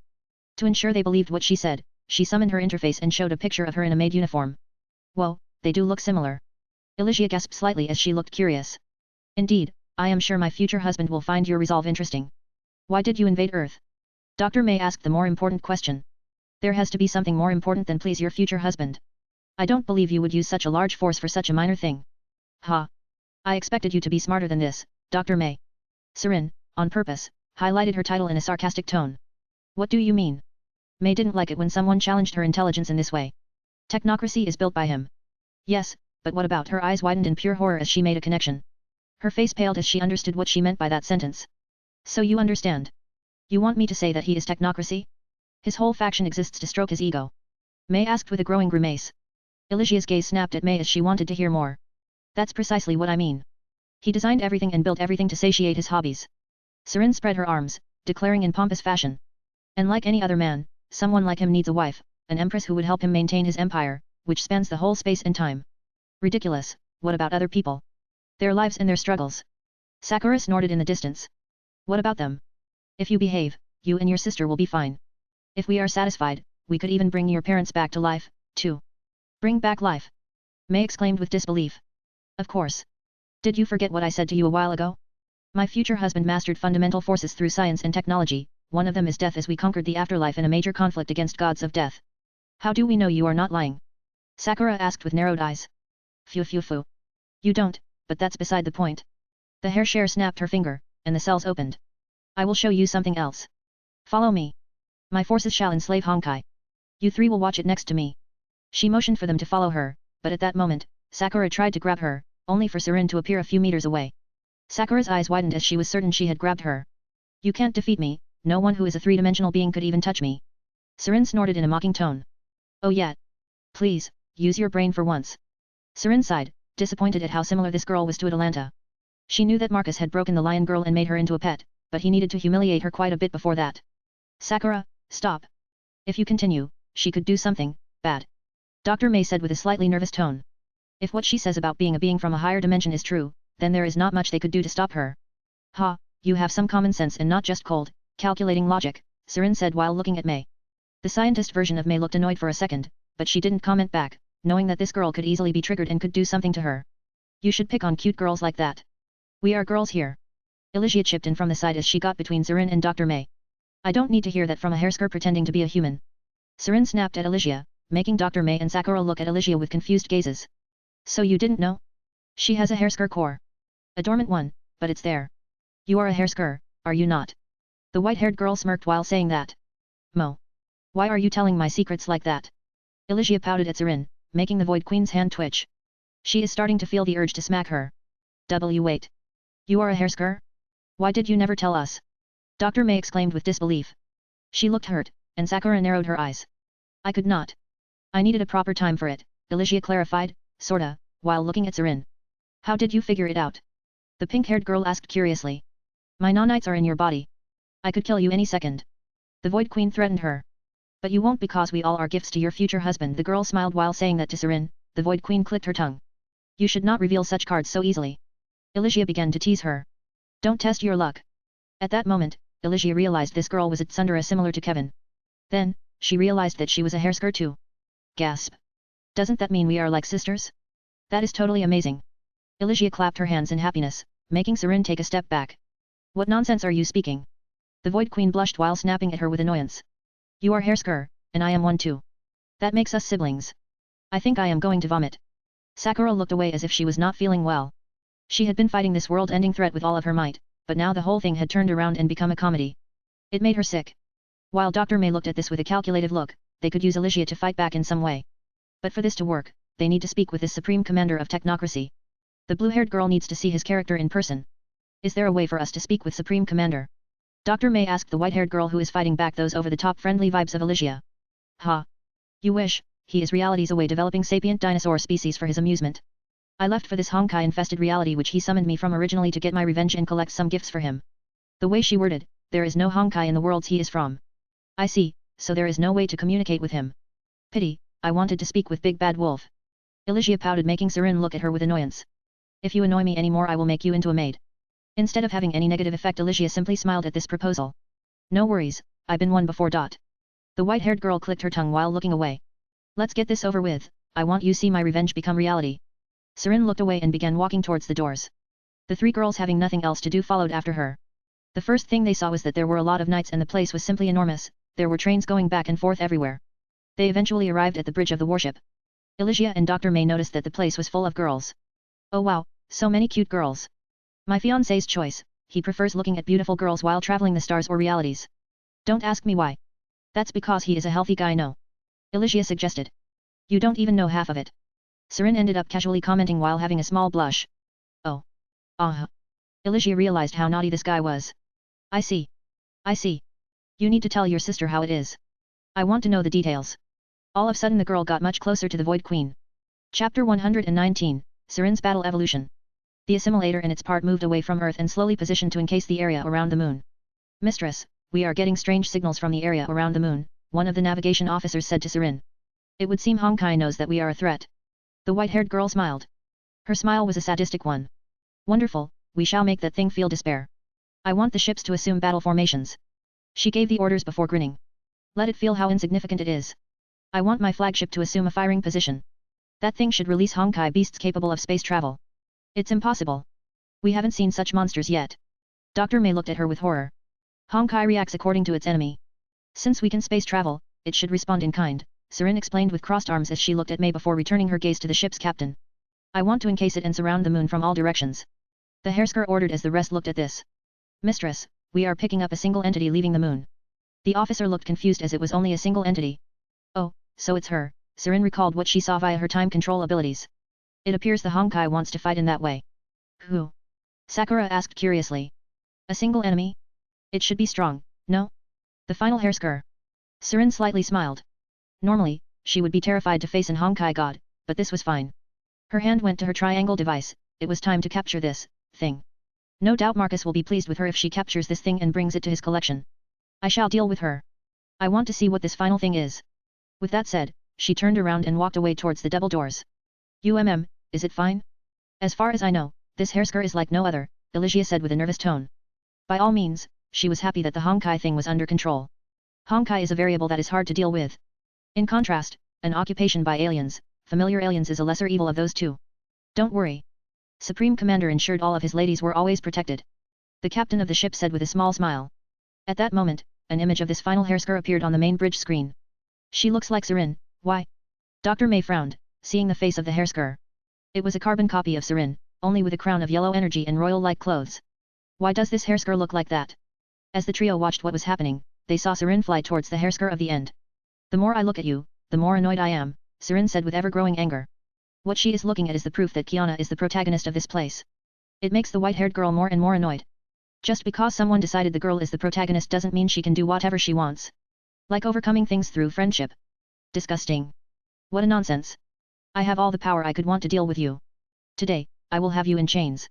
With a hand motion, pulses of void and time blasted towards the Hersker of the end. The carbon copy of Kiana motioned with her hand, and purple shards blocked the blasts. They then morphed into spikes and rushed at Serin. She is powerful. The orange golden-eyed girl created several dark purple cubes to intercept the attack and then cast purple and green lightning via her subspace lances, which appeared around the Hersker of the end. The attack was a direct hit, as it caused an explosion, which sent the carbon copy of Kiana a considerable distance away. But she quickly recovered and then made a hand motion. Illusionary space? You want to pull me there? Serin realized that this faker wanted to seal her away. She doesn't know that I am Hersker of Void. It was a pleasant surprise as this Honkai entity can't perceive the true nature of Serin, thanks to all of the protection from the nanites and graviton technology. The way she fights is different from Hersker of the end. Serin doesn't utilize illusionary space anymore. She wields space and time itself with no intermediate. Meaning that, with a sharp hand motion, Serin cut the attempt and instead motioned with her hand to create a black box around the Hersker of the end, trapping her inside.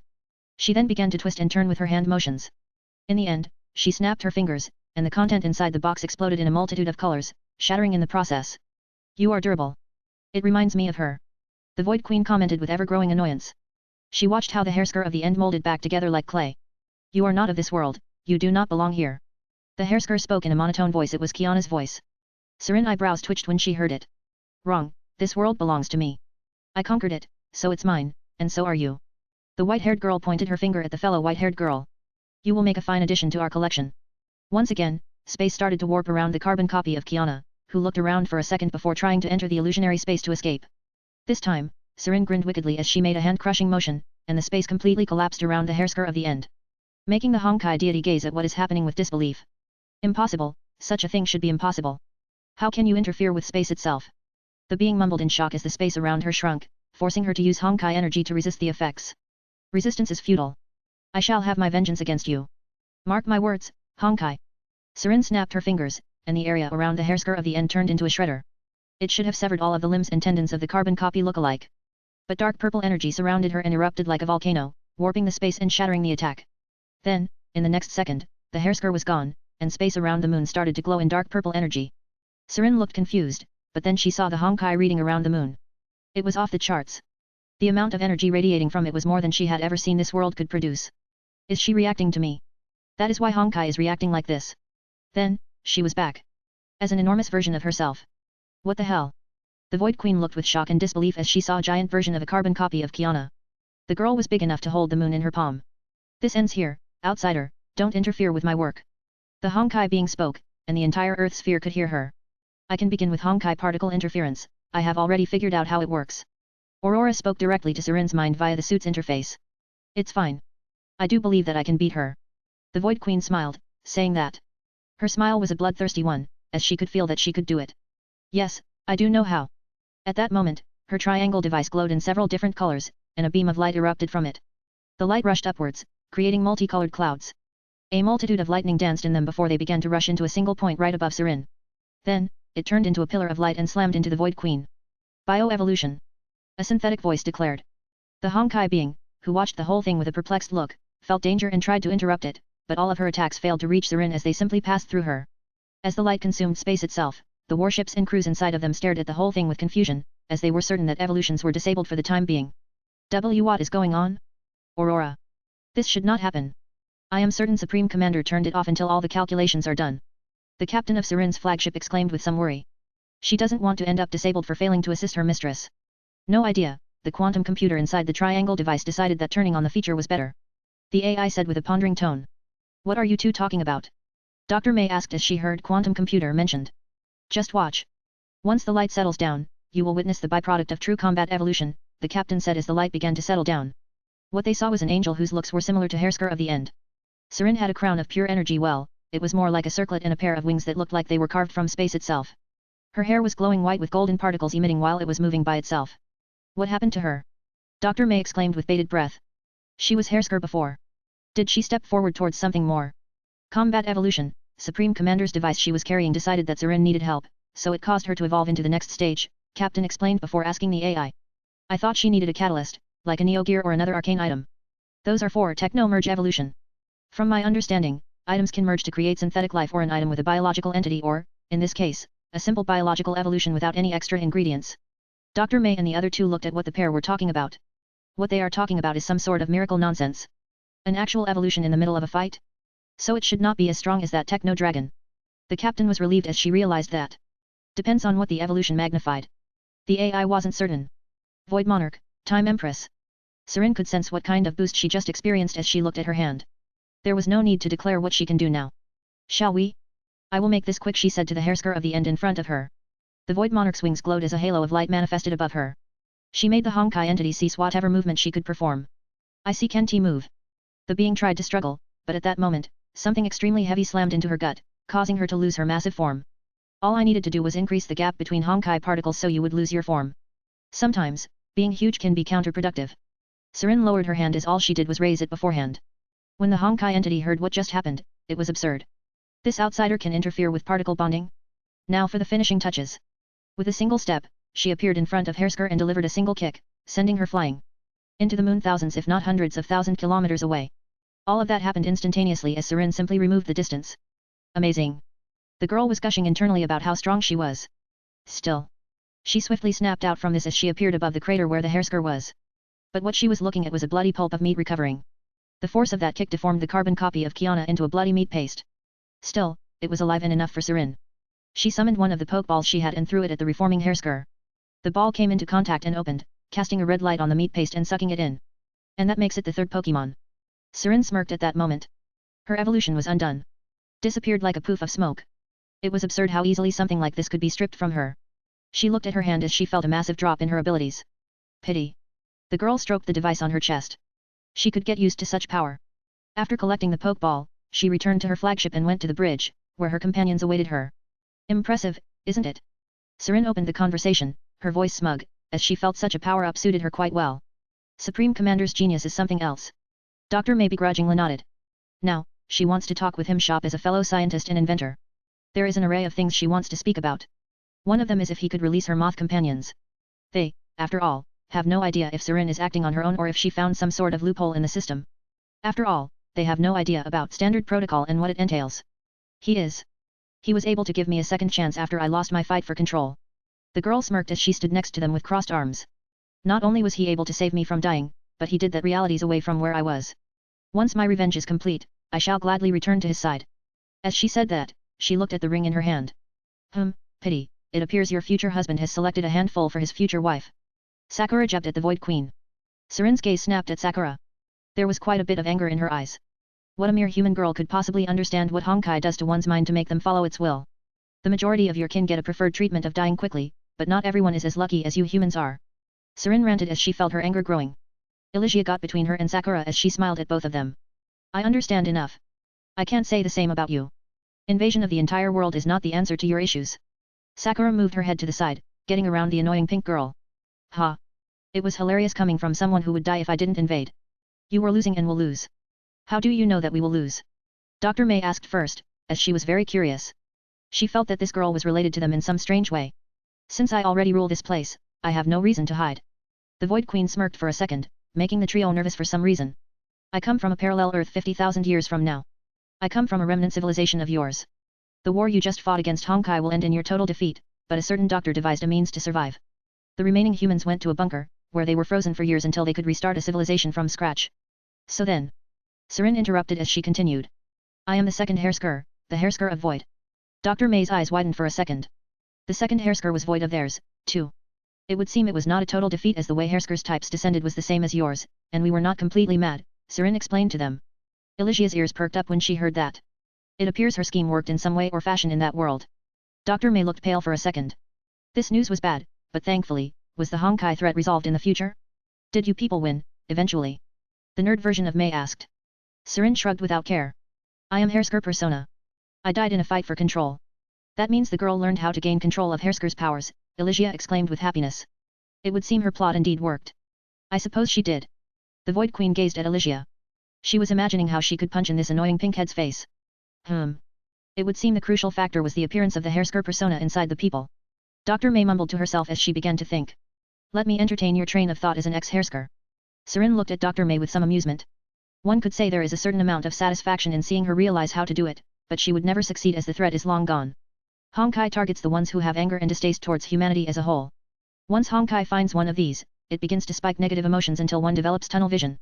Once that is in place, inserting a second personality loyal to Honkai becomes easy. Midway through the explanation, Serin's eyes bulged out as she saw realities particles gathering in a platform meant for communication with someone in the technocracy. She saw a familiar body frame. It only made her feel anxious when she saw Marcus manifest right there. The Void Queen dropped the conversation, dashed forward, and swiftly walked to her fiancé. Marcus. What can I do for you? The white-haired girl with a forced smile asked him. Part of her is terrified. She wonders if Aurora explained to him how she plans to time-slip to 50,000 years from now. Her plan is quite devious. She plans to force events to happen even without Honkai just to see Kiana being born so that she can get back at her. It's petty of her, but she is a petty being, to begin with. Why so nervous, Serin? Marcus asked her with a small smile. Before the Hersker could answer, more people walked over and stood just behind the white-haired girl. Oh, new friends? It's only been a couple of days. He commented as he saw Sakura, Elysia, and Dr. May quite the collection. You must be the Supreme Commander. It's an honor to meet you. Dr. May curly introduced herself. Internally, she was smirking from ear to ear. She wanted to meet this guy. But Serin told her he was very busy with his sapient dinosaur project. It turns out they can communicate as it is. Raiden May, no, those glasses and coat, you must be Dr. May. Marcus looked at the person who introduced him, he was happy to see a new addition to his faction. Raiden May. I suppose this is a girl who looks like me in the distant future. The dark purple-haired nerd girl realized this was the second time someone called her Raiden May. Yes. That would be me. And I am Elysia. The pink-ed poked her head from the side as she got next to Dr. May. HOH. I see. Hersker of human ego. Quite a pleasant surprise. Elysia's smile faltered for a second. Both Sakura and Dr. May looked at the pink-et for a breath moment. They finally learned what Elysia's domain was. Yes, that would be me. I am more concerned that someone not even in this reality knows my deepest secrets. It's not fair for a maiden like me. The girl placed her hand on her head as she shook it. She looked devastated. I have my means. Marcus ignored her as he looked back at Serin. I am calling you because I learned that you could evolve. I want that data sent to me via Aurora network. With the security systems in place, a simple download from a triangle device is impossible, and you need to do it manually. The white-haired girl sighed in relief when she heard why he was calling her. It was not about her plans. I will send it over to you. The girl nodded at his request. Good, then I will see you later. He was about to leave, but there is no way Dr. May and Elysia will allow that. Hold for a second. See, can you answer a couple of questions? Dr. May asked him, with a serious scientist's face. He pondered for a bit before replying. He seemed willing to entertain her request, which made Dr. May think about what to say. Depends on what you want to ask. For a second, she wanted to ask, why, but such a rudimentary question would only make him look at her as if she was stupid and annoying. She knows she can't resist technocracy, so instead. Is there a way for me to join the technocracy? She asked sharply. Both Sakura and Elysia looked at her with a small amount of disbelief. This sounds like a betrayal, but Elysia knows better. The brain of Moth knows that resisting is pointless and that working from inside is a far better alternative. However, Sakura wanted to beat the doctor for giving up so easily. Well, you are part of my collection. If you want a more active role, you would need to persuade me that it is worthwhile. What about me? Elysia raised her hand, asking the same question. Same requirements, Marcus replied with a nod. So the girl needs to seduce you, got it. The pink-et was not holding back. Pretty much. And Marcus played along instead of blushing or commenting on her straightforward remark. Don't you have Serin? You need more. Elysia pouted at him. The one who needs is you, not me. He shrugged at her. The Hersker of human ego puffed her cheeks. In the meantime, Dr. May pushed her glasses up. It appears she was at a crossroads. What will happen to all the people who were captured? The dark purple-haired nerd asked as she wondered where Kevin and the rest were. I am not part of the invasion fleet. If you have questions related to that, ask Serin, he replied while looking at the white-haired girl standing there like nailed to the ground. I see, then, when can I speak with you in more private circumstances? Dr. May tried to word it as nicely as possible. Leave that kind of stuff to me. May. Elysia jumped first. She smiled at the dark purple-haired nerd. That is assuming you have something to offer, Elysia. Marcus sighed at the pink's enthusiasm. Dr. May is more interesting as she is like me, a scientist. I could offer things. Elysia puffed her cheeks, feeling offended. Like? He asked curiously. First, I am super cute. That's essential. All of my fiancés are beautiful. He rolled his eyes. Did he just say, fiancés? As in many. The trio looked at this, they realized, that it made sense. Now, everything made sense. Why Serin would invade. She needs clout. Prestige against other fiancés who are gunning for the top spot. The whole thing is just to satiate their need to proof at the interdimensional level. How crazy is this? Dr. May's eyes trembled as sweat began to drop from her forehead. What she realized was insanity.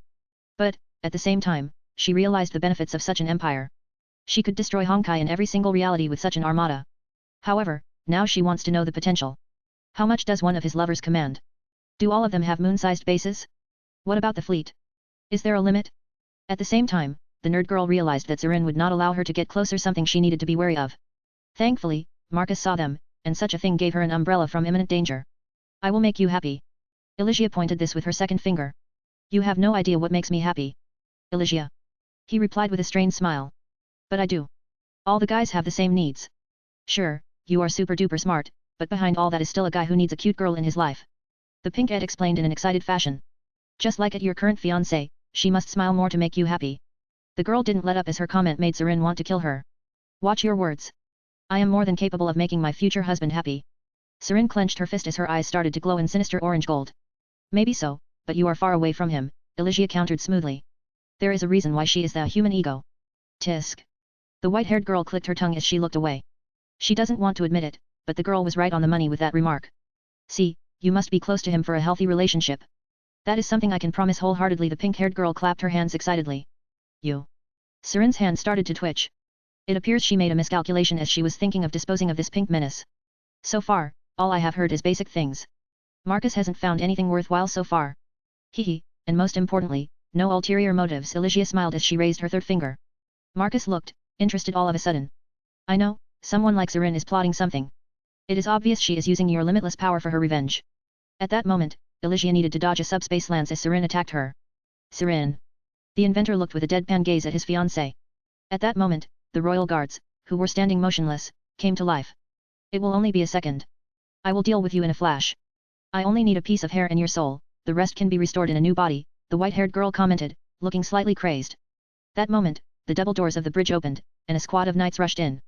Mistress, cease with your hostilities. You are breaking standard protocol. The pike knights pointed their pikes, followed by the royal guard, which towered over the rest of the knights. What is going on? She doesn't have such great control over them after all. Dr. May looked shocked and intrigued. Elysia looked at this with interest as well. It appears she is safe, but then she sees some of the rifles pointed at her, too. Or not. It appears it's targeting conflict itself. That means these guys will take down all of us. It was not the best solution. It appears she can't wage a woman-style war. If Serin flips like that, Elysia will suffer as well. Instantly, Serin dismissed her subspace lance and dropped her murderous, crazed look. You are lucky. But there are other ways to make your life miserable. The white-haired girl's voice did a 180-degree change. She sounded very civilized and professional. I saw what I wanted to see. Elysia smiled and took a couple of steps forward. Like I said before, I am willing to do everything needed of me, no strings attached. The girl smiled at observing Marcus. Ha, you might pretend to be genuine, but you are covering for your nerd friend over there. That's because a cute girl has to have minimal scheming to be considered a female, you know that, don't you? The pink-head slowly pouted at him. Otherwise, I will be all but naked. She crossed her arms while looking away. Maybe that is for the better. Who knows? Regardless, Serin, I will be visiting your timeline in a few days. I am already on this specific island. It will be only a matter of a few short days. When Serin heard that, her heartbeat accelerated. This was bad. With only a few days given to her, how would she set up the whole thing? I understand. I will be waiting for you. The white-haired girl slightly nodded at him before the communication was dismissed. The moment it happened, Serin looked murderous as she looked at Elysia. Take them away. And find some work for them. Maybe cleaning dinosaur dung. The white-haired girl exclaimed in a sinister tone. As long as they are alive, it doesn't matter what will happen. Dr. May and Sakura's eyes widened in horror. D-dung. Elysia bit her lower lip as she forgot about assignments like these. Understood, mistress. The knights grabbed the trio and took them away. Hold it. I didn't do anything. Dr. May said with growing despair. I saw your calculating look, May. That is all I need to make you rethink your choices. She dismissed all three, it appears she misunderstood them. Well, they won't see how she will claim Honkai itself. How long until we get into position? Serin asked with a relieved tone as she saw the trio leave. The girl nearly fucked up. At least 10 hours. There is some distance between Earth and the Moon, with pieces of assimilator spread out as it is. It will take time. The captain of the ship said to the white-haired girl. I see. Then, take your time. I will get something to eat. The girl waved her hand as she walked towards the bridge's door. The only thing in this situation which could make her feel better is food. Thankfully, she has a chef stashed away just because of this situation. Thankfully, Hisako didn't show herself before Dr. May and the rest. More information would only give more ammunition for that pink devil and that shrewd nerd version of Raiden May. Meanwhile, reality away, aboard Marcus' personal assimilator. What was it? You look thoughtful. Irina asked Marcus as he walked to the dining room where the girls were waiting for him. One of them was quite stiff. Brynja is using 100% of her training not to panic in front of Irina and Marcus. This meal session is awkward. The girl is feeling like a third wheel, and it doesn't help that Irina is, for some reason, quite welcoming towards her. Something about talking to a fellow normal human is great for her. Honestly, the whole thing is so weird. Serin, she used battle evolved mid-fight. I asked for data to be sent over. Oh. I thought that feature would be sealed for a while. I thought the same thing. Marcus shrugged his reply, but it turned out that the quantum computers inside the suit devices thought otherwise. Chapter 120, End of Threats and Beginning of Lies. The assimilator was something else. Brynja was impressed by the sheer scale of this construct. It was huge and full of technologies she couldn't wrap her head around. However, the amount of armies she saw made her knees get soft. Regardless, part of her tried to calm herself. These armies were not for her or her city. Not that it was easy, as she was constantly thinking about how to reply to their questions in the most courteous way possible. You should relax. Being this stiff is not healthy, Irina commented as she brought some tea and cookies. By this point, Marcus was gone as he was checking the data he got from Serin. I am sorry, I am new to this. Brynja showed a strained smile as she raised her guard against this cherry blonde girl. For some reason, she is feeling danger from her, even if she is just a simple girl. Yep, the ash-haired girl can't believe that this girl is a simple nope. Not at all. Such unseen pressure makes her impossible to believe. It's okay. A while ago, I was the same as you. Irina smiled as she recalled her first meeting with Marcus. It made her feel that her life was ending. In a way, it did. Her common sense was killed that day. Your first meeting with Marcus? The heiress of the last city questioned. Yes. Back then the cherry blonde chef girl told the heiress her first meeting outside the airport. Irina expanded on how she ended up in that place in the first place. How Marcus threatened the whole world, and everyone rushed to his country to survive the upcoming world end. In the end, Brynjar realized that Marcus is quite a villain. If you think he is mean, I would agree with you, initially. Initially. The future Supreme Guardian looked confused for a second. Then you agree with such a forceful method. You must understand that humans don't like change, especially when it comes to things they have and then have to lose, Irina began to explain to her. Especially rich ones who have much to lose. Your place has wealthy people, no? The cherry blonde asked. Brynjar slowly nodded at her. So when someone comes over who can help the poor, to help that 99% of people but 1% don't like it. But that's not the case. You said that he would eliminate the entire civilization with that move, only a small number of people would remain. At least, this is what she understood about this whole situation. It depends, as Marcus' goal is to restore the planet that is suffering from human activities. You might not realize this, but too many people can be counterproductive. The heiress slowly nodded. While she had never seen something like overpopulation yet, as people quickly died from the cold in her city, she understood the principle, a lot of people means a lot of food and resources are needed to make it happen. Yes, I understand the fundamentals. Then we can all agree that something needs to be done. With recent technological innovation, Marcus can move everyone from his world to new ones. Or I think he will do that. Irina thought to herself. True, but I need more information to agree on this. All I can understand is that he is quite forceful. Brynjar, as a future leader of her people, needs to understand the whole situation fully before she can agree on something like this. You can say that. One of his traits allowed him to achieve the greatness you see around you. Irina commented as her gaze swept through the massive hall. It was a biome-style room full of vegetation and life. There are small dinosaurs running around in this small forest, as well as other prehistoric creatures. The heiress followed the chef girl's gaze and looked around as well.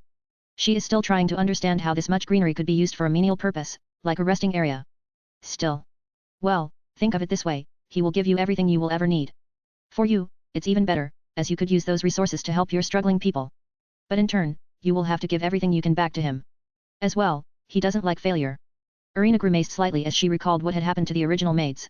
I can understand that much just by looking around. Brynjar forcefully smiled. She could imagine that someone of this caliber couldn't accept certain failures. Yes, well, he is unique, you see. For us, it's different since we are to be his future wives, we get special treatment. The heiress slowly nodded. She understood that, but it left her with a sour feeling, as she already preferred treatment as heiress and future supreme guardian of her city. I can see that you don't like that. Irina noticed that shift in Brynjar, the cherry blonde, and noticed that she had developed some sort of sensory skill for emotions. I received preferred treatment my whole life while I watched how people died trying to protect me. The girl said that while clenching her fist. I see. Then use your new status to change that. Irina proposed to her. That's the idea, yet, I feel bad for doing it. The heiress looked annoyed that she would use Marcus. Irina observed her internally and was pleased by this girl's character. It was impressive. It would seem Marcus does know how to pick them. The chef girl still wonders how he found her like that, in a whole wide island of unique timelines. He singled her out from billions, if not trillions, of people. Then work back if you think that you are using him. Brynjar grimaced when she heard that. I would, but what can I do? I was taught to make decisions, lead a city, and wield a gun, all those are easily replaceable, she explained to Irina in a slightly frustrated tone. But he chose you anyway? So he finds something he likes. I am even more useless than you. I can cook, and that is about it. Yet, he chose me as his future wife. That is a good talent. Brynjar still thought that Irina was better when it came to this. Depends. He took literal goddesses for maids. Gulp. The heiress gulped down when she heard that. Goddesses. How does he operate? And on what kind of value systems? Precisely, that is why just do you think, that's how I did it. She said that while looking at the ring she was wearing on her finger, there was a smile on her lips. Brynjar looked at it, wondering what this ring even meant. Meanwhile, in Marcus' new workshop aboard his personal assimilator, the inventor was looking at the data Serin had sent over. Look at this bell, this is insane.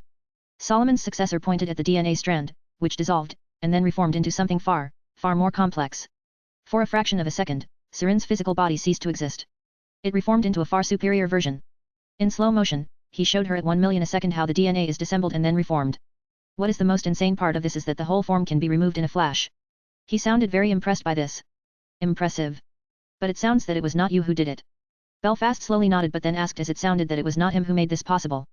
I only gave the tools to the quantum computers and the suit devices, the rest is them calculating and executing the combat evolution, he clarified to his ship girl maid. Oh, so it's like that. The maid slowly nodded as she understood how it was. Indeed, now I only need to tailor the software more, like add 3 evolutions. Marcus hummed to himself as he is thinking how to improve it. Why 3? Because that is how it works in Digimon. The classic 3 evolutions of champion, ultimate and mega forms. He pondered before explaining more to her. There are more, lesser ones, but I am only interested in the main ones. I see. So what we saw from Serin, defeating that deity-like being, was her initial transformation.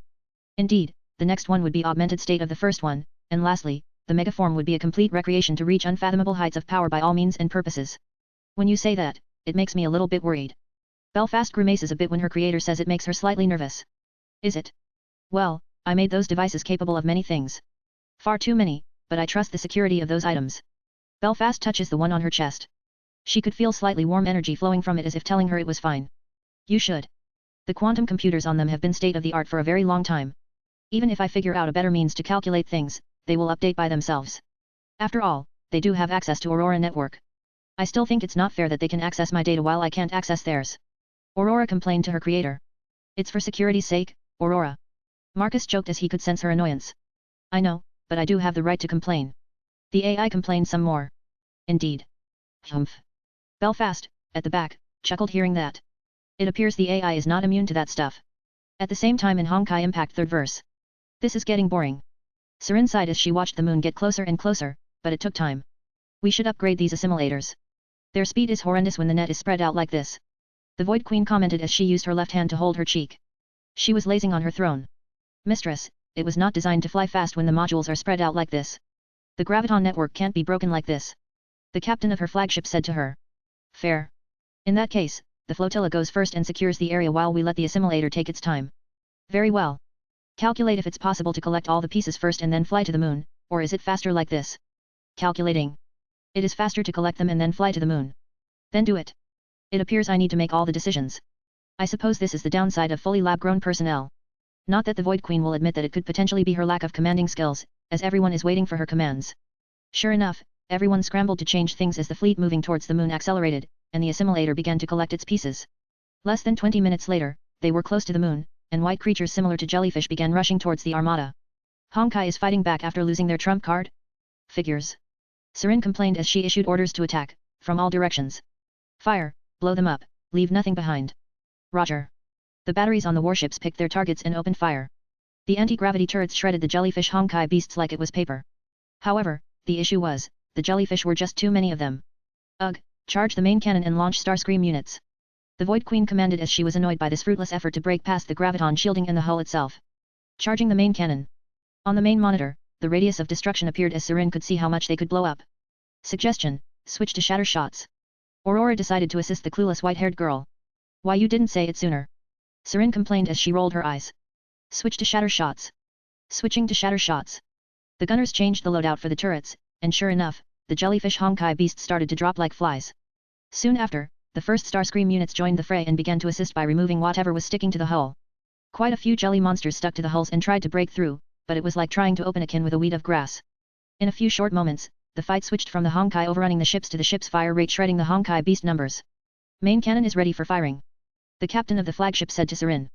Find the possible location they are coming from and shoot there. Calculating possible spawning points. As the targeting system began to lock on, images of the moon and its orbit appeared on the screen. There is a possibility that the main blast could damage Honkai itself. Do you still want to shoot it? Aurora ended up locating where the portal to the place was. The warship began to position for the shooting.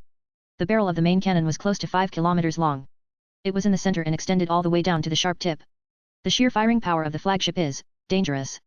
Marcus designed this weapon to end the conflict. After all, his ideology is that there are no wars, only his technocracy cleaning up the stranglers. Nothing has changed since the time he took over the vampires with his first airship. It only grew in size. Fire, I do not care. We can destroy it here, and next time when we go with Marcus, we can capture it. Serin waved her hand dismissively. She had cooled down after the whole fiasco with Elysia and Hersker of the end. Very well, firing the main cannon.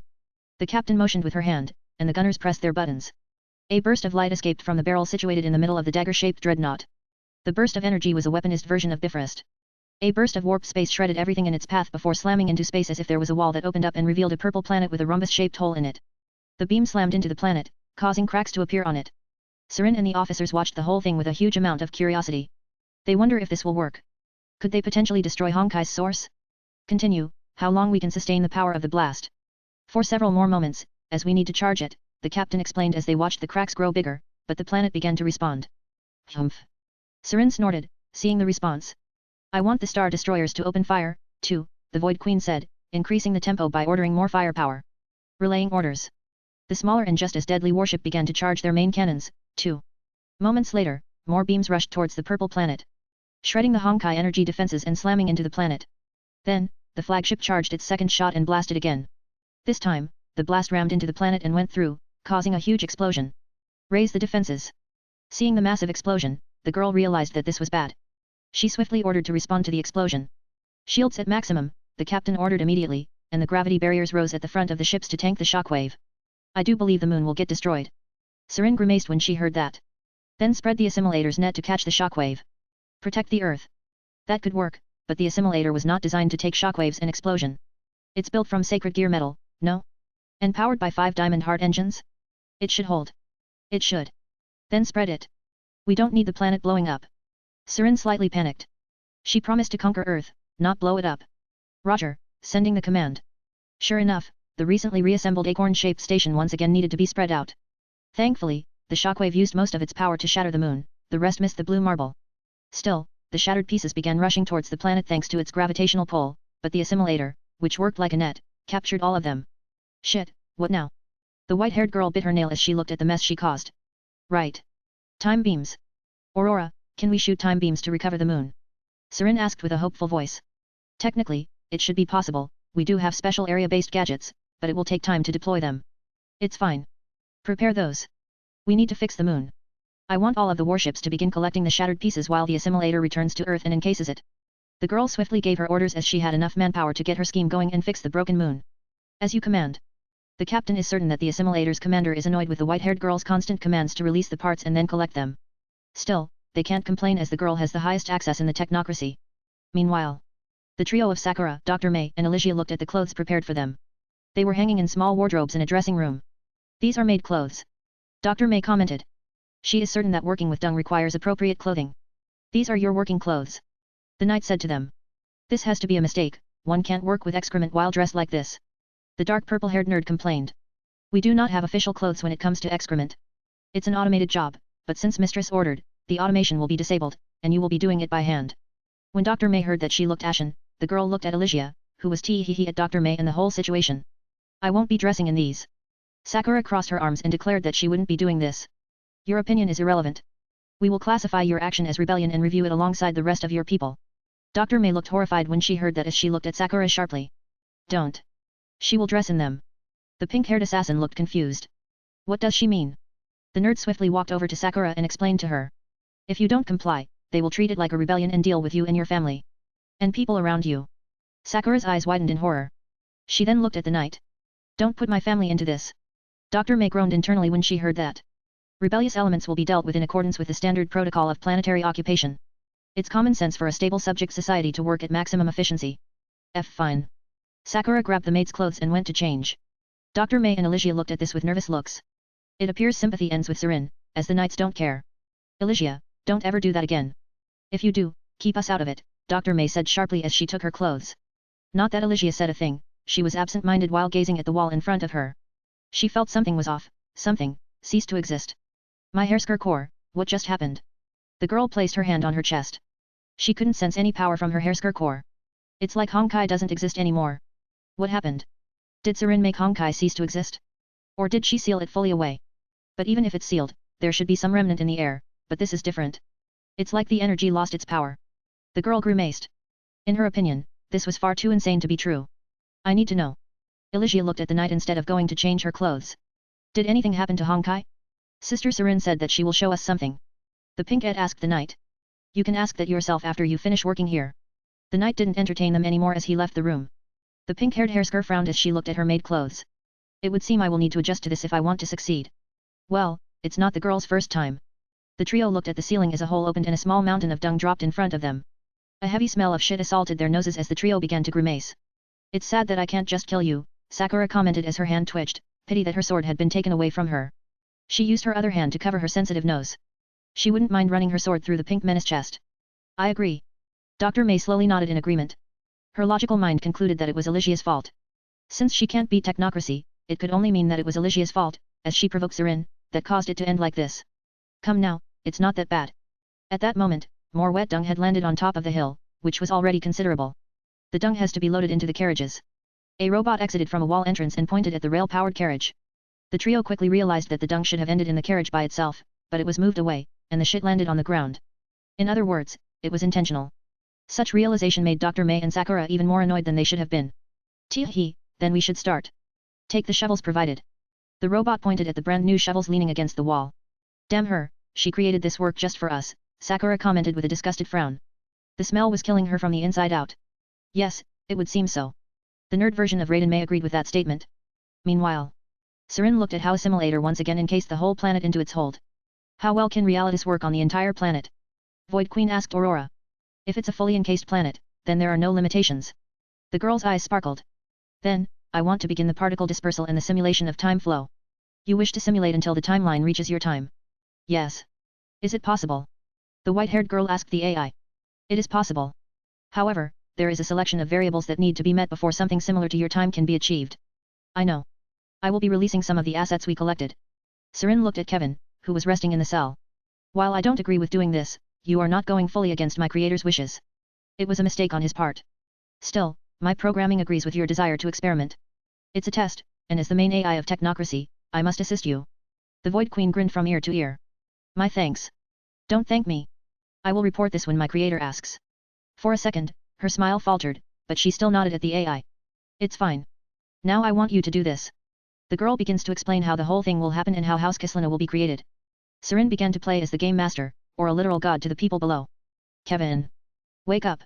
We don't have much time, the 7th Hersker is ramping as we speak.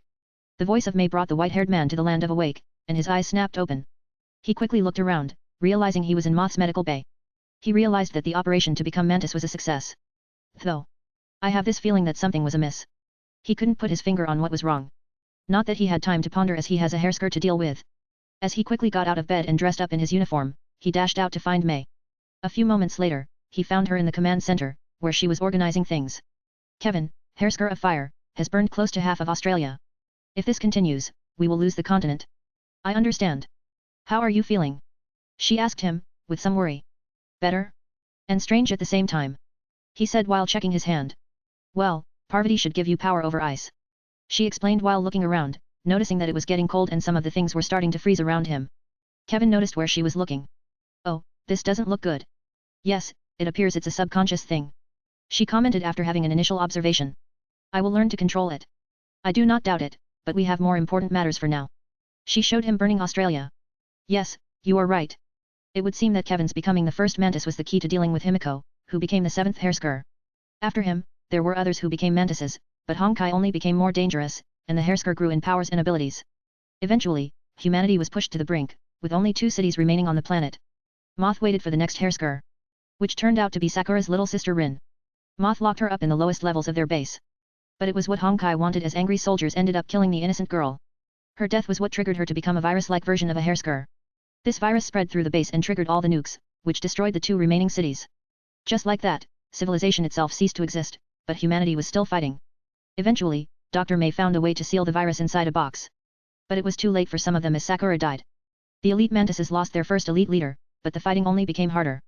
This was where Dr. May began with her plans for humanity's survival and restart of the civilization. Humans will be placed in cryostasis so that they can restart civilization once Honkai settles down. I can't take this anymore. I give up. Sakura roared angrily as she threw the shovel away. The girl lost the count. How long has she been doing this? With her sensitive nose and constant throw-up, she is feeling like killing herself right here and now. Continue your work. The overseeing robot demanded she continue her work. No. I will do anything else but not this. I will be a slave if need be. I do not care. The girl ranted as she collapsed on her knees onto the dirty floor.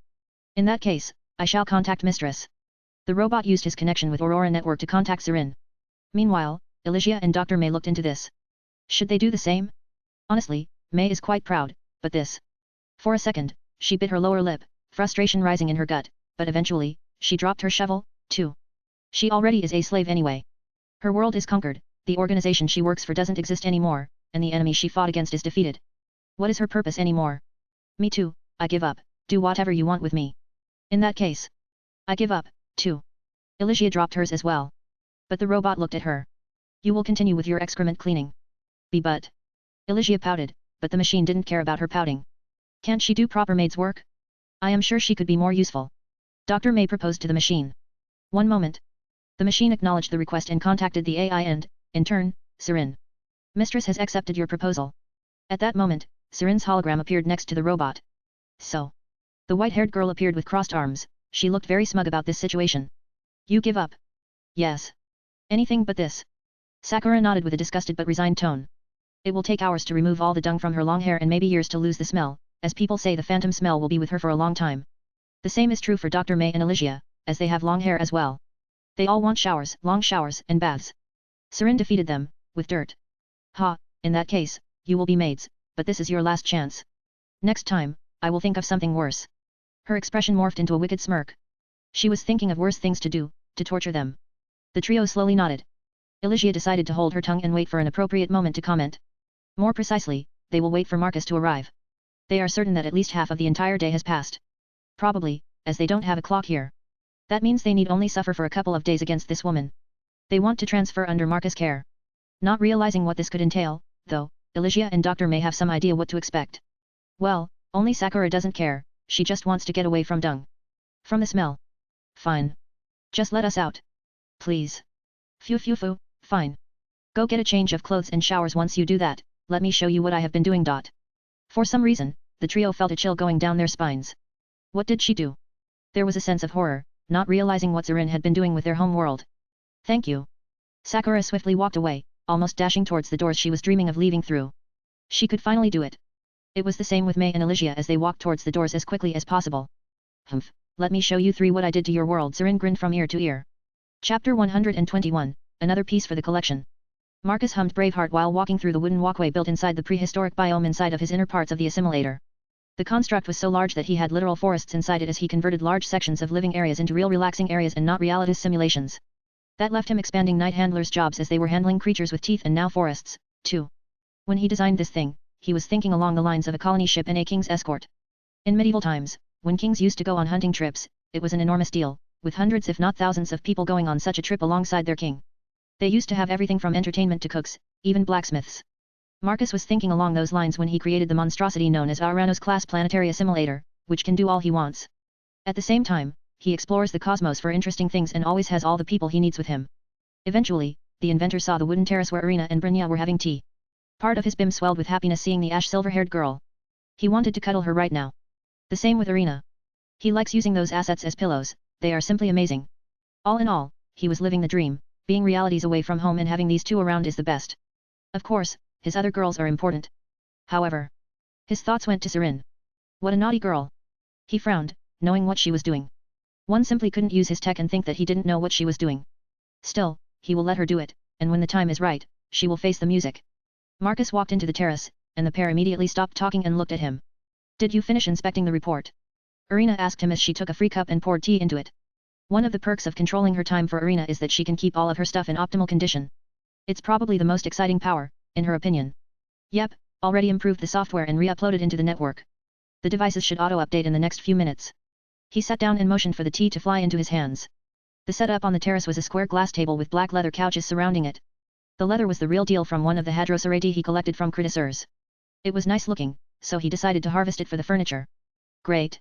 That means you can spend some time with Brynja as I have my cooking to return to. Irina smiled while motioning towards the city's heiress, who was sitting quietly and observing him. Of course, that's my idea in the first place. He smiled at Brynja, who didn't respond but just looked at him. Her gaze reminded him of those curious animals who meet a human for the first time. Great. Then, if you excuse me. Irina stood up and swiftly left the terrace. Brynja looked at this with confusion. What kind of fiancé leaves her future husband to another woman? Of course, the next Supreme Guardian had no idea Irina was looking for allies for the fight. When Marcus took her on this trip, she panicked, as it was, once again, just like their trip to the Cretaceous, where she needed to keep his hunger in check. But this was good, she has an ally now she can rely on. He should brought more maids over. I do wonder when he will eat Belfast. That girl looks eager. Irina pondered as she left the terrace area and entered grey corridors that reminded her that they were in a space station capable of space travel. Marcus looked at Brynja, who was, in turn, looking at him. She had this certain look on her face. The inventor didn't read her mind, he was far more interested in hearing what she would say. I learned several things from Lady Irina. Brynja began their conversation. Oh, and what is that? That you are quite villainous. She tried to sound not as judging. Depends. She said that there is a project you are working on that will affect a lot of people. The ash silver-haired girl didn't expand much on it as she didn't want Irina to end up in a bad situation. It's how you two meet, I am right. The heiress added 2 bits more. Project Eden. Yes, apparently, I am evil because I wish for my world to continue to support life. Brynja slightly grimaced as she had no reply to that. Yes, but is there no other way? She asked him in a calmer voice. My homeworld is experiencing a thing called extinction event where species of animals are going extinct because of human activities. All I am doing is fixing that. How I do that will depend on the people who want to manage this event. If you care that much, you can do it. He shrugged at her. Brynja's eyes widened for a second. She understood what this meant. He doesn't care that much about the details as long as it's done. That means she can accomplish this in any way she wants. I see. I do apologize if I overstepped my boundaries. The next Supreme Guardian slightly nodded at him. It's fine. You are just an honest girl trying to do the right thing. He smiled at her before expanding on his explanation. But I do look at the big picture. Reckless population growth will be humanity's undoing. If people had tried to do something properly instead of constantly trying to profit, this wouldn't have happened. I do need to send a message, Brynja. He said with a resigned sigh. I understand. The girl decided that she would be there to manage the fallout and ensure that as many people survived as possible. But for that, she needed to be close to him, something she needed to work on. According to what Irina said about him, the better their relationship, the better her situation, and the more resources she can get to work with. Some of his creations, with which he is the closest, have entire invasion fleets to work with. Well, she won't invade anything, but she will help her home city prosper.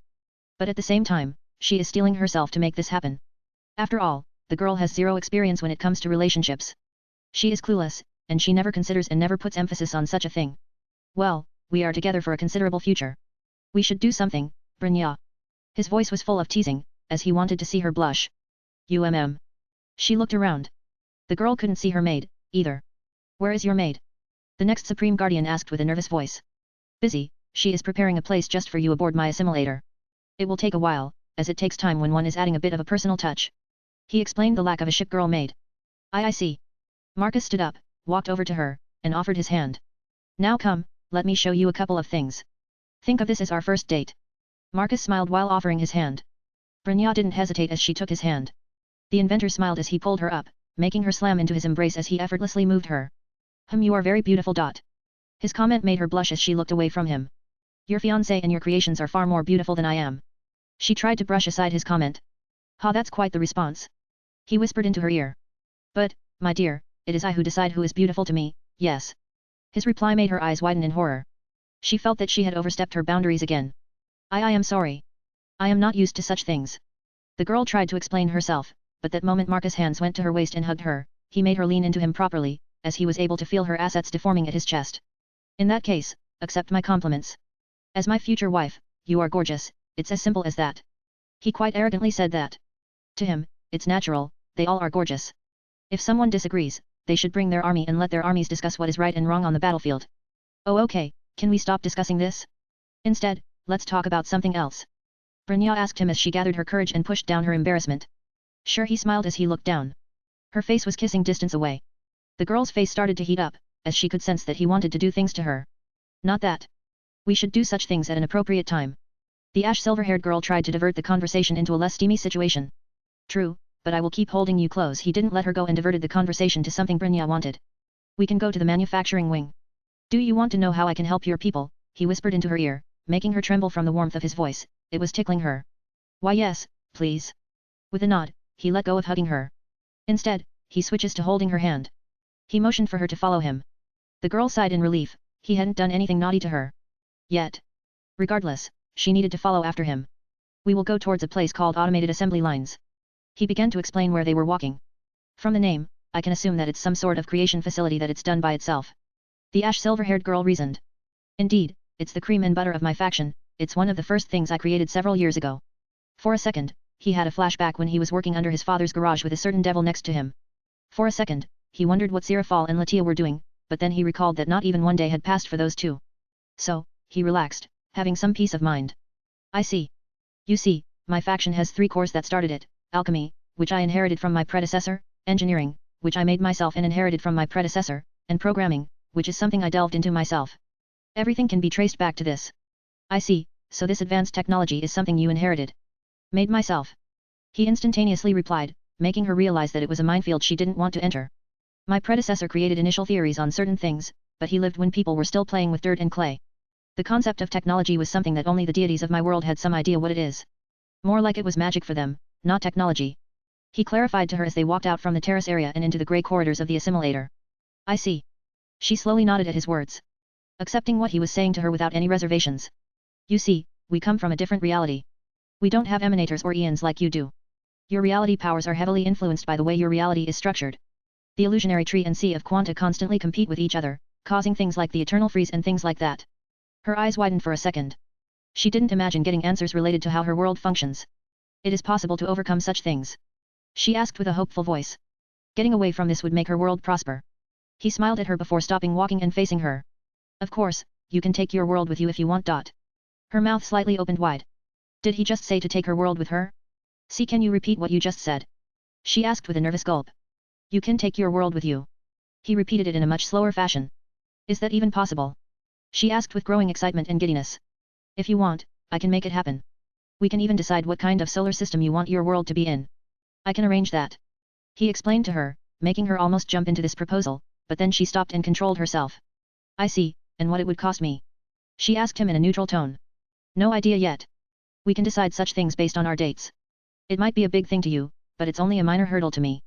He continued to walk as he slightly pulled her closer to himself. I am more excited to have one of my Brynjas with me. One of. She recalled what he had said before about other Brynjas he knew. Will you get into contact with my counterparts? She asked curiously, wondering how such a meeting would happen. At the same time she wants to know about their worlds and how they grew up. It's only a matter of time, Serin.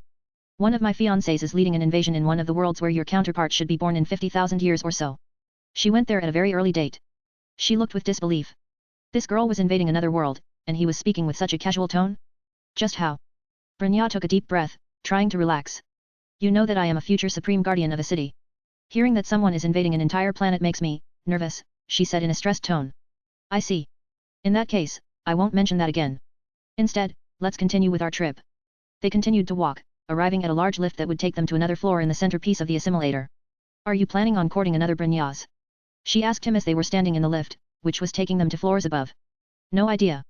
Depending on that initial meeting, when I saw you, I had this feeling that I needed to follow. He said with a thoughtful look. You could say I follow my gut feeling. It's one of my most powerful powers. So I will know when I will meet them. His explanation made some sense to her, but apart from that, well, she wasn't that happy. Aren't you afraid that the girls will unite against you? She asked with a raised eyebrow. And then what? He asked curiously. I would say, get angry, she tried to get an idea across. You can. It is your privilege. But I can get angry, too. And unlike you girls, my anger affects more than the immediate room. For a second, she wondered what he meant. But then she realized that all those soldiers, machines, and warships, those troops all follow him, not the girls. I understand that all the soldiers and machines follow you, but I am talking about personal peace. That is not an issue, too. Serin is my creation, and so is my fiancé. If I want, I can make someone who won't get angry at me. He said with an eye roll, making her take a deep and very nervous gulp. I see. Sorry for asking such a stupid question. Brynja realized how seriously bad her situation was. She would need to throw herself at him if she wanted anything done. You are not the first one to ask it. Some of the goddesses asked it, but my goddess of wisdom never did as she knew what this meant. Still, you will understand once you live with me. He explained with a small smile, making her stiffly nod at him. It appears her competition is very stiff. When they arrived at the location, Marcus pulled Brynja in front of him as she hugged her from the back. They looked at what was in front of them. It was an empty, windowless room full of glowing golden letters with swarms of black metal flying in strange but synchronized patterns. This is the automated assembly lines. There is no gravity inside these rooms, making the nanites float inside without any resistance. This helps in the rapid construction of anything you would ever want. He highlighted the anything part. Wait. And I mean, anything, food, people, machines, resources, metal, wood, anything. He explained, making her tremble as her brain finally realized what such a room would mean to her people. I see, no wonder you said that before. Brynja realized that what Marcus said a while ago was right. If he had shown this several hours before, she would most likely have passed out or just collapsed from disbelief. Indeed, so relax and process what this would mean to you, he teased her as he whispered into her ear. But how is this possible? Eventually, she asked him as she looked at the moving swarm. She finally saw that this moving method meant something. There is certain magic to it. Come with me. He took her to one of the maintenance corridors, where she saw fully metallic humanoid machines doing some sort of maintenance on cables, or were they pipes? These machines saluted them when Marcus passed them. He took her to a room where she saw the letters up close and personal. What you are looking at are runes that impact the space itself. He explained as he took her hand and brought it closer to the letter. She could feel it being warm, and something else was there, some sort of pressure behind it. The core of this is something called MTM. M.T.M. Motion to magic. Everything and anything that moves leaves energy behind. With his other hand before her, he used his Shinic energy to project a paper and a small ball moving on it. As you can see from the weight of the ball to simply moving on the paper, it leaves something behind. This is where my runes absorb it and convert it into energy, which is used to create anything that you want. He dismissed his creation after showing it to her. But, even then, there are many layers you need to consider. How do you even start with something like food? Pangia was still at the miss. What he showed was already absurd. That is easy. You go at an atomic level. With his free hand, he motioned for a hologram to appear and then, through several windows, he showed small balls connected to each other. This is atomic level. My databases have billions of these stored away. All we need to do is follow one of the blueprints, and look at this dot. The black swarms rushed, and sure enough, things started to magically appear. Pangia saw, apples, a lot of apples. Nice, right? Do you want me to send these to your city? He asked her as his hands returned to her tummy. The girl ignored his actions as she looked at magic before her. With all this, she will never need to worry about anything in her city. Yes, please. The girl snapped out and swiftly nodded her head several times. All right. Aurora, why don't you organize for these to be sent to her city? Marcus asked his AI. Relying orders. Wonderful, why don't we keep on exploring? He asked the girl in his hands. Yes, of course. She was several levels more excited now. Meanwhile, in Honkai Impact 3rd timeline. As she stood under falling water in one of the showers, Sakura closed her eyes. Finally. Her awaited shower is here. It was the same with the other two, who were enjoying their showers. Yet. The girl started to rub herself with a sponge. The smell was not disappearing. Or maybe it is, but she can still imagine it being here. It made her mind go blank with annoyance and frustration. She wants this smell gone. Ugh. The pink-eyed assassin exclaimed with frustration as she slammed her hand into the wall. Are you okay? Sakura. Elysia asked from a shower next to her. I am not. Because of you, I had to suffer like this. Sakura exclaimed with a deep anger in her voice. The last time I checked, I was not the one who tried to attack her, Elysia said with a pondering tone. My assault meant nothing. You targeted something far more important to her. As the pair were arguing, Sakura raised her voice, and Elysia spoke with her usual tone. The third person was silent the whole time. May realizes that the only way to win is to have Marcus Goldman on their side, not that this could be easy. The girl is important to him, but May understands that he is looking for people who are like him, scientists, innovators, and engineers. The people who make and design things. She is part of that category. It would seem I will need to sacrifice myself for my world. The girl's expression morphed into a sad one as she realized what this would mean to her. Eventually, around an hour later, the girls were out of their showers and went to dry up. They expected this to be a long one, but the technology in this place was a marvel. Must be girls complaining how long it takes for their hair to dry, so he created a solution. May thought to herself as she watched how water droplets were leaving her hair and floating upwards. The other two watched this with curious gazes, too. It appears he is using gravity manipulation, for hair drying. Elysia commented as she saw May's hair dry up on the spot. Yes. It would seem so. The nerd version of Raiden May realized just how advanced their technology is when it comes to gravity control. It was centuries ahead of her world. There is no competition.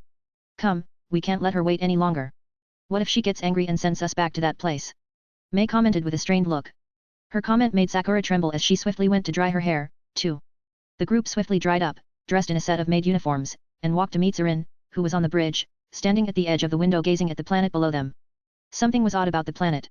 May immediately noticed rapid moving clouds and many layers of aurora borealis. What is happening to the world? May asked as they walked over to her. Oh, this? It's the flow of time. I made it flow rapidly. The trio of girls gazed with disbelief. Kiana Kislana. I want to face her again. I want to crush her. For this, I made your boy's toy experience 50,000 years, to make the world just how I want it. Of course, I left quite a bit of people down there, too. To make it more realistic as possible. Why you are mad? Serin snorted after hearing that. I am a Hersker who saved your world from Honkai. Not that the people below know it. She said the last part with a small smirk. But was there a reason to continue making people despair against Honkai? May asked her. Oh, please, if you care that much, I can erase their memories of such events. Serin rolled her eyes at the whole despair thing. They have no idea how she felt being turned into a slave of Honkai. The most important part has already been done. Honkai is gone, and technocracy has assumed total control. What she is doing is not their business. Approaching the 15th century, the Supreme Commander has highlighted this period for Colin Kislana. When Aurora mentioned that name, Serin got a flashback of that girl inside a simulation back when Kiana was part of the Valkyrie school. It was a Kislana with braided hair, the holy maiden-like girl. Oh, does he want to acquire her? Collection purposes. Just like Raiden May types. Everyone looked at May, who I rolled at such a comment it makes her feel like some collectible. In that case, collect her. Understood. After giving orders, the group just watched the planet below. But it started to feel monotonous, so Sarin decided to spice it up. You do know, this girl is your distant descendant. May's eyes snapped at her as she looked with disbelief. Aurora concluded that you would mix your genes with Kevin, Kaslina to create a child which would give him a purpose to push forward to continue living after your death. What is with this AI? May grimaced as she realized that this AI was right. She would pick such an option. Then it makes you her descendant, too. Elysia pointed that out. Now that she looked closer, if she gave this girl blue eyes, she would pass as Kevin's little sister. Sarin frowned before acknowledging with a stiff nod. I do possess her blood. So what is with muffle asterisk? May placed her hand on Elysia's mouth. Ignore her. I do wish to know the details. As one of the brightest of my era, I could assist with your project, the nerd version of Raiden May said with a small smile. Do not worry. Everything is under control. All you need to worry about is explaining your things to Marcus if you dream of having a future with technocracy. When May heard that, she frowned in annoyance. She understood the hidden message in those words. It was you who took my DNA and used it to make a descendant. Sarin shrugged without a care before replying. It was a high probability you would do that anyway. Ugh. May wanted to bang her head against a steel beam. What about my sister? Sakura asked with crossed arms. Don't worry, people of high interest are in stasis. We shall wait to see what Marcus will do with them. Sarin explained to the worried Pinkette. The Pinkette assassin sighed in relief, hearing that Rin was not part of this madness. Relax, I only need one thing from all of this. The rest, I do not care. Sarin's smirk grew several times before she looked at the world below. She summoned her console and looked at the retrieval parameters. It appears they will be able to collect Colin at her execution. The girls saw an image of a medieval society, with a white-haired girl being taken to a wooden pyre. What the trio saw was absurd. It appears that society was truly reset. Did 50,000 years truly pass? This is absurd. It's hard for May to accept such a change in a matter of a day. Her society was gone. Colin accepted that she would die today. It was for the best. If people accepted it, she would accept it as well. As the soldiers of Skexal brought her over to the pyre and tied her up, she looked at all of the angry people. As the preparations were being made, she looked at Otto, who looked like he wouldn't accept this. He was always like this. The girl sighed as she closed her eyes and waited for that end. But, instead, all she got was screaming. Her eyes snapped open as she saw white monsters rampaging in the ground. Those are... Colin. Quickly, let's go. Otto walked over to her side as he got her out of her binds, ready to make a getaway. But this was not her style. She will help the innocent. Instead, she jumped down from the pyre and began to assist the civilians. However, midway, when she pushed a child away from the incoming attack, one of the monsters rammed its claw through her goatee, impaling her. Cough. The girl coughed blood as her vision started to darken. Last thing she saw was someone descending from the sky. It had orange golden-like energy wings and white hair. Is that an angel? Gasp. Colin gasped as her eyes snapped wide open. What she saw was a dull blue ceiling made from unknown material. The girl tried to move, but something was holding her in place. Good. You are up. A female voice said from the side. Is this, heaven? She asked with uncertainty. Do you? Perhaps.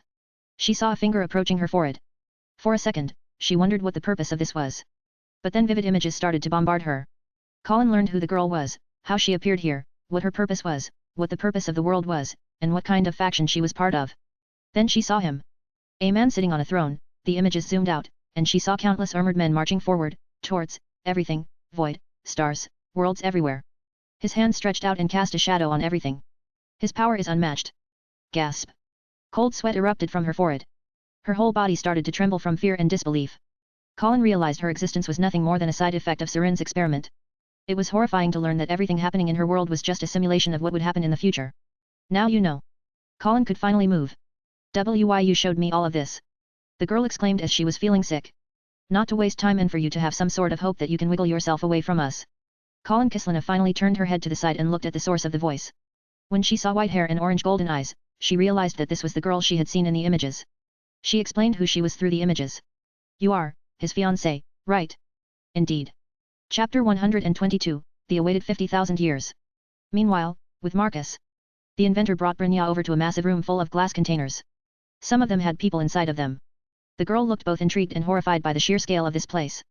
There were thousands of these things here. What are these? She asked him with a nervous tone. Biochambers. These containers can manipulate biological life forms to the smallest of things. It can create life or heal anyone who is made from flesh. You can call this the cauldron of life. Her eyes widened when she heard that. The last room she saw could make any item, even a person, but this one could make the literal life of her choice. His faction, are like gods. The girl realized that the titles that he has, are real. Why is he embarrassed to call himself by them? Then. If you want these in your city, we need to establish some rules, he answered before she could ask. But Brynja understood that she needed to perform her duties before she could ask for such miracle things. I understand. That's good.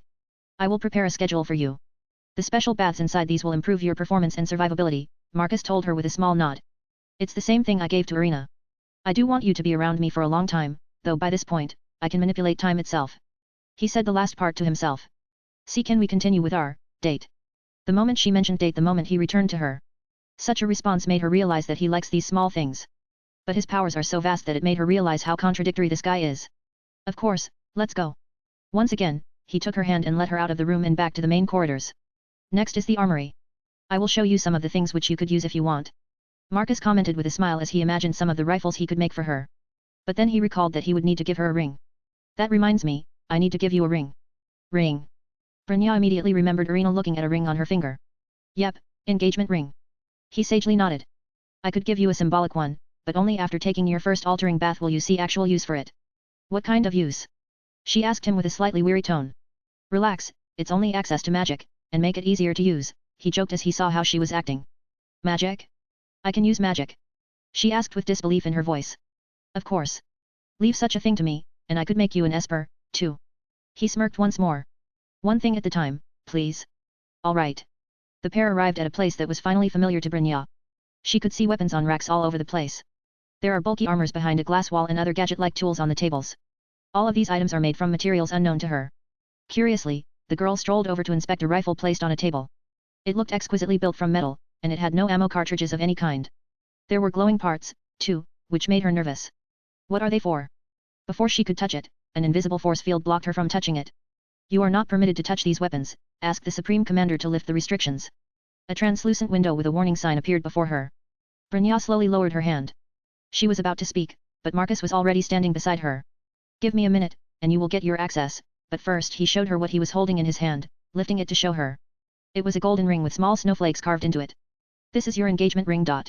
His voice was quite excited as he showed her the design of the ring. Look at these snowflakes.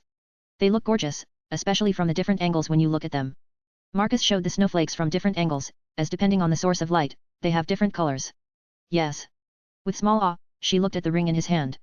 A few moments later, he lowered the ring and looked directly into her eyes. Now, shall we? Brynja turned stiff for a second. For some reason, this decision carries quite a bit of weight. Not that she can turn back now. The girl offered her hand, but Marcus shook his head. Your other hand. With a silent nod, she offered her other hand, and the inventor placed the ring on her right-hand ring finger. The moment the ring smoothly settled in, a unique feeling washed her over. I put several protections on this ring. He explained to her as he saw her curious gaze on the ring. For now, this will do, as I will give you something better later on. Brynja grimaced slightly as she started to feel the pressure descending on her. As someone who is taught from a young age to pay back her favors, the person before her is the worst kind of person to own any sort of favors. Oh, she knows that things like favors should not exist when it comes to romance, as they make a relationship a farce. But the issue with that is that she doesn't want to be a vase, which needs to be taken care of. Hat. I can read that expression. Why don't we go to the city and you spoil me? If you think this was bad for you. He pulled her closer as his hands wrapped around her waist. Oh okay. The next Supreme Guardian bashfully nodded as she thought about what she could possibly do. Meanwhile, with Serin. The white-haired girl looked at her supposed, very distant relative. Colin looked nervous as those vivid images she saw terrified her very soul. She realized the playing field had reached the heights she can't even fathom. She might have been the best fighter of her faction, but she doubts she could even grace the bottom tier of this void-traveling faction. Hell. Her being here was an extra. She understood that her world was nothing more than some strange simulation. All of it was for the girl before her amusement. It was simply insane. So, here she is, Colin Kislana. With crossed arms, Sarin pointed with her chin at the fellow white-haired girl next to her. Colin looked at Mei, Elysia, and Sakura. The pink-eyed assassin frowned as she saw how Colin was looking at her. Was that infatuation? You do know that you belong to Marcus, Sarin commented with a frown, making the saint girl tremble from fear. I understand. I hope you do. My punishment style originated from Marcus, these three can attest to how cruel they can be. I hope you realize what the price for your life is. The trio trembled the moment she mentioned punishment. Colin noticed that, making her realize that whatever they did was bad. I understand. Colin nodded seriously this time around. Phew, we shall see. Because the ship itself is watching you. Serin shook her head as she wondered why Marcus wanted a lesbian girl for his collection. But then she stopped in her tracks, realizing that she, in a sense, was one too. But after what he did to her, she stopped having such thoughts. Don't tell me, he is planning to straighten her out. Her lips twitched from that realization. Colin walked over to the trio as she decided to restart introductions.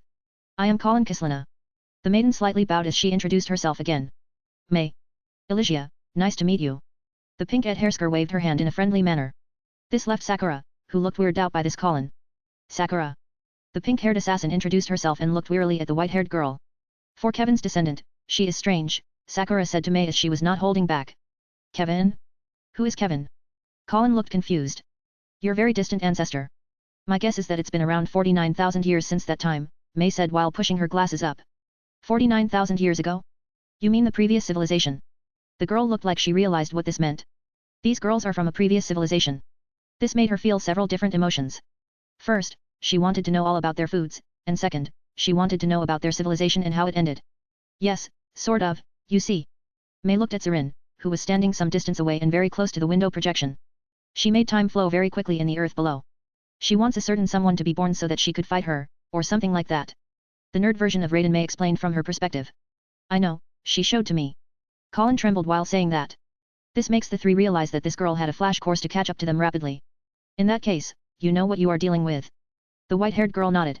At the same time, Elysia looked closely at the maiden girl, she could see Kevin in her. Ah, but you are so cute. Out of nowhere, Elysia hugged the girl. Colin immediately blushed as she didn't expect it. You can call me Auntie Elysia as I am a super close friend to Kevin. Colin didn't know where to look as she got girl handled by this pink menace. Let her go, Elysia. May sighed as she looked at Serin, who was ignoring them. But then, out of nowhere, the Void Queen turned around and began her instructions. With a hand motion, she said, cease with rapid time flow. She ordered the crew to send her orders to the assimilator. Exiting time slip. The captain nodded at the command. We are entering the atmosphere. I want my vanguard fleet to follow. The ships began to move. As several hundred of them began to descend. The mates looked with bated breath, hoping to see how the world had changed. For three of them, it was 50,000 years, and for Colin, it was 500 years. Planet side. What is that? Kiana looked at the sky in disbelief. One moment, they were preparing for Anti-Entropy's birthday, and the next, people started to panic. First was this mysterious Hersker with missing people. Next moment, there are constructs in the sky. Kiana commented even more. As she, alongside Seal, was shopping for products. Kiana. What is that? Seal, the blue-haired girl, pointed at something moving towards them. Kiana followed her gaze, and her eyes bulged when she saw a huge spaceship descend towards their location. Seconds later, citywide alarms started to blare. It was not a test. This was the real deal. An alien invasion, the white-haired girl pondered in disbelief. First, they had Honkai to fight. Now they have this. Could it get any worse? We need to return to the base. Kiana swiftly said to the girl. Why yes. You are right. Let's go. The pair began to dash towards the base where anti-entropy is situated. But by the time they were close, they could see more spaceships. There were a countless number of them. It was horrifying. We finally meet. Kiana stopped in her tracks when she heard that voice. It sounded like her. The white-haired girl looked up. She saw herself. You are. This girl was like her, but those clothes, that energy wing, the subspace lances, those eyes. She knows these well enough. You are my Hersker persona. But this is impossible. How can you be outside of me? Phew ha ha ha ha. That look on your face. I waited for months for this. The evil self of her began to laugh like a crazy woman. Did she lose it? Wait. She can't be outside me. I can still sense her. Kiana immediately got extremely defensive. This made no sense to her, and it only made her feel more danger. Who are you? You are not me. The girl pulled out her pistols as she was ready to fight with Seal next to her as she summoned her scythe. Not that Sarin cared about the extras. I am you. As disgusting as it sounds, I am a version of you that you defeated for control over Hersker's powers. Sarin began to explain with a disgusted frown. Kiana could see how deeply annoyed the Void Queen was. Then you are from the future. The white-haired Valkyrie said with a realization. Such an answer made Sarin smile a bit. Not quite, but close enough. I come from an alternative timeline. I was about to cease to exist when my future husband rescued me and gave me a new body. The Void Queen proudly showed her ring to Kiana, almost mocking her for being a failure in finding a husband. Future husband. Kiana lost her serious visage and looked at her with a gawking gaze. No way. This pit of vipers is to be married? Who? Why? How? The Kislana Valkyrie could never believe this without the proof in front of her. She even has a golden engagement ring. For some reason, she was feeling jealous, especially of her Hersker persona. Kiana could feel envy and jealousy radiating from her other half. Precisely. This time around, no amount of friendship power will save you, and no amount of bonding with your weakling friends will spare you from me. I have brought an entire planetary occupation force to deal with you. That declaration made Valkyrie realize that these spaceships and all of the knight-like soldiers she could see around were all for her. In that case, there is no need to attack the innocent. Regular people did nothing to you. Kiana gnashed her teeth while saying all of that. She can't allow other people to suffer in her place. Ha ha ha, naive, how long do you think it has been? At that moment, buildings, roads, and even plants began to turn into glass-like particles and rise into the air. What is going on? Kiana and Seal looked around. It seemed that portions of the city had ceased to exist. Some of the people even went puff. I conquered this world in Honkai 50 millennia ago. After the conquest, I simulated the next 50,000 years of history to make sure you appeared. Kiana's eyes trembled, and she felt weak in her knees. What is this girl talking about? This was all she could think of. Don't look that shocked. As the future empress of technocracy, my future husband's advanced technology is at my fingertips. Serin chuckled as she landed on the ground. Shall we begin? The Void Queen clenched her fist intensively to the point that her hand was trembling. I am going to crush you. There won't be an atom left. Why? What did I do to make you feel like this? Kiana grimaced. She felt powerless. Never in her wildest dreams had she expected this to happen. Something like an alien invasion is less than 1%, and what she is experiencing is even less. How is she supposed to fight the entire invasion fleet that has been waiting for her for the past 50,000 years? I was victorious the whole time until you started to believe that things like friendship and bonds give you power. UPS. Serin exclaimed with frustration. Why not? You are engaged to a man. Don't you feel a thing? The Valkyrie exclaimed with her frustration. Precisely why I am back. No amount of friendship and bond you have will surpass mine. The triangle device on Serin's chest began to glow as a beam of light erupted into the sky, forming a multicolored cloud where lightning danced and condensed right above the Void Queen. This is what real power looks like. Bioevolution. A pillar of light slammed into the white-haired girl with orange-golden eyes. Kiana blocked her eyes with her left hand because the light was too bright. Seal did the same, wondering what was going on with this strange situation. Once the light settled down, the pair of girls could finally see the aftermath. Void Monarch, Time Empress. This is the power he gave me.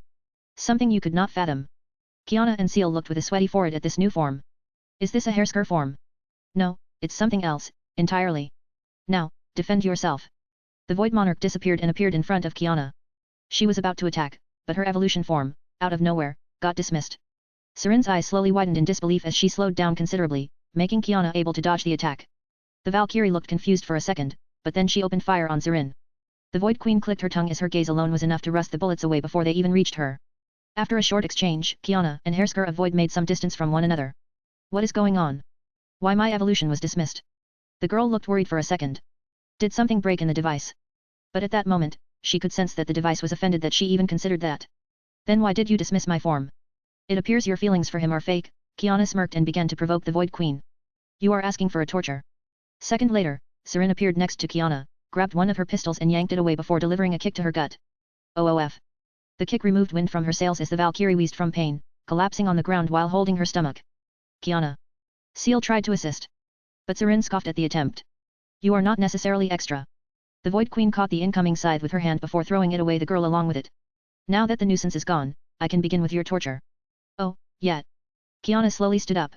Her breathing was haggard, and that single kick nearly erupted her organs, but she could continue. However, at that moment, the pair were surrounded. Serin looked around, seeing forward knights with their pikes and assault knights with their rifles. Wait a second. Did I break the protocol? Combat inside a territory designated for a project between two high officers is not permitted, the leading knight proclaimed. Ha! Serin looked dumbfounded when she heard that. What do you mean between two? The Void Queen asked with a frown. This conversation confused Kiana, too. She thought these people were her enemies. Review standard protocol if something you do not understand. Serin swiftly opened her HUD and schemed through everything. For a second, she was confused and anxious. She was so close to dealing with Kiana, yet she was stopped. Impossible. Why she has same access as me? Serin exclaimed with deep anger. She looked pissed beyond reason. At the same time, Kiana looked around and saw all the knights standing there. None of them looked like they would attack her. What is going on? Nothing makes sense to me. At that moment, a heavy presence descended on the whole area, making Serin stop her ranting. She looked pale. Her expression on her face showed that she knew who it was. It made Kiana curious as soon after, glass particles formed a tornado and merged into a tall, hologram of a male Kiana had never seen before. Marcus. The Void Queen lost her edge as her voice returned to normal. The Valkyrie had never seen her this meek looking. I can explain myself. Explain what? Did she appear here without his permission? If she mobilized this many troops, the logistics behind them could be enormous. Now, she was interested in what would happen to her evil self. No doubt you could. Do you know why I interfered at the very last second? He began to speak. His voice was everywhere, it was like he was speaking directly into her mind. It was soothing and terrifying at the same time, like a sweet poison that one wants to continue drinking even when knowing that it's poisonous. I went against your wishes. Serin replied with despair in her voice. But that is because I needed to discard my past so that I could be with you. She tried to explain herself. You have been with me anyway, regardless of these things. If I didn't want any of it, I would have done your resurrection in a different way. His explanation made her bit her lower lip until she started to bleed. It's not what I meant. I needed to improve myself to be worthy. The only way was to get rid of her. She pointed at the clueless-looking Kiana. It appears you misunderstand something. Collect all your things and return them to your ship. We need to talk. Serin's whole body trembled when she heard that. Even someone as sheltered as she knows what we need to talk means. Oof. Kiana grimaced as well. And you? You are coming too. The big image of Marcus faced Kiana, who looked dumbstruck. Me? She pointed at herself. Kiana Kislana, you will come with her. There is nothing else for you to do but join my technocracy. But. Are you sure you want to decline that? He asked with a small smile. She immediately understood the meaning behind those words. If she is to decline, a similar episode with Sarin will happen again. What about Honkai? The Valkyrie asked. She needed to double-check on that. Ask Sarin. She will explain what happened. After saying that, his hologram disappeared, and all the knights began to retreat. Damn. Damn. Damn. With a hand motion from Sarin, an entire mountain chain in the distance simply ceased to exist as the burst of green light turned it into a cloud of dust. Kiana needed to take a step back. She didn't expect her Hersker persona to be this strong. What did he do to her to make her this strong? The white-haired girl won't be going to lie, this kind of power. She would want to have it. If she had it, none of the bad things that had happened to her would have happened. Of course. It makes sense. Phew phew phew. Sarin calmed down as she began to giggle. He wants to bring you with me so that he can show me that he can easily replace me. Are you okay? Because you sound deranged. Kiana is slightly concerned about her evil half, she sounds desperate and very dangerous. Okay. The girl seamlessly manifested before Kiana and was about to grab her by her neck, but she stopped a few inches away, her nails touching her neck. The Valkyrie looked spooked as this Hersker persona was way too fast. She couldn't even follow. That one time she was able to dodge was out of pure luck. And maybe because Sarin wanted her to dodge? Humph. Though I should not be this concerned, after all, it's you. Sarin's voice morphed into a mocking tone, making Kiana frown. What is that supposed to mean? The Valkyrie snapped back in an annoyed tone. What it means that you are incapable of pleasing him enough to make him forget about me, the evil self snorted back. She finds her show of fangs amusing. Why would Kiana stop before asking in a more grounded tone?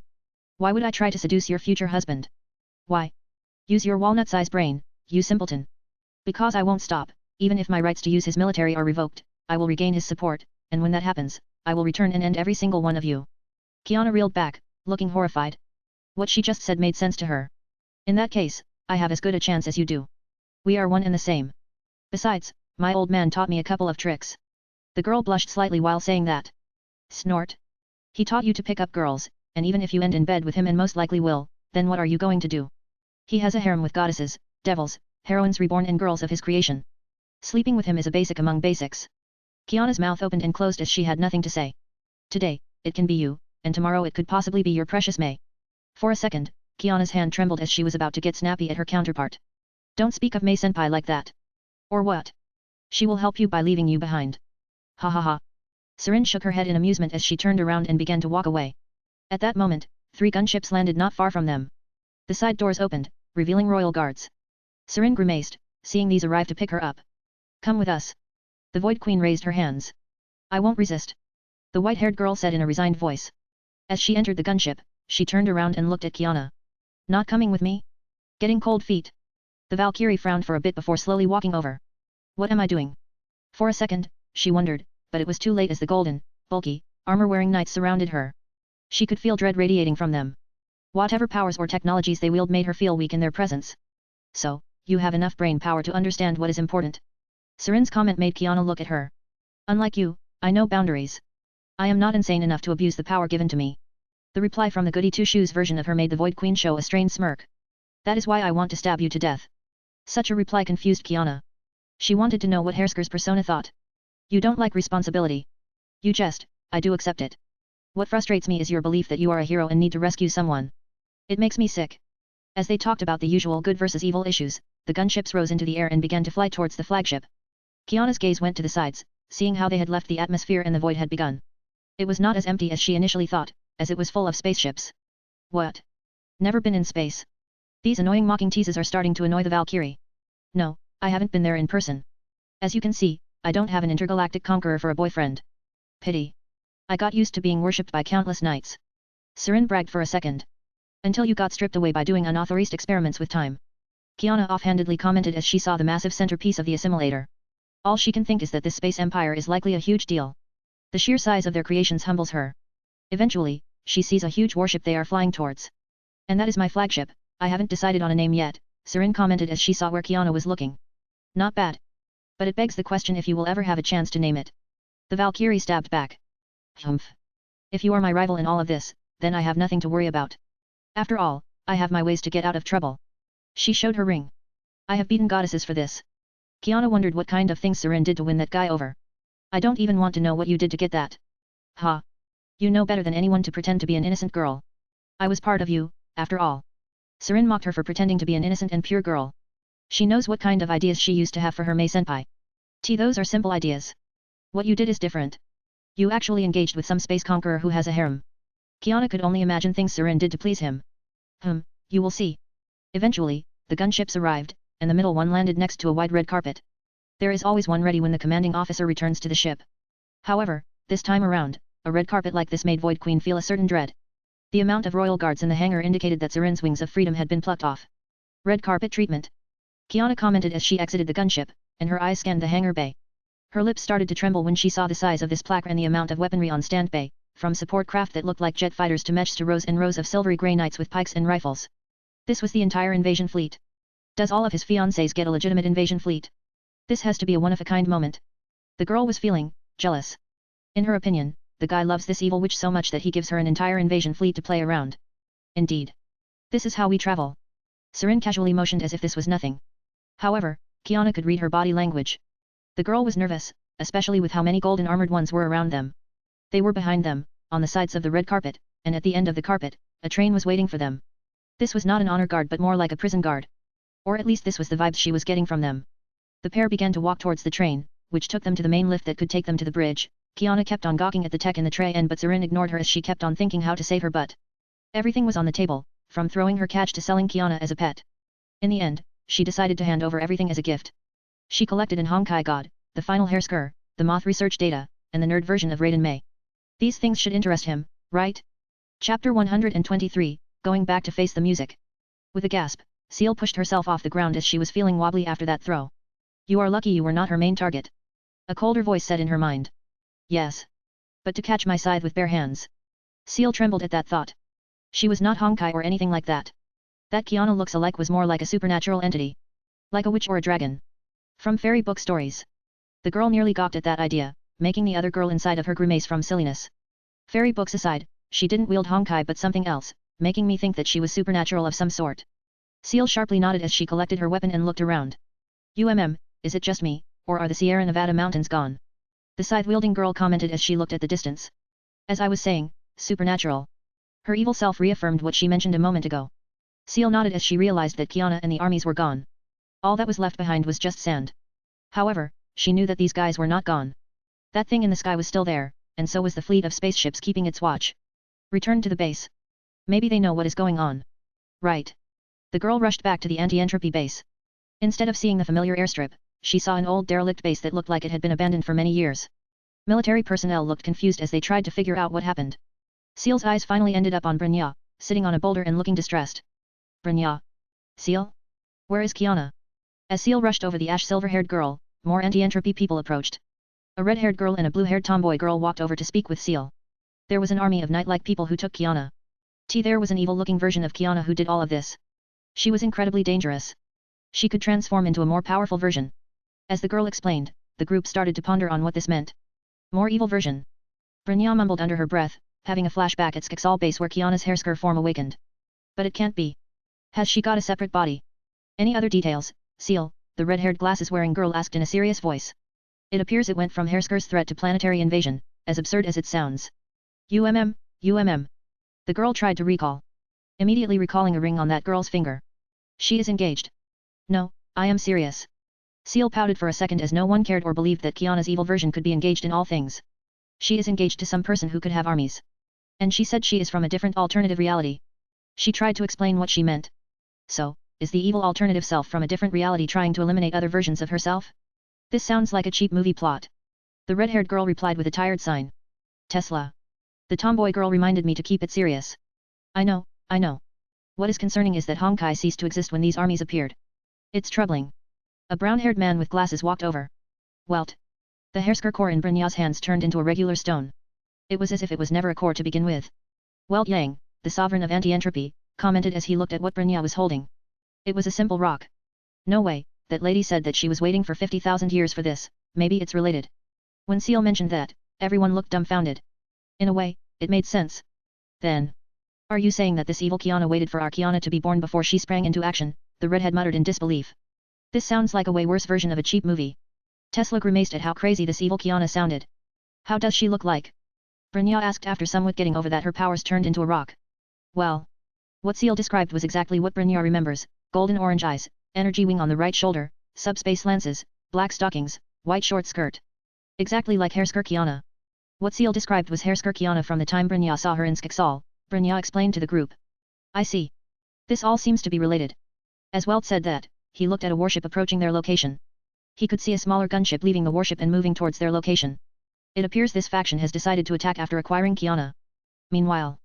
Ha ha ha ha ha, it all makes sense, ha ha ha how cruel of you, world. I have lived in a fake world for the past 500 years.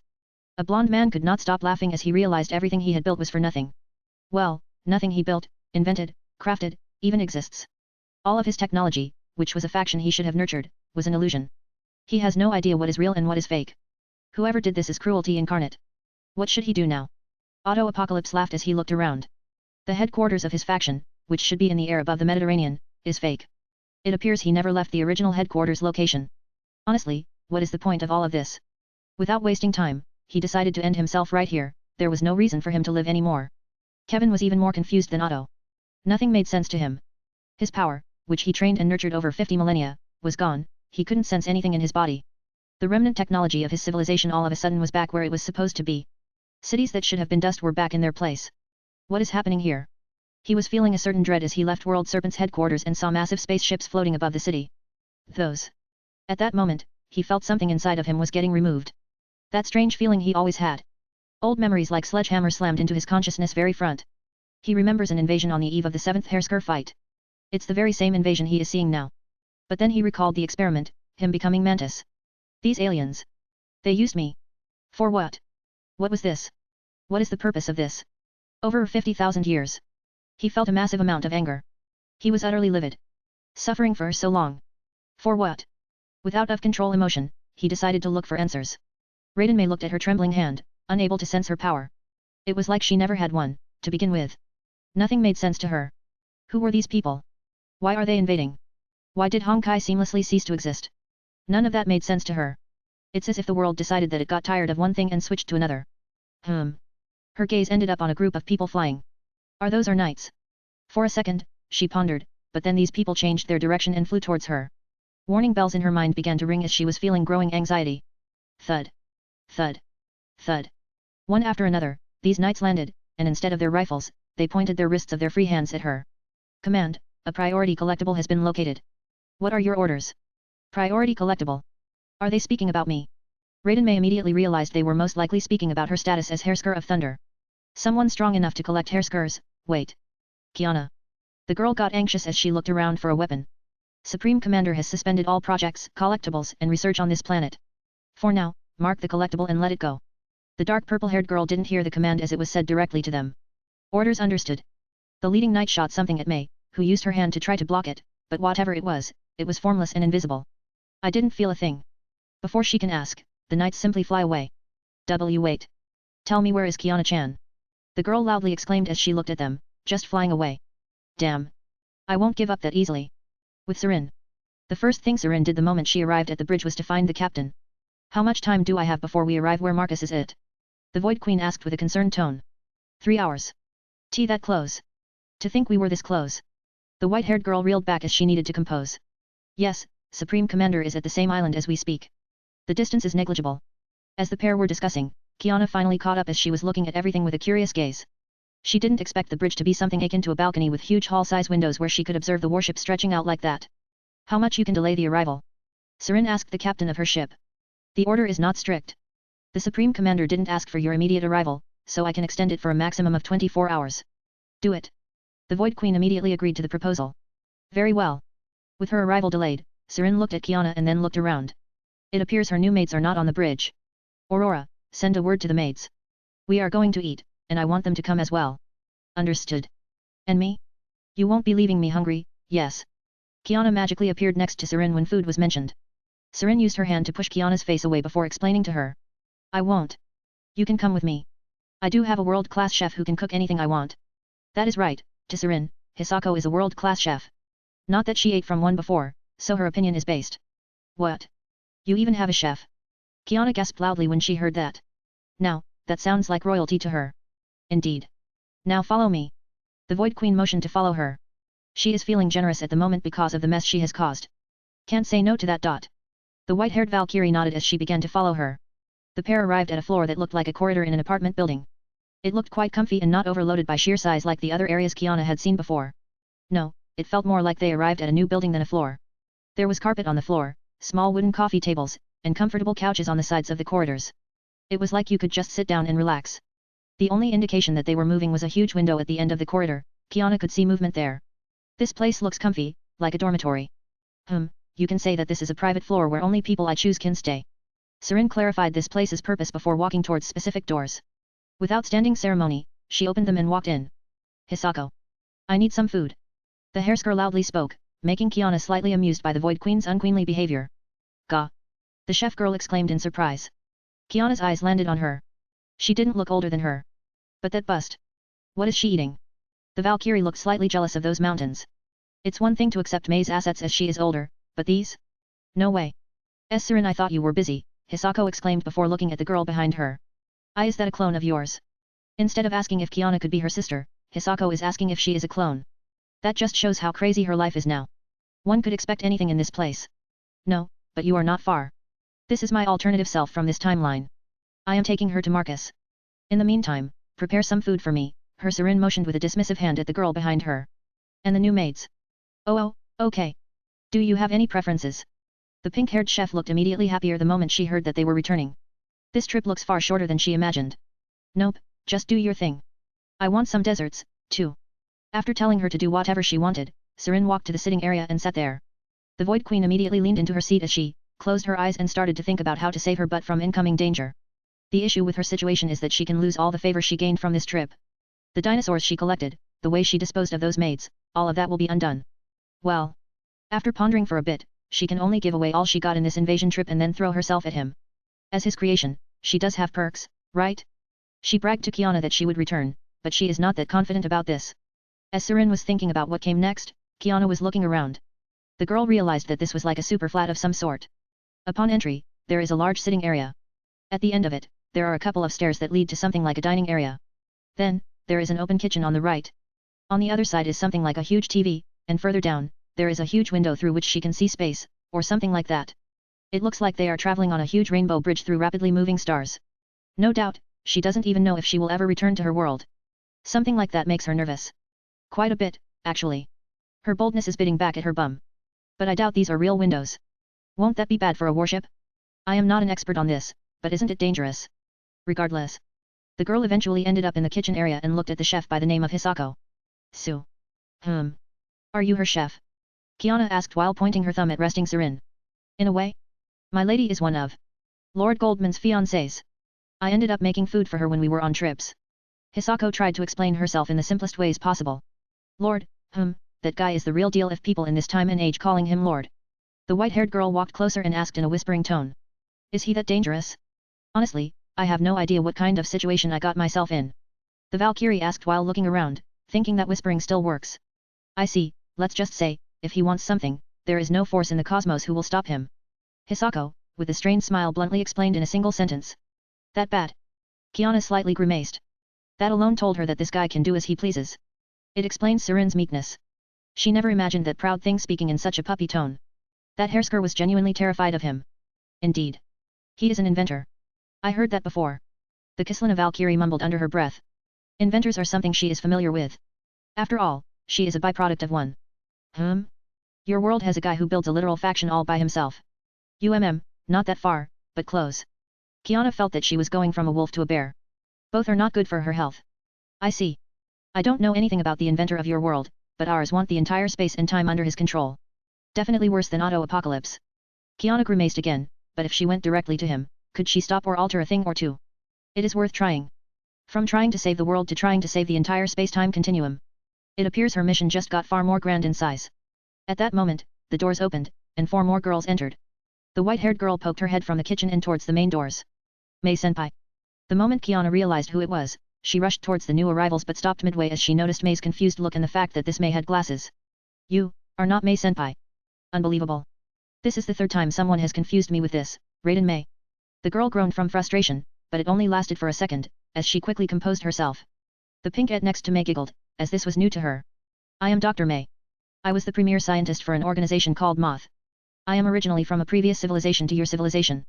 Kiana gasped slightly, hearing that. This was someone from 50,000 years ago? Yep, and I am Elysia, and this is... Sakura?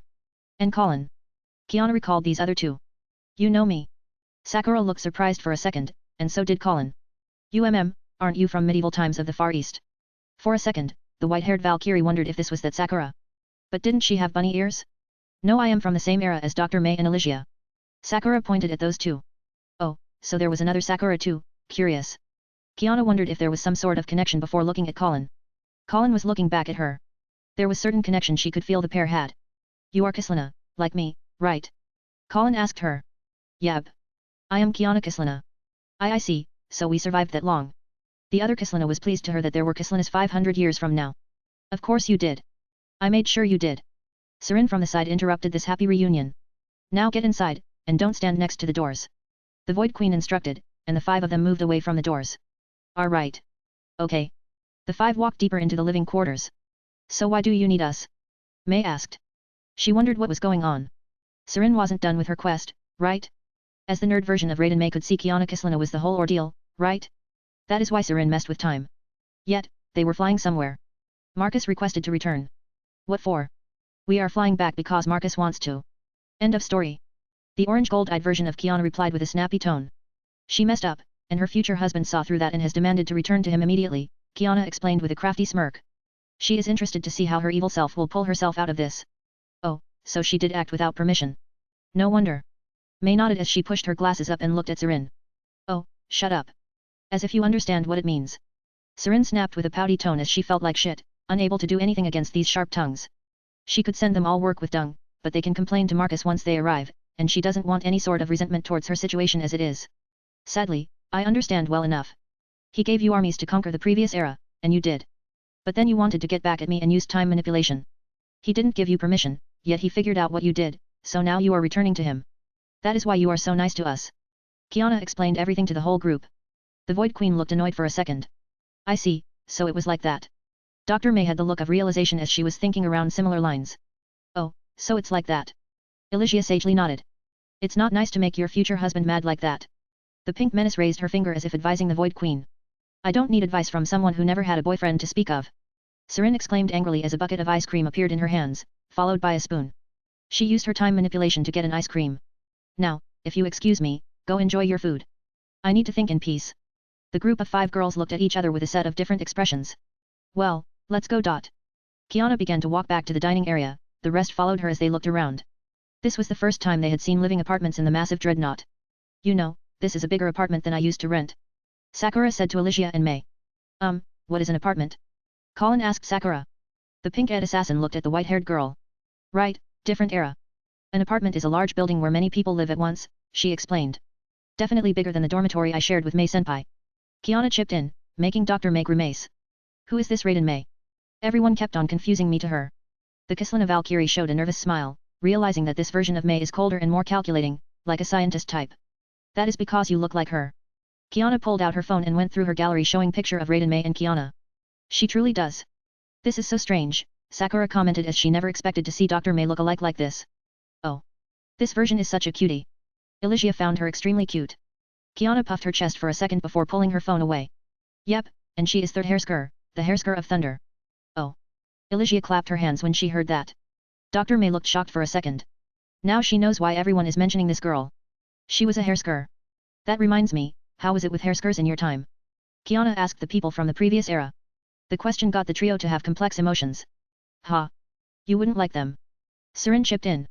They had to deal with real Honkai while you were dealing with a simulation. The Void Queen explained with a snort. What did you even do it? Kiana asked curiously. How did it go from the real deal to a simulation? I blew it up. The real form of Honkai was like a cocoon or a planet with a hole inside it. I would say it reminds me of a seed of a tree. Maybe it was? We had Honkai because our universe is structured like a tree. Such thing doesn't exist where Marcus originates from. Serin explained as she was swirling her spoon like a weapon in her hand. I see. But I thought you wanted to enslave Honkai to your will. May remembered what Serin said a while back. I did, but then I didn't. The Void Queen lazily waved her spoon. When you have such a firepower, it becomes difficult to hold back and not want to blow it up simply. Besides, I will be back at my original timeline. I did promise Marcus that we would conquer it together. That depends on him. This time, Kiana teased her, making the evil counterpart's eyebrows twitch. Shut it. Serin curled up on the couch like a cat and returned to eating her ice cream. Meanwhile, with Marcus. Are you okay? You look spaced out. Brynja asked with concern in her voice. Marcus snapped out, and for a second, he shook his head. I am fine. I just tried out a new form of projection. It was disorienting. He explained himself as he massaged his forehead briefly before fully recovering. Are you sure? She with uncertainty. Don't worry. My superpower is adaptation. Something like this is temporary. He clarified with a smile before taking her hand. Instead, you should worry about how to pamper me. We need to explore the city. Brynja smiled slightly at him. You know that I spent my whole life here? I know all the alleys and shortcuts like the back of my hand. The girl told him with amusement. True, that is why you are the best for this job. He motioned for her to lead, and the next Supreme Guardian nodded at his request. She began to walk slowly. Mentally, she was building a route for what she wanted to show him. However, she quickly noticed that no one noticed her. It was as if she were a complete stranger. People that she had known for years didn't recognize her. But then, the situation got even more embarrassing for her. People are talking behind their backs. Do you think it was the right move to offer our next Supreme Guardian for this alien newcomer? People were whispering and talking about her and Marcus right in front of her and him. It's beyond embarrassing for the heiress. Please ignore them. They are defensive about me and suspicious of strangers. Brynja defended her people as she got closer to him to keep his attention on her, not the people. Don't worry, I know. He smiled at her, his voice full of a teasing undertone, making her embarrassed. Why they don't recognize me? She asked with an awkward tone. It was strange to her and even refreshing. That is because Brynja is for my eyes today. He teases her even more, making her turn away with a heavy blush. I see. Yab. He nodded in satisfaction as they continued to walk until Marcus' eyes ended up on trams moving through wider streets. As a self-proclaimed lover of trains, his attention was immediately perked up. Do you need to buy a ticket to use it? He asked her as he stopped and looked at the trams. We can use one if you want, she suggested after seeing how he looked at them. She finds it amusing how he got interested in such a basic thing when it comes to his things. The guy has massive spaceships, but is he interested in them? Then let's go. He pulled towards the closest tram station and waited for the next one to arrive. Where do you want to go? She asked him as she looked at the map on the side of the tram stop. I have no idea. You are my guide. I will go where you take me. He looked at the map alongside her.